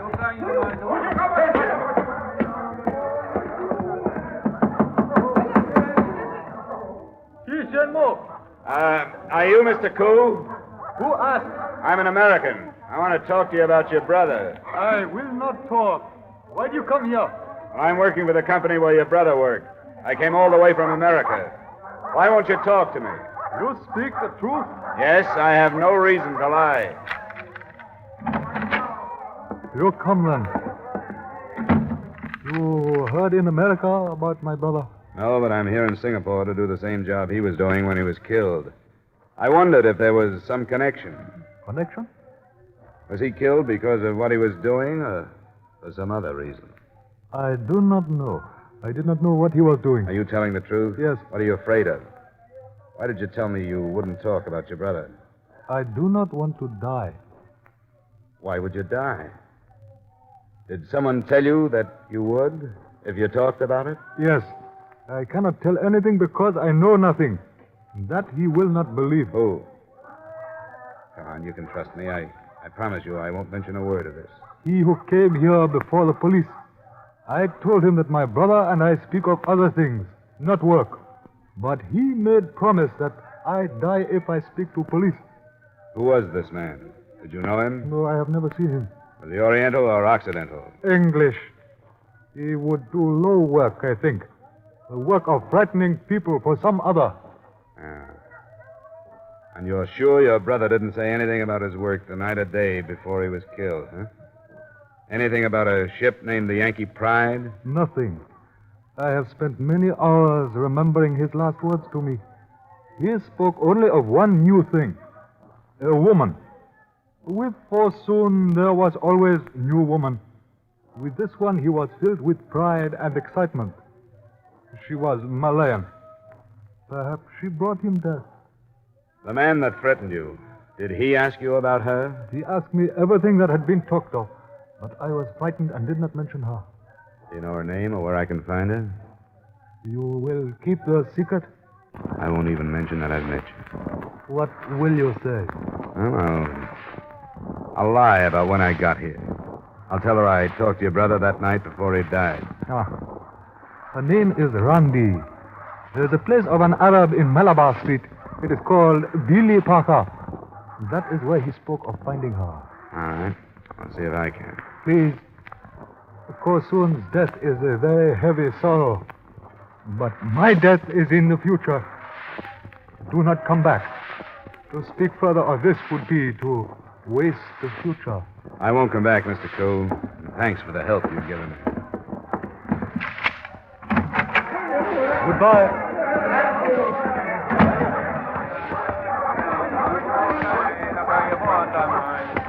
Hey, wait one. You go other place now. Yeah, I go other place. Malabar Street. Billy Parker. You know that? I know, all right.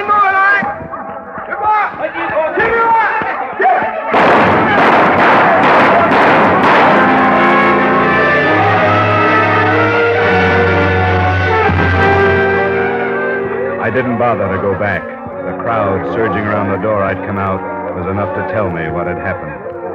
The future that Mr. Koo had been so anxious to protect had just ceased to exist.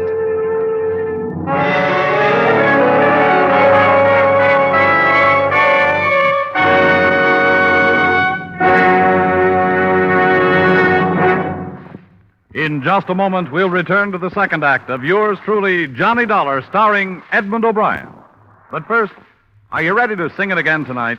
You'll find a whole hour full of the day's popular music sung by Eugenie Baird, Alan Dale, Bob Howard, and the Riddlers. You'll hear the tuneful riddle songs that lead to Sing It Again's Phantom Voice Treasure Trove. $5,000 in cash and $10,000 more in wonder prizes.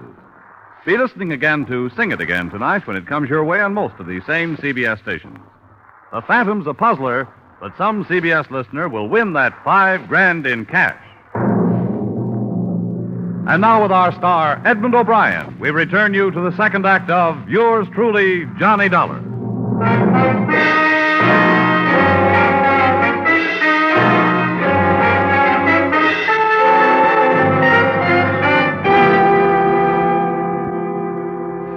Telephones are still at a premium in the native quarters of Singapore. I wanted to report what had happened to Vincent Ells and tell him where I was going and why. So I tried to find one, but couldn't. The joint called the Billy Parker was a mixture of nationalities, languages, and tobacco smoke. I spotted two Occidentals as I went in. They ignored me, so I ignored them and elbowed a place at the bar. Hello, boss. What do you drink? Any scotch? Oh, yes, sir. Got good scotch. I'll take one. Don't mix it. Yeah, I'm looking for a girl named Rondi. She here tonight? Rondi? You go table. She serve you, boss. You pay her. Right. Rondi! Rondi, you come quick.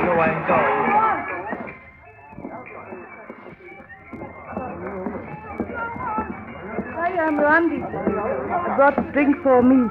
Is all right? I'm glad you did. Sit down.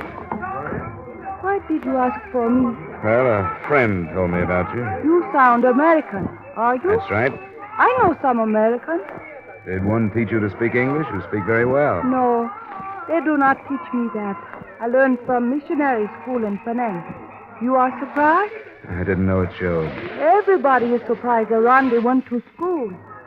Some American friend told you about me? No, he was Chinese. His name was Kufo Soon. Kufo Soon. He is no friend of mine. He's poor clerk. He told you about me?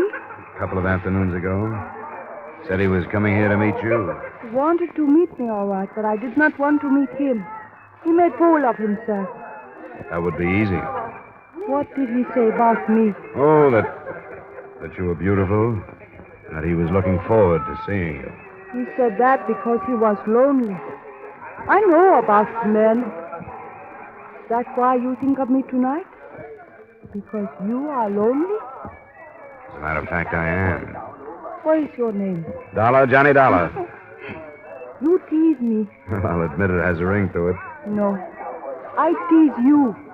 I know the name. In Penang, my father worked for a steamship line with that name. Are you in shipping business? No relation. Shall we get rid of the scotch? How do you say? Bottoms up. I think I like Kufo Soon better now. What do you mean? Because he told you about me. I get tired of these people. I like to talk to you. Randy, you come what? Oh, work. Will you wait for me? Wait for you? Only a little while, then I stop work. You come to my house. We can talk some more.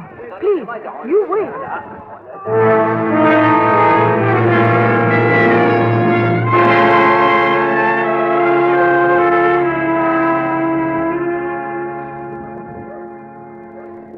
Rondi, are you lying to me, or don't you really know that Kufo Soon is dead? He is dead? I only knew him that one time. Not as well as I know you. How should I find out? Why should I lie to you? Because the chances are that you're the last person to see him before he was killed. How do you know that? Because he was on his way to meet you, and he never came back. There are many places to go in Singapore. Yeah, but it all keeps returning to you or that place. Fu Soon's brother was shot right after he told me about you. I did not know he had brother. Johnny, I do not want to talk to you like this. I gave the name of the place to my rickshaw boy. Somebody overheard it. And the shooting took place right after we left. Why would somebody want to keep me away from you? Nobody wants to keep you away from me. You are frightened? That's past. If they'd wanted to kill me, they would have by now. Why did you bring me here? I thought you understood. You are in trouble. Why don't you tell me? To listen to you, I would help you. Forget it. That would be better. I will help you forget, too. I'll make a drink. Pie. You like pie? Sure, anything. Do not think about your dead friends, John. You cannot help them now. You think of me. What else? Easy now. Easy. Sorry to interrupt. Hey, keep your pistol on him, Roy. Right. While I find out if he's got one. He's not armed. Well, you should know, dearie. Well, now, ain't you going to get up? I don't see why I should. Because we're going for a little drive, that's why you should. Are you coming like a gentleman or otherwise? Roy! Yeah? Oh!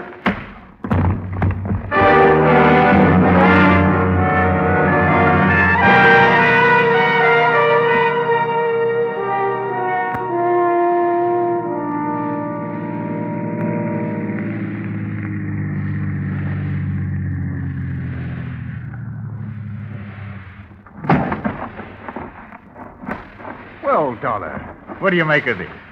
You go to sleep in a river shack? You're not careful now. Stay on your feet. And you wake up on the threshold of a blasted mansion.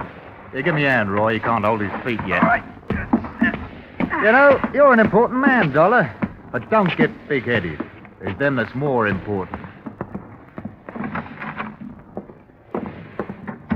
Major, here we are. I'm in the library. Come along. Right you are. Go on, straight ahead. on earth have you done to him? He was quite violent, sir. Here, help him to the chair. I'd hoped this wouldn't happen, Mr. Dollar. Let me look at you. Don't bother. You'll get a foot in the face if you get close enough. I promise you that. Oh, I see. It's obvious that you fancy yourself a difficult man to deal with. But let me share a simple truth. You will accomplish nothing here until I allow you to. Those are strong words. I have the power to support them. I know all about you, why you're here. My chief engineer will see that the Yankee pride does not move until I give the word. And when will that be? When I am ready to leave for Mexico. Oh, you're crazy. That ship isn't going to Mexico. Oh, yes, it is, Mr. Dollar. Because I have paid well for passage there. You don't buy ship's articles. The Yankee pride says she's going to San Francisco. One can buy anything with sufficient funds. The simplest are the petty official signatures needed to make these changes. You'd be amazed at how easily eyes are blinded and ears deafened. You don't agree with me? Up to a point. I understand. You think that I brought you here for the purpose of bargaining with you? There's no need for that. Why am I here? Because I enjoy my power. And at the moment, I'm fighting you and your stumbling, idiotic methods. You're proud of your own? What kind of power did it take to bring off the murders of the Koo brothers? I'm not impressed. You will be. I'm going to let you go on with your investigation because you're a harmless pipsqueak. Thanks. How much money will your company lose by further delay? 2% of $300,000 for each day over schedule. Well, please convey to them my thanks. And tell them I shall cover their loss. They won't attempt to prosecute. You may go. Earl and Roy will drive you wherever you wish them to.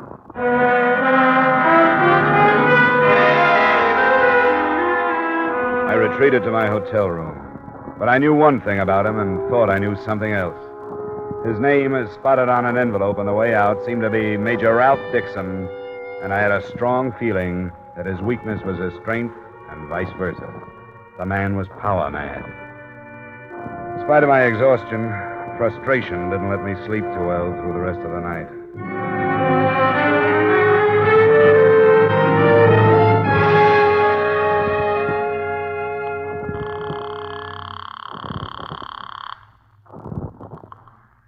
Good morning. Mr. Ells here.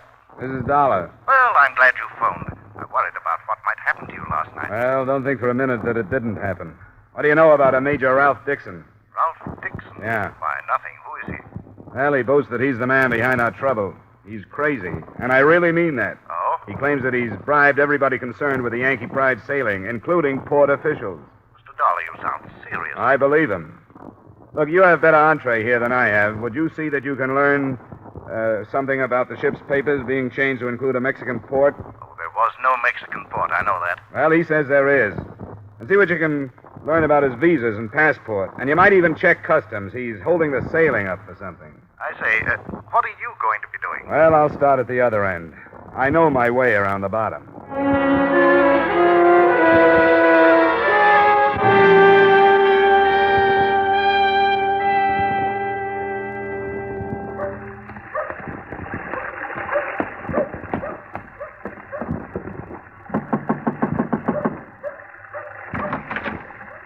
Hello, Randy. I did not run away, did I?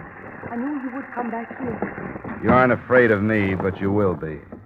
Right now, you're afraid of the Major, and I don't blame you. 2 men were killed to keep you and the rest of us pawns afraid. Yes, I'm afraid of people.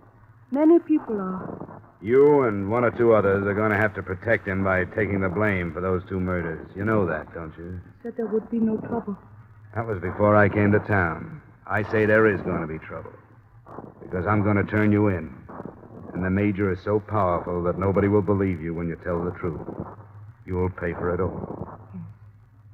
I believe that. Well, don't you want to help yourself if you can? Why? You know his power? Not like you do, and I don't want to. I think he's crazy. And if I have to, I'll kill him. What can I do? Tell me what's behind it. Gold. from an inland sultanate who is afraid of invasion. They send their gold out when they can. The major is making the arrangements. How much, do you know? I've only heard. Almost 100 million. American standard? Yes, American. It's been delayed in its journey here. What can you do against power like that, Johnny? If we can get high enough, we'll break him. The man I'm working with on this is checking every official the major claims to have paid off. How do you know that? What do you mean by that? You are speaking of Mr. L? That's right. He is only a human being. He is as greedy as any of us. I do not think he's asking questions. He's been bought, too, huh? Yes. You, the captain, the engineer, officials, L. You too, Johnny. If you were wise, Did they tell you to say that? it does not matter. Yes, they did. They told me to warn you. I'm glad to hear that. Why should you be glad? Because it means he's afraid of me. What else were you supposed to tell me? Only about Mr. Ells. Yeah. Mr. Ells is as good a place to start as any.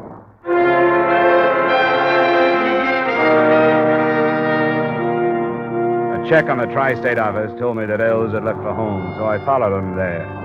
It was a cottage set back from the street.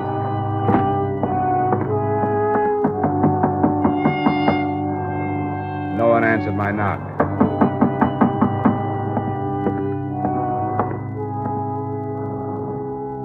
Through the veranda window, I could see why. Vincent Ells was sprawled on the floor, a pistol just beyond his outstretched hand.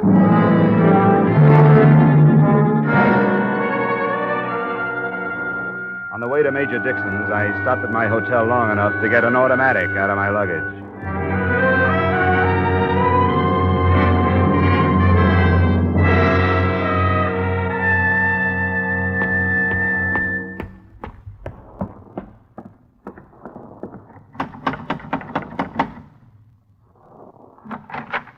Well, what are you...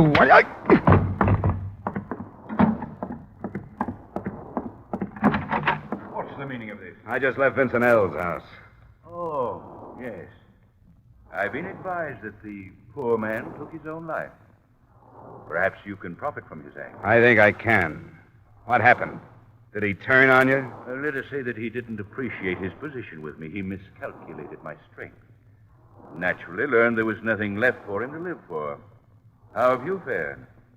I've done all right. I've finally realized that there's only one way to stop you. Oh? And what is that? To kill you. Have you thought of that? Oh, see here. I'm a man of influence. You'd not be rewarded, you'd be prosecuted. I think you're a man of influence only in your own mind. Your influence is due partially to money, but more to fear. Ells turned on you and you killed him. The girl Rondi would if she weren't afraid. Ah, but she is. She wouldn't be if you were dead. I want you to come with me. And where would we go? Down to the police commissioner, where I want you to list every bribe and killing you've been involved in. Ridiculous. I have an appointment at the club. You'll pardon me, I'm sure. I know about the gold, Major. Oh, you do you? What do you propose doing about it? I'm going to stop it. You? Don't try to leave, Major. Major! You fool. Stupid little fool.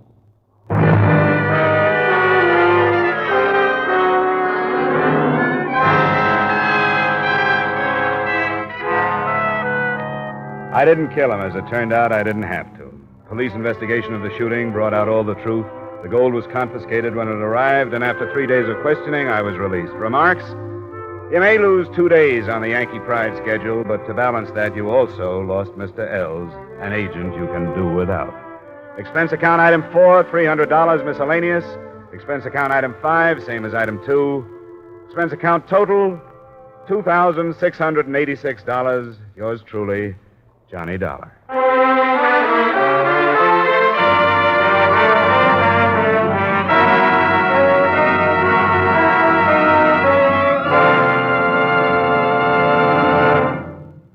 Yours truly, Johnny Dollar stars Edmond O'Brien in the title role and is written by Gil Dowd with music conducted by Alexander Courage. Edmond O'Brien may soon be seen in the Paramount Pictures production Warpath. Featured in tonight's cast were Virginia Gregg, Bob Sweeney, Tudor Owen, Bill Johnstone, Wally Mayer, Jack Crucian, and Ben Wright. Yours truly, Johnny Dollar, is produced and directed by Jaime Del Valle.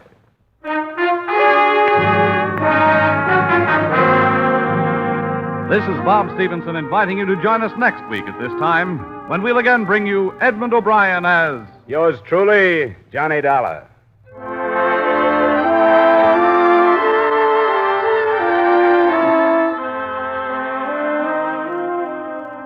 There's Saturday night fun with the younger married set when Lucille Ball and her favorite husband come along later this evening on most of these same Columbia stations. Now stay tuned for Vaughn Monroe's Caravan, which follows immediately on most of these same CBS stations. This is CBS, where Hopalong Cassidy rides every Saturday night on the Columbia Broadcasting System.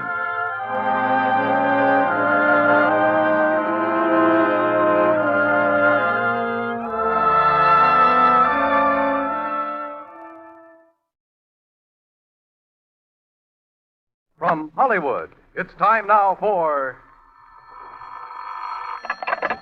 Johnny Dollar.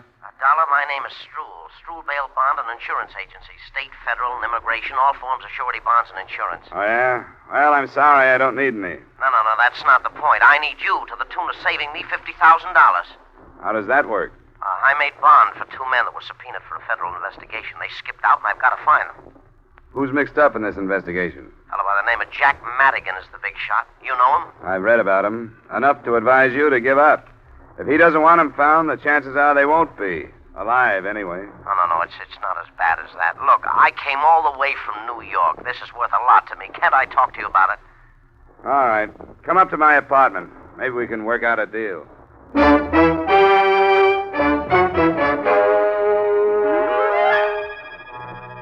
Edmond O'Brien in a transcribed adventure of the man with the action-packed expense account. America's fabulous freelance investigator. Yours truly, Johnny Dollar.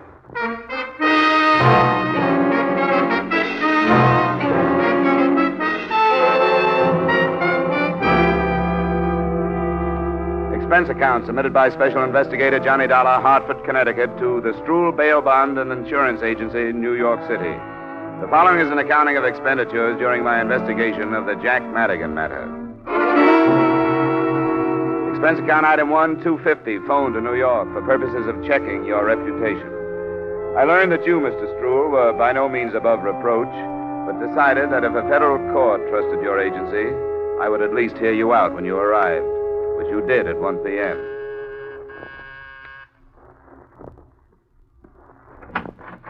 Mr. Dollar? Come on in, Mr. Struhl. Thank you. Thanks for sparing me your time. I'm in a mess. Sit down.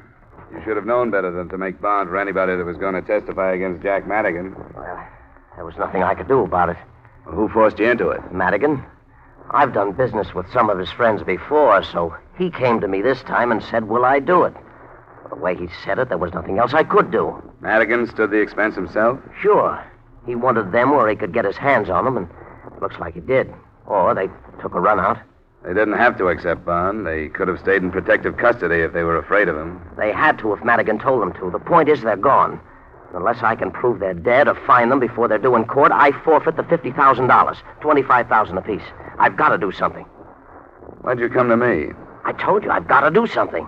It's a federal problem.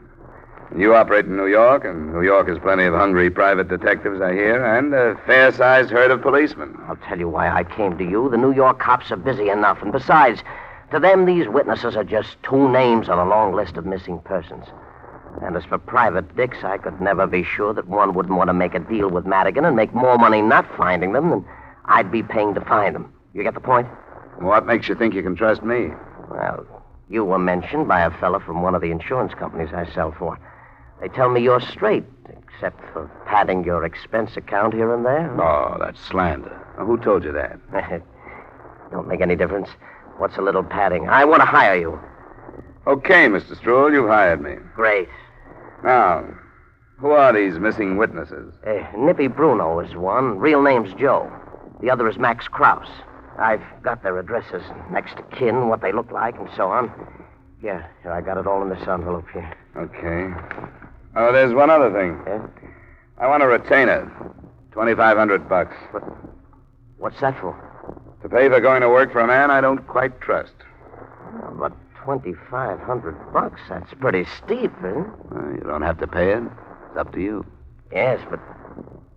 Well, I can't get it till tomorrow. That'll be fine. A cashier's check. When I get it, I'll see what I can do for you.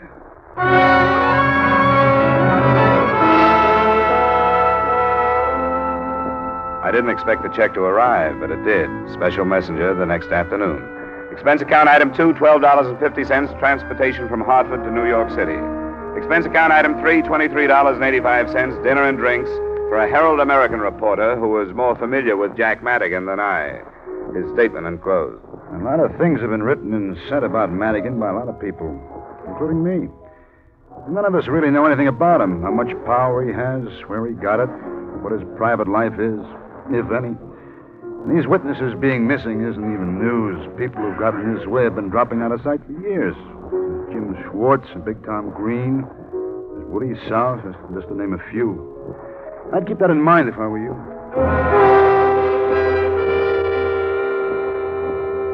Expense account item 4, $180, cab fare.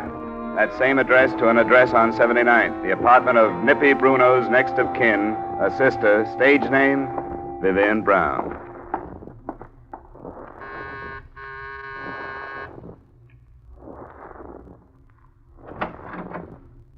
Good evening, sir. Hello.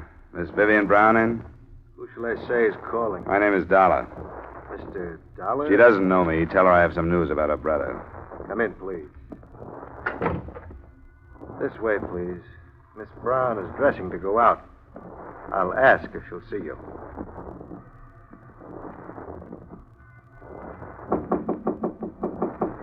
Miss Brown? Yes? What is it? Mr. Dollar is here to see you. Who? He says he has news about your brother. Tell him to wait. I'll get a robe on. Shall I take your hat? Thanks. Please sit down. Miss Brown will be right out.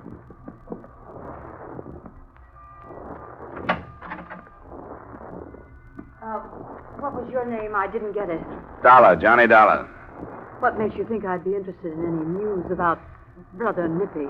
Well, the mention of him got me in here. My butler doesn't slam the door on anybody until I tell him to.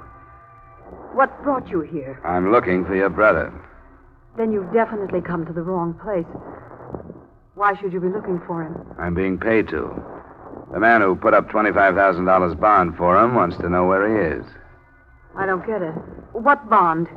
You don't wear innocence very well, Angel, but I'll go along with the gag. It's no gag, and I can do without your insults. Your brother's due in court in 2 weeks to help the federal men investigate Jack Madigan. He seems to have dropped out of sight. Do you know where he is? No. I haven't seen much of him in the past few years. He doesn't approve of me, and I don't approve of him. Does that answer your question? It brings another one to mind. He seemed to think enough of you to use your name on his bond request papers. How about that? All right, Peeper. I was only trying to do it easy for you. Red! I heard it. You walked into something, Peeper. I usually do. But I'm glad to see you in character. That automatic makes more sense than that phony butler act did. Stand up. Better see if he's carrying anything, Vivian. Okay. Be a good boy now. Until you try to pawn my wallet, I will. It's all right. He's safe. You can sit down, Dollar. Well, what now? He should be here in 20 minutes. I'll go back to my room. Sure, go ahead. What's the rough stuff, Red?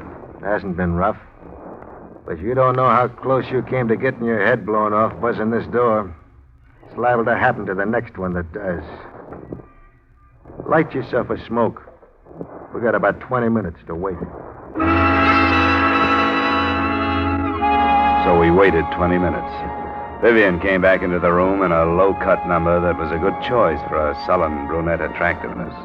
It made her look softer, but the few remarks she passed weren't only icy. They could have come from a longshoreman. I was waiting for a brother to come in. That would have made sense. What did come in made none at all. It was Jack Madigan. Hi, Jack. Come on in and see what found me. Well, what do you know about this? How are you, Jack? Fine, thanks. What are you doing with that pistol? We wanted to play it safe. Yeah, he's a detective of some kind. He was hired by that Stroll to find Nippy. Well, that's interesting, isn't it? What do you have to say for yourself, my boy? Matter of fact, I'm speechless, Madigan. Oh? How's that? I thought I'd have to find you. I didn't expect you to find me. Yet, at least, and here. What's so strange about that? You and the sister of the missing witness? Huh. Maybe not so strange at that. Shut up! Keep your remarks to yourself, you two-bit heel. Yeah, Vivian, cool off. Go mix me a highball. And you, put that gun away and go help her with the ice. If you say so, Jack. Of course I say so. Now, go on. I'm sorry, Jack.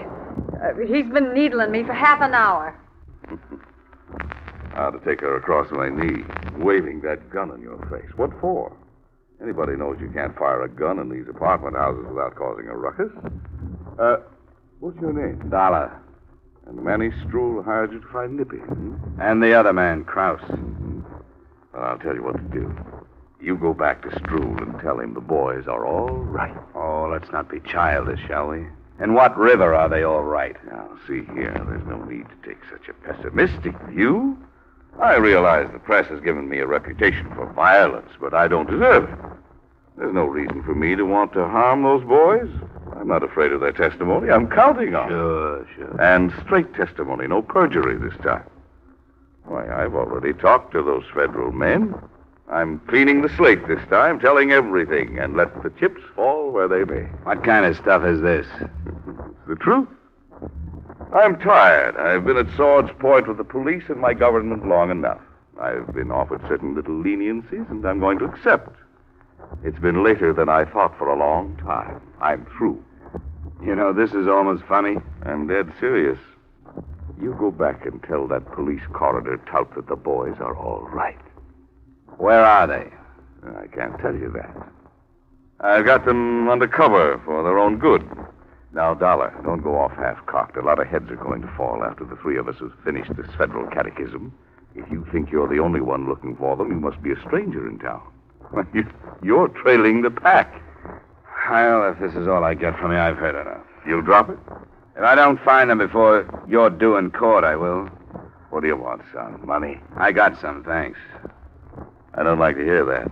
I suppose it takes a lot of guts to be a hero, but it sure doesn't take much brains. Remember that. I can leave? Of course you can leave.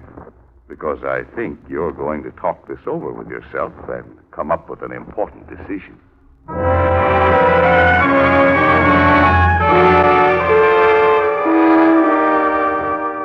I did talk it over with myself, but not until I found a cab stand on the corner and turned around. A quarter of a block behind me, I could make out the figure of Red, the so-called butler. Expense account item 5, $20 fare and tip to a driver who saw to it that our cab wasn't followed. When I felt reasonably safe, I gave him the address of the second missing man, Max Krause.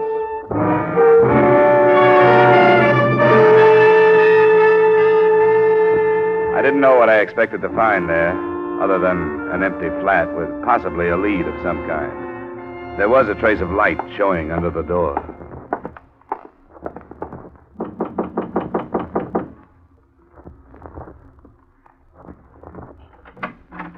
Come on in, Dollar. Red. I didn't expect a butler in a place like this. Come on in. Why didn't you use your head? Jack gave you a chance to. Maybe I should have. What are you doing here? I live here. You trying to tell me that you're Max Krause? I'm Max Krause. And now I've got to do something about you. Can you prove that you're Max Krause? Why should I have to prove it? Go ahead. Think what you want to. You got brains. Reach up behind you and snap off the light. Don't make a play for the gun, Dollar. What are your plans? Madigan wants you put away until after the investigation. Come on. This way. Back door's closer. You can tell Madigan for me that this isn't going to work. If If I drop out of sight for 2 weeks, somebody's going to get on the trail. It leads right back to Madigan. This way. I got a car in a garage down the street.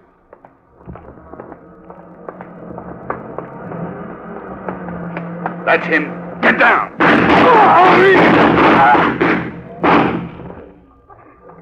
Max, let me see. Sure. Now you believe him. Let me get your coat. Get away. I hate your God.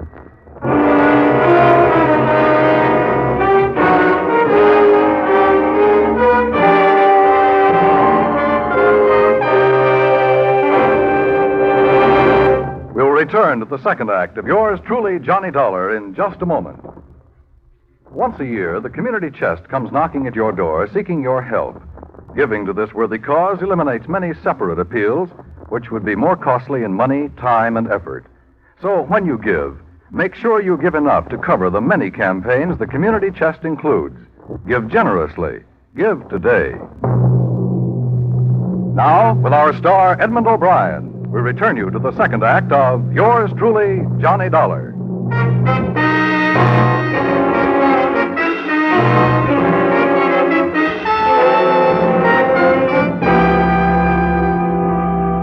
When the windows in the buildings around me started slamming open, I left the scene of the killing and carried with me a whole new set of thoughts on the Jack Madigan matter. None of them were good, but the worst was the fact that the description I'd gotten of Max Krause would in no way fit the dead man I now thought was Max Krause. Expense account item 6, cab fare to your address, Mr. Struhl.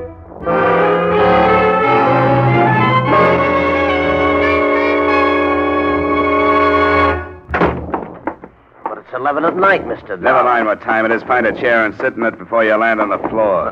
What's got into you? Sit down. Who paid you to hire me? What did you say? Who did?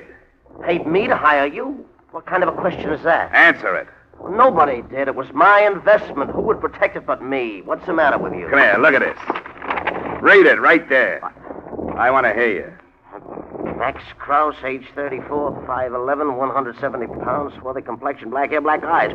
Well, all right, why did you give me a phony description? Phony? The Max Krause I found had red hair and blue eyes.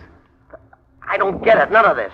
What are you talking about? Krause is dead. He was killed because I didn't know who he was and drew him out into the open. When did this happen? It happened. I was picked up the minute I hit town and followed. Who else but you knew what train I was arriving on and the hotel where I was stopping? Now, wait a minute. I don't think you got right to jump at these conclusions. I hired you in good faith. Well, if you don't like the job, then quit. Not for a while. I stand a good chance of being picked up for questioning on that killing. I don't like that. I want an out. I want to know how it happened. From here, it looks like you sold out to somebody and hired me to put the finger on Krause. I don't like that either. Let me tell you something. If I was crazy enough to do a thing like that, I'd do it so nobody could prove I did. What about the phony description? It may have been a mistake. I don't know how it happened. I think we'd better find out. And let me know when you come up with a story.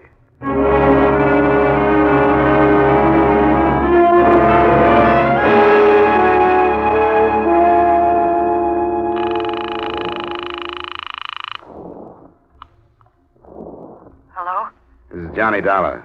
Oh, where are you? Not far from your place. Is Madigan there? No. Where is he?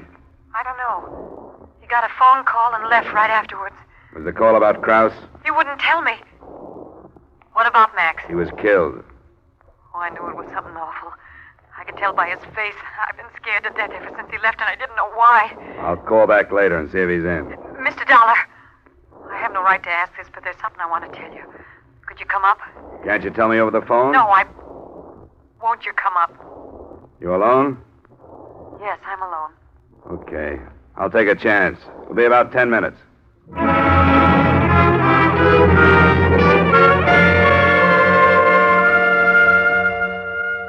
was a 5-minute walk, and I noticed that New York streets seemed to be quieter than usual. Inside the building, I walked the 2 flights up to save the noise my arrival would have created by way of the elevator. I listened a few minutes outside a door without hearing anything and took the plunge.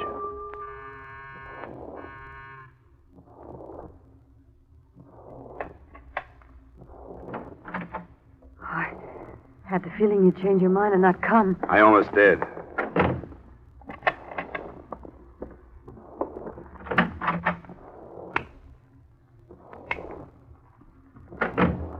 There's nobody here. When did Madigan say he'd be back? He didn't. He didn't say anything. I have a funny feeling about Krause's death. But except for my getting mixed up in this mess, it was more Madigan's fault than your fault than it was mine. Why didn't he tell me it was Krause who was here? If he told me that, I probably would have believed the rest of his pitch. Oh, I don't know. Nobody really knows anything about Jack. Not even you? Nobody. You put 3 men on their way to federal court to sing and a few hundred wanting to stop him. The lid is going to blow. What'd you want to tell me? I want to tell you where my brother is. Huh? After what happened to Krause, do you think that's wise? I have to say it. I'm in it, too. I think Jack knew these things were going to happen, even about you showing up. Knowing about it or planning it? I know it sounds impossible, but I keep remembering things he said about how he'd have the government men eaten out of his hand. He was bargaining for leniency. He told me, but why are you ratting on him? Because Jack doesn't care about anybody but himself. One of the threats to keep him from testifying was that I'd be kidnapped. Huh. If he'd known that Max would be killed, he'd have let him take me, too. You think he did know? He hadn't let Max out of his apartment for almost a month. Tonight he ordered him to go. I think he wants us killed, so it'll make it look that much more dangerous for him. Does it sound too crazy? Well, not exactly, but it's hard to prove. I know that. And I did a foolish thing after he left. I called my brother Nippy and told him all this. I don't know what he thought, but I tried to call him again, and I don't get any answer. Where is he? He's been staying with Jack. It's over on Lexington, Brighton Arms, apartment 302. That's cozy. How afraid of kidnapping are you? Oh, I don't know what to do. I don't know how I can stand staying here and waiting. Where can I go? Get a coat. I'll put you in my hotel room.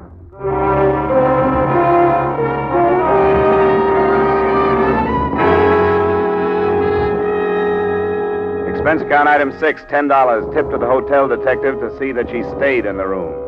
Item 7, $1.20 cab fare to Jack Madigan's address. I dropped my taxi a half block down and walked the rest of the way. What slowed me was the sight of a couple of prowl cars parked in front of the building. And even at that time of night, a small group of the morbid in a scattered circle on the sidewalk. I saw the body, but didn't move close enough to recognize it. Hey, what happened? Huh? Oh, a shooting. Anybody know who it is? The whole country will in the morning. He was due for a big federal probe. That's Jack Madigan.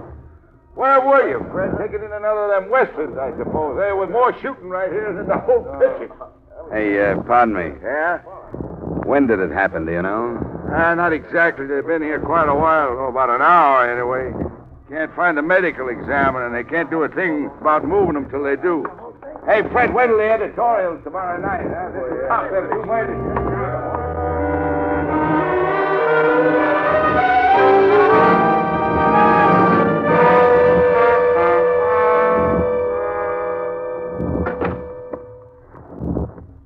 You got back in a hurry. What's the matter? Your theory has just been riddled. Madigan's been killed. I don't believe... That's what the on-the-spot experts say. I was wrong about him. What about Nippy? I don't think your brother would have been there. Were they the same ones that shot Max? No. How do you know? Cars were parked solid at the curb, and Madigan was too close to them. He couldn't have been shot from the street like Max was. Do you think Nippy would go to your place? No, he wouldn't go there. That'd be the first place they'd look. The first place who'd look? I don't know why I said that. Yes, I do. You're thinking the same thing, aren't you? That I told him what I was afraid of and warned him. That crossed my mind. But I don't care who I can send in for Madigan's killing as long as I can go home. You seem to be the closest suspect. You're not serious. You've given yourself a motive. As far as I know, you were with him last. I wasn't. He left the apartment. If that's true, you've got nothing to worry about. What do you mean? What do you want me to do? Go with me and we'll both make a statement to the police. You think I'm afraid to, don't you? I don't know what to think about you. Yes, you do. Because you found me in a mess like this, you think I'm as rotten as everybody else. I haven't been. But Now I will be to protect myself. Well, how badly do you need protection? I know how the police are. They're just like you. They don't care either who they pull in for Jack's death. You tell me to go with you and make a statement. The police would love that. They'd love to count the whole thing off to jealousy or being afraid of Jack, wouldn't they? Wouldn't they? No, you don't touch me. I don't care what they'd like. Well, they would. It'd be much better to take me than to be laughed at because a star witness was killed right under their noses. We can call them and find out. No.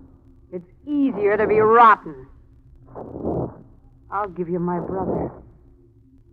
He is at my place. How do you know? I talked to him on the phone. He said he'd wait there until he heard from me again. Okay. I'll go over there. But I want you to come with me. Why? Haven't I done enough? Why do I have to see him? Come on. I don't want to lose you in case Nippy isn't there.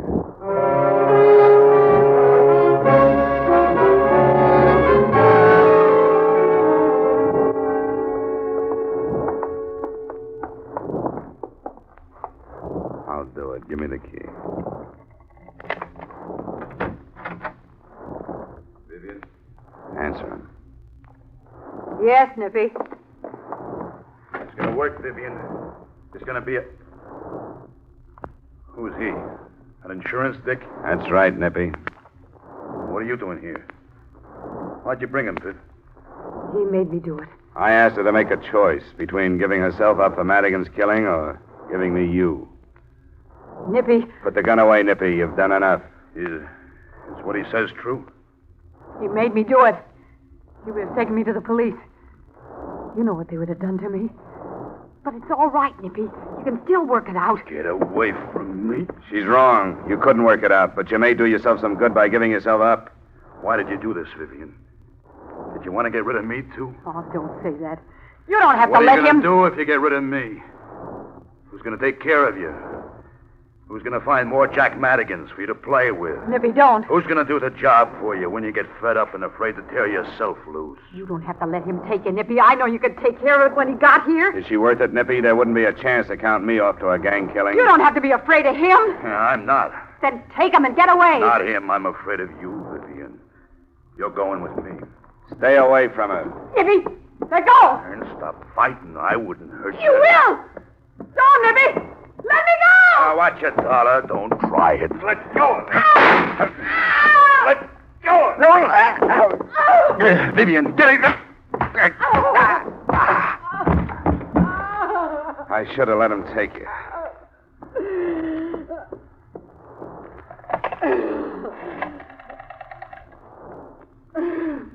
Give me the police.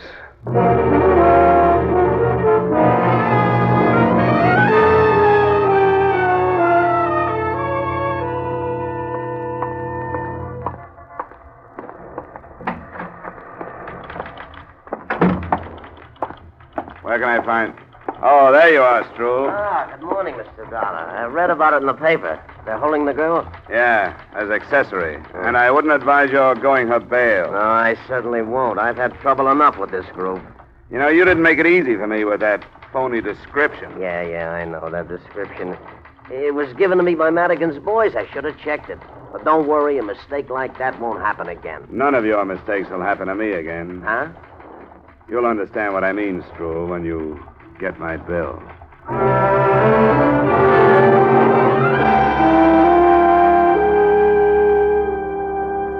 Expense account item 8, same as item 2. Item 9, miscellaneous, $2,500. Expense account total, $2,720. Remarks? I'm holding my retaining fee until this matter is settled. Yours truly, Johnny Dollar.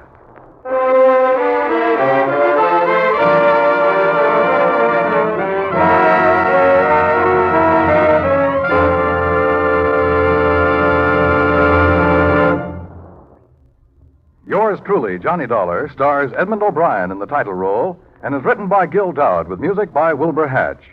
Edmond O'Brien may soon be seen in the Paramount Pictures production Warpath. Featured in tonight's cast were Sidney Miller, John Daner, Clayton Post, Jeanette Nolan, and John McIntyre. Yours truly, Johnny Dollar, is transcribed in Hollywood by Jaime Del Valle.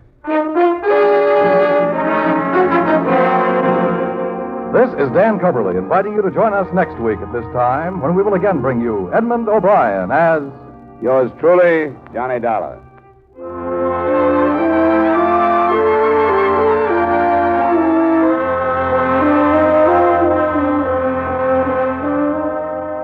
How's for trying to sing it again tonight? $5,000 in cold hard cash and $10,000 in fine prizes are waiting for the CBS listener who can solve the Phantom Voice mystery. Dan Seymour will be on hand with those coast-to-coast phone calls, and Alan Dale, Eugenie Baird, Bob Howard, and the Riddlers will be making the music. And remember, there's many a fine prize for solving the tuneful little riddle songs that lead to the Phantom Voice mystery. It's an hour of fun and music to entertain you and perhaps pay off. Every Saturday night on most of these same CBS stations, hear Sing It Again. And now stay tuned for Vaughn Monroe's Caravan, which follows immediately on most of these same CBS stations.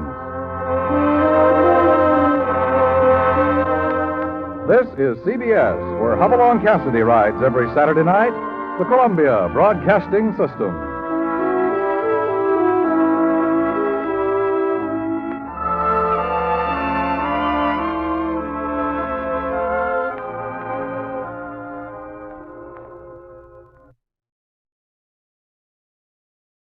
From Hollywood, it's time now for Edmond O'Brien as...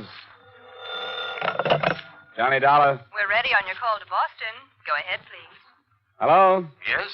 Mr. Semplin, this is Johnny Dollar. Johnny Dollar? I don't believe I remember you, Mr. Dollar. Well, we've never met. Your company hired me here in Hartford to investigate the Joan Sebastian death. Oh? It's odd that they didn't advise me. Well, they probably will.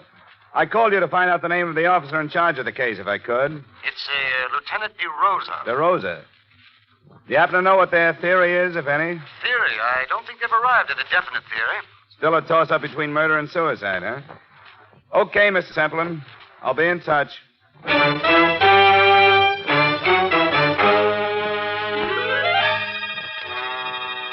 Edmond O'Brien in a transcribed adventure of the man with the action-packed expense account. America's fabulous freelance insurance investigator. Yours truly, Johnny Dollar.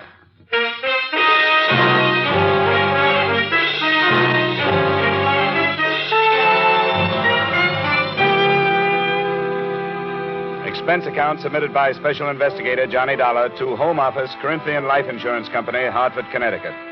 The following is an accounting of expenditures during my investigation of the Joan Sebastian matter.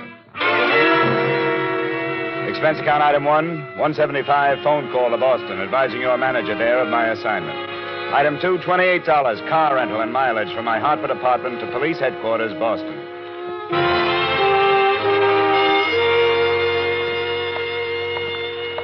What's the matter, Dollar?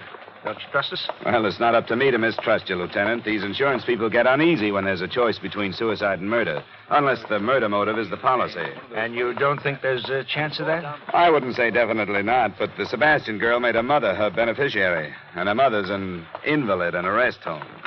Did you know the mother has taken up with an old flame? No, I didn't. Oh, yeah. Goes to see her a couple, 3 times a week. Crazier things have happened. I'll get the file for you. Sit down. Now, this is all we've got so far, pending the coroner's inquest and the autopsy report. Here's a photo of where she was found. Shallow water. That's the bridge? Uh-huh. She was lying right about there. But I don't think you have to worry about suicide, Dollar. As far as I'm concerned, it wasn't. I'll buy that, too. I wouldn't say this bridge is a suicide type. It's too low. Yeah. And there's another thing. I've been on the force for more years than I like to count, and I've run into my share of suicides. But I've never known a woman to do it that way without taking off her coat. Oh? Yeah, usually shoes, too. I've learned that's part of a generally accepted pattern. The Sebastian girl didn't fit the pattern, huh? Yeah, here's the way she looked. Coat on, belt still tied. Shoes. Her purse is still missing. We're searching the stream for it. How old was she? 21. She was a beautiful girl. Yeah, I noticed that. I try not to, but with her, I couldn't help it. How much questioning have you done, Lieutenant? Oh, not as much as we'll do after the inquest. When'll that be? Day after tomorrow. Do you want anything more here? No, thanks. I'll give you the background we have on her. It's in my office. I won't bother you anymore, Lieutenant DeRosa. Besides, I like to dig up backgrounds myself. I know them better if I do. Thanks a lot for your cooperation.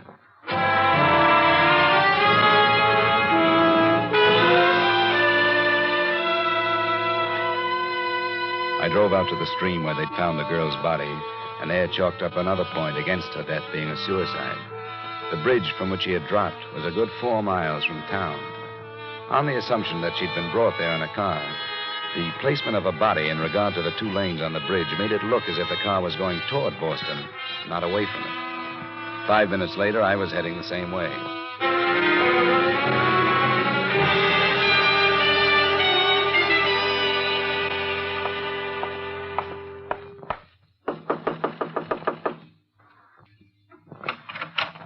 Hello? Miss Mary O'Neill? Yes? The manager suggested I come up. He told me you shared this apartment with Joan Sebastian. That's right. Who are you? My name's Dollar. I'm from her insurance company. I'd like to talk to you about her if I could. Well, I suppose so, but there's nothing I can do now. This is the biggest shock I've ever had. I always said there'd be trouble. But I never thought she'd do anything like this.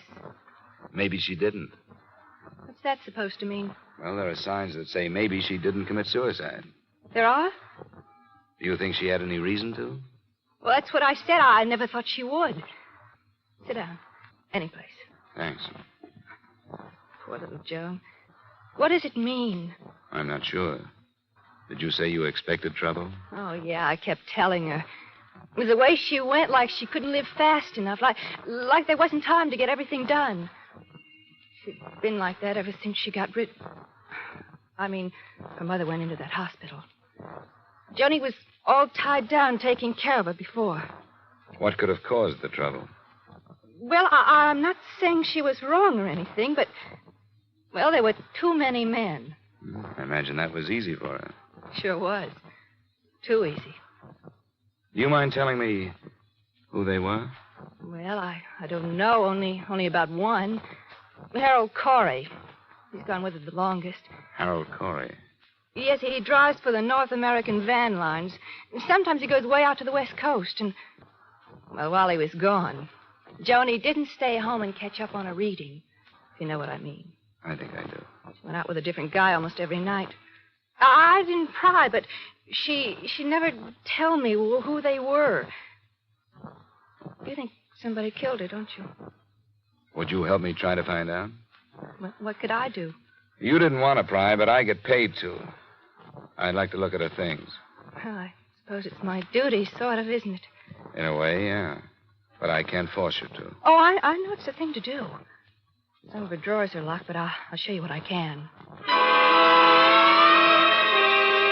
I started on the locked dresser drawers. They gave up and opened after a brief struggle, but contained on the whole things that might normally be locked up because of their value. Imported perfumes, expensive lingerie, and some jewelry. The only thing that looked as if it might have been hidden for the sake of secrecy was under the jewel box. It was a gold key, a functional house-type key, but with meaning added because the head of the key was heart-shaped. It hung from a fine gold chain. Well, I never saw that before. Never saw the perfume before either, but I smelled it. That's a few $100s worth of scent. And the rest of it was Joan used to such expensive things? Well, not that I know about. Harold Corey sure couldn't shell out that kind of money. That heart-shaped key. It's cozy. I'd like to keep it if I could. Oh, I don't know about that. After all, it isn't mine. I might get into trouble. You won't, I promise you. I'm working with the police on this thing. I want to find out where it was made if I can and who ordered it. Oh, I get it. Sure, I wouldn't stop you from doing that, even if I could.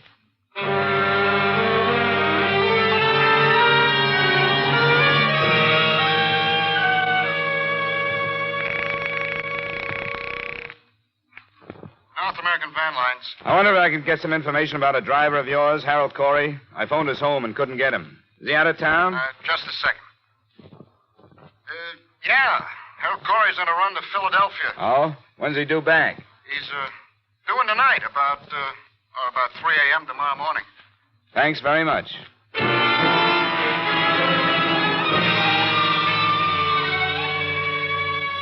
Expense account item 3, $7, drinks and dinner after I checked into the Bristol Hotel. Item 4, a nickel, phone call to Joan Sebastian's employer. Edward Hollis was at home and would see me.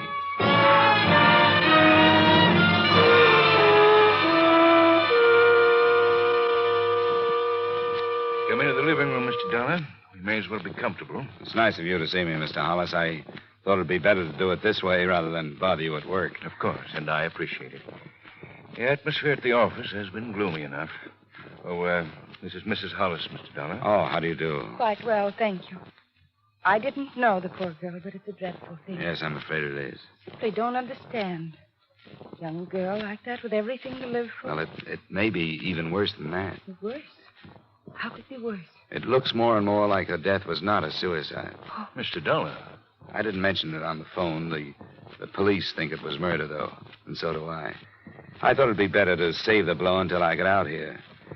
You know, murder's pretty messy. Well, this is a shock. I suppose I could be dragged into a courtroom along with everybody else who knew her. Edward. Beatrice, you run along upstairs. There's no reason for your going through this. All right, Edward. I think I'd rather. Good night, Mr. Dollar. Good night. I'm sorry, but it couldn't be helped. Of course it couldn't. I understand. I'll make this as fast as possible, Mr. Hollis. I don't know how much you knew about Joan Sebastian's private life. I knew nothing.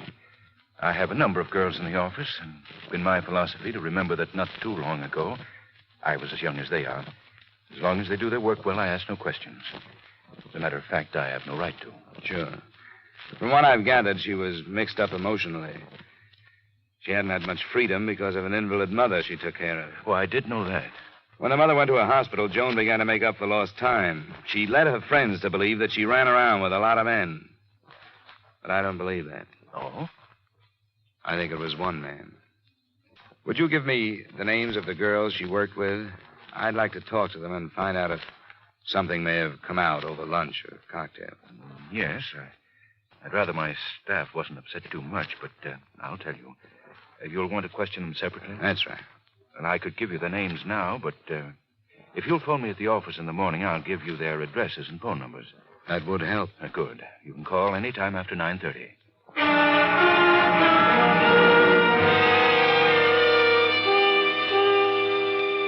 I called the next morning and got a list of 6 feminine names, which I pocketed for later reference.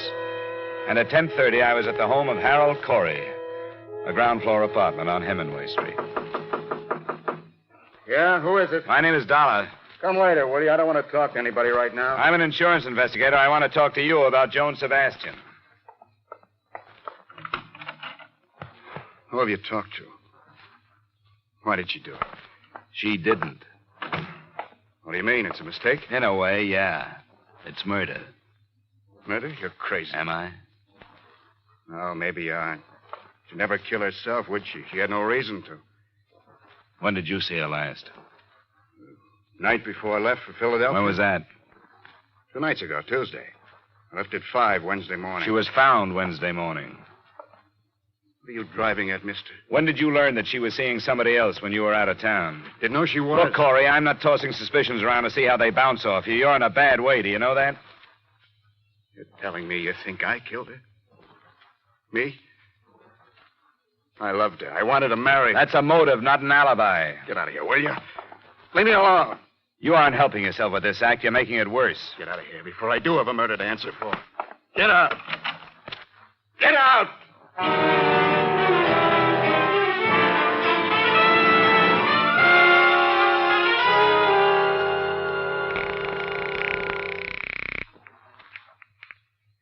Lieutenant DeRosa. This is Dollar, Lieutenant. Hey, I've been kicking myself for not getting your hotel yesterday. Well, I didn't have one then, but I got a few things to pass along to you now. Well, if it's the Sebastian thing, save him. What do you mean? It's suicide after all. How come? Autopsy report. There was concussion from that drop from the bridge, but that wasn't the cause of death. Now, wait a minute. Cause of death was from carbon monoxide. It looks like she pulled the suicide where it would embarrass somebody, and they tossed her in the creek to get her out of the way. Hello? You still there, Dollar? Yeah, I'm still here. This is where I came in.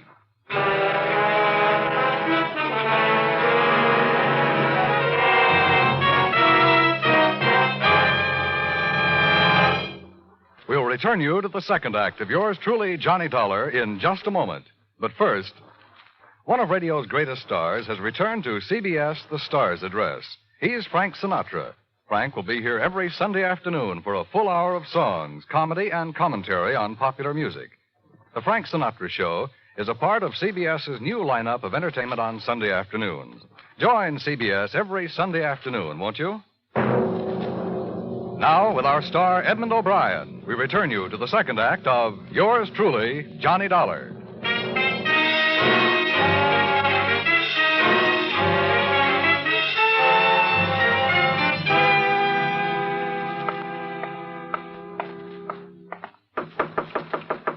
Come in. Desk sergeant said you were waiting for me. Oh, yeah. I told him you'd be showing up. Sit down, Dollar. You didn't seem to like the latest development. Well, I've been working from other directions. Give it to me again, will you? Well, here's the autopsy report.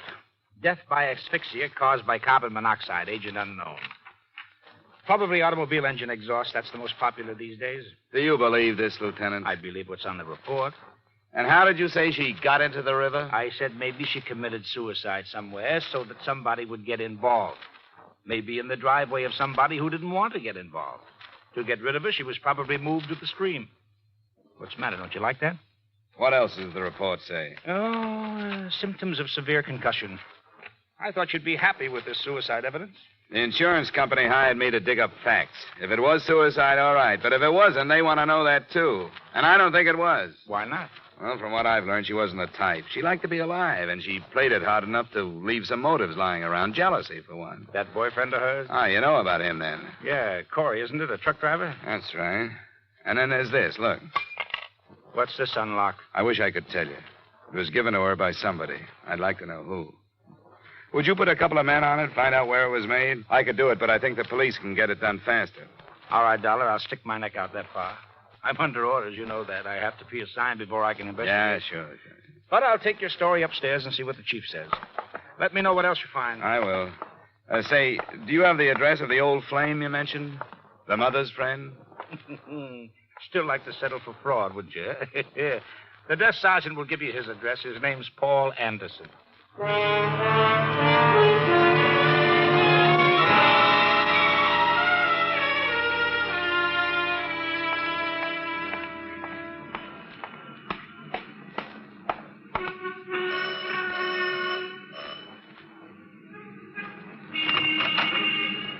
You Mr. Anderson? I am. I'm from Joan Sebastian's insurance company. Wonder if you'd spare me a few moments. Why, yes, I suppose so. Come in. I didn't know she had a policy. She did. $25,000 to go to her mother. I see. Her death has been classed as a suicide, which voids the policy. The 2-year self-destruction clause is still in effect. And that's a pity. Why'd you say that? Well, it's the least she could do for poor Mildred. That's her mother? Yes, an extremely young mother. Who was almost ruined her life for that girl. I didn't know that. Daughter was born when Mildred was only 17. She was left to care for the child herself. I have helped as much as I could. How well did you know the girl after she grew up? Why, she was a friend of her mother's. Why do you ask? Which one did you know first? I don't see what this has to do with the You matter. don't have to answer. I don't want you to misunderstand. There's nothing to be hidden. I suppose it is unusual. I did meet Joan first. But when she took me to her house and I met her mother, I realized that Joan was, well, no more than a cheap little opportunist. The complete opposite from her mother. As I say, I suppose it is unusual. And that doesn't make any difference. Point is that you dropped the girl in favor of her mother. Is that it? It wasn't the gross situation you evidently wish it had been. I realized Mildred's condition and the lack of care. I knew she needed someone, and I did what I could for her. Did you send her to the rest home? I did. Now, look here. This has gone far enough. You asked me these questions for one reason, so that you can make your own conclusions, haven't you? I didn't know it showed. It does. Think I sent Mildred to the home to get her out of the way, don't you? That is not the case. You can think what you like. Go ask Mildred if you care to. I won't bother her. Do you know anything about a gold key that Joan had? A gold key? No, I don't know anything about a gold key. I've known very little about Joan all these past months. I could have told you that she was headed toward a bad end a long time ago. Now she's reached it. There's no one to blame but herself. It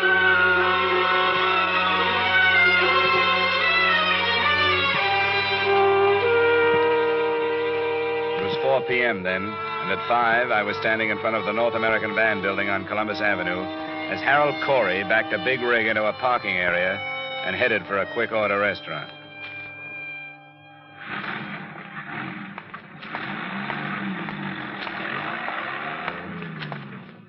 Hello, Corey. What this time? Dispatcher tells me you're going out on another run. Pretty short layover, isn't it? That's right. I asked for it. I figured driving, I'd get my mind off this thing. What do you want? Do you know how she died? I read about it. Carbon monoxide. Do you still think it couldn't have been suicide? She's dead. That's as far as I can think. You knew about Paul Anderson, didn't you? What about Paul? That he might have been more interested in Joan than he was in her mother? I suppose you're just doing a job, aren't you? What you say is true. I didn't know about it. If I had known about it, I would have gone after him, not Joan. I can't take any more, mister. Look, I don't enjoy it either, Corey. Like you say, I'm just doing a job.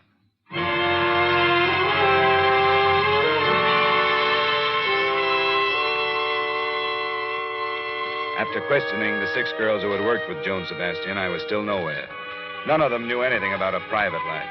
But the next morning, the police located a goldsmith who said he remembered making the key.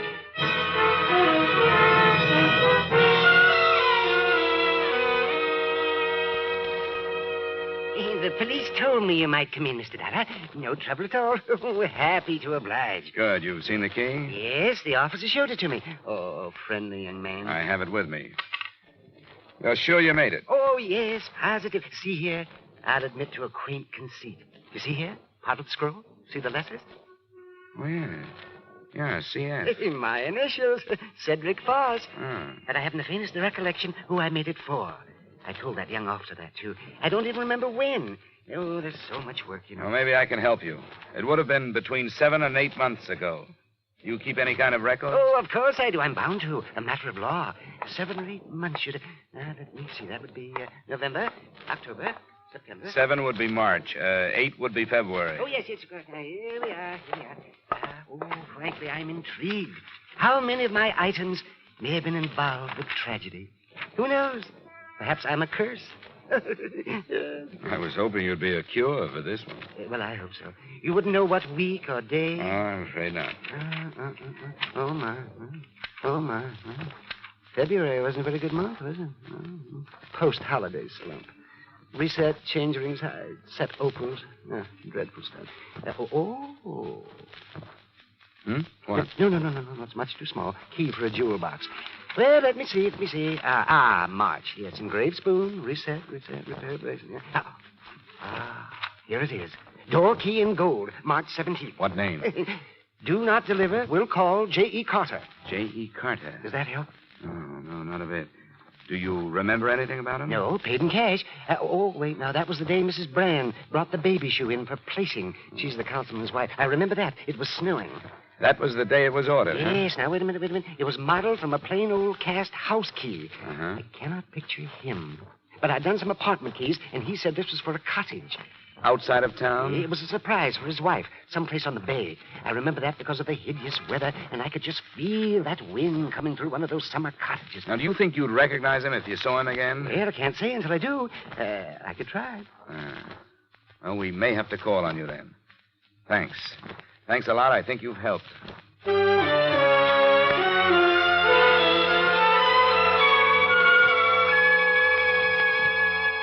How'd you make out with that fussy little man, Dollar? We found the day the key was ordered, and he remembered a few things because a councilman's wife came in the same day. Why?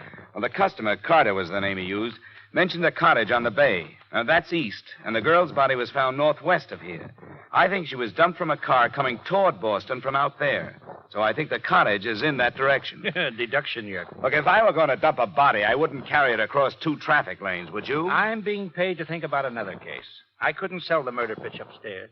But I tried, and I'll buck for a promotion if you're right and upstairs is wrong. I don't suppose you could earn that promotion by assigning some men to cover that section. Huh? Oh, not a chance. That's county.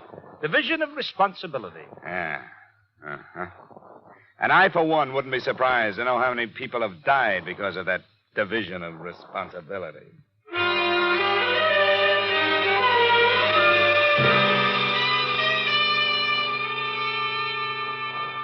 Expense account item 4, $35 mileage covering a 2.5-day search of real estate offices northwest of Boston. Object, a cottage rented a few days before March 17th by a man possibly using the name J.E. Carter. It was morning to night legwork. But on the afternoon of the third day, it paid off. I found an agent who had rented a cottage to a J.E. Carter. She took me out, but before we went into the place, I noticed a lean-to garage marked up by plenty of tire tracks. Inside, I found a stained rug, among other things. Well, Mr. Dollar, I've always said I personally vouch for the people I do business with. You never know, do you? I should say you don't. You want to go now? I think I've seen enough.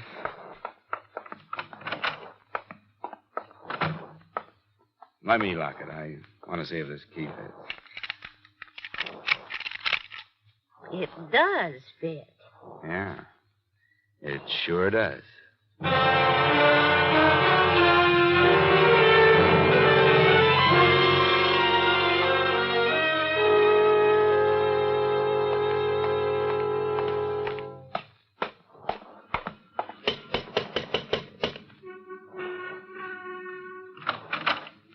Oh, Mr. Dollar. Hello, Mr. Hollis. May I come in? Why, yes, of course. Come in. Well, I didn't expect you to come back. Didn't you, Mr. Hollis? You thought you'd get away with this, huh? What did you say? Well, now, there's no reason to be clever with each other, Mr. Hollis. I know you killed her. You rented a cottage out beyond Mystic River. You used the name J.E. Carter when you bought the gold key. I did that? I'm afraid you did. Come into the other room. Yes, you're right, I did. I became infatuated with her. If you'd known her, you'd understand. I realized last week that it had to stop, and I told her. She had been going with that young Corey boy. I told her that even if I was single and eligible to marry, I would advise her to hang on to him, someone her own age. That was last Tuesday night? Yes. She left the cottage, and I heard her drive off. Or at least I thought I did. When I went out, I learned what she had really done. She committed suicide in the car. You can hardly blame me for wanting to keep the secret. No, you've been reading the papers, Mr. Hollis, suicide and all that. I've been inside your cottage. You didn't do a very good job of cleaning up the bloodstains. You're right, Mr. Dollar. There seems to be no longer any reason to attempt cleverness. I'll make my statement to the police. I'll drive you down. Thank you. How did you find out, Dollar? There was a Wall Street Journal there, addressed to you. Oh, I see. Edward? Beatrice, go upstairs. No, Edward, I won't. I insist, Beatrice. What good would it do? Do what I've done because I lost you? Why should you ask me to go upstairs while I lose you again? I forbid you to say another word. Forbid, Edward. You have no right. I found them, Mr. Dollar. It took a long time, but I found them. She had taken him from me because she was beautiful. And I no longer am. I was waiting in the cottage, and when they came in, I struck her. Is this true, Mrs. Hollis? I killed her.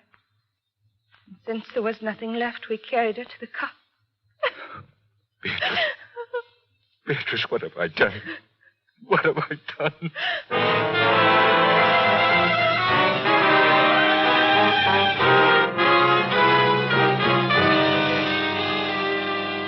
Expense account item 5, $110 final bill for car rental. Item 6, $85 miscellaneous.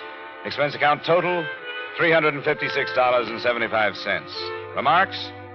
I don't know what sticklers the Massachusetts law courts are, but Joan Sebastian was not killed by the wronged wife. She was unconscious but alive when Hollis put her in his car trunk. She died there by carbon monoxide.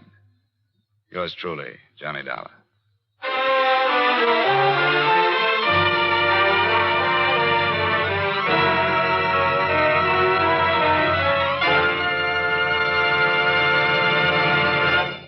Yours truly, Johnny Dollar, stars Edmond O'Brien in the title role and is written by Gil Dowd with music by Wilbur Hatch.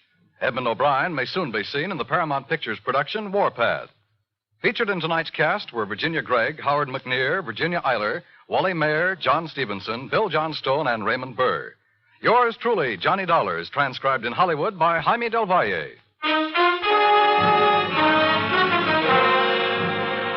This is Dan Coverly inviting you to join us next week at this time when we will again bring you Edmond O'Brien as... Yours truly, Johnny Dollar.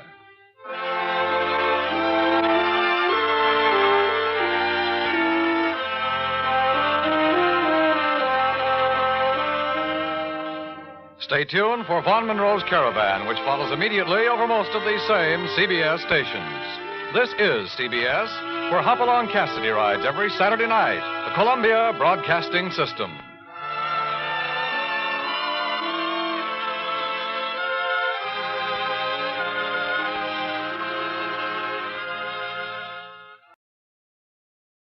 It's time now for Edmond O'Brien as...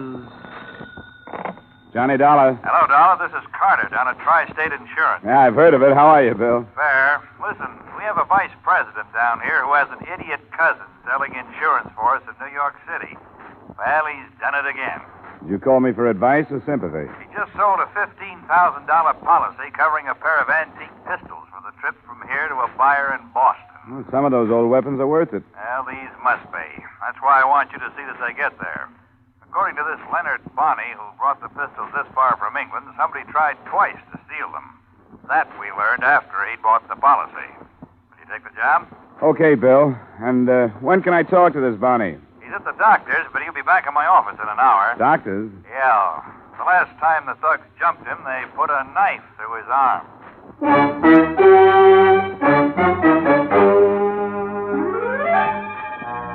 Edmond O'Brien in a transcribed adventure of the man with the action-packed expense account.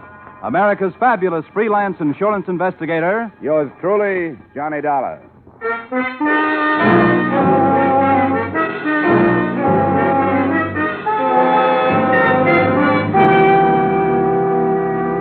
Expense account submitted by Special Investigator Johnny Dollar to Home Office Tri-State Insurance Company, Hartford, Connecticut. Attention, William Carter. The following is an accounting of my expenditures during assignment on the Queen Anne pistol matter. Expense account item 1, $1.75 cab fare from my apartment to your office, where I was introduced to Leonard Bonney, a tallish, badly proportioned man whose pasty complexion was just a shade darker than the sling that supported his left arm. Well, it's a pleasure, Mr. Dollar, a pleasure. Thanks. You've had a pretty rough go of it. That's right. And it's the truth that I'm glad to see somebody else taking the responsibility. You might tell Mr. Dollar about these attacks on you. Oh, yeah, I'd be happy to, Mr. Carter. The first time was in Liverpool before I boarded ship to come across. They came out from between two buildings near the wharf, 3 of them. They handed me a whack on the bean, and that's the truth. And before they could lay another hand on me, I raced off. Did you have the pistols with you? Oh, no. And I didn't have them in New York when another gang attacked me. They almost killed me with that knife. The pistols are here, Dollar. Would you like to see them? Yeah, I would. Here, I'll open the case. The box he opened was leather-bound and satin lined. 2 pistols nestled in it, graceful flintlocks with 10-inch forged barrels, upon which were engraved a coronet and a name so faint that I couldn't make it out. They're from the 18th century. They're worth £10,000 as a collector's item. Where do they go? Oh, to an antique gun shop at 272 Medford Street in Boston. The proprietor's name is Arthur Worthing. He's a British chap. He wears spectacles. You'll recognize him. Will you be coming with me? Me? I don't think no. I've had enough. I'll stay here and wait word from Mr. Carter that the pistols have got there safe. Oh, no. I've had enough.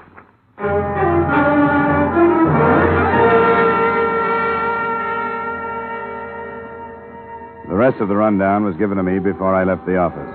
Leonard Bonney had been hired as a messenger by the seller in London, who had explained the value of the guns, but had not mentioned any potential danger of attempted theft. With that information and the pistol case tucked into a corner of my luggage, I made arrangements to leave. Expense account item 2, $9.75 airfare and incidental expenses between Hartford and Boston.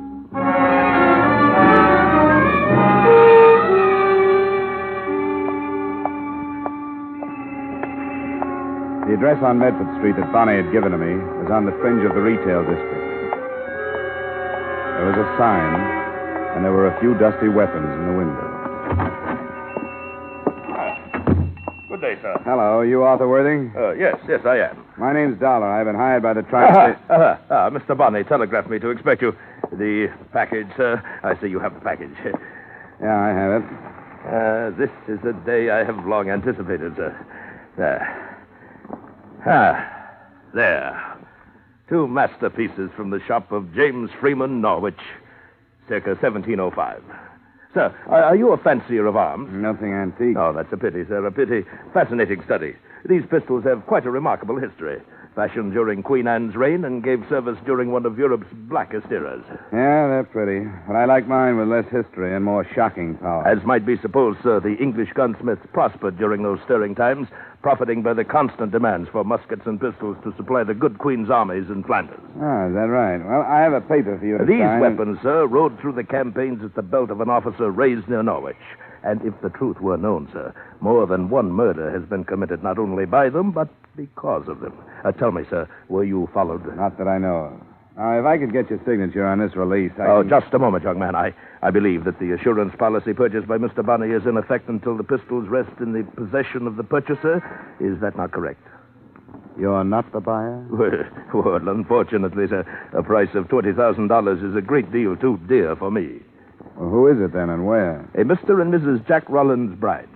Bride. Okay. Address? Yes, I'll jot it down for you. Just a moment. 8 Victoria Drive. Yeah, there you are. It's a large rest on the left flank as you approach it from the east. I think I can find it. Now, give the Pister's bride and tell them that either Mr. Bonney or myself will contact them at the earliest opportunity. All right, I'll get back to you by phone.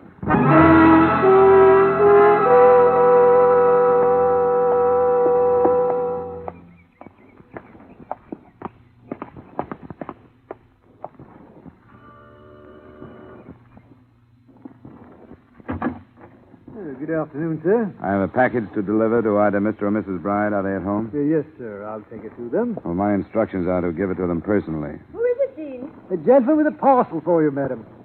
A parcel? My name is Dollar. Are you Mrs. Bride? Yes.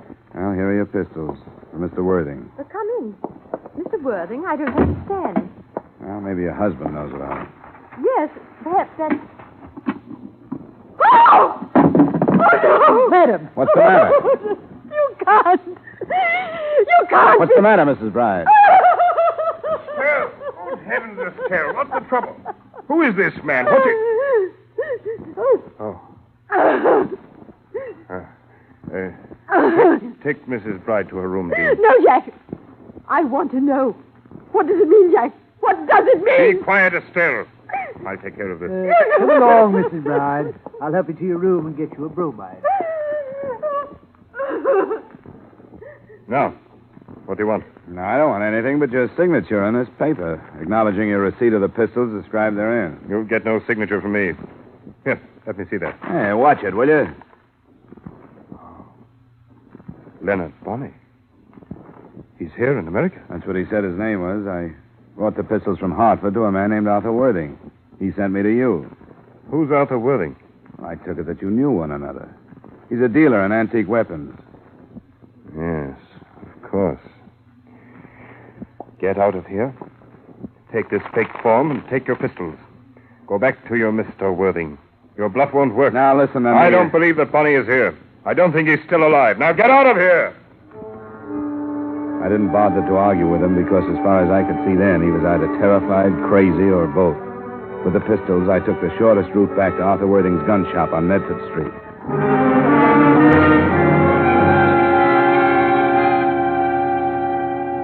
I should have saved myself the anger I'd built up to let go at Worthing. The place was not only locked, it was empty of antique weapons. And Arthur Worthing's sign had been replaced in the window by another which read, Office or Store for Rent. Inquire number 13 Groves Building. I decided not to.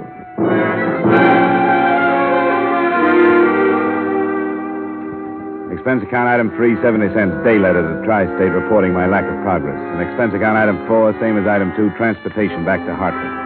My phone was ringing when I unlocked the door of my apartment at 10 that night.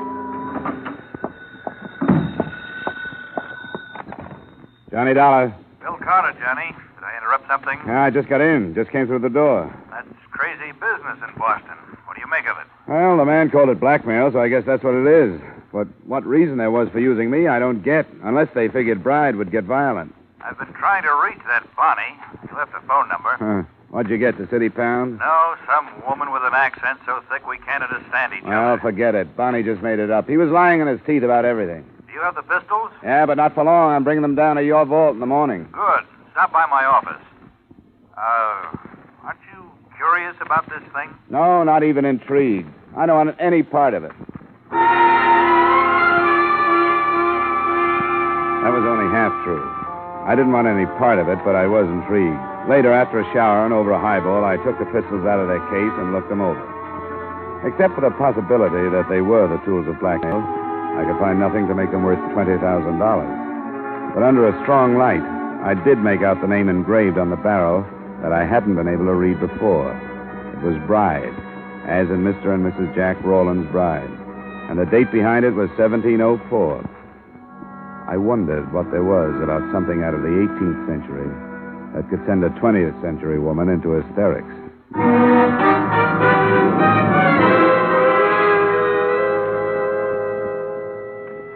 The next day, I saw the pistols put under lock and key, started to work on another case, and tried to forget the whole thing.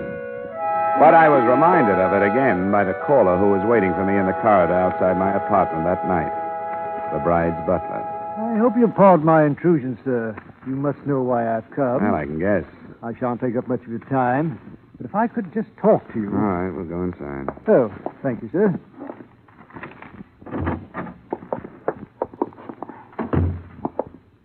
Sit down. I'll stand, sir. Could you possibly give me the pistols, Mr. Dollar? No. But why not, sir? Well, the main reason is I don't have them. Bride didn't seem to want them when I tried to give them to him. Oh, but he did, sir. If he'd balked at putting his signature on the form which described them, it would have become an admission that he had received them. What's he afraid of? I couldn't say, sir. He told me that he wouldn't be able to answer for the consequences if I failed to bring them back. What does that mean? Mr. Bride is a very violent and sudden man. Look, I'm through with the case. I turned the guns back to the company that insured them, and he can get them by going down there and signing that release. I beg of you, sir, get them tomorrow morning and give them to me. I can't. Possibly because they aren't there. It felt like a beastie. Then I got a look at the vial in his hand and the needle. His expressionless face watching me became diffused and was streaked with flashes of red. I tried to reach for the face, but it swirled away and out of sight. I took one stumbling step after it. That was the best I could do.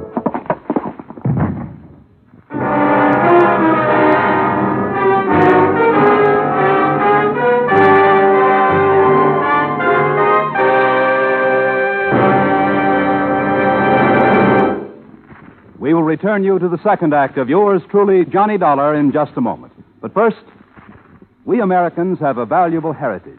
A heritage of individual freedom that includes the freedom to worship as we wish at the church or synagogue of our own choice. By attending church regularly, we can gain the moral and spiritual strength to meet the many problems which confront us today. Help support your church and attend regularly with your family. Now, with our star, Edmond O'Brien, we return you to the second act of yours truly, Johnny Dollar.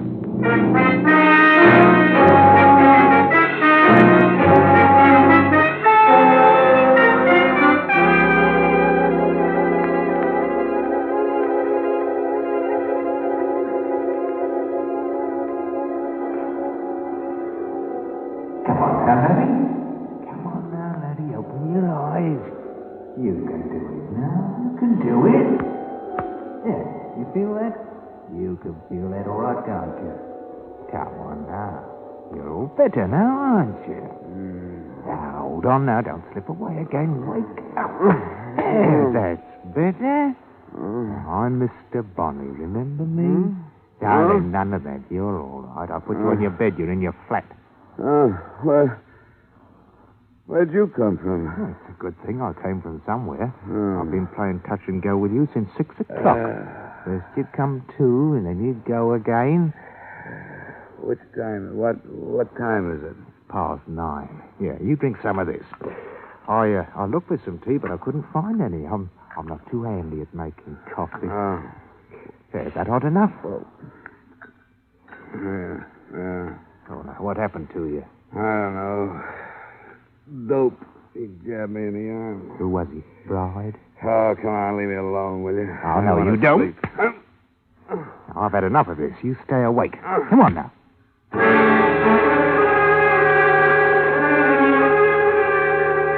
That treatment went on for another 45 minutes. That and the coffee. From the bed, I could see that my apartment had been torn to pieces.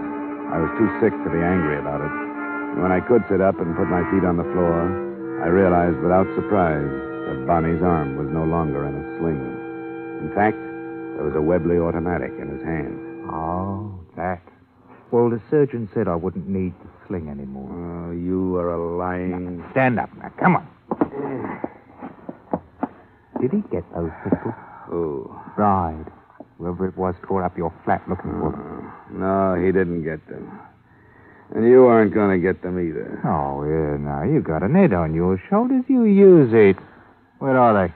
You'll have to do more than wave that automatic around to get them.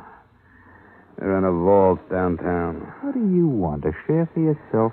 Look, it was your idea to insure those things. Bride wouldn't receive them, and the company wants to protect them until he does. You must have known that. Why did you insure them? Well, it was Worthing's plan. I told him it was too tricky. You're in a fine mess now. I've got to take you to him. Why? I can't do anything. Don't you ask so many questions. You just come along.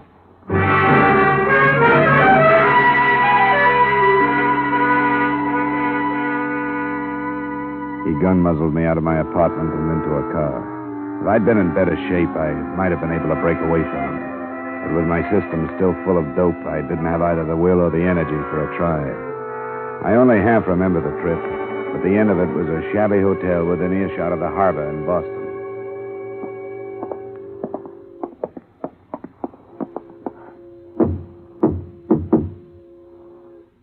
It's Bonnie. I've brought Mr. Dollar.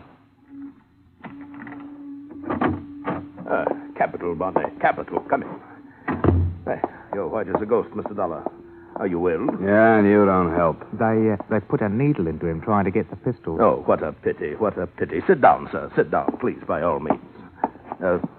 Did they get them? Well, he says no, and if he's telling the truth, we're in a mess. In a mess, Bonnie? He says the pistols are locked up at the insurance company in Hartford. Well, now, is that the truth? I don't see why that should be hard to believe. Now, what do you say to that? I told you it wouldn't work. You and your complicated plans. Now we've lost the whole thing. Nonsense, Bonnie, nonsense. Why, actually, the pistols are of no consequence whatsoever. Well, they were important right enough in London when we talked about coming here with them. Of course they were, Bonnie, but now they've served their purpose. The brides have seen them. You have spoken to them on the phone. It only remains for you to collect the money. The end of the past, Bonnie. Well, I think we need them. Well, Mr. Dollar, it suddenly occurs to me that I have spilled the beans, as you Yank so quaintly put it. I've told you the truth. I don't want to know the truth. Why don't you keep quiet, Worthing? That's a good idea. Until I get out of here, anyway. Bonnie, stop him. Look, I have no place in this. Just leave me alone. Bonnie, stop him, or everything is lost. All right, me bucko, come on back. God, get away from me. Come on. You don't feel so good. I hate to make you feel... Whoa! Yeah. That's right now. Back in the chair. What do you want? You want me to know what's going on? I do. Blackmail. Yes, of the grossest sort, sir. We shall be handsomely paid by the brides to keep secret a 2-year-old murder of which they are guilty. I don't care. Why don't you keep quiet, Worthing? Well, Mr. Dollar? If you expect me to be surprised, I'll have to disappoint you. What else could it be? But why were you stupid enough to think that he'd sign that release? Yes, I shall have to admit that my sights were too high. But a signed admission... It was such a devilishly clever scheme, I was forced to have a try at it. And why keep me involved in it? Because you are a witness, so to speak. Now, be patient, sir. After being dragged into the lives of people I don't know and don't want to know, after being drugged and knocked around by your gunman? Enough of that. And now, Bonnie, the hour to strike has come. I will meet the brides. Here. Oh, by the way, let me have your Webley. Well, what about me? You, at the same time, will be at the bride residence waiting for them to return and make the initial payment of our $20,000. The contest is won, Bonnie. I hope you're right, Worthing. It's been a long one. Yes, it has. A splendid quest.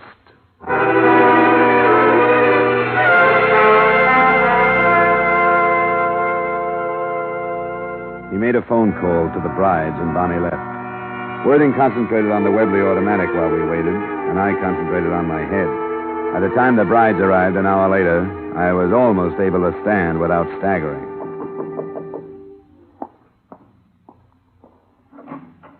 Well. Mr. and Mrs. Bright, late of Norwich. Our paths at last cross. Please come in. I am Arthur Worthing. You don't know me, but I assure you that you will. Oh, you remember Mr. Dollar? Yes. We should hardly forget him. You're not alone there. I'm afraid I have most distressing news for you, Mr. and Mrs. Bride. I shall be unable to make deliveries since Mr. Dollar has gained possession of the pistols and steadfastly refuses to part with them. He is a veritable thorn in my side. Do you expect sympathy from us, Mr. Worthing? Well, indeed, I expect nothing of the sort. No more than your uncle, the Duke of Pembroke, would have expected from you had he known your true thoughts before you had him murdered. Are you lecturing Worthing? You're planning to profit from the same death. Yes, quite a profitable death to everyone but the poor Duke. The estate fortune to the brides and to the others of us who nibble at the edges, a small share. Even you, Mr. Dollar, earned a penny or two. Cut this short, will you? It's a little too thick for me. Well, Mr. and Mrs. Bride, you both understand the terms that Leonard Bonney and I have decided upon. We, in turn, agree to maintain complete silence in regard to your part in the murder of the Duke of Pembroke between 6 and 7 p.m., 8 October 1948, at which time, according to knowledge shared by us, a killer hired by yourselves did shoot said Duke to death. How can we be sure if, as you tell us, Dollar refuses to give up the pistols? Mr. Dollar? Leave me out of this. An unfortunate situation, but one of minor importance. The theft of the pistols has become, according to your plans, the generally accepted motive for the murder, in view of their extreme value, and since they did indeed disappear. But who? Who would correlate them to the true story? Oh, Jack, we could never be sure. Quiet, Estelle. My word will be kept. But Bonnie, I readily admit I do not know. The proof of your guilt lies with him, and he may decide that he needs more money one day.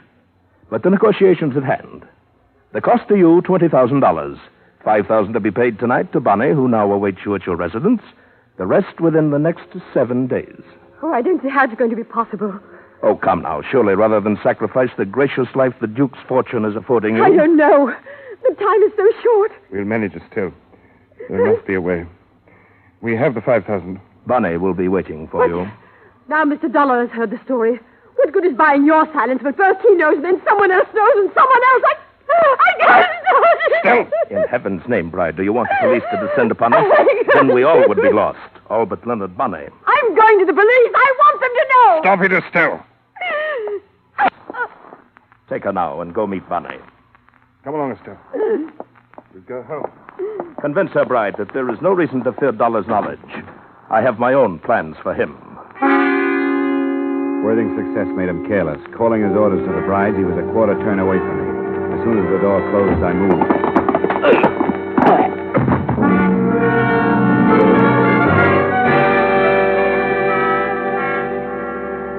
As far as I was concerned, it was a toss-up between being a good citizen and phoning the police or using my head and leaving. I decided on a compromise, an anonymous report. I leaned over him to double-check his name and started through his pockets. His inside coat pocket gave me a week-old receipt for the weapons with which he dressed up his phony gun shop. His wallet held some money, but no identification. I patted aside coat pockets. They were cluttered with the usual men's debris and nothing else.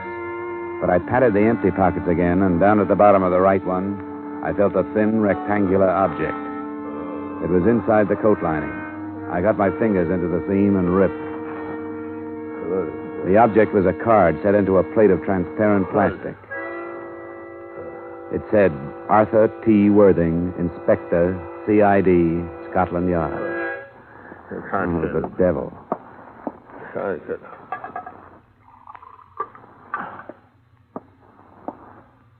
Hey, Inspector Worthing. I say that was rather... Here, try some of this. Thank you.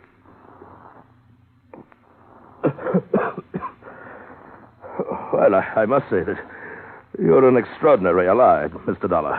It would help, you know, if your allies knew they were allies instead of pigeons. Do you want to try and get up? Not yet, I think. A vicious pummeling. But more about that later. Suffice it to say that I've been posing as a blackmailer for so long that I scarcely know what I am myself. I couldn't shed my disguise in front of you until the final details were arranged. What is this approach of yours? Approach, sir? This crazy scheme. Here, come on, take my hand. Oh, thank you. Not crazy, sir. Intricate, perhaps, but I did obtain a confession, didn't I? With you as a witness. During the investigation in England, no effort was enough to swerve the brides from their story of their murder. I had to turn criminal to meet them on a common level and gain the truth. And did you have in mind stopping the brides before they commit another murder or after? That's an odd question, sir. Oh, no, not since this is making sense. Not since you baited Bride with the idea that Bonnie was the only one that could prove them guilty of murder. Impeccable truth, Mr. Dollar, since it was Bonnie they hired to commit their crime. If the brides were apprehended at the scene immediately after they had murdered that miserable little cutthroat known as Bonnie, well, then, they'd be hard-pressed to find a valid reason for not confessing to the original murder of the Duke, would they not now? I think you softened the wife up to the point where she'd spill. Yes, by Jove, I believe you'll hit the nail squarely on the head. We'll phone the police to go there. I think you hit the same nail on the head when you palled up with Bonnie and talked him into coming over here with blackmail in mind. Yes, you're right. This has been a personal matter. The Duke of Pembroke was my friend. As I said, nothing could be done in England, so here I am. Unofficially, of course.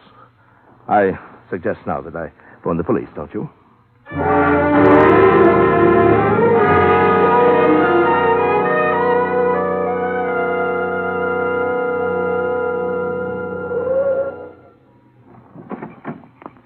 Here you are, driver. Keep it. Thank you, sir. And good night, you. Good night, young man. Well, no sign of the police, Dollar. They'll arrive quietly. We'd better get up to the house. We dropped our cab a few yards down from the Bride address. When we got there, we took the driveway.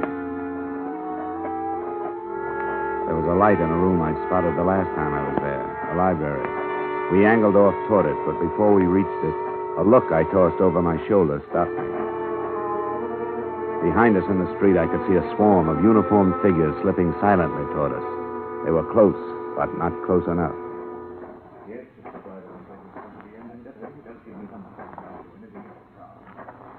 Now, boys, don't do it. Look, I'll give it up. I'll go back to England. You'll never be bothered by me. Talbot, take 3 men and cover the rear. All right, come on, you guys. Let's go this way.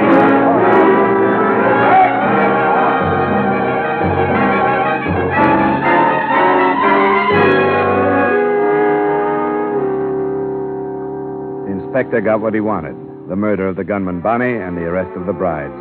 Justice is supposed to move in straight, formal lines. When that kind misfires, I guess it's cricket to go devious. He brought a victim as well as a motive clear across the Atlantic to set up the playoff scene. Expense account item 5, same as number 2, transportation back to Hartford. Item 6, miscellaneous. You'll have to admit I deserve something for what I went through. $150. Expense account total, $365.35. Yours truly, Johnny Dollar.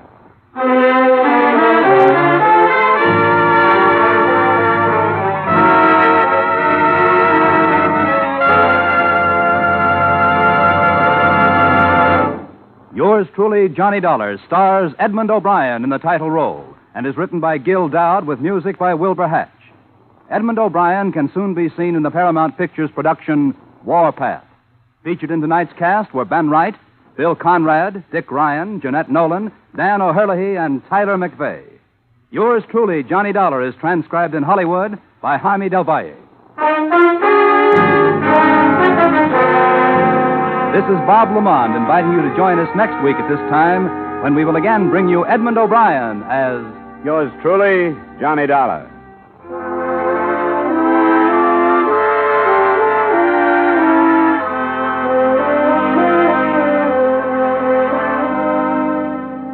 Every Saturday night, Americans from coast to coast play Sing It Again. Do you? Well, if you don't know the fun and excitement you're missing. Not to mention radio's largest cash award if you can name the Phantom Voice. There's music on Sing It Again. Music with Alan Vale, Bob Howard, Judy Lynn, the Riddlers, Ray Block and his orchestra. There are contestants from all over America, phoned by Dan Seymour. And there are prizes. Prizes galore, plus that special jackpot prize we mentioned earlier. So stay at home. Play at home on Saturday nights when over many of these same CBS stations, Dan Seymour says it's Sing It Again. Stay tuned now for Von Monroe's Caravan, which follows immediately on most of these same CBS stations.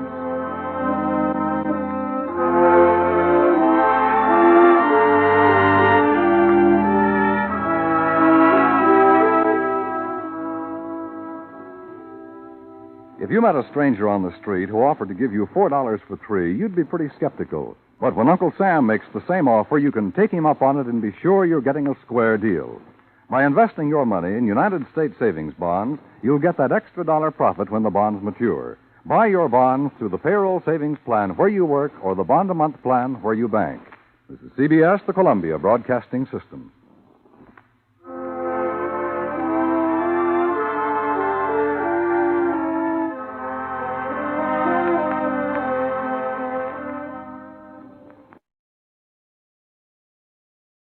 From Hollywood, it's time now for Edmond O'Brien as... Johnny Dollar. Al Begney, Johnny, Grand East. Oh, yes, Al. What or whom did you insure that you shouldn't have? What? Or are you inviting me to dinner? I get 3 kinds of phone calls, social, business, and people who want money, creditors or otherwise. And I don't owe you any money. I didn't mean to insult you. You haven't. What is it? You read about the keg burglary in New York, haven't you? The papers say those jewels aren't insured. Well, they are, by us. $125,000. Do you want a job? Well, you don't need me. The police are working on it, aren't they? Yeah, but in the wrong direction. We think we've got a line on this stuff, Johnny, and we need somebody to go check on it. Are you free? Unemployed, yes, but not free. Where do we start?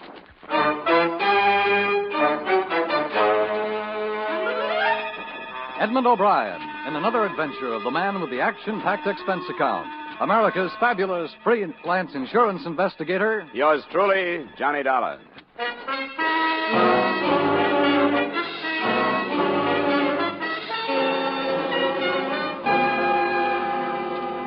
Expense account submitted by Special Investigator Johnny Dollar to Home Office, Grand East All Risk Insurance Company, Hartford, Connecticut.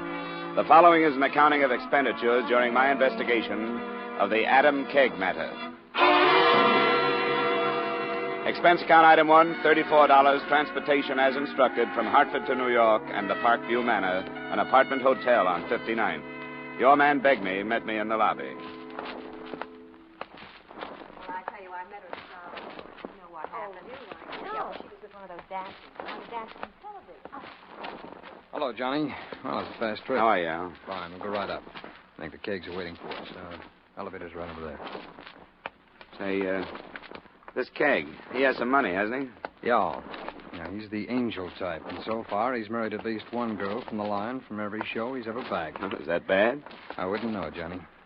You'll find Adam Keg to be a very dislikable character, so hold your temper if you can, huh?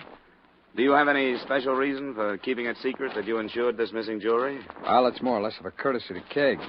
He's lost some money this season, and, well, sometimes these thefts cause some speculation, you know. He'd just rather not be talked about that way. Going up, gentlemen?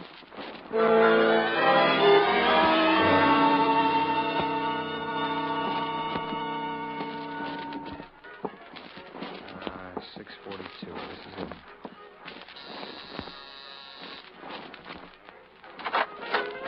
Hello. Mrs. Keg?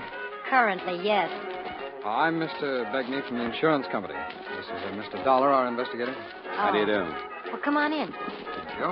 Is your husband at home? Yeah, he's here. He's taking a nap. Sit down. I'll wake him up. Wake me up? These men want to talk to you, Eddie. If you'll take that corn off the phonograph, maybe we can talk. Sure.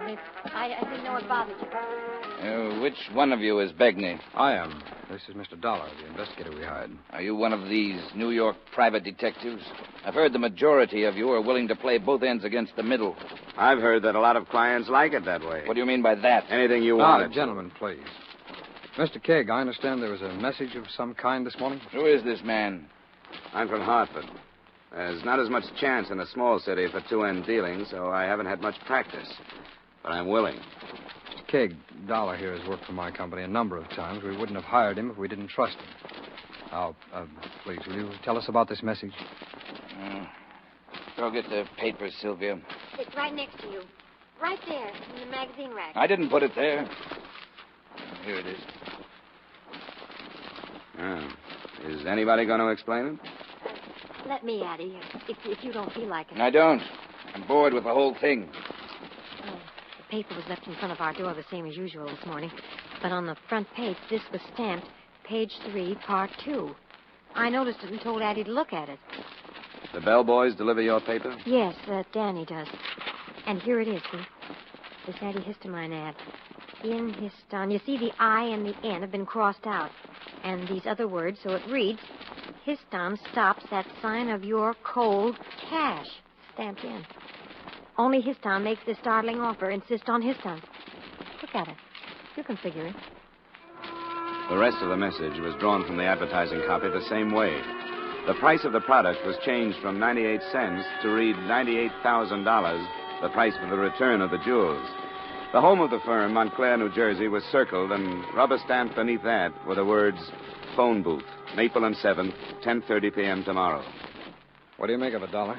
Well, I'd like to talk to the bellboy. What'd you say his name was? Danny Stevens. I'll phone down and have him come up. That ad is the work of a crank. Anybody should be able to see that. You're right. You have to be a crank to be a thief. You think there's something to it? Well, demanding ransom for the stuff makes sense. If he gets it, it'll be a lot easier than trying to fence hot jewelry. He's using the name Histon and evidently wants to open negotiations tomorrow night in Montclair. You going to take him up on it, Al? Johnny, the company told me to do anything I wanted to. No questions asked. If you follow this up, you'll be making a fool of yourself. I don't want to have anything to do with it. I'm going to my room. He's a cooperative fellow, isn't he? He'll do. Do you want me to go to Montclair? Yeah, I realize it's unusual, Johnny, but if there's a chance of saving the company the difference between $98,000 and $125,000, I think I ought to take that chance. Not maybe. This would be... Danny wondered if you could talk to him downstairs. He's the only one on duty. Sure, that'll be all right. Before we go, I wonder if you'd give me the details of the theft. It was a story like those you read in the papers every other week or so. She and her husband were out for the evening. Her jewelry was in a locked box in a locked drawer. When they came home, the dresser had been opened. Who might have known where the jewels were?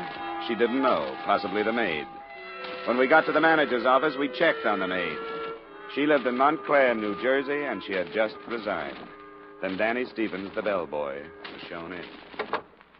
You wanted to talk to me? Yeah. Have you ever been inside the Keg apartment? Well, sure I have. Guess I've been in every room in the building. How many times have you been there? Oh, I don't know. How would I know anything like that? How well did you know her? Oh, Mrs. Keg? Good enough to talk to. Had a cigarette with her once. You don't think I had anything to do with this, do you? You put the paper in front of the door every morning? Yeah, that's right. How about this morning? Well, when I got up there, paper was there already. I didn't think much about it because I figured maybe the night man had gone up there and left it. Had he? No. As soon as Mr. Keg called about what was in the paper, I asked, and Jim hadn't been up there at all. That's what he said, anyway. Where do you live? In Queens. Look, mister, the cops asked me all this stuff. I don't know anything about it. You're wasting your time. You'll be around here, won't you? Yeah, sure I will. I live here. I plan to make a career out of hotel work. I won't leave.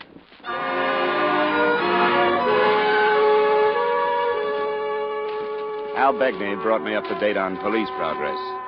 The case was 3 days old, and all they had was some worthless, smudged fingerprints and the assumption that the same implement had been used to pry open the apartment door, the dresser, and the jewel box. They were canvassing the known fences so far without success. Expense account item 2, $25, dinner, drinks, etc., after checking into the Hotel Langley. And expense account item 3, $40 for car rental the next evening and the 15-mile trip to Montclair.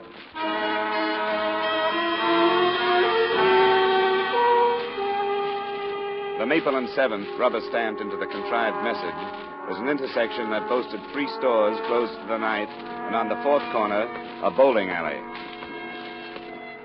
The only visible phone booth was on the sidewalk near the entrance to the alleys. As I stepped inside, I noticed a pair of headlights snap on a few yards up the street, and a half-minute later, the car pulled out and double-parked near me. You calling out or waiting?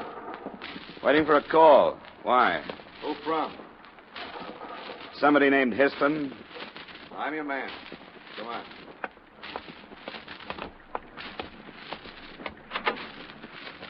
I came alone.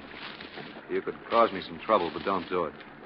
You won't get the stuff back that way. That's the deal. I came to listen to you, not play hero. Yeah. Come on, get in.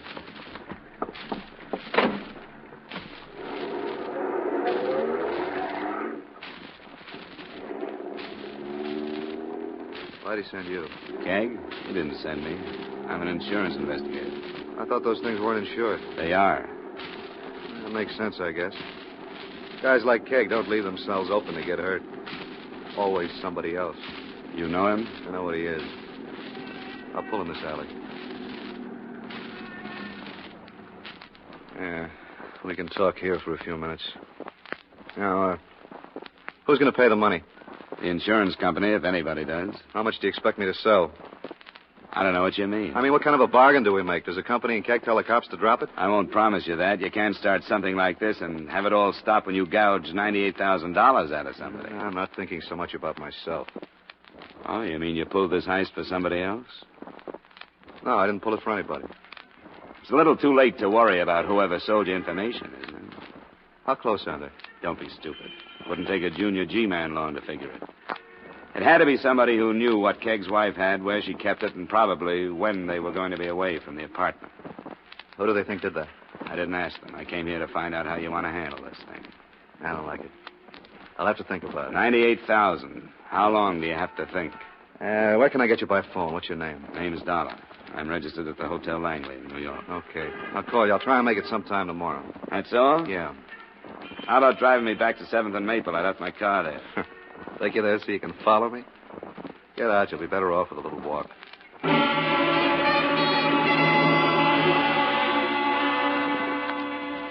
He kept his lights off while he drove out of the alley, so there wasn't a chance to get the license number. But I had memorized his features and a V-shaped scar on his right cheek. It was 10:45 when I got back to my car. Not too late, I hoped, to call on Miss Millicent Weaver, the maid who had recently resigned her job at the Keg's Hotel. But I've been through all this with the police.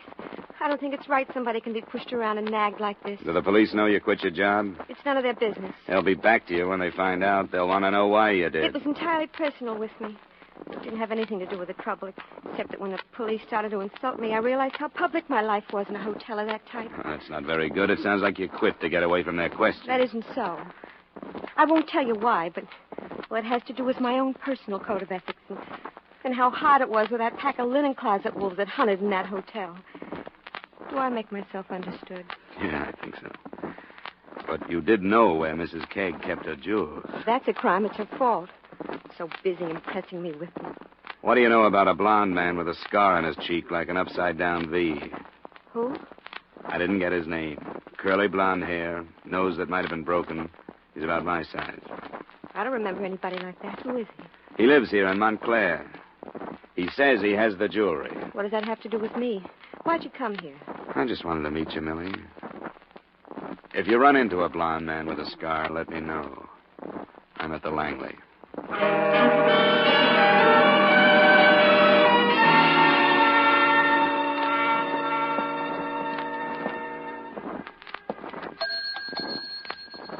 Good evening, sir. Key, please, 412. Yes, sir, right away. Oh, here's a message for you, Mr. Dollar. Lady said she'd be waiting for you in booth 1 in the bar. Oh, if it's a lady, there must be some mistake. Yes, sir, I know what you mean, but with this one, well, who cares? Well. What do you know about it? I just got back from Montclair. What is it? Danny, the bellboy. They told me at our hotel. Danny's been killed. When? Tonight sometime. I'm not sure. But I'm afraid of what's going to happen. Oh, let's get out of here. Can we go to your room? I've got to talk about it.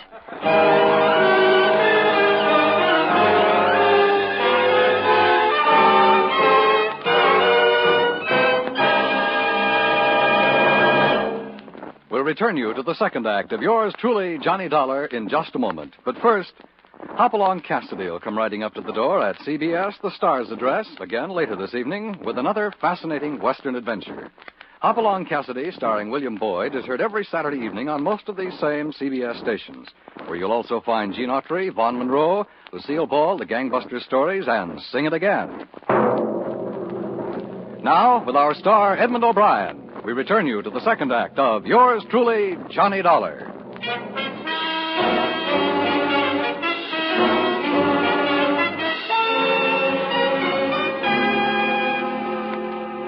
Mrs. Keg was silent during the elevator trip up to my floor, and until we were in my room and I had closed the door.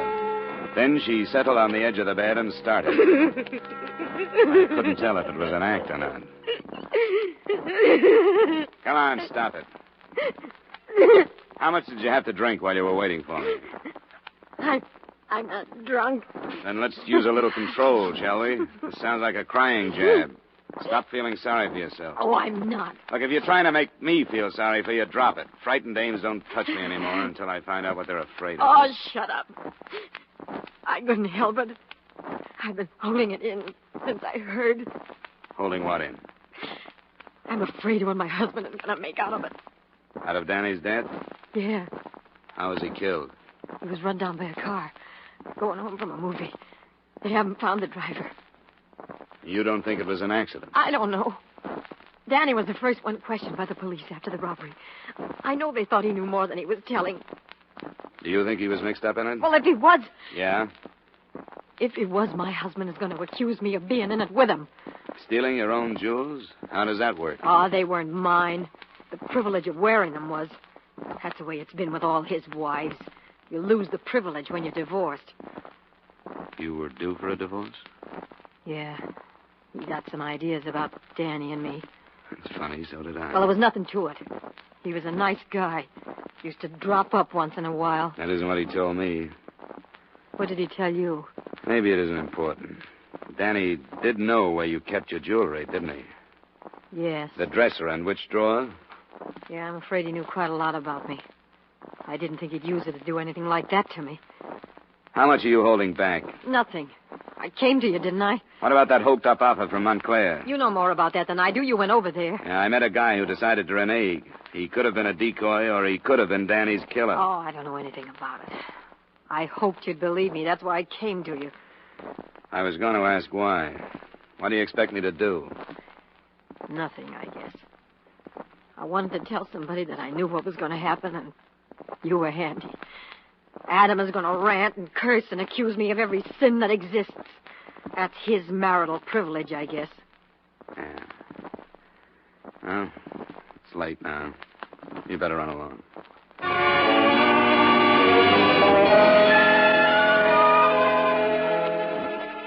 The police played it cagey. If they did suspect that Danny Stevens' death was linked with the burglary, there was no mention of it in the papers the next morning. So after breakfast, I settled back to await developments. At 10, my phone rang. Johnny Dollar. Mr. Dollar? Yeah? 1 moment, please. I have a call from Hartford. Go ahead, please. Hello, Dollar. Al Begney. Yeah. Adam Kegg just phoned me. Oh? He's willing to drop the whole thing. What? Says he won't press a claim against the company. Oh, now, wait a minute, Al. Let's not plunge. What brought this about? I told you he doesn't want any publicity. He says it's worth it to him to hush it up. You can't do it, Al. What do you mean I can't do it? Well, it's up to you, naturally, but I'll tell you what it's liable to look like. Like your company pulled its investigator off the case rather than uncover a murder. I didn't hear anything about a murder. Well, there's one rattling around in this mess. That bellboy we talked to. No? Well, I see what you mean. That wouldn't look too good, would it? I wouldn't think so. Yeah, well, you're right. You want me to call Kegg back? No, I'll go right over. I'd like to toss it to him myself. I'll let you know how I come out.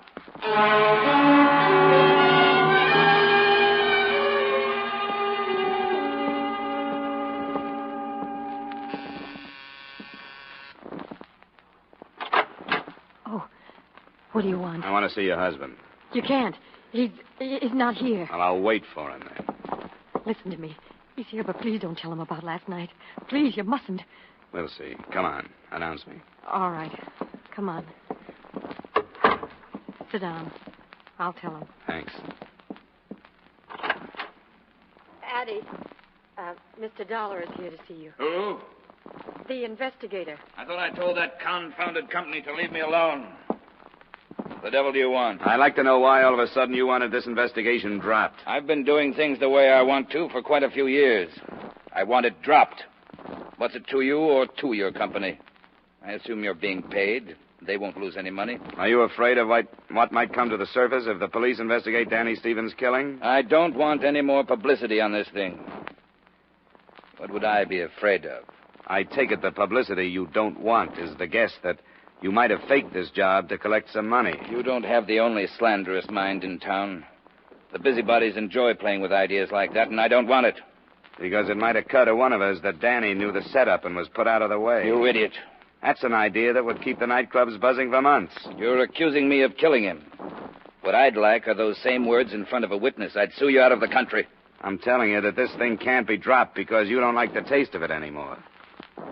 All right, idiot. Go ahead.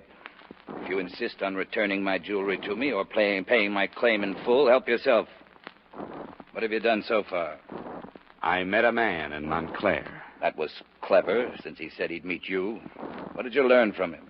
Well, the only thing I can be sure of is that he's my size, has blonde hair, and a scar on his right cheek like an inverted V. I'd know him if I saw him again. Then go find him. Sylvia, Yes, Adam? show this manhunter to the door. He's on the trail. Tally-ho! I wish you'd drop it. Why can't you? What's the matter with you? Nothing. Everything. I wish I'd never seen him or his filthy jewels. Why don't you open up? Oh, I don't know anything about it. Now, please go. Please, before he comes out again. Sure. There's nothing like expensive gifts to keep a woman happy, is there?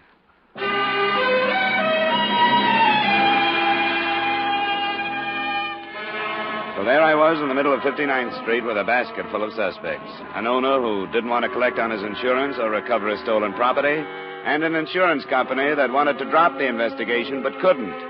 I turned to the only possibly interested parties I could think of, the police. That's very interesting. Why didn't you tell us before you went to Montclair? Well, I'll be honest with you, because I know it won't go beyond this office. We were willing to be a little unethical to save the company some money, and when we did, we were going to make a full report to you. Uh-huh. And now you want us to help you. I didn't ask that. I wanted to know what had happened on the hit-and-run death. Well, the driver's being indicted on a manslaughter charge. She gave herself up. She? She gave herself up? Who? Her name is Lindquist. She was driving home after a prolonged cocktail party. There's no connection with the keg thing? Not according to all her witnesses.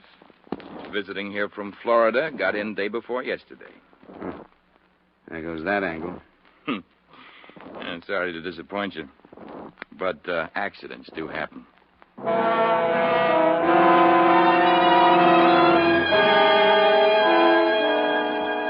That's when I called the company and agreed that we should give up the case. I was in my hotel room packing when a knock on the door changed my mind again. I can't stand it any longer. I gotta talk to you. You said that before. Come on. Well, what now? That man you met in Montclair, I know him. What makes you think so? Blonde, a scar on his cheek. I used to go with him before I married Adam. Who is he? Stanley Griffin. He's a musician.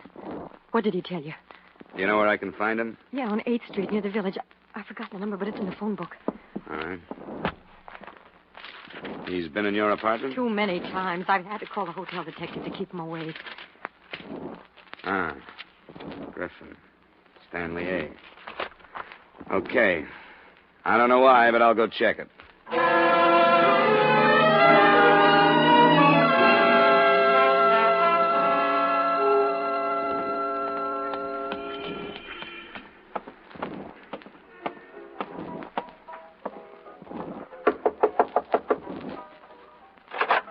Hey, how'd you get here? Because you're stupid. Close the door and shut that thing off. I suppose this is it, as we jewel thieves say. Is the stuff here? Yeah. How'd you get here? Do you mind telling me? I don't see that it makes any difference. Keg's wife gave me a name. Sylvia? You're lying. I have no reason to lie. I don't believe you. Why should you do that? I thought you could tell me. All right, I'll tell you. I'll make a statement, but not unless I can make it in front of Adam Keg. I'll leave that up to you. Where's the stuff? In the closet. I'll get it. I moved to the closet door with him. I expected him to make a break, but he didn't. Instead, he opened a battered suitcase, fished out a paper sack that held over $100,000 worth of jewels, and we left.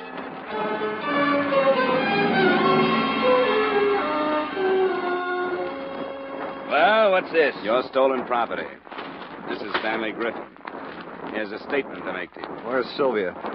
Mrs. Keg is in her room. I think she'd better come out. Why? She was going to share the profit. Stan! I think she should share the failure. Stan, you're lying. Why are you doing this? Tell him you're lying. How should I tell him that? Because you are. I had nothing to do with it. Oh, stop it. Well, Sylvia? He's lying. Adam, don't listen to him. He's lying. Am I? You tell him, Sylvia. You make him believe that I'm lying. You can't do this! Come on. Hey, quit it. Come on. Let go of me! He's lying! He's lying! He's lying! Calm down. You're a rotten loser, Sylvia. You always have been. You're a beautiful winner, but you're a rotten loser. Adam! Where are you going? I'm going to call the police. Adam! Sit down. You said you'd do it, didn't you? You said you'd drag me out of here. I thought you were just high, but you meant it. He's lying, Mr. Dollar. There's no way to prove it, but he's lying. You're right. Everything you've done to date says you're right. You're crazy. I'm not going to take the whole rap, not for her. She told me where she kept the jewelry. She told me where they were going and how late they'd be out. Where did they go? They went to a lot of places. You'll have to do better than that. She'll crack your story if you don't. She told me. I saw them go. But where, Stan? Where could she go so that she could leave all her jewels home for you to pick them up? That must have been part of your plan. Where? Tell him! Get away from me, Dollar. You've got it back. Leave me alone. Stay here. Don't try it. Get away from me. Get up. Why not? Keep him away from me. Yeah. Keep me away while you can, Sylvia. But don't ever forget it. I'll be back.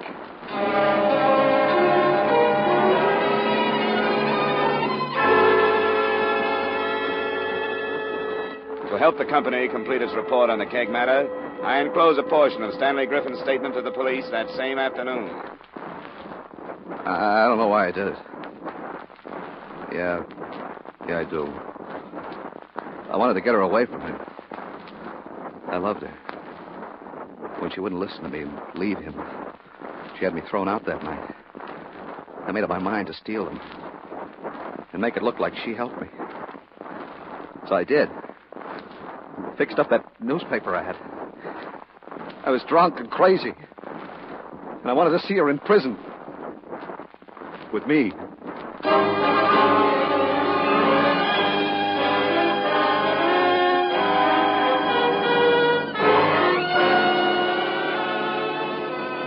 Expense account item 4, miscellaneous, $55. Item 5, same as item 1, transportation back to Hartford. Expense account total, $230.40. Remarks? The whole matter was no more than a cloud of smoke. The bellboy's death was inconvenient but accidental. And the burglary was a rare type committed not for profit but for revenge by a jilted man. The company could have saved the above total, but please remit. Yours truly, Johnny Dollar.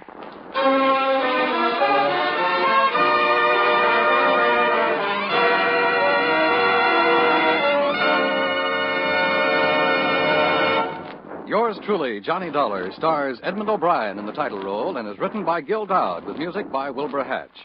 Edmond O'Brien's latest picture is the Paramount Pictures production Warpath. Featured in tonight's cast were Stacey Harris, Lamont Johnson, Jeanette Nolan, Jack Moyles, Hy Everback, Paula Victor, and Raymond Burr. Yours truly, Johnny Dollar, is produced and directed by Jaime Del Valle. This is Dan Coverly inviting you to join us next week at this time when we will again bring you Edmond O'Brien as... Yours truly, Johnny Dollar.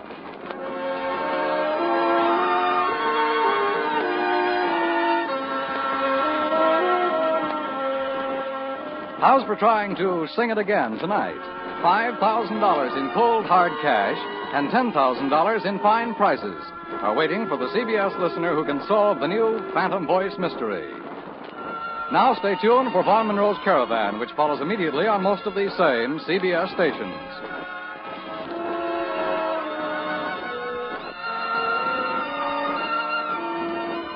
This is CBS, where you laugh with Lucille Ball and my favorite husband on Saturday nights, the Columbia Broadcasting System.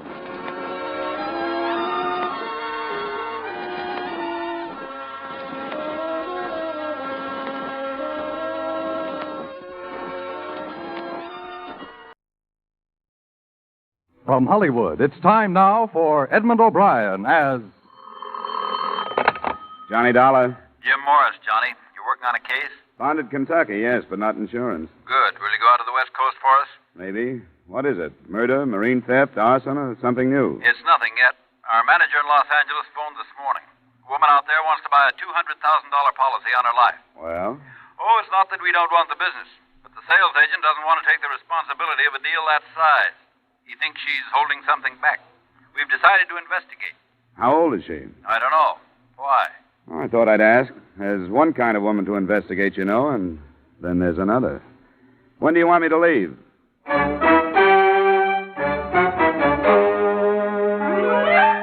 Edmond O'Brien, in another adventure of the man with the action-packed expense account. America's fabulous freelance insurance investigator. Yours truly, Johnny Dollar.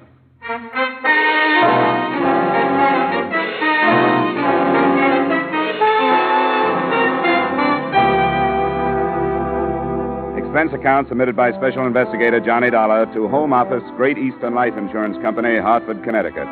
The following is an accounting of expenditures during my investigation of the Nora Faulkner matter. Expense account item 1, $220 airfare and incidentals between Hartford and the Great East Building, Miracle Mile, Wilshire Boulevard, Los Angeles. The only apparent miracle was the fact that pedestrians crossed Wilshire constantly without getting killed.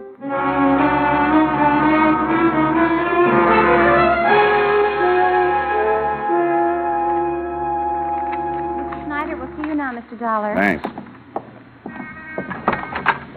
Sorry to keep you waiting, Mr. Dollar. That's all right. Let's see. Nora Tracy Faulkner. There you are. Thanks. 200,000 to go to her husband. How'd it start, Mr. Snyder? She phoned one of our salesmen, a fellow by the name of Nelson. He went out to her house. The address is there. And she told him what she wanted. He says he was counting his commission at first, but after he filled out the application, he began to wonder. About what? Her. She told him she planned on paying 6 months' premiums and wanted to know how soon the policy would be in effect. Acted unnatural, as he put it. I think we ought to find out about her. I don't like this kind of thing. It's a blind search. I don't even know what I'm looking for. But I'll start on it in the morning, and I'll let you know how I come out.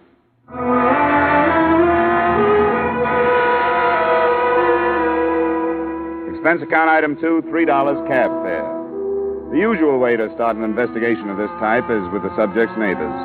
From the male faction, I learned that Nora Faulkner was beautiful and obviously above reproach. The female faction reversed that decision and reported that she lived with her husband and his mother, but hadn't been seen for the past few days. Realizing that mothers-in-law are fair sources of information, I put her next on my list.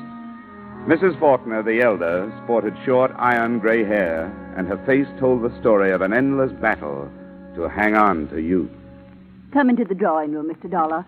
I think we could be comfortable there. Thank you. I'll close the doors. You could see by the way that maid was eyeing you that she's an incurable pariah. I didn't notice. She's impossible. Well, what did you find out?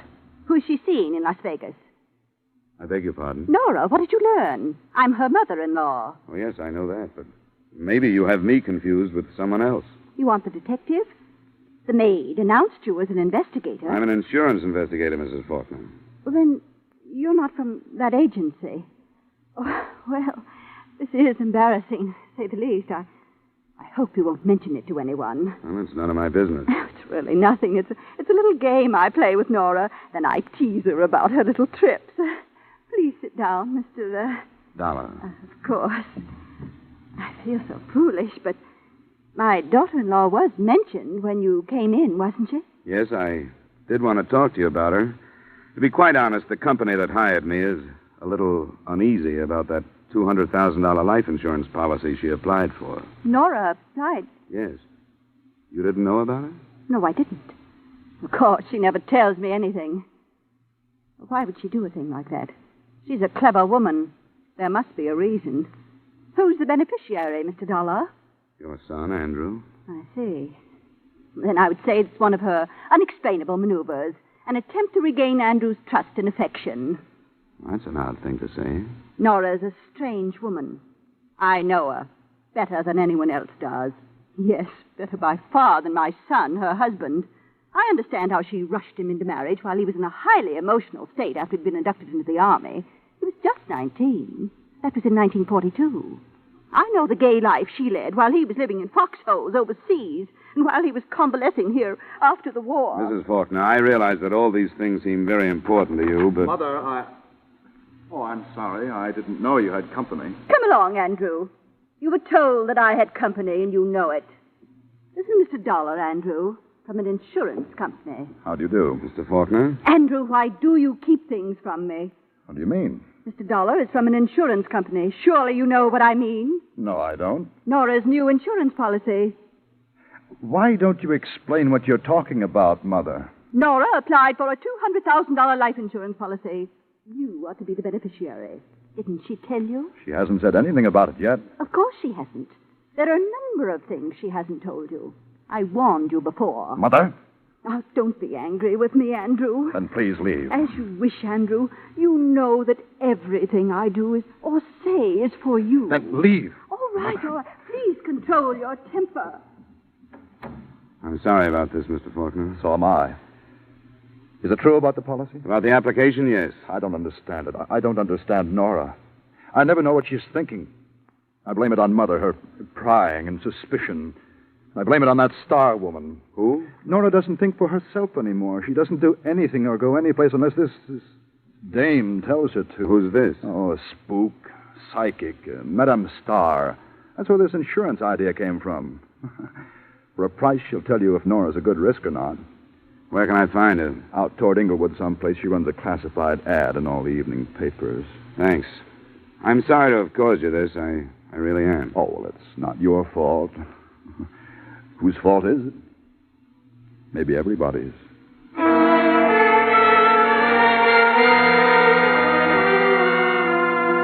It was obvious after meeting Andrew Faulkner and his mother that the application for the policy wasn't the only unusual element in the matter.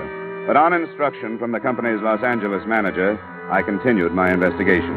Expense account item 3, $450, transportation to the address of Madame Star, a one-story frame house with heavily draped windows and a sign outside that advertised advice.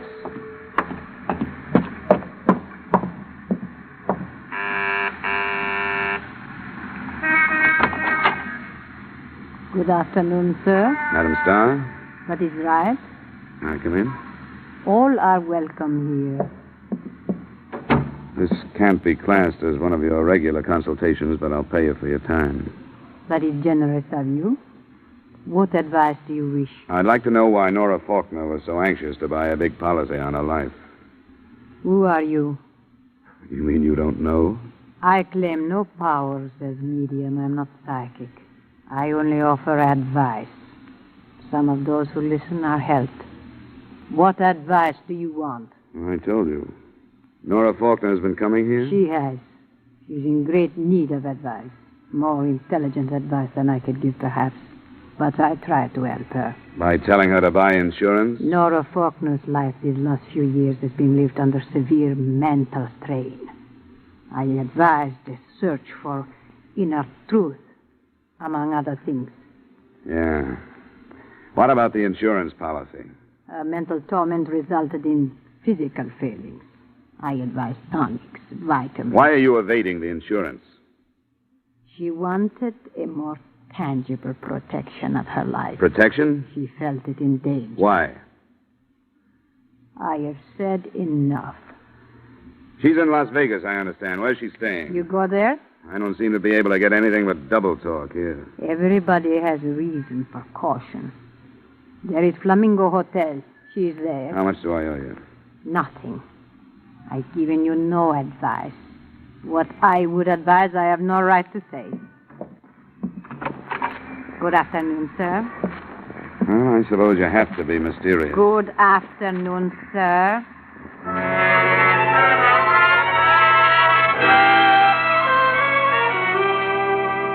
Expense account item 4, $450, return trip to my hotel. Item 5, $370, cab fare to an airport in Burbank. And item 6, $19.90, round trip to Las Vegas by way of Western Airlines excursion coach.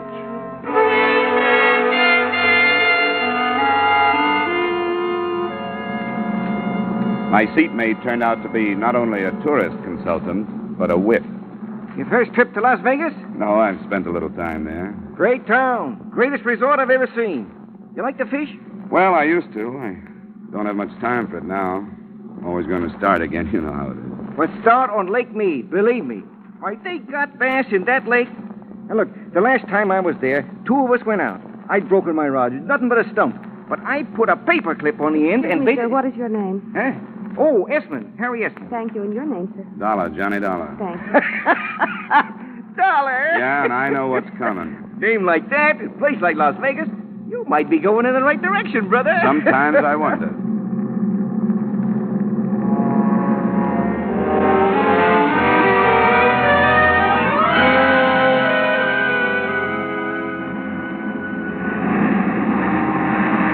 Except for Mr. Harry Esmond, it was a smooth trip.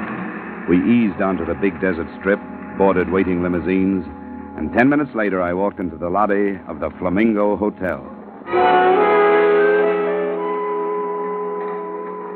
Mr. Gostein, please. Long distance. Yes, sir? My name is Dollar. I have a reservation. Long Oh, just a distance. moment, please. Yes, sir. You signed the register. All right. You have a Mrs. Andrew Faulkner staying here, or Nora Faulkner? Nora Faulkner. Sheriff Wood. What's the trouble, son? Mr. Dollar just registered. He asked for Nora Faulkner. Oh, he did, huh? Well, I'll tell you, Mr. Dollar.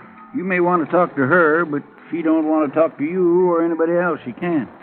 What's the matter? She must have had her dinner outside the main dining room. She's in the hospital. She's been poisoned.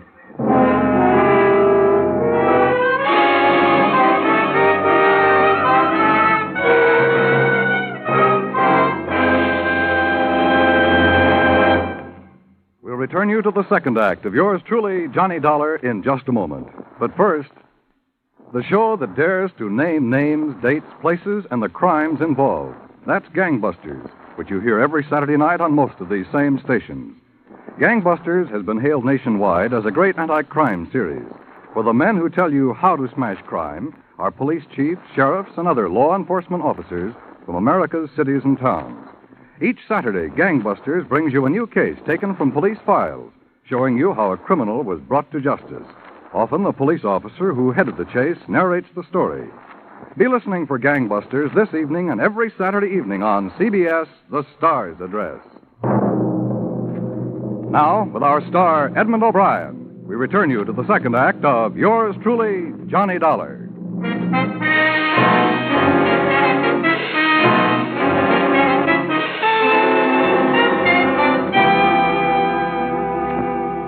After a look at my card and an explanation of my mission, Deputy Sheriff Wood told me the rest of what he knew about Mrs. Nora Faulkner's poisoning, which to date wasn't much. There was no proof of how she'd gotten the poison dose, and the last time he'd seen her, she'd been too ill to talk. She was under her care of a personal physician who had accompanied her from Los Angeles. By the time he had finished, we were at the emergency hospital and approaching her room.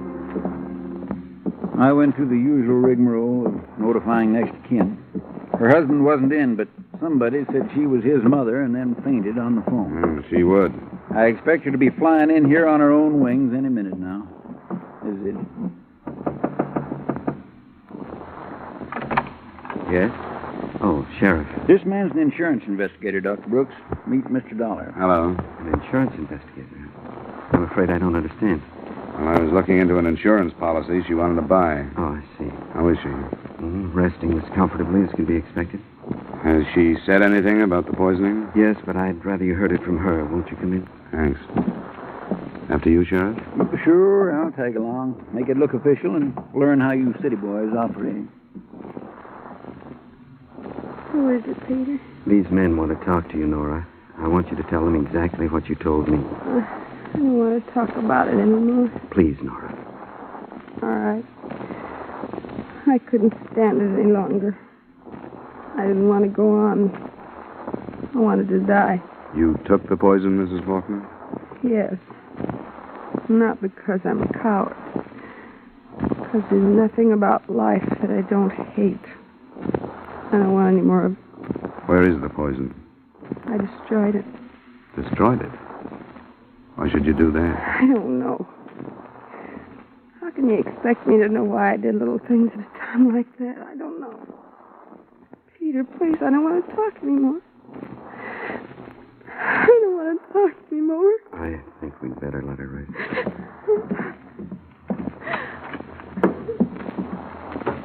I'm not sure her story rings true. How well do you know her, Doctor? Quite well, Mr. Dollar. She's been my patient for over 2 years. Her life's been very unhappy. You find it hard to believe that the poison was self-administered? Yes, I do. Why would she lie to protect someone who attempted to kill her? I don't know, but suicides don't do things like destroy poison. Or take it when they know room service is on the way up to their room with a meal. That's a downright waste of everybody's time. The waiter did find her, didn't he? I hadn't thought of it. Good Lord. What? The vitamin tonic she was taking. The dose included one before her evening meal. Tablet form, or is it liquid? It's a liquid, had a cold. And the poison could have gotten to her that way. Where is it? Back at the hotel in her room. Do you want it? I think it should be analyzed. I can get it up to the lab in Carson City tonight by plane. All right. I'll show it to you.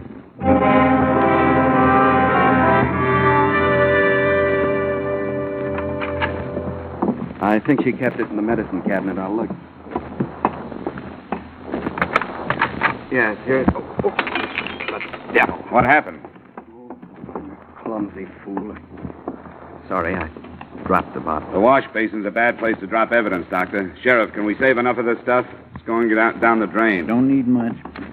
I can scoop some up with my knife. I'll find something to put it in. An aspirin box would do. Here, I'll hold it. Watch that broken glass. I'm sorry, gentlemen. If the Hatico does contain the poison, I imagine my position won't be bettered. But it was an accident. Neither the sheriff nor I reacted to that. We retrieved enough of the liquid for tests and went back to the lobby. 2 men were waiting for us near the desk. How's it stacking up, Woody? Well, got a real civilized mystery on our hands, Nev. Who's Mr. Dollar? Max Lewis and Nev Gilbert. Hello. How do you do? These boys help run the place when it isn't running them. What happened to Mrs. Faulkner, Dollar? Well, she says she tried to kill herself, but the signs make it look like somebody might have slipped the stuff to her. Going to be all right? Seems to be. We'll send her flowers in the morning, Max. Remind her. Yeah. I'll go get this tinned evidence on a plane, Dollar. See you in the morning. Fine, Sheriff. If the boys here will take care of you. If you aren't careful, that is. I'll see you later. You pay for breakfast tomorrow morning. Thank you, Mr. Schiller. Mr. Schiller, please. Long distance. I'll get that phone call for Abe. He's taking a nap. Give Dollar everything he wants. That's it, Dollar. The place is yours. You want to start with a drink? That's the best suggestion today. Come on, there's a bar in the mural room. It's a good crowd. It's only 10. You won't really pile in until later. Sit down. I just soon stand. Thanks, I will. I'm beat. How are you, Mr. Lewis? Fine, Jim. Make mine double, will you? Not much soda. The usual for you, Mr. Lewis? Yeah, and don't be good to me. I've got a long night. I got you. This is a beautiful spot. Who's quartet? Chewy Ray's. He's at the piano. I hope you can come back for pleasure sometime. Yeah, so do I. Say, what do you know about this Nora Faulkner? Nothing. I've noticed her. I've seen her in the casino. She seems to be the type you would notice. Did she gamble much? I don't know how much, but we can find out. Come on. There's Joe Rosenberg, our credit manager. He'll know.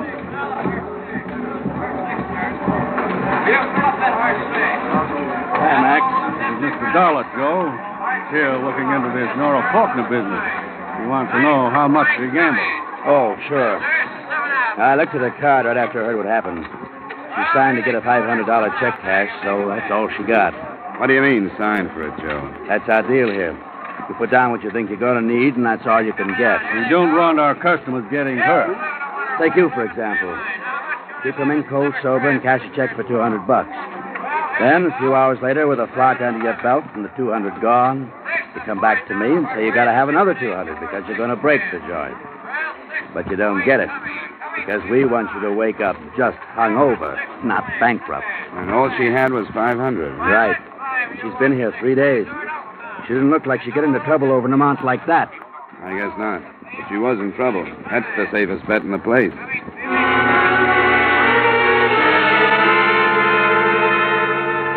It began to look as though I was in the wrong place to find a motive for attempted murder. I talked to a dealer who remembered her, a bartender, and a couple of waitresses who linked her with Dr. Brooks, but none of their statements led to anything. And then, a little past midnight, Andrew Faulkner and his mother arrived. I met them just inside the main entrance. Mr. Dollar, I didn't expect to find you here. The insurance company wanted me to follow it through. What has happened, Mr. Dollar? Your wife will recover.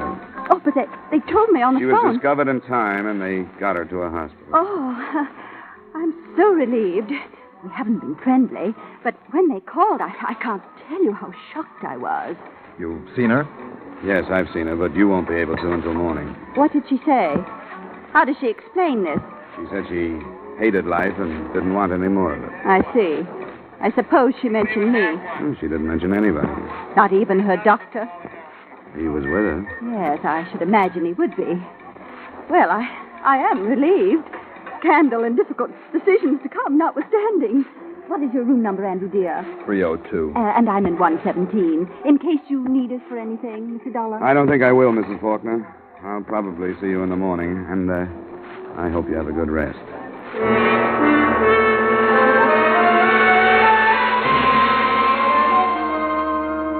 It was 2 a.m. when I went to my room. In spite of a number of Ryan sodas and an exhausting day, I took a shower and some deep inhalations of desert air before I began to unbend. I propped myself up in bed with a magazine and was almost asleep when my phone rang. Johnny Dollar. The long arm of justice, Dollar. Oh, yeah, Sheriff. I'm back at the hospital. There's been more trouble. The Faulkner girl's been shot. Shot?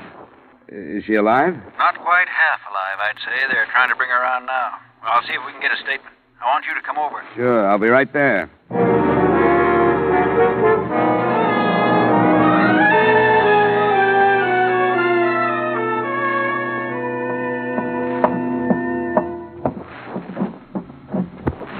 She's gone, Dollar. Oh. Is that all? She was conscious for a minute or so. She named her husband. How did it happen? It wouldn't have if it wasn't for that personal physician of hers.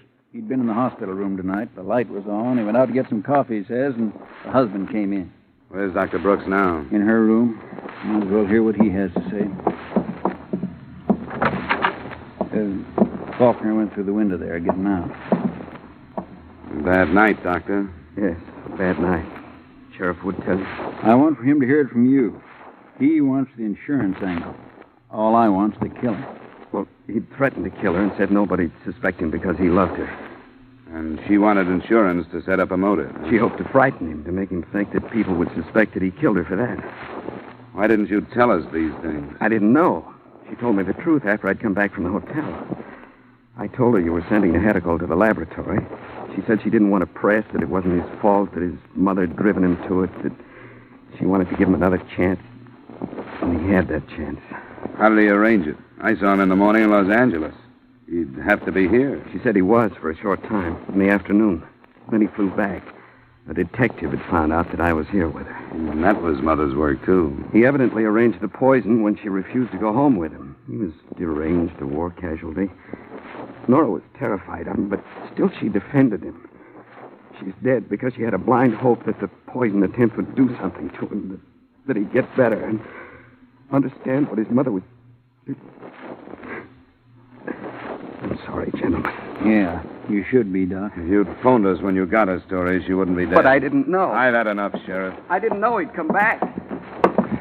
I'm going back to the hotel. I've got the airport covered. I'll call out some more men. We'll pick him up. Why don't you meet me in my office in 20 minutes?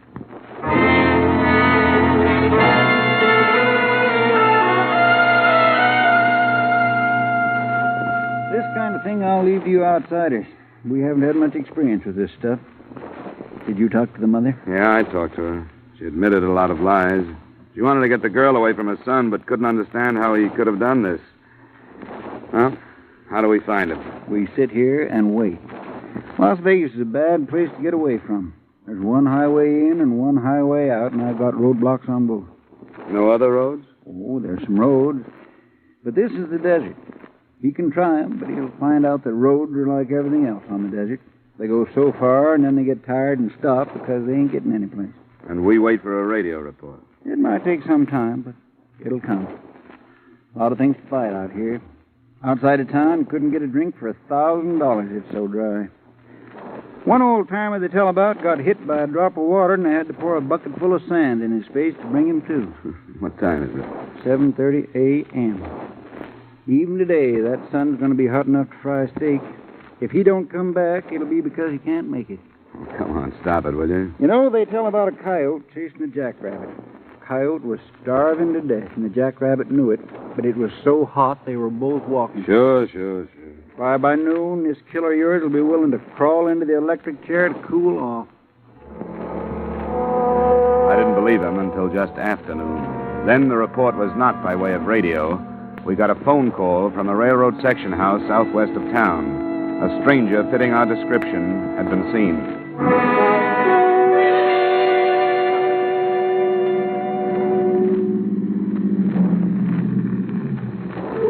Hello, Sheriff. Hi, Ben. Where is this thing you talk about? Well, my kids sneaked up on him. They tell me he went into a drain culvert under the tracks a mile down. You want to help? No, thanks. They say he's got a gun.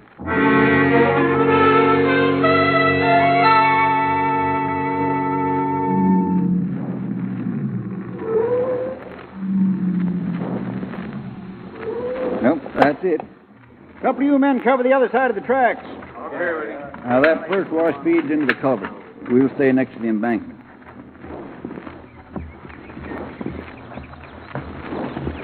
This is close enough for now. You give him a yell. He may remember you. I'm trying. Faulkner, this is Dollar. Come on out, Faulkner. He's off his nut, Sheriff. I don't think he's coming out. Well, you keep yelling. I'm going to move over there where I can get a sight into that pipe. Maybe that'll change his mind. Faulkner, come on out. There are men on each side of the tracks. There's no place for you to go. Sheriff? I'm all right. Come on out of there, Faulkner. I don't want to blow you out, but if you don't put down your gun and come out on your own, I'll have to. All right. Okay, boys, stand clear on the other side of the tracks.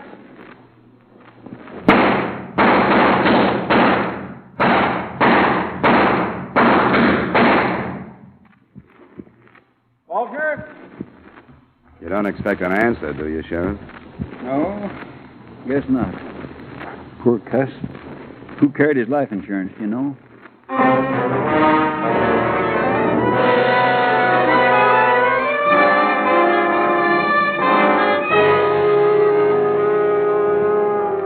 Expense account item 5, miscellaneous, $200. Item 6, same as item 1, transportation back to Hartford. Expense account total, $1,120.40. Remarks? Mrs. Faulkner collapsed when she received the news. She hadn't recovered by the time I left, and I was glad I didn't have to face her again. Her son was guilty in fact, and I'd seen him killed because of it. That was bad enough. But not as bad, I thought, as watching her start life again, alone and knowing that the guilt was really hers. Yours truly, Johnny Dollar.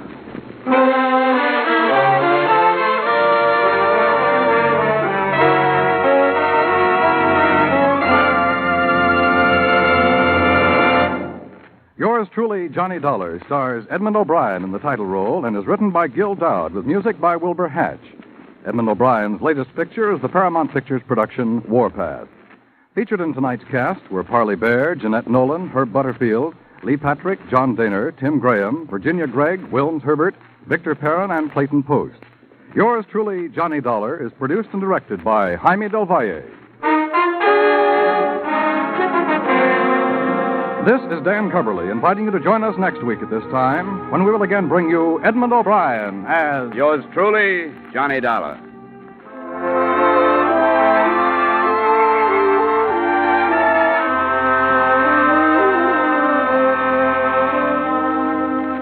Are you ready to sing it again tonight? You'll find a whole hour full of the day's popular music sung by Alan Dale, Bob Howard, Judy Lynn, and the Riddlers.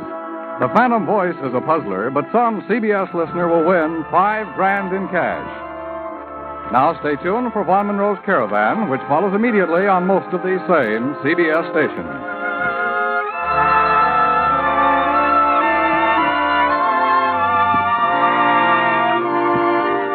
This is CBS, where you laugh with Lucille Ball and my favorite husband on Saturday nights, the Columbia Broadcasting System.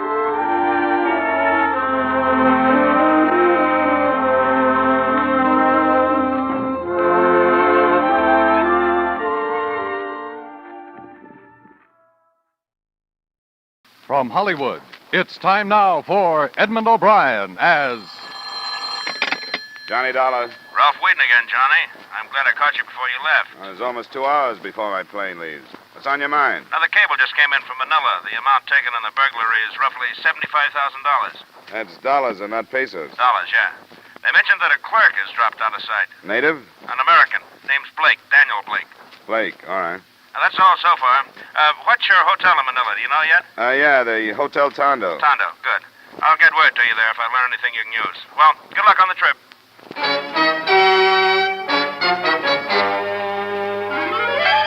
Edmond O'Brien in another adventure of the man with the action-packed expense account. America's fabulous freelance insurance investigator. Yours truly, Johnny Dollar.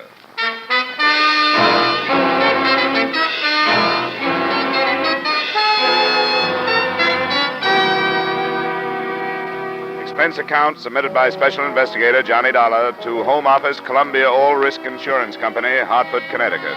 The following is an accounting of expenditures during my investigation of the Woodward, Manila matter. Expense account item 1, $1,850 airfare and incidentals between Hartford and Manila.